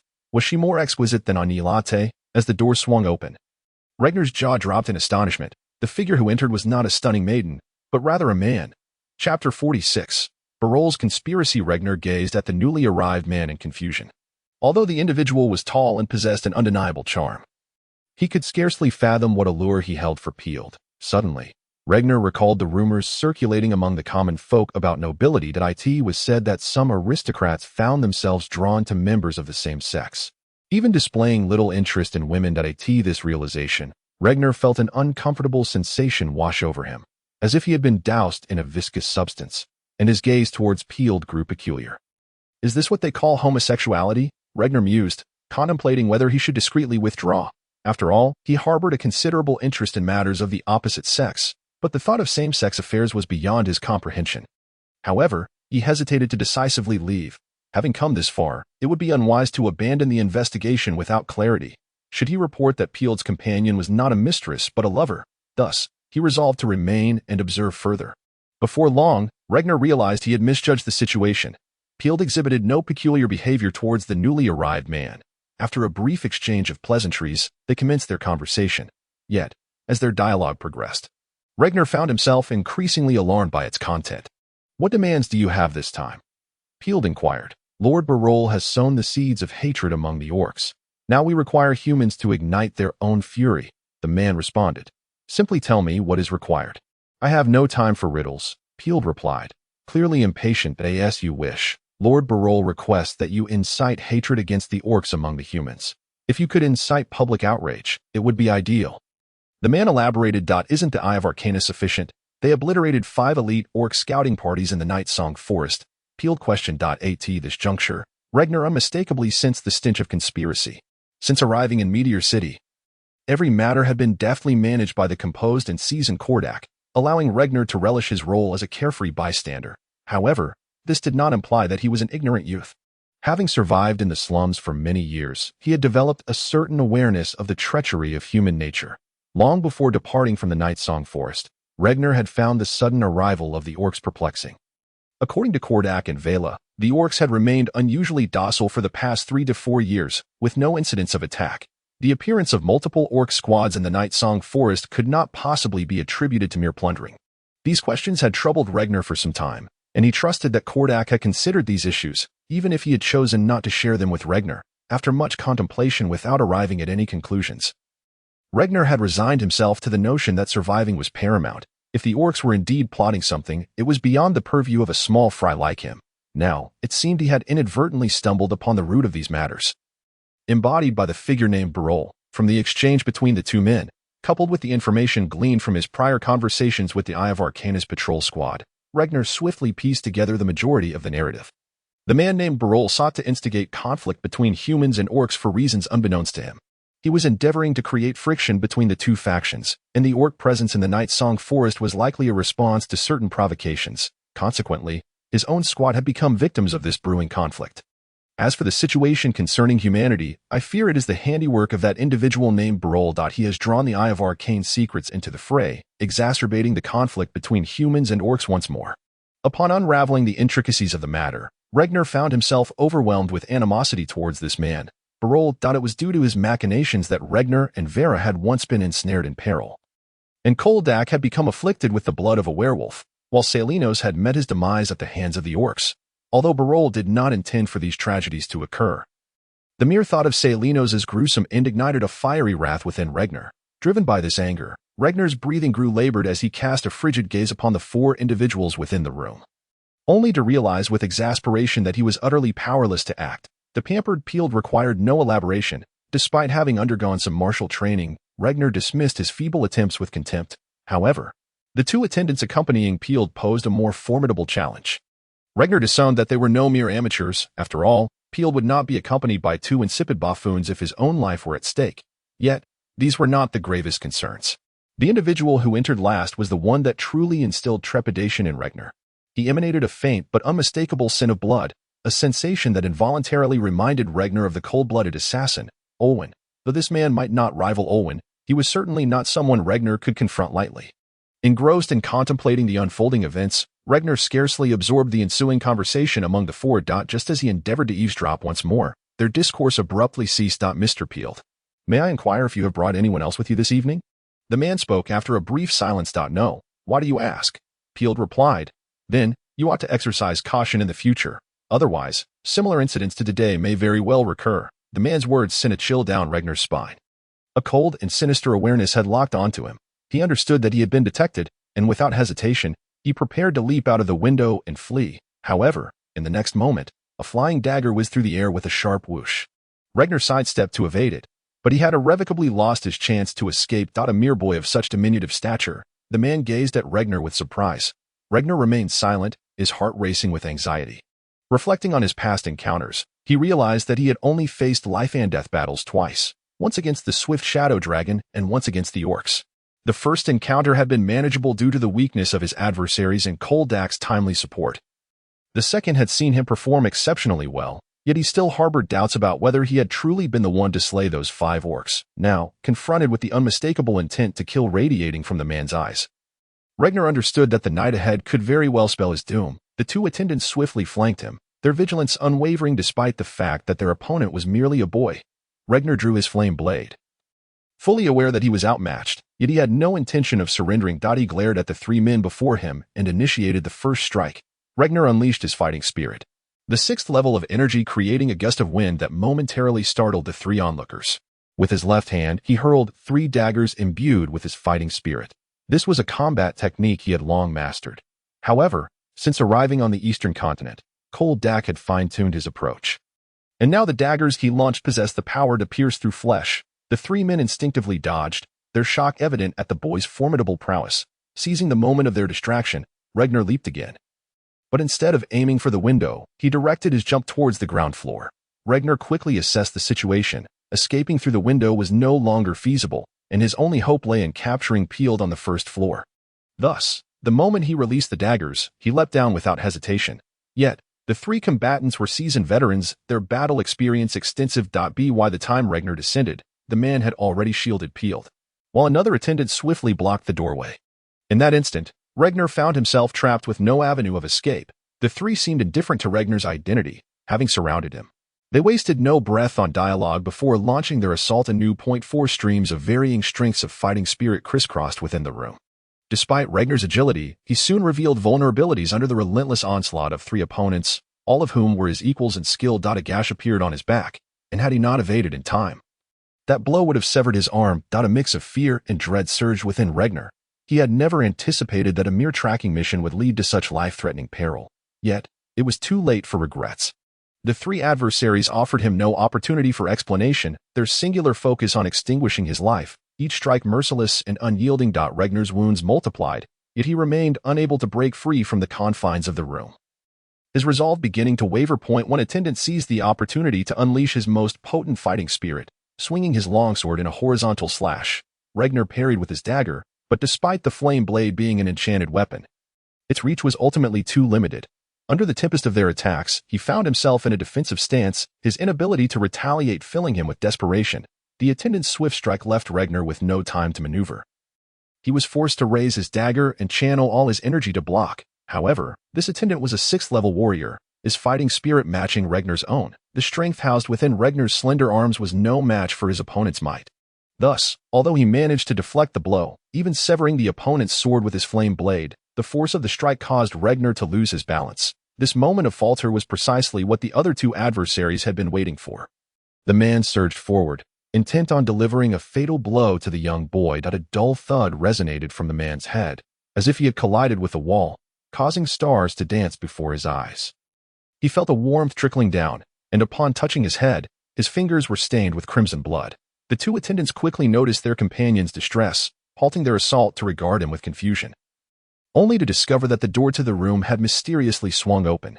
Standing at the threshold was a stunning young woman with ice blue hair, her expression devoid of emotion as she gazed at them. Chapter 47. A rescue. Once more Regner could hardly contain his elation upon seeing Anilate. He felt an overwhelming urge to embrace her. Her timing, as always, was impeccable. Whether during the previous encounter at the mercenary guild or now, Anilate consistently appeared at the most critical moments, rescuing him from peril as a child. He had listened to legendary tales of heroes saving damsels in distress, never imagining that his own life would witness such events unfold twice in a mere span of 2 days. Regner could hardly consider himself a hero. He was merely a boy. Nevertheless, he had no qualms about being saved, for survival outweighed all else, particularly when the savior was a beautiful maiden. Release him, and I shall allow you to leave. Anilate commanded in her characteristic icy tone. Regner had intended to flash her a smile and greet her, but he was taken aback to realize that since her arrival, Anilate had not once looked at him. Her azure gaze fixed solely on the bloodied man before her. This left Regner anxious about whether Anilate had come to his aid. The man stared at Anilate in the doorway, his expression shifting between uncertainty and fear. Prior to returning to Falling Star City, Barol had specifically cautioned him about several individuals who were not to be trifled with. The girl before him was one of those individuals. He did not know her name or her identity. He had never heard of her before. Yet, the unmistakable traits of Anilate, the frigid demeanor and blue hair, allowed him to recognize her immediately as the girl that Barol had warned him to regard with caution. The current predicament left him indecisive. Should his actions in service to Barol be exposed, he feared that neither the Eye of Arcane Secrets nor the Lord of Falling Star City would spare them. Yet Barol had explicitly instructed him to avoid any conflict with this girl, leaving him uncertain about how to proceed. Seizing the opportunity while Regner was momentarily distracted, the 2 attendants leapt behind him to subdue him. The cold touch of a longsword pressed against his neck sent a shiver down Regner's spine. He glanced at Anilate, but chose not to speak. Regner held firm in his belief that as long as Anilate was present, he would be safe. It was not due to any prior events that he felt a sense of dependence on Anelote. Rather, it was a matter of trust. He believed that Anelote would rescue him from this predicament. Although his time spent with Anelote had been brief, Ragnar had developed an inexplicable fondness and trust towards the young girl in a remarkably short span of time. It was almost as if there were no rationale behind it. Yet Ragnar found himself enveloped in this feeling. Leave immediately, or I shall slay this wretch right now, a henchman threatened menacingly, aware that the girl before them possessed the capability to unleash a level 5 magical barrier.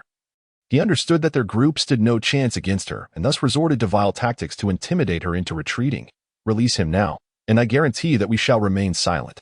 Otherwise, I can just as easily eliminate you all and rescue him alive. Anelote's eyes glimmered with an azure light, causing the air within the room to plummet in temperature. As she stood, a faint white mist began to form around her. The moisture in the air crystallizing into ice due to the low temperature. It must be said that Anelote's threat was exceedingly effective. The biting cold served to cool the heated minds of the 3 men, who cast fearful glances at her, their expressions fraught with conflict. Then let him go, Peard interjected from a corner, his gaze fixated on Anelote, oblivious to the drool almost freezing at the corner of his mouth. It was evident that this timid and lecherous young noble had been captivated by Anelote's beauty. Despite sensing Peard's unabashed, lustful gaze, Anelote remained impassive. The other 3, however, were gripped by terror, uncertain of the consequences should this brazen young master provoke the girl, who was not only a stunning beauty but also a formidable mid-tier mage. Release him. The man could no longer endure the pressure brought on by the frigid air and directed his command at the henchmen. With their master and the man having spoken, the 2 lackeys exchanged glances and reluctantly pushed Ragnar forward. Ragnar limped toward Anelote, his left leg swollen from a recent stumble, but the pain from numerous injuries was even more pronounced. Nevertheless, he gritted his teeth, unwilling to reveal any semblance of weakness. The embarrassment of being rescued was already enough. He certainly did not wish to appear feeble before Anelote due to a mere ache. Having confirmed that Ragnar was still capable of movement, Anelote turned without uttering a word and departed, with Ragnar stumbling along in her wake. My lady, I believe there has been some misunderstanding regarding the events of this evening. I do not seek your forgiveness for our transgressions, but might I inquire if you could share your name with Peard? He would undoubtedly come to seek your pardon in due course. Peard proclaimed, attempting to capture Anelote's attention with his somewhat magnetic voice. Yet, Anelote did not so much as glance in his direction, continuing onward, while Ragnar turned his head back, casting a sardonic look before striding away. Who exactly is that girl? Peard was evidently undeterred. I apologize, my lord, but we do not know, a henchman replied. Then find out. Peard snapped, his tone brusque. I would advise against this course of action, my lord. Lord Barol has previously cautioned that the young lady might be rather formidable. the man warned, unwilling to let Peard's trifling desires interfere with Barol's affairs. Humph. I refuse to believe that there exists anything in Meteor City that I cannot conquer. The women I desire shall invariably be mine. Peard retorted fiercely, prompting the man to involuntarily furrow his brow. Ragnar glanced at Anelote's retreating figure and said, "Thank you once more. You have saved me yet again." Anelote halted her steps, casting a glance over her shoulder at Ragnar before continuing. "How severe are your injuries?" "Nothing serious. Merely surface wounds. A bit of ointment should suffice for a swift recovery." Ragnar feigned nonchalance, though his pallor betrayed him. At this rate, should you not receive treatment within 10 minutes? You risk life-threatening blood loss. Anelote had discerned the severity of Ragnar's condition with a mere glance. Disliking his stubbornness, she chose to intimidate him. Did I need to return immediately to tend to my wounds?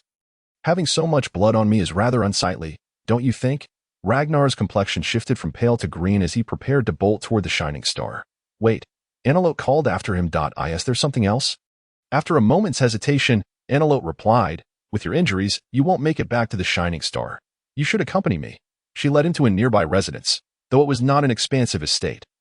The elegant decor within made it unmistakably superior to the ostentatious abodes of nobility that merely flaunted wealth. Do you reside here? Ragnar inquired, nodding in approval at the courtyard's arrangement. Yes, but please do not disclose this to anyone. Anelote replied tersely, summoning a servant to assist with Ragnar's injuries. Seated quietly in the parlor, Anelote contemplated. Since the evening, she had been shadowing Ragnar, although Velis had merely intended for them to gain experience as mercenaries. Anelote understood the extent of the guild leader's regard for the young man. Thus, even though her status and potential were on par with Ragnar's, Anelote willingly assumed the role of protector, not out of obligation, but of her own volition. From today's events, Anelote had confirmed her suspicions regarding Barol's schemes. While the guild had made some plans, she felt compelled to reassess the entire situation and penned a letter for the servant to deliver to the guild's headquarters. Ragnar winced as the ointment stung his wounds. Turning to the expressionless servant, he asked, "How long has Anelote lived here?" 12 years, the servant answered, his frigid tone enlightening Ragnar about Anelote's character. Is that so? I recall she had a mentor, the esteemed Archmage. Ragnar inquired further. The master is away on matters of importance. The servant replied. I see. Ragnar nodded, initially harboring doubts about Anelote's identity given her timely interventions. Each time she had saved him, it had been incredibly coincidental, leading him to question her motives. However, upon hearing the servant's account, which aligned perfectly with Anelote's previous introduction, Ragnar chided himself for his suspicions. She had saved his life twice. What was there left to doubt? Chapter 48. 1 for 5. In the following 2 days, Ragnar remained at Anelote's residence to recuperate, having previously informed Kordak of his intention to serve at the guild. Kordak and the others were not particularly surprised by Ragnar's absence. Furthermore, Ragnar wished to keep his injuries from Kordak to prevent him from worrying and possibly delaying their duel with Olwen. The suggestion to have him stay was first proposed by Anelote, which caused Ragnar to view this seemingly cold girl in a new light. He had not expected her to possess a more nuanced and warm side. However, he soon realized he had misjudged her. While Anelote's invitation to recuperate was indeed considerate, her warmth was altogether lacking, though she was not as taciturn as Salinos. She rarely engaged in trivial conversation like Kordak or Vera.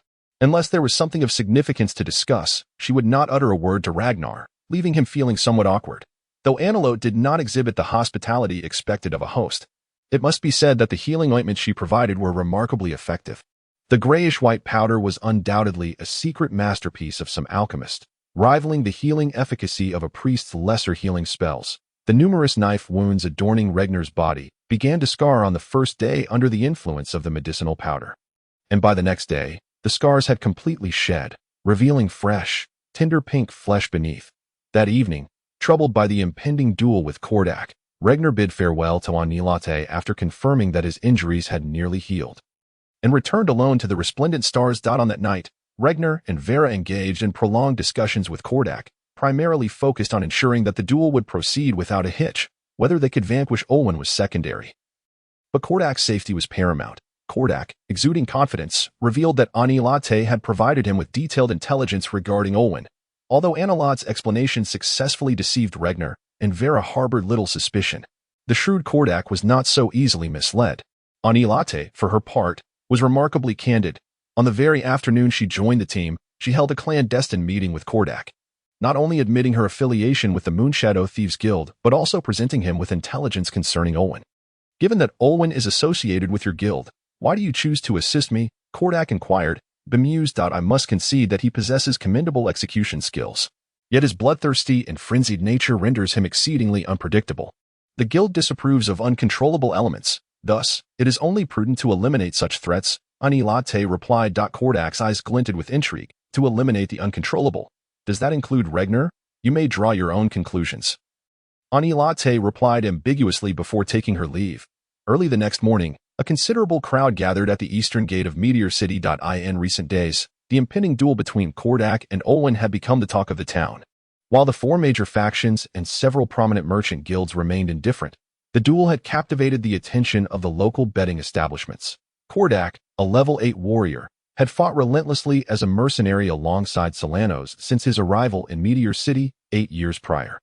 His generous nature and exceptional task execution had earned him high regard within the mercenary alliance, and due to his inseparable bond with Solanos, they were often referred to as the twin heroes of Meteor. Given Kordak's prowess, it was somewhat beneath him to serve merely as the captain of a mercenary squad. The mercenary alliance had made several attempts to recruit him as a member, but had been consistently rebuffed. As Kordak valued his freedom and abhorred constraints, initially the alliance assumed Kordak's reluctance stemmed from dissatisfaction with their offers, but after extending an invitation to lead a mercenary detachment and still receiving a refusal, they ultimately conceded that Kordak's intentions were genuine. Nevertheless, Kordak's long-standing reputation and connections within the mercenary community ensured that the alliance continued to extend him various courtesies. Conversely, Olwen, while lacking Kordak's amiable reputation, possessed even greater notoriety. As a level 9 assassin and a member of the Moonshadow Thieves Guild's assassination division, he occasionally undertook assassination contracts through the Mercenary Alliance for extra income. Olwen's infamy surged following the Brazoni's incident a year prior. Brazoni's was the most deeply entrenched stronghold established by the Hawk Empire on the eastern continent, with the majority of the eastern continent's populace consisting of exiles from the western continent. The inhabitants harbored no fondness for imperial authority. Numerous skirmishes had occurred between the two sides in the Silvermoon Forest and the Piro Plains to the east, culminating in the significant Brazoni's incident. Despite the ongoing hostilities, trade between the two regions persisted. However, the lord of the Brazoni's outpost was a ruthless and avaricious individual who had previously seized a substantial shipment of goods from the Pound Merchant Guild, prompting the guild, desperate for supplies, to hire the Moonshadow Thieves Guild to eliminate the detestable lord. Olwen was the one assigned to this task. Eliminating an opponent of equal standing was not an insurmountable challenge. Yet Olwen infiltrated the lord's manor undetected and dispatched the man amidst layers of vigilant guards. Although the specifics of the execution remain unknown, the aftermath in Brazoni's indicated that the lord met his demise that very night. Following this event, Olwen's infamy skyrocketed, and his twisted desires only grew in tandem with his notoriety. Leveraging the fear he inspired in Brazoni's, Olwen engaged in heinous acts, such as invading a farmer's home at night to assault his daughter, subsequently eliminating the entire family to cover his tracks. In Meteor City, he derived pleasure from torturing young beggars, merely to satiate his depraved bloodlust. He even attempted to assault the young daughter of a shopkeeper, only to be thwarted by Kordak, who inadvertently interrupted his nefarious plans, thus making Kordak a target of Olwen's wrath. Despite Olwen's deranged nature, his ability to conceal his transgressions was undeniable. He committed countless atrocities. Yet the city's law enforcement repeatedly failed to convict him due to insufficient evidence. These crimes only further amplified Olwen's infamy, instilling fear among the city's denizens, who dared not provoke the notorious assassin. Today, Kordak, a renowned figure of the Mercenary Alliance, was set to face the infamous Olwen of the Moonshadow Thieves Guild in a life-or-death duel. This prospect immediately captured the attention of both mercenaries and ordinary citizens alike. The majority supported Kordak, whether due to camaraderie or a shared fear of the deranged demon, hoping he would rid Meteor City of this blight. However, a notable faction supported Olwen, primarily comprised of twisted individuals who admired his criminal prowess, often viewing his exploits as exemplary case studies. While Kordak enjoyed considerable public support, many remained skeptical about his ability to contend with Olwen, the assassin who had slain the Lord of Brazoni's. "Boss, what did you need money for last night?" Regner initially assumed Kordak's request was to procure equipment for the impending duel, so he readily handed over his gold. However, when he later observed Kordak's attire remaining unchanged, his curiosity was piqued regarding the purpose of Kordak's expenditure. "What for?" "Heh, of course, it's for a lucrative venture. Kordak replied mysteriously. Vera and Regner exchanged glances. Vera had already lent Kordak all her savings 2 days prior. And now they were both perplexed by Kordak's intentions. You know the odds at the underground gambling den for me winning? Kordak announced proudly. They exchanged another glance, an ominous suspicion brewing in their minds. Yet neither voiced it. 5 to 1. 5 to 1. Those blind fools have no faith in me. Humph. I've wagered all of our combined funds, 580 gold coins, on myself. Do the math. Today we stand to earn a grand total of 2,900 gold coins. We're going to strike it rich. Kordak's exuberance escalated, culminating in an ecstatic laugh. While Kordak reveled in his euphoria, Vera and Regner's expressions darkened upon hearing his revelation. Damn it, you're gambling away the gold I painstakingly saved. I don't even need Olwen to deal with you. I'll just take you out myself. Vera, infuriated, twisted Kordak's ear painfully, causing him to yelp in agony, almost flipping over from the force. Return my gold, or I'll post a public notice at the tavern, splattering paint on you. Regner chimed in, hopping in frustration. Though he had just joined the mercenary ranks and possessed a meager savings of merely a few coins, it was the first time he had encountered such a sum.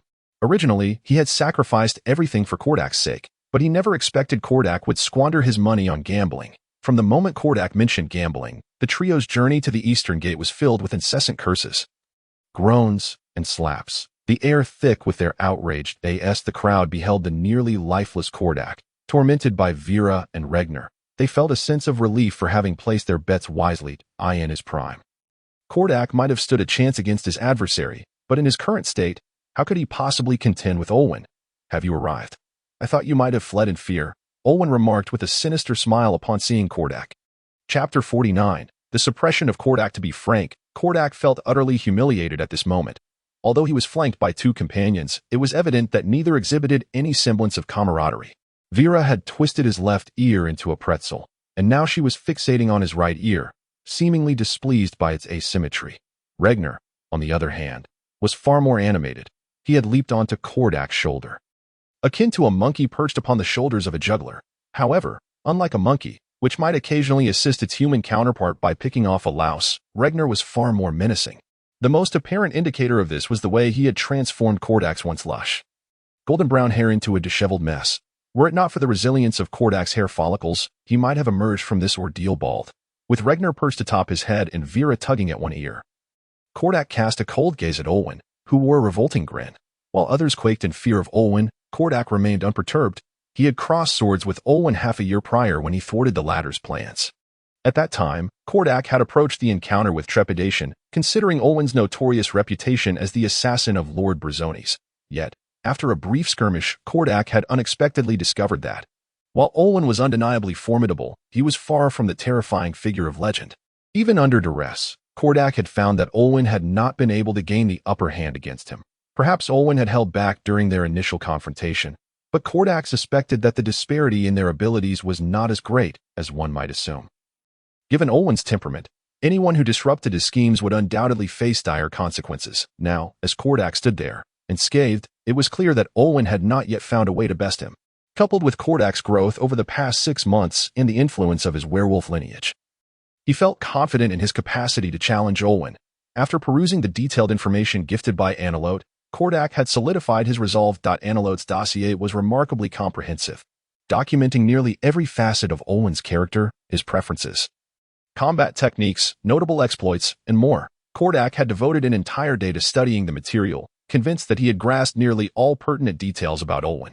Notably absent from Anelote's records was any mention of the Brazones incident, leading Kordak to speculate that Olwen may not have been involved at all, but rather a scapegoat used by the guild. Every time I see that insufferable smile of yours, I feel the urge to slap you. It seems today I might finally get my chance, Kordak remarked icily. Has Anelote not arrived? Regner, perched atop Kordak's neck, gazed out over the scene. I doubt she has any interest in this duel. Also, you may dismount now, Kordak said as he grasped Regner's collar and lifted him down. Boss, Regner said, handing Kordak his flame blade. Take this with you. Better safe than sorry. Kordak accepted the weapon with a nod and glanced at Vera, who seemed hesitant to speak. You needn't bother with your bow, right? Humph. As if I would withhold it from you, Vera retorted, a hint of annoyance in her tone. Relax. Olwen is hardly a formidable opponent. once I deal with him. We shall return and celebrate with a grand feast, Kordak declared with a carefree smile, ready to step forward into battle. Be careful. This duel concerns all our fortunes, Vera warned, her tone shifting as she noticed Kordak's sardonic expression. Kordak's heart sank at her words. Was she truly fixated on his wealth? Although dueling was not a legally sanctioned method of resolving disputes within the Nine Cities Alliance, it had existed long before the Alliance's inception and continued to this day. The Alliance typically turned a blind eye to such matters, even in cases of fatality, provided the duel was conducted normally. They simply insisted that no dueling occur within the city walls, which explained why Olwen had chosen the open ground at the eastern gate for their confrontation. The two arrived at a spacious clearing before the eastern gate, surrounded by a throng of spectators who formed a circle approximately 60 meters in diameter. Representatives from the Mercenary Alliance stepped forward to announce their role in ensuring the duel's fairness and authenticity. After a brief address, the witnesses tactfully withdrew, understanding that the eager crowd was impatient for the action to commence. Do you have any final words before your demise? Olwen unsheathed his longsword. While a compact dagger was more practical for assassination tasks, facing a brute like Kordak demanded a weapon that felt more comfortable in hand. You did not kill Lord Brazones, Kordak suddenly exclaimed, then let out a roar as he charged at Olwen. Though surprised by Kordak's proclamation, Olwen, as a seasoned assassin, was not easily swayed by mere words. That he merely paused for a moment before redirecting his full attention to the impending battle. Kordak unleashed a powerful whirlwind of fighting spirit. Wielding his hefty two-handed sword with surprising agility, as if it were a mere stick in his robust hands, Void Slash, Kordak concentrated all his energy into the blade, which glimmered faintly as he swung it towards Olwen with unstoppable force. Void Slash was Kordak's most proficient fighting technique, harnessing the power of his fighting spirit. It was well known that fighting spirit not only tempered the body but also served as a formidable weapon in combat. Mastery of one's own fighting spirit could exponentially enhance one's combat prowess. Unlike spells, fighting techniques did not adhere to strict levels and were not directly correlated to the level of fighting spirit. In essence, they were merely a form of combat skill. Thus, even a novice warrior with only a third-level fighting spirit could, given exceptional talent, master numerous techniques. Of course, this was not absolute. Some techniques required a minimum level of fighting spirit to be effective.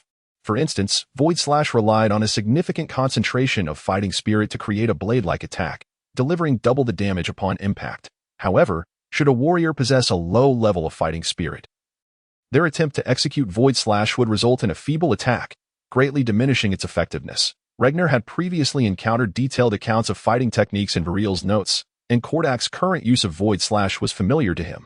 Due to its power and momentum, it was a favored technique among many mid-tier warriors. However, Regner was unable to perform it himself, despite his fighting spirit reaching level 6. His physical constitution limited the amount of fighting spirit he could store.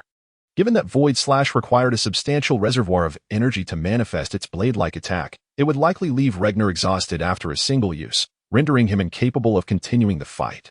Thus, only warriors like Kordak, with exceptional physical attributes and a high fighting spirit, could wield it effectively. Kordak initiated a fierce offensive, undeterred by Olwen's presence. However, after delving into the information regarding Anilate, Kordak had to concede that Olwen's chilling and eerie attacks posed a significant threat. Therefore, he resolved at the outset to suppress Olwen's movements with a torrential offensive, simultaneously leveraging his own immense physical prowess to gain an advantage, fully aware that these assassins, adept in stealth and assassination, were not particularly strong in stamina. As it turned out, Kordak's tactics yielded conspicuous results. Under Kordak's ferocious assault, Olwen could do little more than evade. Utterly lacking the opportunity to mount a counterattack, a sense of astonishment washed over Olwen.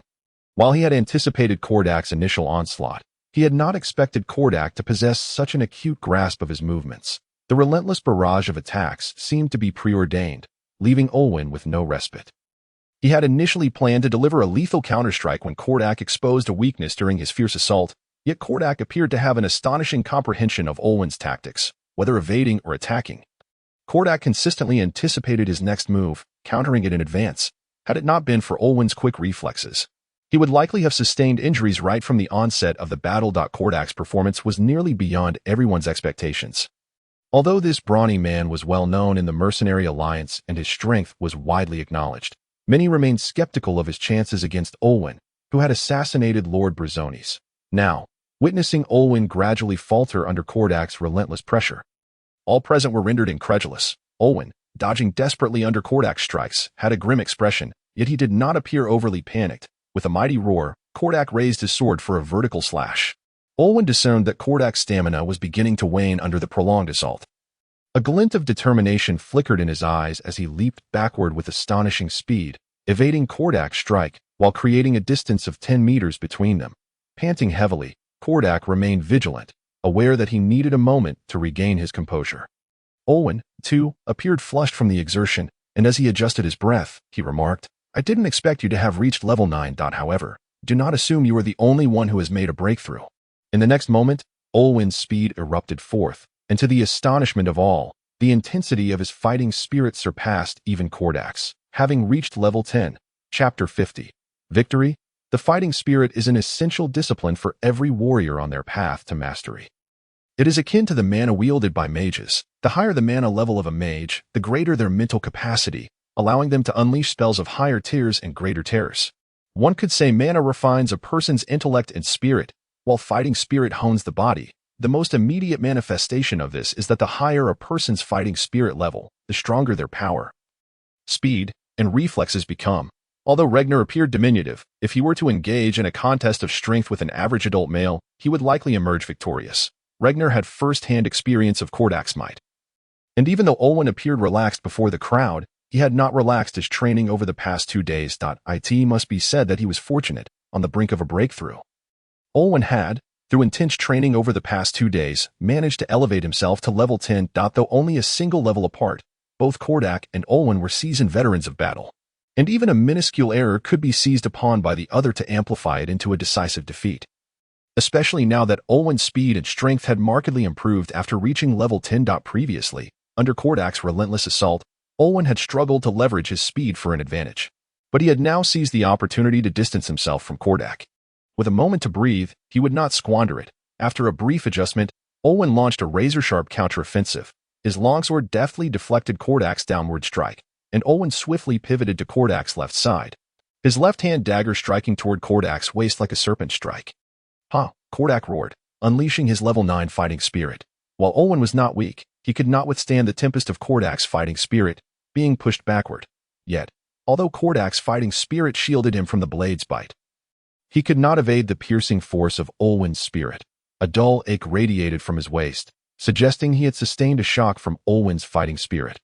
Olwen was determined not to squander this rare opportunity. As soon as his feet hit the ground, he surged forward again, engaging Kordak in a fierce melee. What to do? How did Olwen suddenly reach level 10? This situation does not bode well for the boss.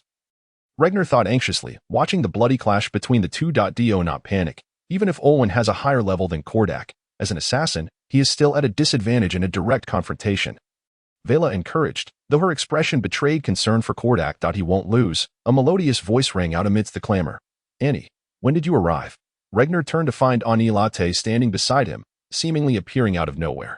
"Annie, do you have any solutions?" Vela quickly inquired upon seeing Anilate. Despite the girl being younger than herself, her formidable power led Vela to believe she might offer some insight. Anilate shook her head slightly and coldly reiterated, "He won't lose."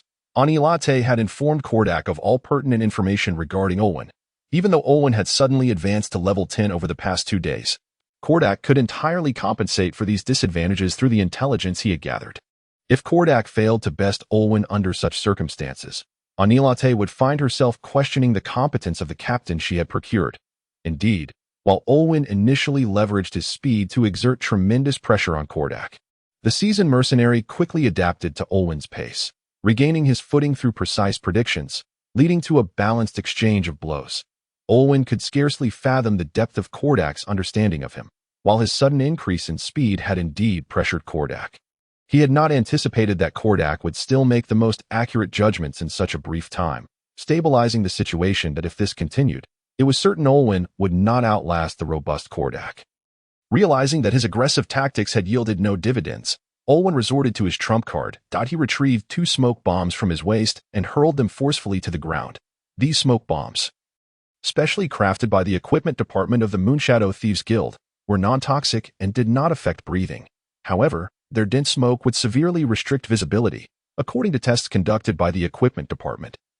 The maximum visible range for humans caught in the smoke was merely 2 meters, with some individuals seeing only about 1 meter. Due to the expensive materials, even the internal members were charged 1 gold coin for these smoke bombs. Which is why Olwen had refrained from using them until he found himself with no alternatives against protégé. In an instant, the thick smoke was released, enveloping Kordak in an obscuring white haze. Yet, he did not rush out recklessly. He understood that such a rash action could lead to his demise. Blind combat. This was Olwen's most confident tactic. He had invested heavily in learning a secret technique at the Moonshadow Thieves Guild, enabling him to discern his opponent's location through perception in obscured vision conditions. While this did not allow him to accurately perceive specific movements, being able to sense the opponent's position in a situation where both parties were blind was a significant advantage. Such dense smoke. What is the boss going to do? Regner asked anxiously. He had read about the principles of blind combat in Vela's notes, but he was uncertain whether Kordak was aware of them. Do not worry. Kordak is not one to perish easily, Vela reassured him, though as she spoke, she cast a glance at Anilate, seemingly seeking further assurance from her. Anilate remained remarkably composed, clearly unfazed by Kordak's predicament. On the contrary, when Olwen deployed the smoke bombs, she became more convinced of Kordak's impending victory than the materials she provided for Kordak. One focal point was Orphan's skill in blind combat. She firmly believed that Kordak had adequately prepared for this. Kordak closed his eyes, understanding that the more precarious the situation, the more he needed to remain composed. He concentrated all his attention on his hearing. While executing a silent attack is a fundamental skill of an assassin, Kordak was not convinced that Orphan could deliver a fatal blow without him noticing. The surrounding clamor gradually subsided as the onlookers held their breath, feeling the tension and unease in the air. Kordak's brow furrowed tightly as he entered a profound state of awareness. The rapid beating of his heart echoed starkly in the stillness, and from afar came a rustling sound, reminiscent of whispered conversations among the spectators. Suddenly, a faint sound of slicing air reached Kordak's ears, from the right rear. With a fierce shout, Kordak unleashed all his fighting spirit in an explosive moment, and his roar, bolstered by his energy, manifested as a tangible sound wave that rapidly expanded from him as the epicenter. This battle cry, a technique Kordak had reserved as a trump card, lacked intricate finesse. It merely required him to concentrate his energy within his chest and release it in a single shout. However, this technique demanded immense energy to imbue the sound waves with lethality, which is why it is typically mastered only by high-level warriors with exceptionally pure and powerful fighting spirit.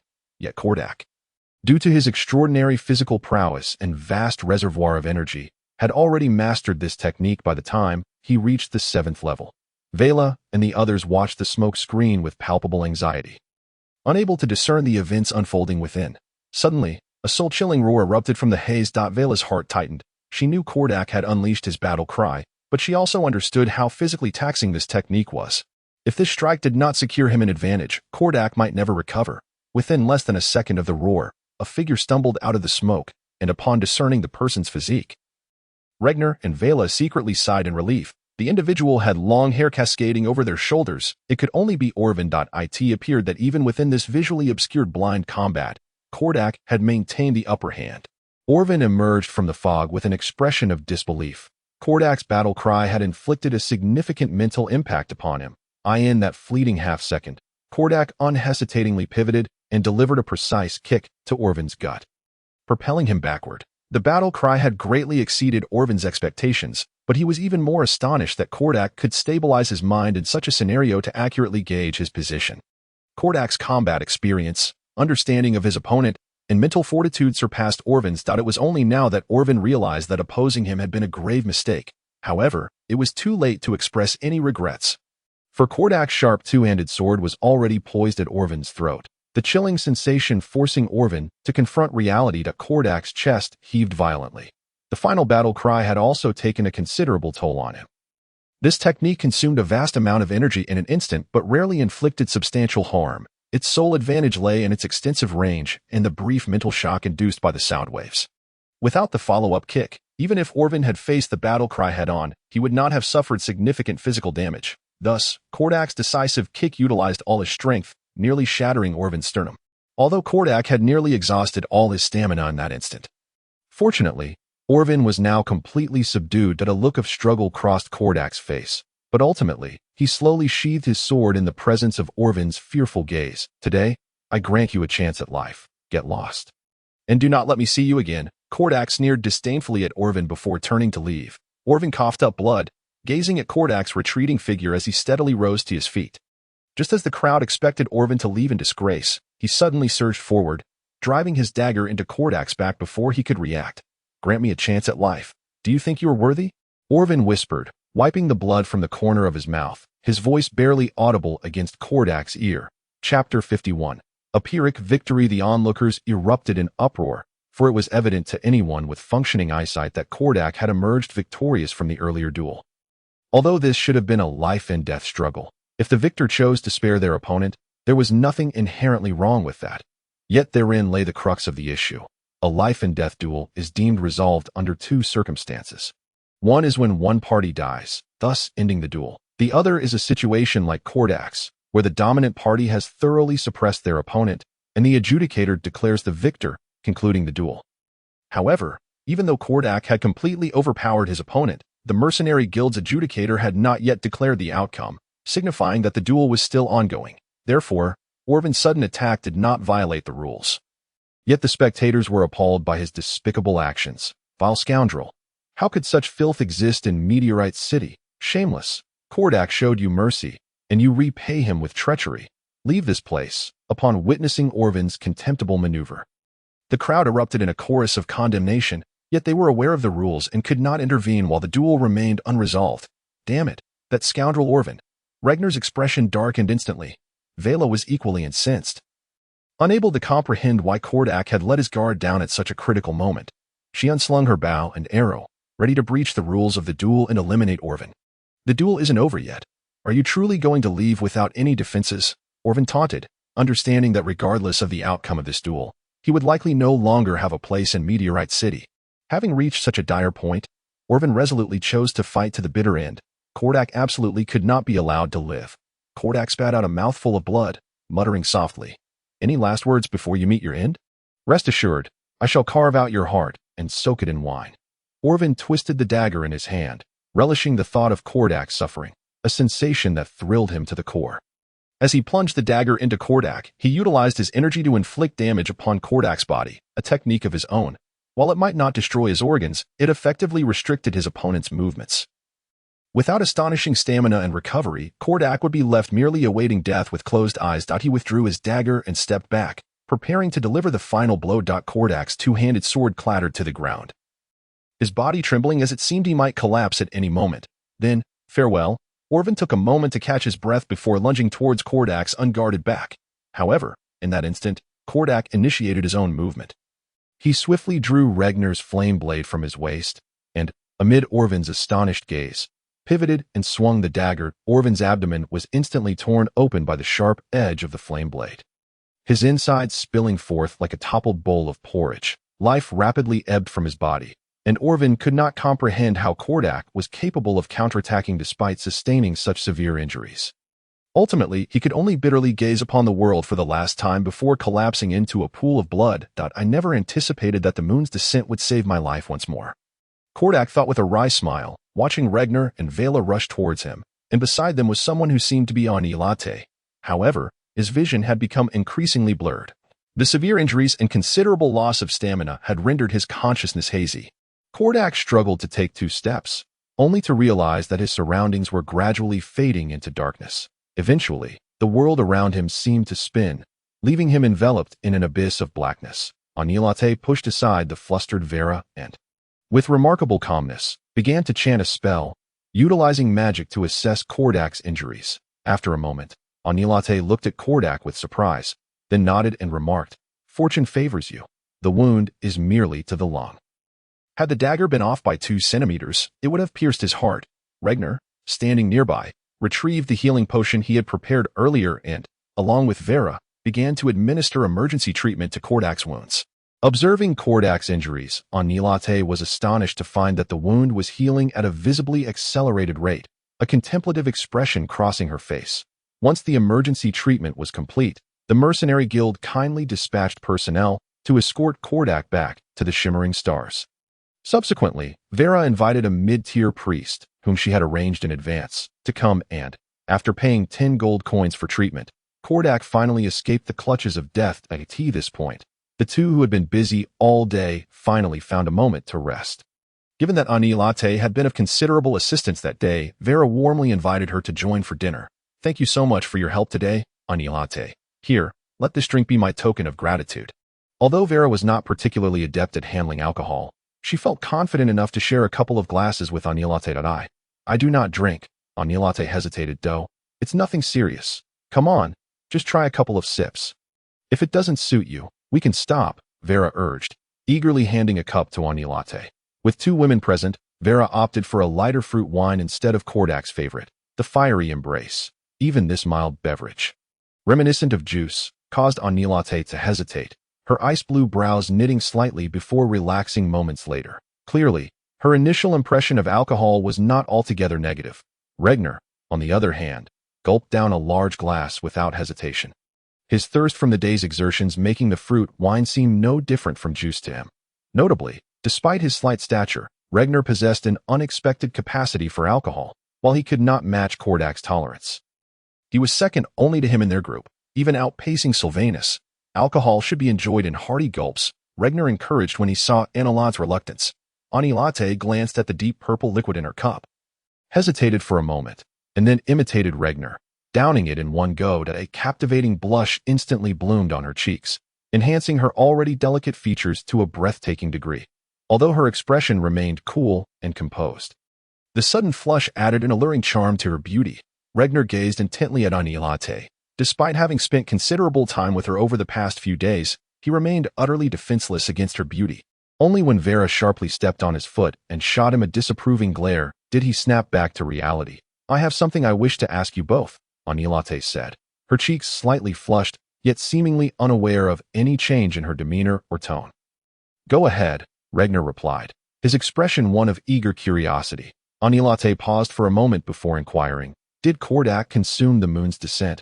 Regner and Vera exchanged startled glances. After a lengthy silence, Vera sighed, "Since you have joined our team, Ani Latte, we should not keep anything from you." "Yes, he did indeed take the moon's descent," Ani Latte nodded. She had found it peculiar when Kordak, despite his grievous injuries, managed to kill Olwen. Olwen's combat techniques had previously been overwhelmingly effective, yet they had faltered against Kordak. Furthermore, witnessing Kordak's astonishing recovery speed had led Ani Latte to form a hypothesis that Ani Latte, Vera ventured cautiously, unsure whether Ani Latte might withdraw from the team due to Kordak's circumstances. Ani Latte shook her head in understanding. "Rest assured, Kordak is an excellent captain. I will not withdraw lightly because of this. However, the moon's descent grants regenerative abilities at the cost of one's vitality. While I was examining his injuries, I inadvertently discovered that his life force is nearly depleted." "What?" Vera exclaimed in disbelief, though she had known that the moon's descent could reduce one's lifespan during their time in the Elven tribe. She had not anticipated Kordak's condition to be so dire. Most 5 years, Ani Latte considered thoughtfully. "Impossible. Kordak is so robust. How could he possibly have less than 5 years to live?" Vera refused to accept Anilat's assessment. "Please, do not panic. While his lifespan may be limited to 5 years, that time is sufficient for us to seek a remedy." Ani Latte urged Vera to remain calm. "What can we do?" Vera quickly inquired. Ani Latte shook her head. "I do not yet know, but there are many artifacts that can enhance human vitality. With diligent inquiry, we are bound to uncover some leads. Is that so?" Vera acknowledged that Kordak's predicament would not be resolved overnight and resolved to investigate related matters more thoroughly in the future. "Ani Latte, your teacher is a high-ranking mage. Does he possess any artifacts that can extend life?" Regner suddenly asked. "I am afraid not. My teacher has been away for quite some time, and I do not know when he will return. As for his artifacts, I cannot seek them out myself." Ani Latte concocted an excuse. "I see," Regner responded without disappointment. He had already known that Anilat's teacher was not in Meteor City, so he had merely asked out of curiosity. Moreover, given Kordak's character, he likely would not accept gifts without cause. The mood during dinner grew somewhat somber. Ani Latte had intended only to offer a kind reminder, yet it had inadvertently left both Vera and Regner feeling uneasy. This made the young woman feel a pang of guilt, leading her to accept every toast from Vera and Regner without objection. By the end of the meal, she realized she had become somewhat intoxicated. "Hey, Regner, please see Ani Latte home. It wouldn't be safe for a girl to be out alone at this hour." Vera, aware of Regnar's feelings, sought to assist him. Oh, she's a level 11 mage. Who would dare to provoke her? Even if trouble arises, it would be she who protects me. Regnar dismissed the concern. Just go when I tell you to. Do you dare to defy me? Seeing her good intentions ignored by Regnar, Vera felt a surge of frustration. With a swift slap to the back of his head, she shoved him out the door. Regnar rubbed the back of his head, feeling slightly dazed, but under Vera's command. He had no choice but to obediently escort Anilate out of the inn. Chapter 52. Snowy night. Anilate felt a lightness in her being. Although her mind remained clear, the dreamlike sensation was peculiarly intriguing. Indeed, it was merely a curiosity. This feeling did not bring her any discomfort. Anilate surmised she might be intoxicated, yet seeing Regnar beside her, who had consumed twice as much, still maintaining his usual composure, left her uncertain about her own state. While Regnar's face showed little emotion, inside he felt as if a host of Kordaks were drumming away at his heart. Regnar was no fool. He had begun to grasp Vera's intentions. She likely wished to foster a closer bond between him and Anilate. Yet, Regnar found himself bemused, thinking, "Dear Vera, you've made me more anxious now." Previously, Regnar had spent some time with Anilate. Although it had been awkward, he had gradually grown accustomed to her stoic expression over the past 2 days. At this moment, influenced by Vela's encouragement, Regnar found himself in an exceedingly awkward situation. One cannot deny that Anilate, both in appearance and figure, was a quintessential beauty, coupled with her aura as a prodigious sorceress. Most men would be irresistibly drawn to such a young lady. Regnar would never dare claim to be an exception. However, he was acutely aware of his own limitations. He was merely a young boy who had clawed his way out of the slums, lacking in talent, status, wealth, and, to some extent, even in looks. Although he believed himself to be somewhat decent in appearance, his frail physique was undeniably a significant flaw. Anilate was not particularly tall, yet Regnar found himself barely reaching her eyebrows. Truth be told, if he were a woman, he would not find himself appealing either. Thus, Regnar held no extravagant hopes. Simply being able to embark on a mission alongside such a stunning beauty and occasionally glimpse her breathtaking visage was more than enough for him. "Are you all right?" he asked, feeling the weight of the silence creating an uncomfortable atmosphere, prompting him to seek conversation. I appear strange?" Anilate inquired. "Not at all. Its just that your footsteps seem somewhat uneven. Almost as if you've had a bit too much to drink." Regnar ventured cautiously. Is this what being drunk feels like?" Anilate mused, gently massaging her temple with her delicate fingers before adding, "It's not as painful as people claim. That's because you haven't imbibed enough. If you drink a little more, you will surely feel quite ill, very ill indeed," Regnar replied, recalling a previous bout of drunkenness with Kordak, where neither was willing to concede defeat, resulting in both of them spending half an hour in the restroom, heaving their stomachs out. Is that so? Anilate touched her slightly flushed cheek. Snowflakes began to drift from the sky. Yet due to her unique constitution and the stimulus of alcohol, she felt no chill. The icy flakes merely provided a refreshing sensation against her skin. "It's snowing," Regnar remarked as he gazed upward.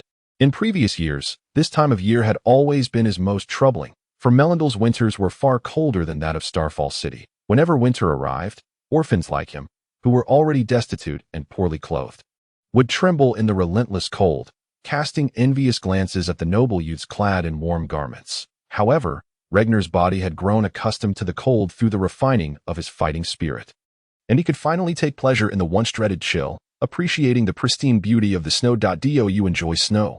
Anilate asked, noticing Regnar's entranced gaze upon the falling flakes. Her curiosity piqued about the boy's thoughts. Under normal circumstances, she would never indulge such trivial curiosity, but under the influence of alcohol, Anilate found herself speaking more than usual. "Not particularly. I suppose this is my first time truly appreciating such a scene," Regnar replied with a smile. Anilate was somewhat perplexed by Regnar's response, yet she suddenly realized her own unusual behavior and refrained from pressing further. "Is my leader's lifespan truly so fleeting?" Regnar mused, brushing the snowflakes from his hair. "It shouldn't be too short," Anilate responded. When she had utilized magic to examine Kordak, she discovered the astonishing level of excitement coursing through his body. It was a cycle of death and rebirth. Over and over again. Kordak's body resembled a candle ablaze from top to bottom, brilliantly luminous yet tragically brief. "Do you possess any means to help?" "Anything at all will suffice," despite Vela having inquired previously. Regner still felt Anilate might hold some solutions. Anilate shook her head and regarded Regner with a probing glance. Anything at all? Are you not afraid of danger? I am certainly afraid, Regner replied without hesitation. After a moment of silence, he continued, but my life was saved by my leader, and I cannot bear to watch him perish. I bear some responsibility for his drinking the moon's descent. Thus, no matter the peril, I must confront it. I believe it's not just me. Sister Vela would surely feel the same. Though he did not voice it, Regner harbored a deep sense of guilt towards Kordak and Vela. Had he not faltered at a critical moment, perhaps Kordak could have devised a more effective strategy, and he might not have been grievously wounded, nor would he have consumed the moon's descent. Is this what it means to have companions? Anilate pondered, recalling Regner and Vela's reactions when Kordak was injured by Olwen, their expressions revealing the depth of their bond. One could say so. After all, I have finally managed to become their companion, and I have no desire to lose them, Regner asserted earnestly. Anilate fell into contemplative silence. The camaraderie shared between Regner and the others felt foreign to her. Although she had lived in the Moonshadow Thieves Guild for an extended period and interacted with many, her relationships had always been characterized by orders and obedience, a hierarchy of superiors and subordinates. The brotherhood among mercenaries, forged through life and death, clearly surpassed her understanding. You spend every day learning alongside your teacher, sensing Anilate's silence. Regner feared he might have broached an inappropriate topic and quickly shifted the conversation. Indeed, I practice spellcasting and incantations, Anilate replied. Is it like this every day? Regner inquired. Anilate contemplated for a moment before nodding. Aside from assisting Vela with various matters, her life had been predominantly filled with the practice of magic. Regner let out a long "oh," an expression of realization crossing his face. He had often wondered how Anilate's seemingly emotionless demeanor and cold disposition had come to be. Now, it was clear, if one spent every waking moment studying, rarely stepping outside to engage with the world, one would likely end up the same. And you? How did you live before? Anilate asked, her curiosity piqued.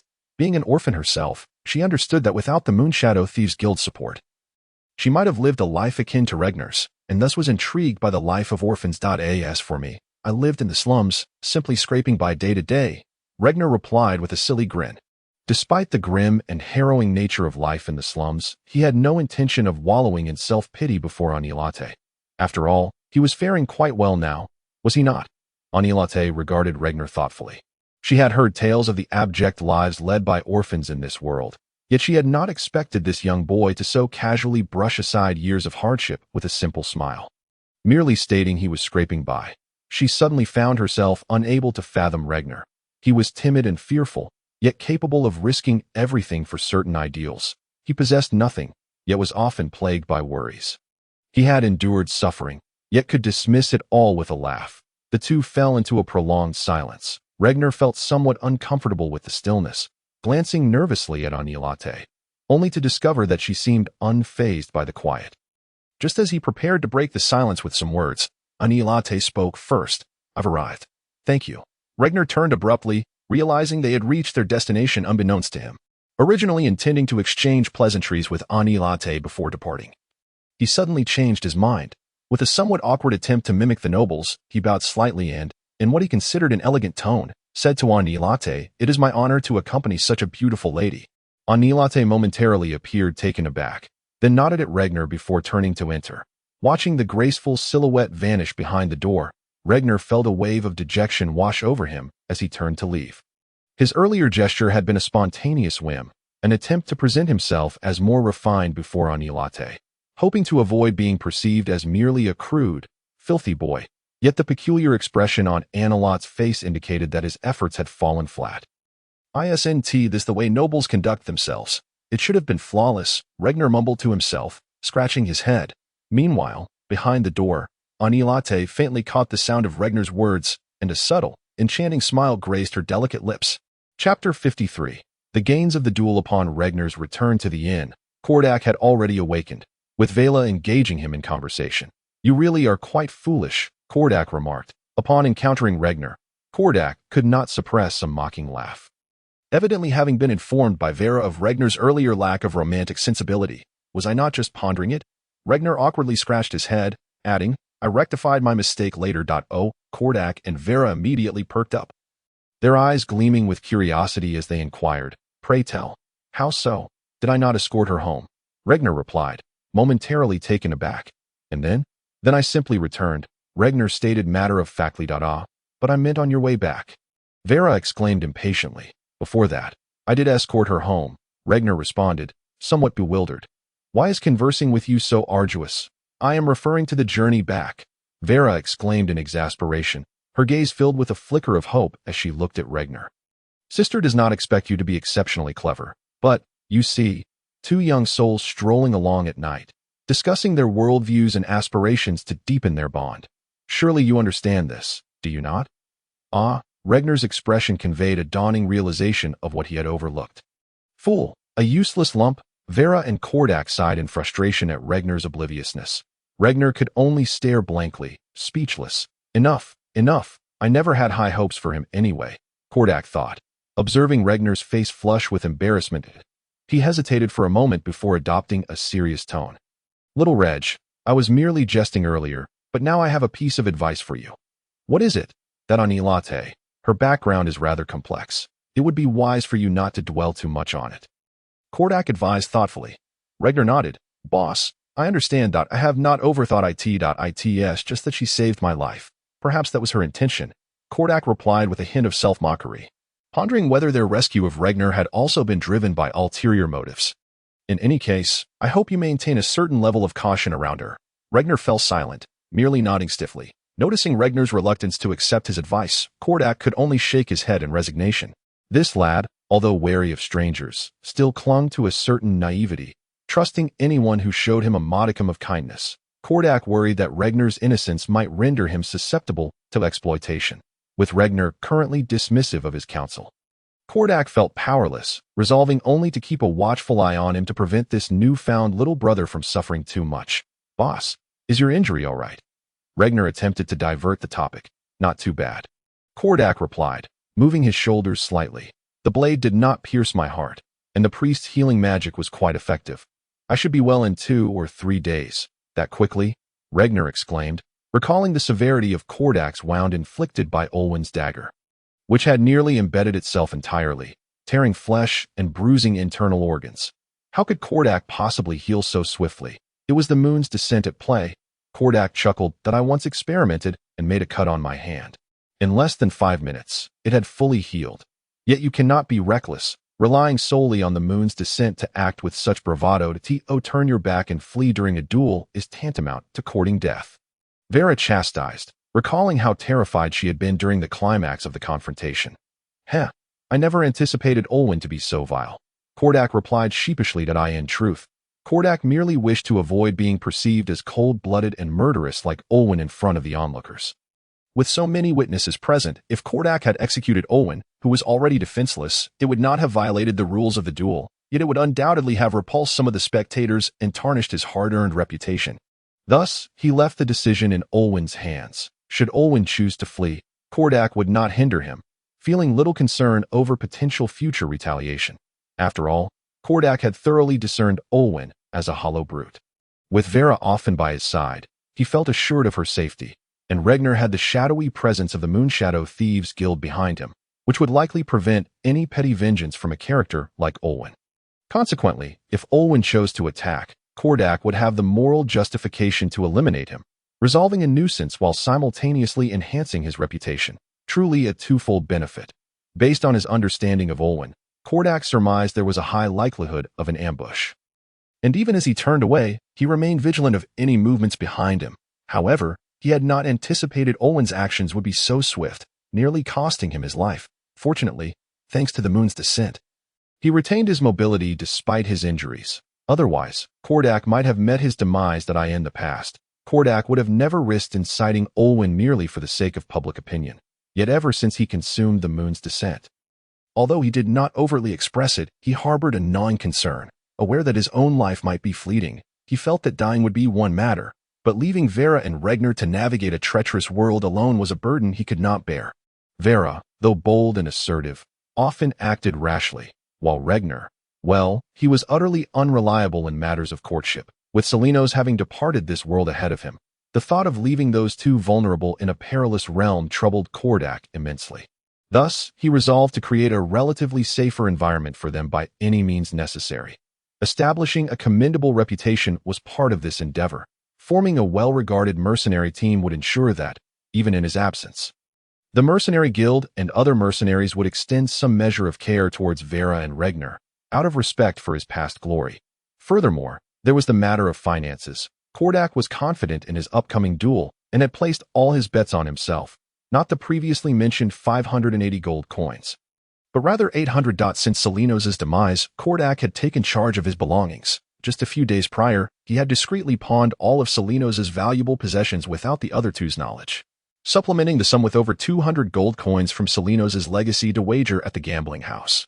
Though he felt somewhat guilty towards Selenos, the deceased were beyond concern. He had to prioritize the living, even if the revelation of his actions might provoke confusion or anger from Vera and Regner. Nevertheless, Kordak was resolute in his decision.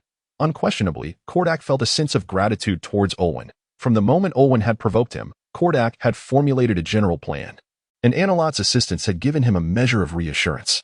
Now, having vanquished Olwen and eliminated an adversary, Kordak had garnered greater recognition, earning nearly 2,000 gold coins from the gambling house. A remarkable trifecta of achievements.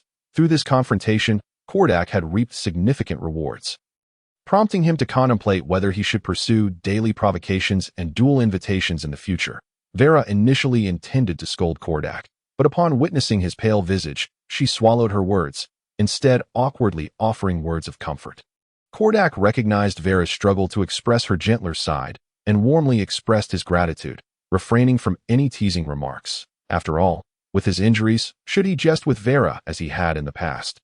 She might very well retaliate in anger. For the next 2 days, Kordak remained bedridden at the inn, refraining from allowing Vera to handle the winnings from the gambling house or the pawned belongings.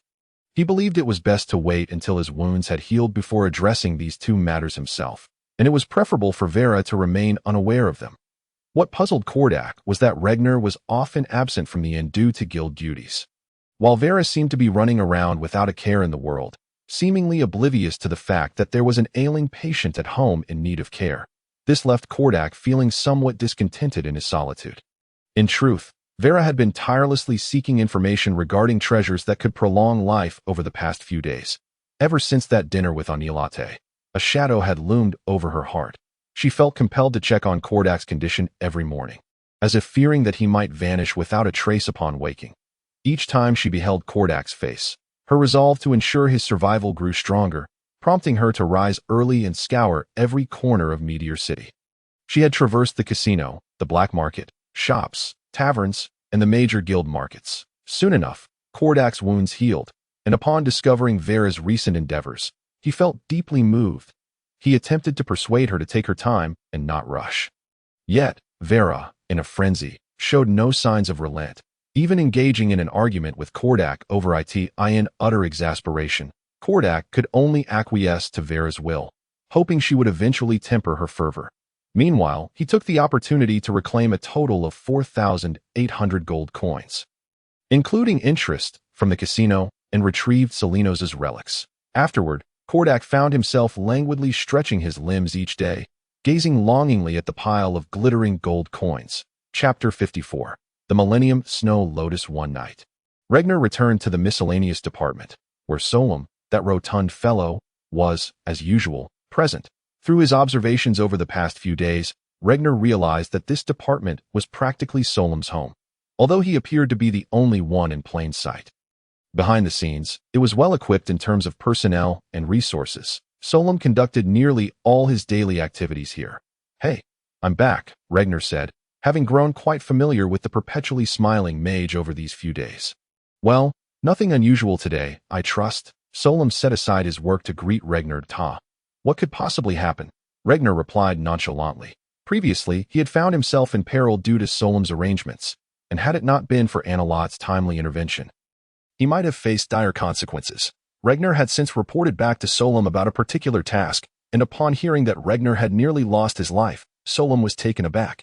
The tasks he had assigned to Regner lately had been mundane, involving the supervision of local ruffians and other trivial matters, which posed little danger. "Though dear, you certainly gave me a scare last time," Solem remarked, shaking his head. although he was unsure of Regnar's true background. He dared not jeopardize him, given that he was recommended by Alex. Regnar paused, then asked, "Speaking of which, what are you planning to do about that last task? The deadline should be approaching, right? What is there to handle?" I heard that Peeled later found out it was his own wife who had sent someone to follow him, and he was furious, causing quite the uproar at home these past few days. Solom waved his hand dismissively. "So, we're just going to let it go." Regnar was perplexed by Solom's indifference. "Of course we'll let it go. We've already received our payment, and if they aren't raising a fuss, why should we meddle?" Solom shrugged. Regnar grew anxious. "But uncle, what I overheard might be related to an orc invasion. Are we really just going to ignore that?" "Ah, so that's what you're worried about." "I've already reported this matter to the guild's higher-ups. They've instructed us not to publicize it, so rest assured, they have their own plans. Such a significant conflict is not something we need to concern ourselves with," Solom explained. "But it's a war. Are we really just going to watch it unfold?" Regnar protested, feeling a deep-seated frustration over the fact that the true culprit behind Selenos's demise seemed to remain at large. Solom regarded Regnar solemnly and said, "Listen, little Regnar, let me share some candid advice. When the sky falls, there will be someone taller to bear the brunt. We insignificant individuals need not trouble ourselves with such matters. We simply follow what the higher-ups dictate. The guild will not turn a blind eye to this situation. If there has been no action yet, there is surely a reason, so you need not be so anxious." Regnar opened his mouth to respond but ultimately remained silent. He understood Solom's reasoning. However, the thought of that individual named Barol still wreaking havoc somewhere ignited a fire of anger within him. Yet, he was acutely aware that the guild would not concern itself with the personal issues of someone of his standing. It seemed he would have to rely on himself. Regnar pondered, then inquired about another matter that weighed heavily on his mind. "Uncle, how is the investigation I asked you to conduct coming along?" "Oh, I've looked into that as well." Solom nodded. "Such items certainly exist within our guild, but due to their scarcity, they are in limited supply and likely quite expensive. If you're looking to purchase, it may be quite challenging. However, I've heard that in the southern frozen snow mountains, there are supposedly millennium snow lotuses growing. Those are valuable indeed, known for their life-prolonging properties." The frozen snow mountains, Regnar mused. Having been in Meteor City for some time, he had acquired some knowledge about the geographical layout of the eastern continent. The frozen snow mountains lay at the southernmost edge of human territory and were perpetually covered in snow. Regardless of the season, while they belonged to humanity, the harsh climate had deterred all but a handful of adventuring parties from venturing there. The indigenous inhabitants of the frozen snow mountains were likely the wild beasts and magical creatures that resided there. Even if there were millennium snow lotuses, Regnar knew they would not be easily obtained. Otherwise, others would have snatched them up long ago. He tentatively asked, "Such a vast area, it might be difficult to locate them, right?" A smug expression crossed Solom's face. "When I take on a task, I don't merely provide you with vague information. That I've made numerous inquiries, and if I didn't have solid intel, I wouldn't be sharing this with you. Look, I've even procured a map for you." As Solom spoke, he retrieved a piece of parchment from a shelf behind him. Regnar took it and saw it was a map of the frozen snow mountains. The parchment appeared relatively new, indicating it had been created not long ago. Here, and here, Solom pointed to several red dots on the map with his thick finger. These locations should have a greater likelihood of yielding results. With a map in hand, Regnar felt a surge of optimism regarding this lead, unable to suppress a broad grin. "Hey, little Regnar," Solom observed the young man's delighted expression as he stared at the map. Feeling somewhat apprehensive, Regnar had not clarified the reason he asked for this information, but it seemed likely he was becoming enamored with the prospect of the millennium snow lotus's value. Thus, Solom offered a cautionary reminder. "Little Regnar, I've heard that the frozen snow mountains are home to snow trolls. Don't let your enthusiasm lead you astray." What are those?" Regnar asked, intrigued by this new term. Solom fell silent for a moment. Realizing this young man intended to venture into the mountains without even knowing what snow trolls were, he gathered his thoughts and explained. Snow trolls, also known as snowmen, are a type of magical beast. They typically live solitary lives, though occasionally, a male and female might be found together. They are classified as mid-tier magical beasts, on the stronger side of that category, possessing formidable strength. Noticing Regnar's bewildered expression, Solom added, "Their power is sufficient to rival high-tier warriors known for their strength." Wow, Regnar was clearly taken aback. Furthermore, they possess a degree of intelligence, though not as much as humans or elves, yet they are far beyond ordinary beasts. Solom continued, "Little Regnar, I have a general understanding of your team's capabilities. You would have no trouble dispatching ordinary magical beasts. However, encountering a snow troll could prove perilous. Therefore, if you intend to seek out the Millennium Snow Lotus, you must carefully consider your approach. I see. Regner nodded. I will discuss it with the boss and the others. Thank you so much, Uncle Dada. I merely helped you inquire. Solem waved his hand dismissively. Ultimately, it's up to you to deliberate on this matter. I can only assist you to this extent. That's more than enough. That I will remember your kindness, Uncle. Regner responded with a smile. Vera had become increasingly irritable over the past few days. She had been in Meteor City for nearly 10 days, yet still found no leads. Today, once again, she ended up empty-handed and locked herself in her room in a fit of frustration as evening approached. Knock, knock, knock, that I'm not hungry. You can eat dinner by yourself. Vera replied impatiently. Sister Vera, it's me. I have some clues regarding the boss's situation, Regner said excitedly. Inside the room, Vera gasped in surprise, followed by hurried footsteps. During dinner, Regner proudly shared the information he had obtained from Solem with Kordak and Vera. Both were equally thrilled upon hearing the news. Although Kordak had made considerable preparations, living a few more years would undoubtedly be preferable. However, when the mention of the snow giant came up, both Kordak and Vera's expressions turned grave. A snow giant. Kordak furrowed his brow and pondered for a moment. If there truly is a snow giant, I cannot agree to this mission. It is far too perilous. But if we don't go, your life is at stake, Vera urged anxiously. If we do go, it is likely that all three of us will perish. The risk is not worth it. Kordak shook his head. 3 people. Regner was taken aback. What about Annie? Kid, I can't count on that Ice Queen to take such a risk for me. This isn't a mercenary mission, Kordak replied, shaking his head. Even with Annie Lot, we wouldn't have an easy time. Snow giants are indeed fearsome beasts. Annie will join us, Regner asserted confidently. Having Annie on our side should provide us with much greater safety. Just as Kordak was about to interject, Vera interrupted. I agree with Regner. With Annie, our mission should be secure, Regner added. Boss, would you have us stand by and watch your life dwindle away? Kordak looked at Regner, then at Vera, and ultimately relented. Very well, if Annie Lot is willing to accompany us, I shall consent to this mission. That we can discuss our strategy in detail later. Chapter 55. Departure unexpectedly. Annie Lot showed no signs of dissatisfaction regarding the journey to the frozen snow mountain. When Regner eagerly rushed to invite her, the Frost Maiden readily agreed. Annie Lot's willingness even caught Regner off guard. He had prepared himself to persuade her with logic and emotion, with such a formidable mage joining their ranks. Kordak had little more to say, and the following days were spent preparing for the necessary supplies for their adventure. Thanks to his winnings at the casino, Kordak was feeling quite affluent this time. He led Vera and Regner straight to the Hammer of Flame for a grand shopping spree. Whatever you wish to buy, just tell me. I'll cover the expenses, Kordak boasted, pounding his chest with pride. Oh, thank you, boss. Regner nearly wagged his tail in delight. Just as Kordak was about to burst into laughter, reveling in his newfound confidence, a sudden chill crept up his spine that he noticed Vera glancing at him with a mixture of admiration, infatuation, and excitement. With a beaming smile, Vera pointed at herself, silently conveying her message. If you are so generous to Regner, you should be equally so to me. We are a team. After all, you cannot favor one over the other. Kordak remained silent, beads of cold sweat trickling down his forehead, instinctively clutching his purse. After a moment of hesitation, he finally stammered, I'll make sure to get you something nice. What? Vera didn't catch his words. Hee. Well, you are a bit different from Regner. That if you were to choose freely, it might get a bit well. You know, Kordak chuckled awkwardly. What nonsense. We are all on the same team. How can you treat me like this? Besides, out of the 2,900 gold coins you won, 1,000 of them belong to me. That I Haven T asked for it back. Do you really think you can keep it all to yourself? Vera was immediately displeased. Hey, I've already returned the 200 gold coins I borrowed from you. The rest should be considered my own earnings, as Vera set her sights on Kordak's purse.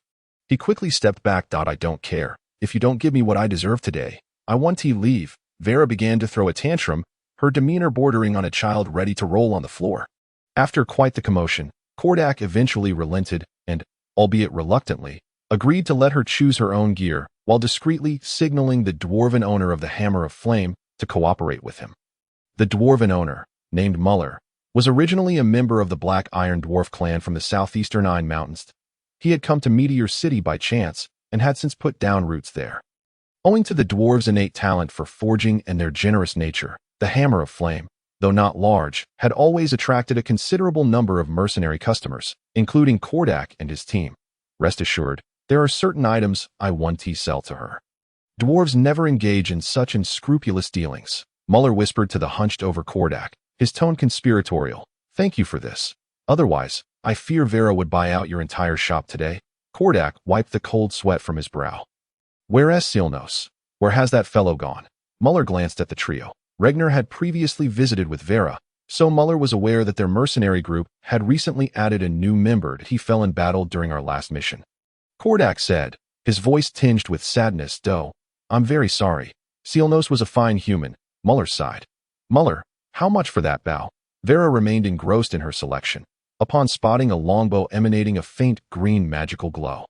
She was immediately captivated. The dwarf looked up and said, 800 gold coins. Kordak also had his eye on that bow, likely another one of Muller's prized creations, while its material might not compare to Regner's flameblade. The wind attribute enchantment and exquisite design undoubtedly appealed to Vera. Kordak had intended to buy it for her, but thought it best to wait for her to discover it herself, hoping to make a favor out of it. What? That's too expensive, Vera exclaimed, clearly startled by the price. Dwarves don't overcharge. This bow is made from high-quality materials. The wind attribute enchantment not only enhances the arrow's penetration power, but also bestows magical effects on the user. Increasing agility. Muller explained that just hiring an alchemist for the enchantment cost him 400 gold coins, and he had even provided the materials himself. Still too pricey. Vera shook her head, realizing that the cost exceeded her capabilities. Though she knew Kordak had earned a considerable amount from gambling, it was still a gamble with his life. Vera, despite her shopping addiction, was not foolish enough to overlook reason. Can you lower the price a bit? Kordak asked, appreciating the bow's magical effects and its splendid design that he looked forward to seeing Vera wield it with grace. Muller pondered for a moment before reluctantly nodding, for the sake of an old friend. I'll let it go for 700 gold coins. I won't be making much profit at that price. Deal. Kordak promptly opened his purse and pulled out a few notes. These notes were issued by the Nine City Alliance and could be exchanged for gold coins at any of their banks, which were well regarded in the human society of the Eastern continent. Vera gazed at Kordak, her eyes shimmering with tears of gratitude and no need for thanks. Money is meant to be spent. There's no reason to feel pained over it. Kordak waved his hand generously, his expression radiating the carefree demeanor of a wealthy man spending a little for his beloved, as if it were merely a trivial matter. Wait, I meant to say I also have my eye on that longsword. Vera cautiously pointed to an exquisitely crafted longsword displayed on the wall.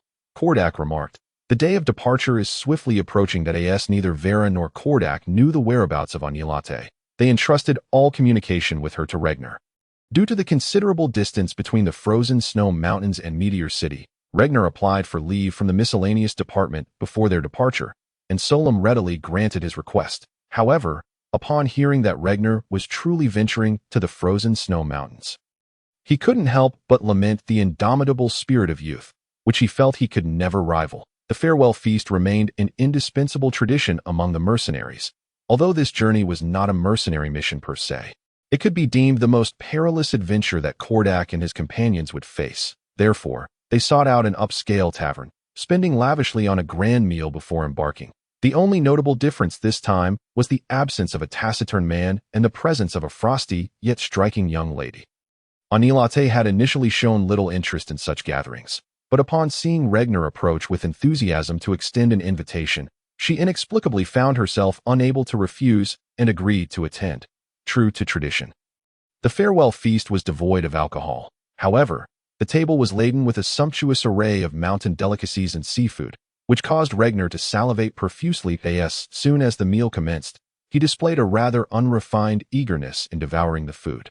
Anilate glanced at Regner's gluttonous display, her thoughts inscrutable. Vera, observing Regner's unabashed display of appetite, felt a sense of exasperation. Thank you, Miss Anilate, for accompanying us, Kordak said, maintaining a degree of wariness towards her, his tone and demeanor tinged with formality and distance.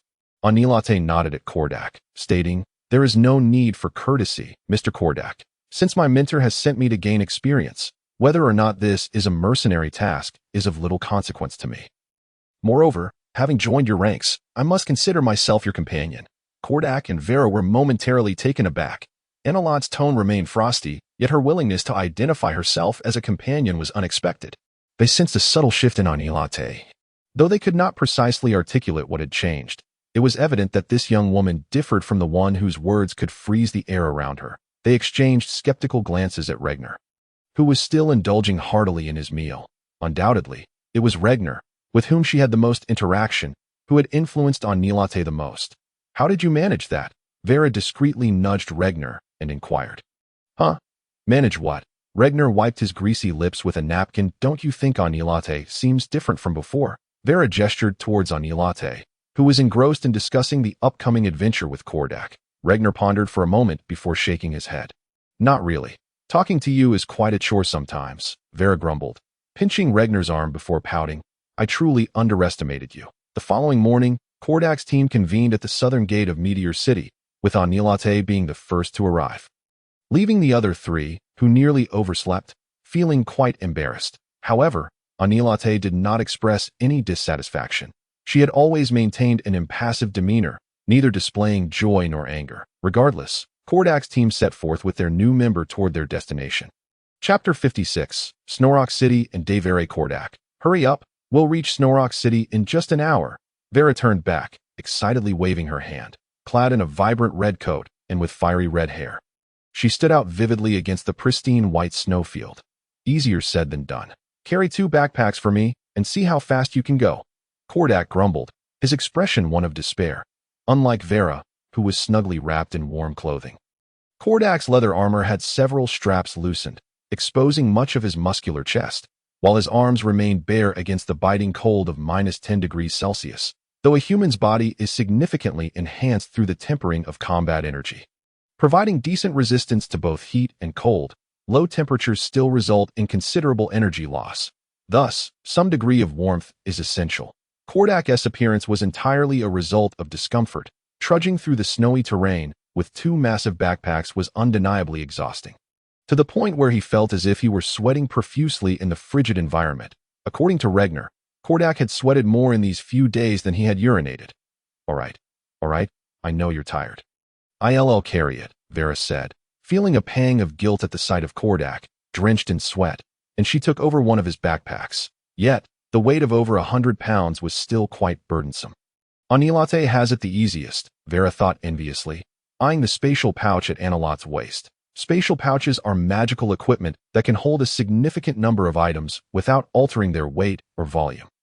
Although Anilot's pouch had a modest capacity of about 2 cubic meters, even this smallest and least expensive spatial pouch would sell for 3,000 gold coins in stores, an extravagant price that mercenaries like them could hardly afford. Hey, don't be envious. If Anilate hadn't helped us lighten our load, we would have even more to carry, Kordak interjected, startled, as he noticed Vera's gaze had shifted toward the spatial pouch, a look of desire evident in her eyes. Sure, it's easy for you to say. All the burdens are on you too. Why should I carry everything myself? Regner retorted, his attire as scant as Kordak's. Due to his slight stature, his backpack nearly towered over his head, creating an unbalanced sight. Well, that's for you to figure out, Kordak said with a sly grin, patting Regner on the shoulder. I never expected you to possess such audacity. You dared to peek while those two were bathing. You're almost becoming my superior. I must reiterate that I did not peek. All right. I merely went out to scout, and, feeling thirsty upon my return, approached the lake for a drink. Who could have anticipated they were bathing there without informing me? Regner replied with a serious expression that he spoke the truth. However, reflecting on Anilot's smooth back brought a rush of blood to his cheeks. Had it not been for Vera's subsequent shriek, he believed it would have been one of the few perfect images etched in his memory. Well, it doesn't matter what Vera and I believe. The real question is whether Anilate believes you. After all, since that incident, she has discarded all your belongings, Kordak said meaningfully. Regner cast a furtive glance at Anilate, who walked ahead, dressed in a pure white cotton robe, with icy blue hair and an exquisitely beautiful face. She exuded an ethereal grace that seemed untouched by the world at that moment. Anilot's cheeks bore a faint blush. whether from the cold or from overhearing the conversation between the two men remained uncertain. Why not just tell Anilate directly and ask her to help you carry some of your things? Kordak suggested with a teasing smile. Her pouch is nearly full too. I can manage by myself without needing anyone's help, Regner stammered. Since that incident, Anilate had maintained a distant demeanor toward Regner. He had attempted several times to reconcile and improve their relationship, only to be met with her firm rebuffs. Thus, he dared not make a fool of himself again, and, feeling guilty, continued to shower Anilate with attention whenever the opportunity arose, earning him many disdainful glances from Kordak and Vera. An hour later, Kordak and his companions arrived at Snowrock City, the southernmost city of the eastern continent. It was said that Snowrock City was merely a small town a century ago, but its proximity to the frozen snow mountains attracted numerous adventurers, who began to use it as a waypoint. Over time, the once inconspicuous little town transformed into one of the 9 major cities of the human world. Due to their travels, Kordak initially wished to avoid unnecessary complications and simply rent 4 beds in a tavern for a few nights. However, Vera was adamant about not wanting to share accommodations with a group of smelly men, and she insisted vocally. Anilate, while not expressing much, made it abundantly clear that a delicate and charming young sorceress like her would not wish to share living quarters with a band of rough and uncouth warriors. Regner, uncharacteristically, sided with Kordak, insisting on high-end lodgings. Ultimately, Kordak had no choice but to concede and led the group in search of suitable accommodations. Yet winter has always been the most bustling season in Shuyan City, and the difficulty of finding 4 guest rooms is akin to locating a snow hare in the snow from a distance of 500 meters. Ultimately, the 4 of us could only secure 3 rooms in a rather expensive inn. My large feet were already aching with thirst. Kordak's eyes glinted menacingly, a sinister smirk curling at the corners of his mouth. Boss, if you don't wash your feet tonight, I'd rather sleep in the corridor. Ragnar's tone was imbued with a touch of tragic fervor, yet it was resolute. Humph. Then sleep away, Kordak retorted without hesitation. If it weren't for Ragnar's support, Kordak would not have to pay the exorbitant fee of 10 gold coins for accommodation, making this brat appear exceedingly detestable in his eyes, and he showed no mercy. All right, this place is quite nice. We'll stay here. Don't be afraid, little Ragnar. If Kordak can't accommodate you, you can come sleep with your sister. Vera timely extended an olive branch. Fine, no problem. That I definitely won't go to the boss. Ragnar unhesitatingly chose to betray, for who would prefer the stench of Kordak's feet over Vera's smooth, delicate, fair legs? Dream on. Stay with me. Kordak unceremoniously dragged Ragnar back to his room. So, shall we depart the day after tomorrow? Vera nibbled on a small piece of rabbit meat, savoring it. Roast snow hare was the inn's signature dish. Yet the price of 2 gold coins per hare made Kordak feel as though Vera were chewing on his own flesh. The day after tomorrow sounds good. Tomorrow we'll procure some necessities, and once everything is prepared, we shall set off. After all, we are venturing deep into the frozen mountains. The better prepared we are, the better. As he spoke, Kordak snatched a rabbit leg from Ragnar's grasp and took a bite. Good evening, everyone. My young master wishes to speak with you. Might you grace him with your presence? A man sporting a scruffy beard suddenly approached, gesturing towards the center of the hall. Following the man's indication, Kordak beheld a handsome young man, around 20 years of age, clad in luxurious robes, seated at a table and gazing in their direction. Upon noticing Vera, the man flashed a smile he deemed charming.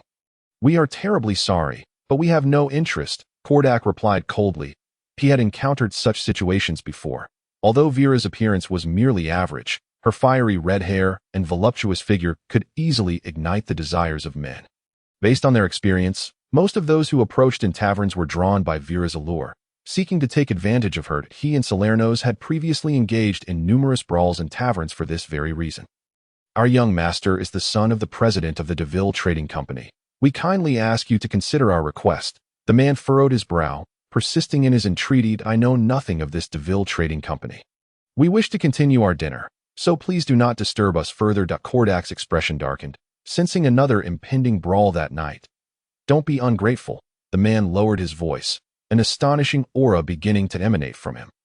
A mid-tier warrior, Kordak's heart jolted, realizing the man's presence was slightly stronger than his own.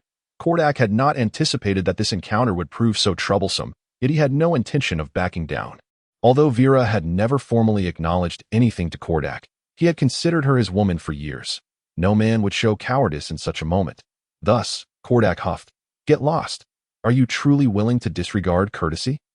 The man's eyes narrowed slightly, his burgeoning energy causing his hair to billow. "What is it, Cook? Are these friends unwilling to oblige?" The young man had somehow approached unnoticed. Cook hastily quelled his energy and bowed slightly, saying, "Young Master DeVille, they not only rejected your request, but have also spoken disrespectfully of the DeVille Trading Company. So, you all look down upon our DeVille Trading Company." DeVille's displeasure was evident as he frowned. He had merely been captivated by Vera's presence, hoping to invite them for a drink. Yet these mercenaries were ungrateful and audaciously disrespectful. "What is the DeVille Trading Company to us? We need not know." Analot's icy voice rang out. Kordak's party was already seated against the wall, and the dim candlelight made it difficult to illuminate every corner of the hall. Hence Cook and DeVille had not noticed the girl seated in the darkest corner until her voice drew their attention. Upon shifting his gaze towards Anilate, DeVille's eyes brightened, but just as he was about to speak, a cold glimmer flashed in Anilot's eyes. "Please leave. We have nothing to discuss." DeVille's complexion paled slightly. Yet he quickly regained his composure, forcing a smile as he said, "In that case, we apologize for the intrusion. Come, Cook, let us depart." After leaving, Cook, perplexed, inquired, "Young master, why leave so soon? That blue-haired girl is not easily trifled with. We have matters to attend to. It is best not to stir up unnecessary trouble." DeVille shook his head. Cook was taken aback. DeVille was already a level 12 mage. Could that girl truly be more formidable than him? Yet he had no doubt about DeVille's words. The young man was the family's most dazzling talent, possessing renowned magical aptitude in Shuyan City and a sharp mind that acted decisively. If one were to overlook his flaws of arrogance and lechery, he was nearly perfect. Having followed DeVille for many years, Cook understood that the young master's decisions were always well-founded, which is why he followed without a second thought when DeVille decided to leave. DeVille, heir to the DeVille family, a lecherous genius in water magic, a level 12 mage, a member of the Arcane Eye, a medium-sized trading company, part of a middle-class family in Shuyan City. Anilate stared at DeVille's retreating figure, her mind flashing with a series of information. Chapter 57. Separation. Surely nothing will happen to the boss, right? A chill ran down Ragnar's spine. Even with his aura of energy protecting him, the frigid air was numbing his slender body. Making his speech tremble, Anilate turned around, unfazed by the biting cold of over -30 degrees, her white robe still pristine as snow. Upon seeing Ragnar's lips and fingertips tinged with purple, she paused momentarily. Ragnar's constitution was indeed different. Temperatures of -30 or 40 degrees hardly affected her, but for Ragnar, who was only clad in leather armor and possessed merely a level 6 aura, it was bone-chillingly frigid. This was their third day in the frozen mountains, and as they ventured deeper, the temperature continued to drop. Fortunately, everyone had adequately prepared in Shuyan City, allowing their journey to proceed smoothly thus far. However, an unexpected event occurred 2 hours prior. 2 hours ago, they arrived at the first location marked on the map, where the Millennium Snow Lotus might exist. It was a cavern so vast that its depths were unfathomable.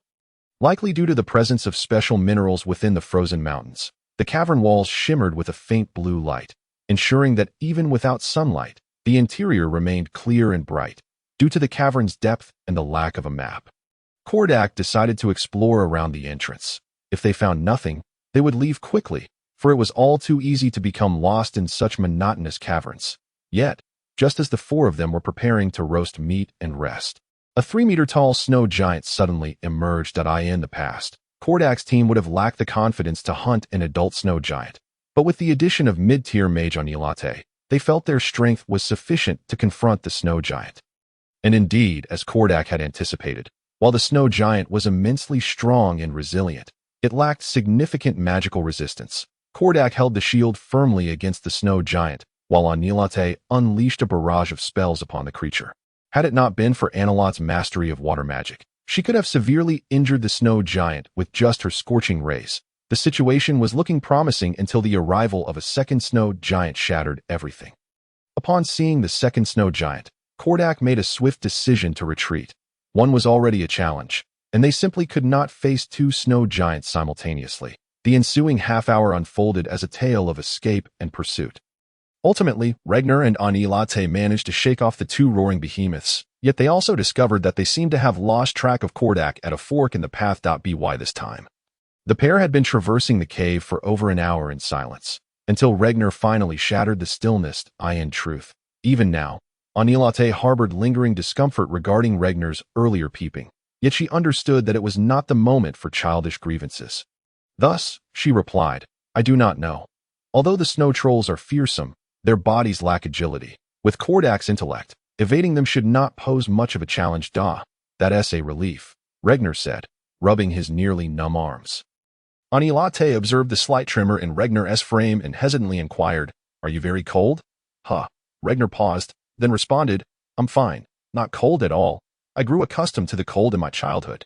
To substantiate his claim, he deliberately tugged at the stiff corners of his mouth to display a relaxed smile, though his gaze flickered uncertainly, for Regner had always struggled to meet others' eyes when he lied. A white cloak came into his view. Anilate had, unbeknownst to him, removed her own cloak and offered it to him. Now, she was clad solely in a delicate blue magical robe, her graceful silhouette subtly discernible beneath the fabric.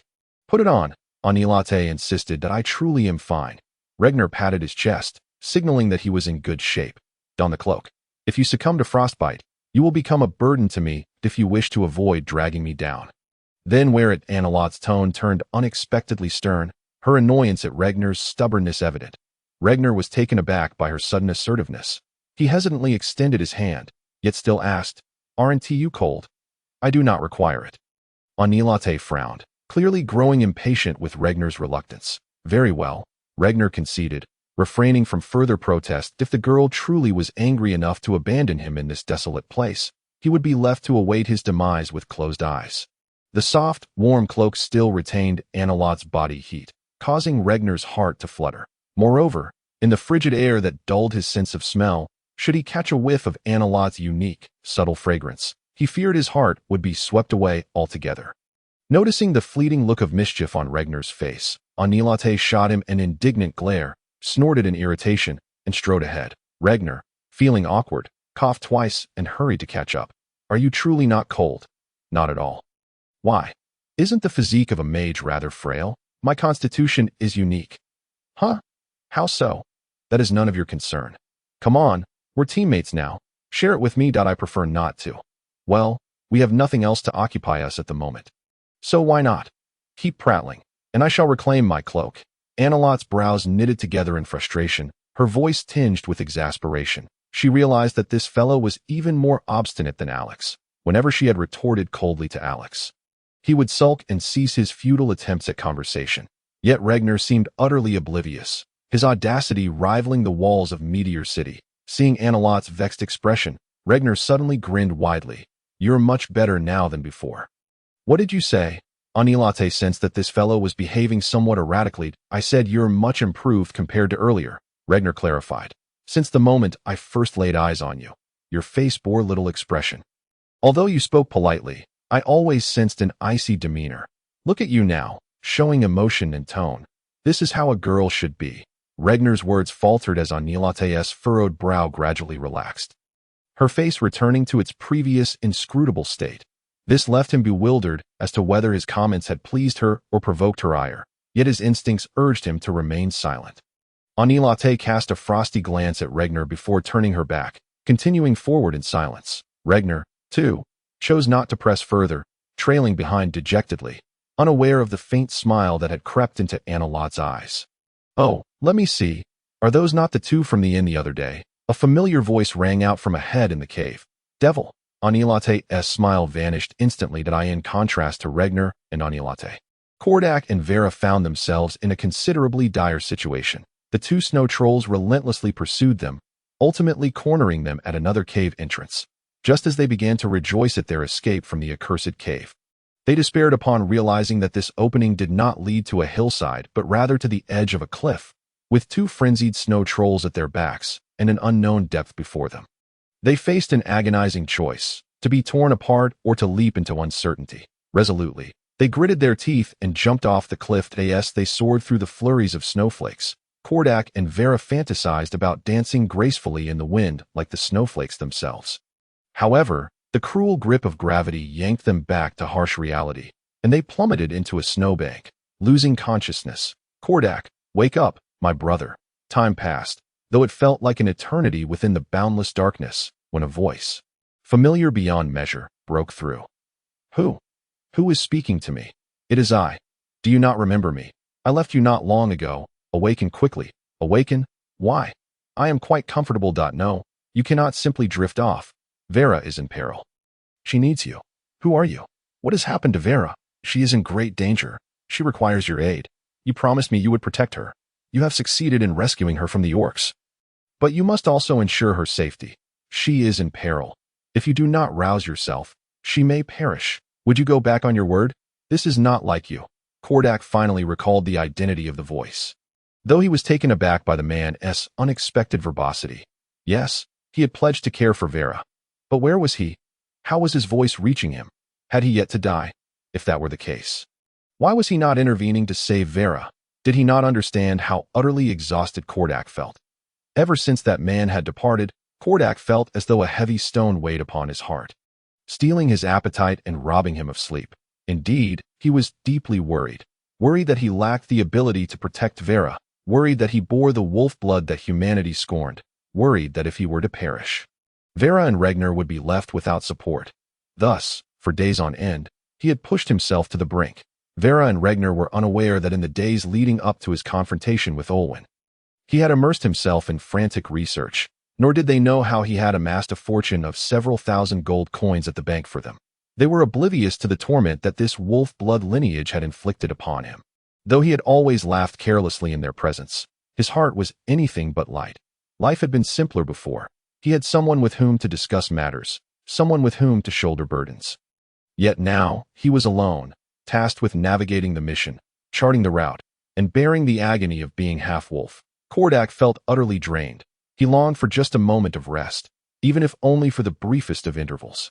But he could not, nor would he dare, for he had a young man who regarded himself as infallible and a woman who had relied on him for 7 years by his side. If he were to relax now, he could hardly imagine how they would cope in his absence. Therefore, he must awaken, rise, strive, and fight. Awaken, my old friend. You will not disappoint me. Where are you? Come back. Silornus. Silornus. Kordak sprang upright. The flurry of snowflakes swirling around him, stimulating his senses and gradually restoring control to his numb limbs. That Kordak's right hand remained tightly clasped around Vera's left hand. When he turned his head, his face drained of color. That a small patch of crimson caught his eye, glaringly vivid against the backdrop of white snow. Kordak recalled that during their escape, Vela had been injured on her back by a marauding troll. At that moment, in their frantic bid for survival, neither of them had the luxury to contemplate the severity of her injury. Yet now it seemed evident that even if Vela's wounds had initially been minor, the prolonged flight and the impact from their leap off the cliff could have exacerbated her condition into something far more grievous. Chapter 58. I will always be by your side. I never expected to encounter you here. Deville's voice resonated with elegance and confidence. It was impossible for him not to feel assured, flanked as he was by 5 intermediate warriors, while he himself was a mid-level mage, an undeniable advantage against the 2 adversaries before him. I did not foresee this either. Regner stepped forward, subtly positioning himself to shield Onilate behind him. Although he was acutely aware that even together, the 3 of them might struggle against Onilate, he felt an innate obligation to safeguard the young woman beside him. Behind him, Onilate seemed indifferent, merely observing Regner in silence. Deville cast a surprised glance at Regner. He had not anticipated that this previously disregarded young man would assert himself in such a situation. Nevertheless, he composed himself and smiled, saying, "Might I inquire what brings you two to this place? A clandestine meeting? A journey? Training? Hunting?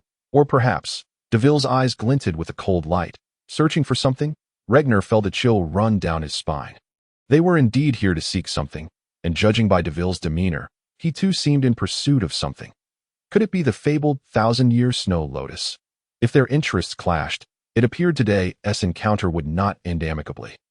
While he pondered strategies in his mind, his face remained impassive as he replied, "I believe this matter does not concern you. Young master, they may also be after that item. Cook interjected beside him. I am well aware. What do you suggest we do? Deville inquired. Cook contemplated before responding. That item is of utmost importance to you that I believe this situation must not be allowed to leak, so it would be best to eliminate them right here. Deville considered this, but shook his head. I have already mentioned that woman is formidable. If we were to strike now, she could retaliate fatally, potentially crippling us. Moreover, is it not a pity to slay such a beautiful woman? Then what do you mean, sir? Cook asked. Simply follow my lead, Deville proclaimed, tilting his head with a resonant voice. Since fate has brought us together in this snowy cavern, why not travel together? Surely you are aware that this cave is home to 2 snow trolls. Together we can look out for one another.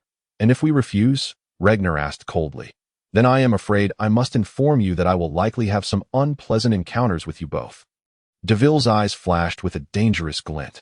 Regner hesitated. He had not overheard the previous conversation between Cook and Deville, but there was no doubt their intentions were far from benign, given the current circumstances. Provoking Deville could lead to dire consequences. Yet, aligning with Deville also posed the risk of treachery, to die immediately or to face death later. This was not a particularly difficult choice. Regner exchanged glances with Anilate before nodding. In that case, we accept your invitation. Most welcome, Deville replied with a smile, though his gaze remained fixed on the silent Anilate, neglecting to acknowledge Regner. Vela. Kordak gently patted Vela's pale cheek, but received no response. Her breathing had grown exceedingly faint. It appeared that if Kordak were to succumb to sleep for just an hour, she would likely be left with nothing but her cold, lifeless body. The more probable outcome was that both of them would fall into an eternal slumber. In a panic, Kordak retrieved a vial of healing potion from his pocket. Following the death of Solanos, he had insisted that every member of the team carry one, and now it was proving indispensable. He applied the potion to Vela's temples, mimicking Regner's technique. Although lacking a stimulant to enhance its effects, he nevertheless managed to rouse her. Kordak? Where are we? Are we not dead? Vela's voice was laced with undeniable weakness. Do not speak. Drink this first. Kordak forced the remaining healing potion into Vela's mouth. With no hemostatic herbs or 3-leaf greens at hand, they had no choice but to consume everything. After downing the potion, some color returned to Vela's face, yet it was clear that a single vial could not remedy such severe injuries. However, their most pressing adversary was not the injury itself, but rather the harsh, frigid environment. To evade the snow trolls, they had discarded their heavy backpacks, leaving them nearly devoid of any means to keep warm. Kordak, clad in icy armor and insulated clothing, could manage the cold, but Vela, dressed only in tight leather armor and already gravely injured, would find her body temperature plummeting without sustenance. If her wounds were to succumb to frostbite, her plight would become even more dire. Kordak supported Vela as they sought refuge in a small cave that offered minimal protection from the raging storm. He tended to her wounds before lighting a fire, confirming that Vela was stable for the moment. He prepared to venture out in search of food that he could endure hunger, but Vela needed nourishment to heal. That I will find something to eat. Wait for me here, and do not move, Kordak instructed, grasping Vela's enchanted longbow as he prepared to leave. No. Kordak, please stay here with me. Vela gently shook her head. I know this time I may truly not survive. Please, just stay with me a little longer. Seeing the pallor of Vela's face, Kordak's heart ached. He knelt beside her, tenderly stroking her cheek, and said earnestly, Hey, girl, this is not like you. We have faced numerous challenges before, and we have always prevailed, haven't we? This is merely a small hurdle. Trust me. I can resolve this. I will absolutely not allow you to die. Will you trust me? Vela gazed at Kordak, tears streaming down her face, and she silently nodded. Though typically strong-willed and resilient, in the face of true despair, she too exhibited the vulnerability that any woman might display. Deep down, she understood that this predicament was far from the trivial issue Kordak had claimed. With no supplies, no aid, no map, and no sense of direction, they were effectively trapped in the snowy mountains. In such circumstances, it was uncertain whether Kordak could escape alone, let alone with her in her severely weakened state. Yet, she could not bring herself to refuse him. How could one turn away a man so fervently assuring her of his intent to protect her? Kordak gently brushed Vela's slightly disheveled red hair and buried her head in his embrace, whispering, Wait for me. I will be close by. If you need anything, just call and I will hear you. Rest assured, we will survive this. Even if we cannot escape, it matters not. Wherever we end up, I will remain by your side. Even in hell. So Miss Anilate resides in Starfall City. Perhaps I might have the opportunity to visit you during the next trade fair. Deville smiled gracefully, continuously engaging Anilate in conversation throughout their journey. Though he was acutely aware that the two of them might not have much longer to live, he refrained from treating a lady with any undue harshness. This, in his view, was a mark of true sophistication. Do as you wish, Anilate replied, her tone neither warm nor cold. Regner stared at Anilate in astonishment. Ever since their journey began alongside Deville, this man had been probing her with questions, while Anilate answered every one. Most of them falsehoods flowing from her lips like a swift stream. Regner could hardly believe that this seemingly serious and icy young woman could lie without so much as a blink. Her visage exuding an air of noble disdain towards such deceit that it dawned on him that he had underestimated her cunning. Recalling some of her previous actions sent a shiver down his spine. As Regner's mind spiraled into unfathomable thoughts, the roar of the snow trolls echoed within the cavern. Possessing an exceptional sense of smell, they had caught wind of the distinct odor of humans from afar. Watching the trolls draw nearer, Deville displayed no sign of alarm. He signaled to one of his warriors, who then retrieved a piece of raw meat from his pack, flesh from the ice-white bear. An irresistible delicacy for the snow trolls, the two trolls quickly became captivated by the bear meat, and Deville led the group in preparation to depart, though the cave was a labyrinthine maze. He had memorized all its routes with unwavering precision. Thus, even if the path ahead was blocked, he could swiftly find an alternate way to his destination. However, just as he turned, the furious roar of the ice troll echoed once more throughout the cavern. This was triggered by Regner, who, in a sudden burst of aggression, had drawn a throwing knife and wounded the snow troll, inciting the two massive creatures, interrupted during their meal, into a fit of rage. Regner was acutely aware of his precarious situation. Although he and the young Deville were ostensibly allies, he understood that the moment an opportunity arose, the youth would not hesitate to eliminate them. Thus, he needed to devise a means to create chaos and make his escape. The arrival of the snow troll could not have been more fortuitous. Damn you! Deville was preparing to unleash his wrath upon Regner, only to discover that the lad had already taken off with Anilate in a desperate flight, that a glance back revealed two enraged snow trolls charging towards them. Chapter 59. Roasted Snow Hare and Hope Hay. Girl, look what I've caught for you. Kordak grinned widely, holding up a snow hare that it's been you and Salinos cooking during our adventures. Today, let me show you my culinary skills. Vila's complexion was as pale as a ghost, and she managed a weak smile that it's bound to taste dreadful. Taste is of little consequence. What you truly need now is sustenance and energy to aid your recovery. Kordak replied nonchalantly, skillfully skinning the hare. A skill honed from years of dismembering magical beasts, he wiped the freshly skinned hare with a handful of snow and then hung it on a branch, taking out a fire starter from his pocket. He carefully ignited a flame. The magical spark produced by the Eye of Mysteries was of exceptional quality, sustaining its flame even in low temperatures. Kordak nodded in satisfaction. Vila appeared to be buoyed by Kordak's optimism. Lifting her gaze to offer him a faint smile, the aroma of roasting meat began to waft through the air, transforming the hare from a pink hue to a golden brown that a few drops of hare fat dripped onto the flames. Hissing as they made contact, to his surprise, the roast turned out to be incredibly fragrant. Humph, that damn black market charges 2 gold coins for such a hare, and it doesn't even smell as delightful as mine. When I grow old, I'll sell roasted hares and put that black market establishment out of business. Kordak remained vexed by the memory of the few gold coins he had spent earlier.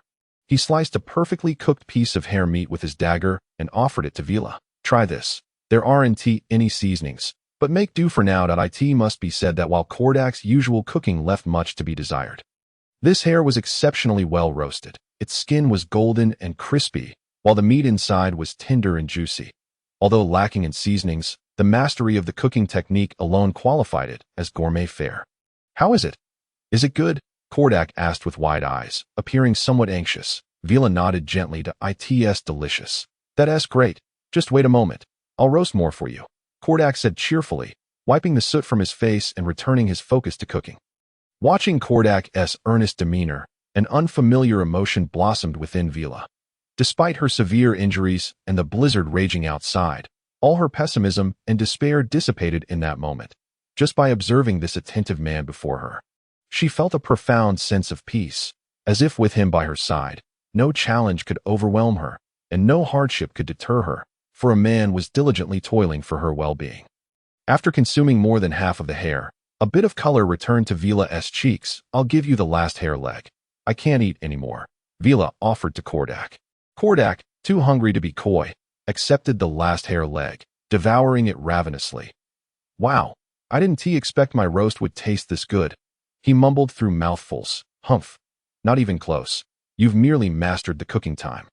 And without any seasoning, it lacks flavor," Vila retorted, feeling somewhat better and ready to banter with Kordak. "That's simple enough. When we return, I'll have as many seasonings as I want, and I'll roast hares until you're sick of them. I guarantee you'll turn into a little white pig." Kordak laughed. "That you're the pig. You're a big black pig," Vila exclaimed in anger, raising her delicate fist, ready to strike Kordak. However, she didn't anticipate that this sudden movement would aggravate her wound, causing fresh blood to flow. "Damn it, lie still and don't move," Kordak exclaimed, startled. He positioned Vila on his lap to facilitate checking her injury. To his dismay, he discovered that Vila's wounds were far worse than he had imagined. Even after such a long time, blood still seeped from her injuries, her back drenched in crimson. "Drink the healing potion," Kordak instructed. Knowing that Vila carried a vial with her, he had intended to wait a while longer for the potion's effects to develop fully. But given the current circumstances, he could not afford to delay any longer. He cleaned the blood surrounding the wound and fashioned a makeshift bandage with the bandages he carried. Only then did Vila's complexion improve slightly. Yet Kordak's heart was heavy with dread. Given Vila's current condition, she would require at least 2 more healing potions to recover fully. Healing potions? Healing potions, Kordak pondered with furrowed brows. "Damn it, are you insane? You'll get us all killed," Devale gasped, breathless from running, yet still found time to berate Regner. "Stop pretending. I don't believe for a second you'll let us go."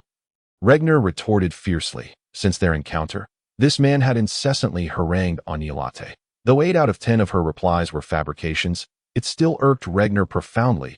He had provoked the snow trolls, partly to escape Devale's grasp, and partly out of anger towards him. "Then I won't let you go," Devale sneered as he noticed the snow trolls were still a distance away. His expression twisted into a malevolent grin as he unleashed 2 magical missiles. Regner dodged to the side, but with Devale so close and the cave being narrow, the missiles struck his left shoulder. The tremendous force knocked Regner off balance, causing him to stumble a few steps, nearly toppling to the ground. Seeing the mask of animosity firmly in place, Regner decided to abandon all restraint. He instinctively shielded Onilate behind him, drawing 2 throwing knives and hurling them at Devale. Having already begun chanting his second spell after the ambush, Devale cast a protective barrier around himself.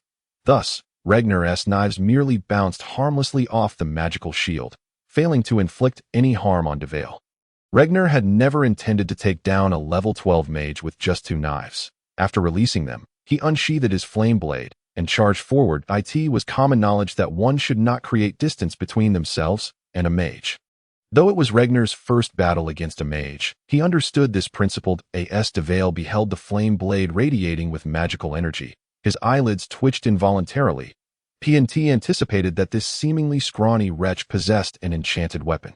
In that moment of surprise, Regner lunged forward with a ferocious expression. To be fair, Devale had underestimated the situation as a mage. He was not only attacking at such close range, but also in such a confined space. Even with a 6-level advantage over Regner, facing a combatant like him, who excelled in speed, at such close quarters was exceedingly perilous. Regner, wielding the flame blade, swiftly closed the distance to Devale with a swift arc of crimson light. He aimed for Devale's throat. As the dagger approached, Devale completed his second protective spell, Stone Skin. This spell was exceptionally practical for resisting physical attacks, and the vast disparity in their strengths meant that Regner could not hope to achieve results with a single strike. In truth, even if Regner had the chance to attack, it would take him 5 or 6 strikes to breach Devale's magical defense. Thus, Regner's all-out assault failed to inflict any damage upon Devale. But the sheer force of the blow sent Devale stumbling backward until he sat on the ground. A cold sweat formed on Devale's brow. Had he delayed casting his stone skin by even a second, Regner would have severed his throat. The fear of facing death and the humiliation of being subdued by such a weakling sent him spiraling into madness. Die! Deville once again unleashed 2 magical missiles, repelling Regner, and then commenced the incantation of another spell. Anilate stood nearby, observing coldly. It had only been a mere 5 or 6 seconds since Deville had ambushed Regner, with the snow trolls and Deville's minions yet to arrive. Anilate found herself rather amused by the prospect of a confrontation between Regner and Deville. She was eager to witness how Regner would fare against a sorcerer, as predicted by Anilate. Regner swiftly gained the upper hand over Deville from the onset of their skirmish. The terrain, distance, and weaponry presented numerous challenges for Deville, yet these were merely inconveniences. The vast disparity in their levels could not be wholly mitigated by such factors. For instance, Deville could simply cast a stone skin spell to thwart Regner's multiple attacks. In this brief interval, Deville had ample time to conjure a devastating spell that would severely injure Regner. Indeed, that was precisely what Deville endeavored to do as a formidable surge of magical energy coalesced at Deville's fingertips, initially manifesting as flecks of green light. However, as the incantation progressed and the magical power flowed forth, the green light gradually transformed into a luminous orb, consolidating within Deville's palm. Meanwhile, Anilate, a mere spectator, remained detached.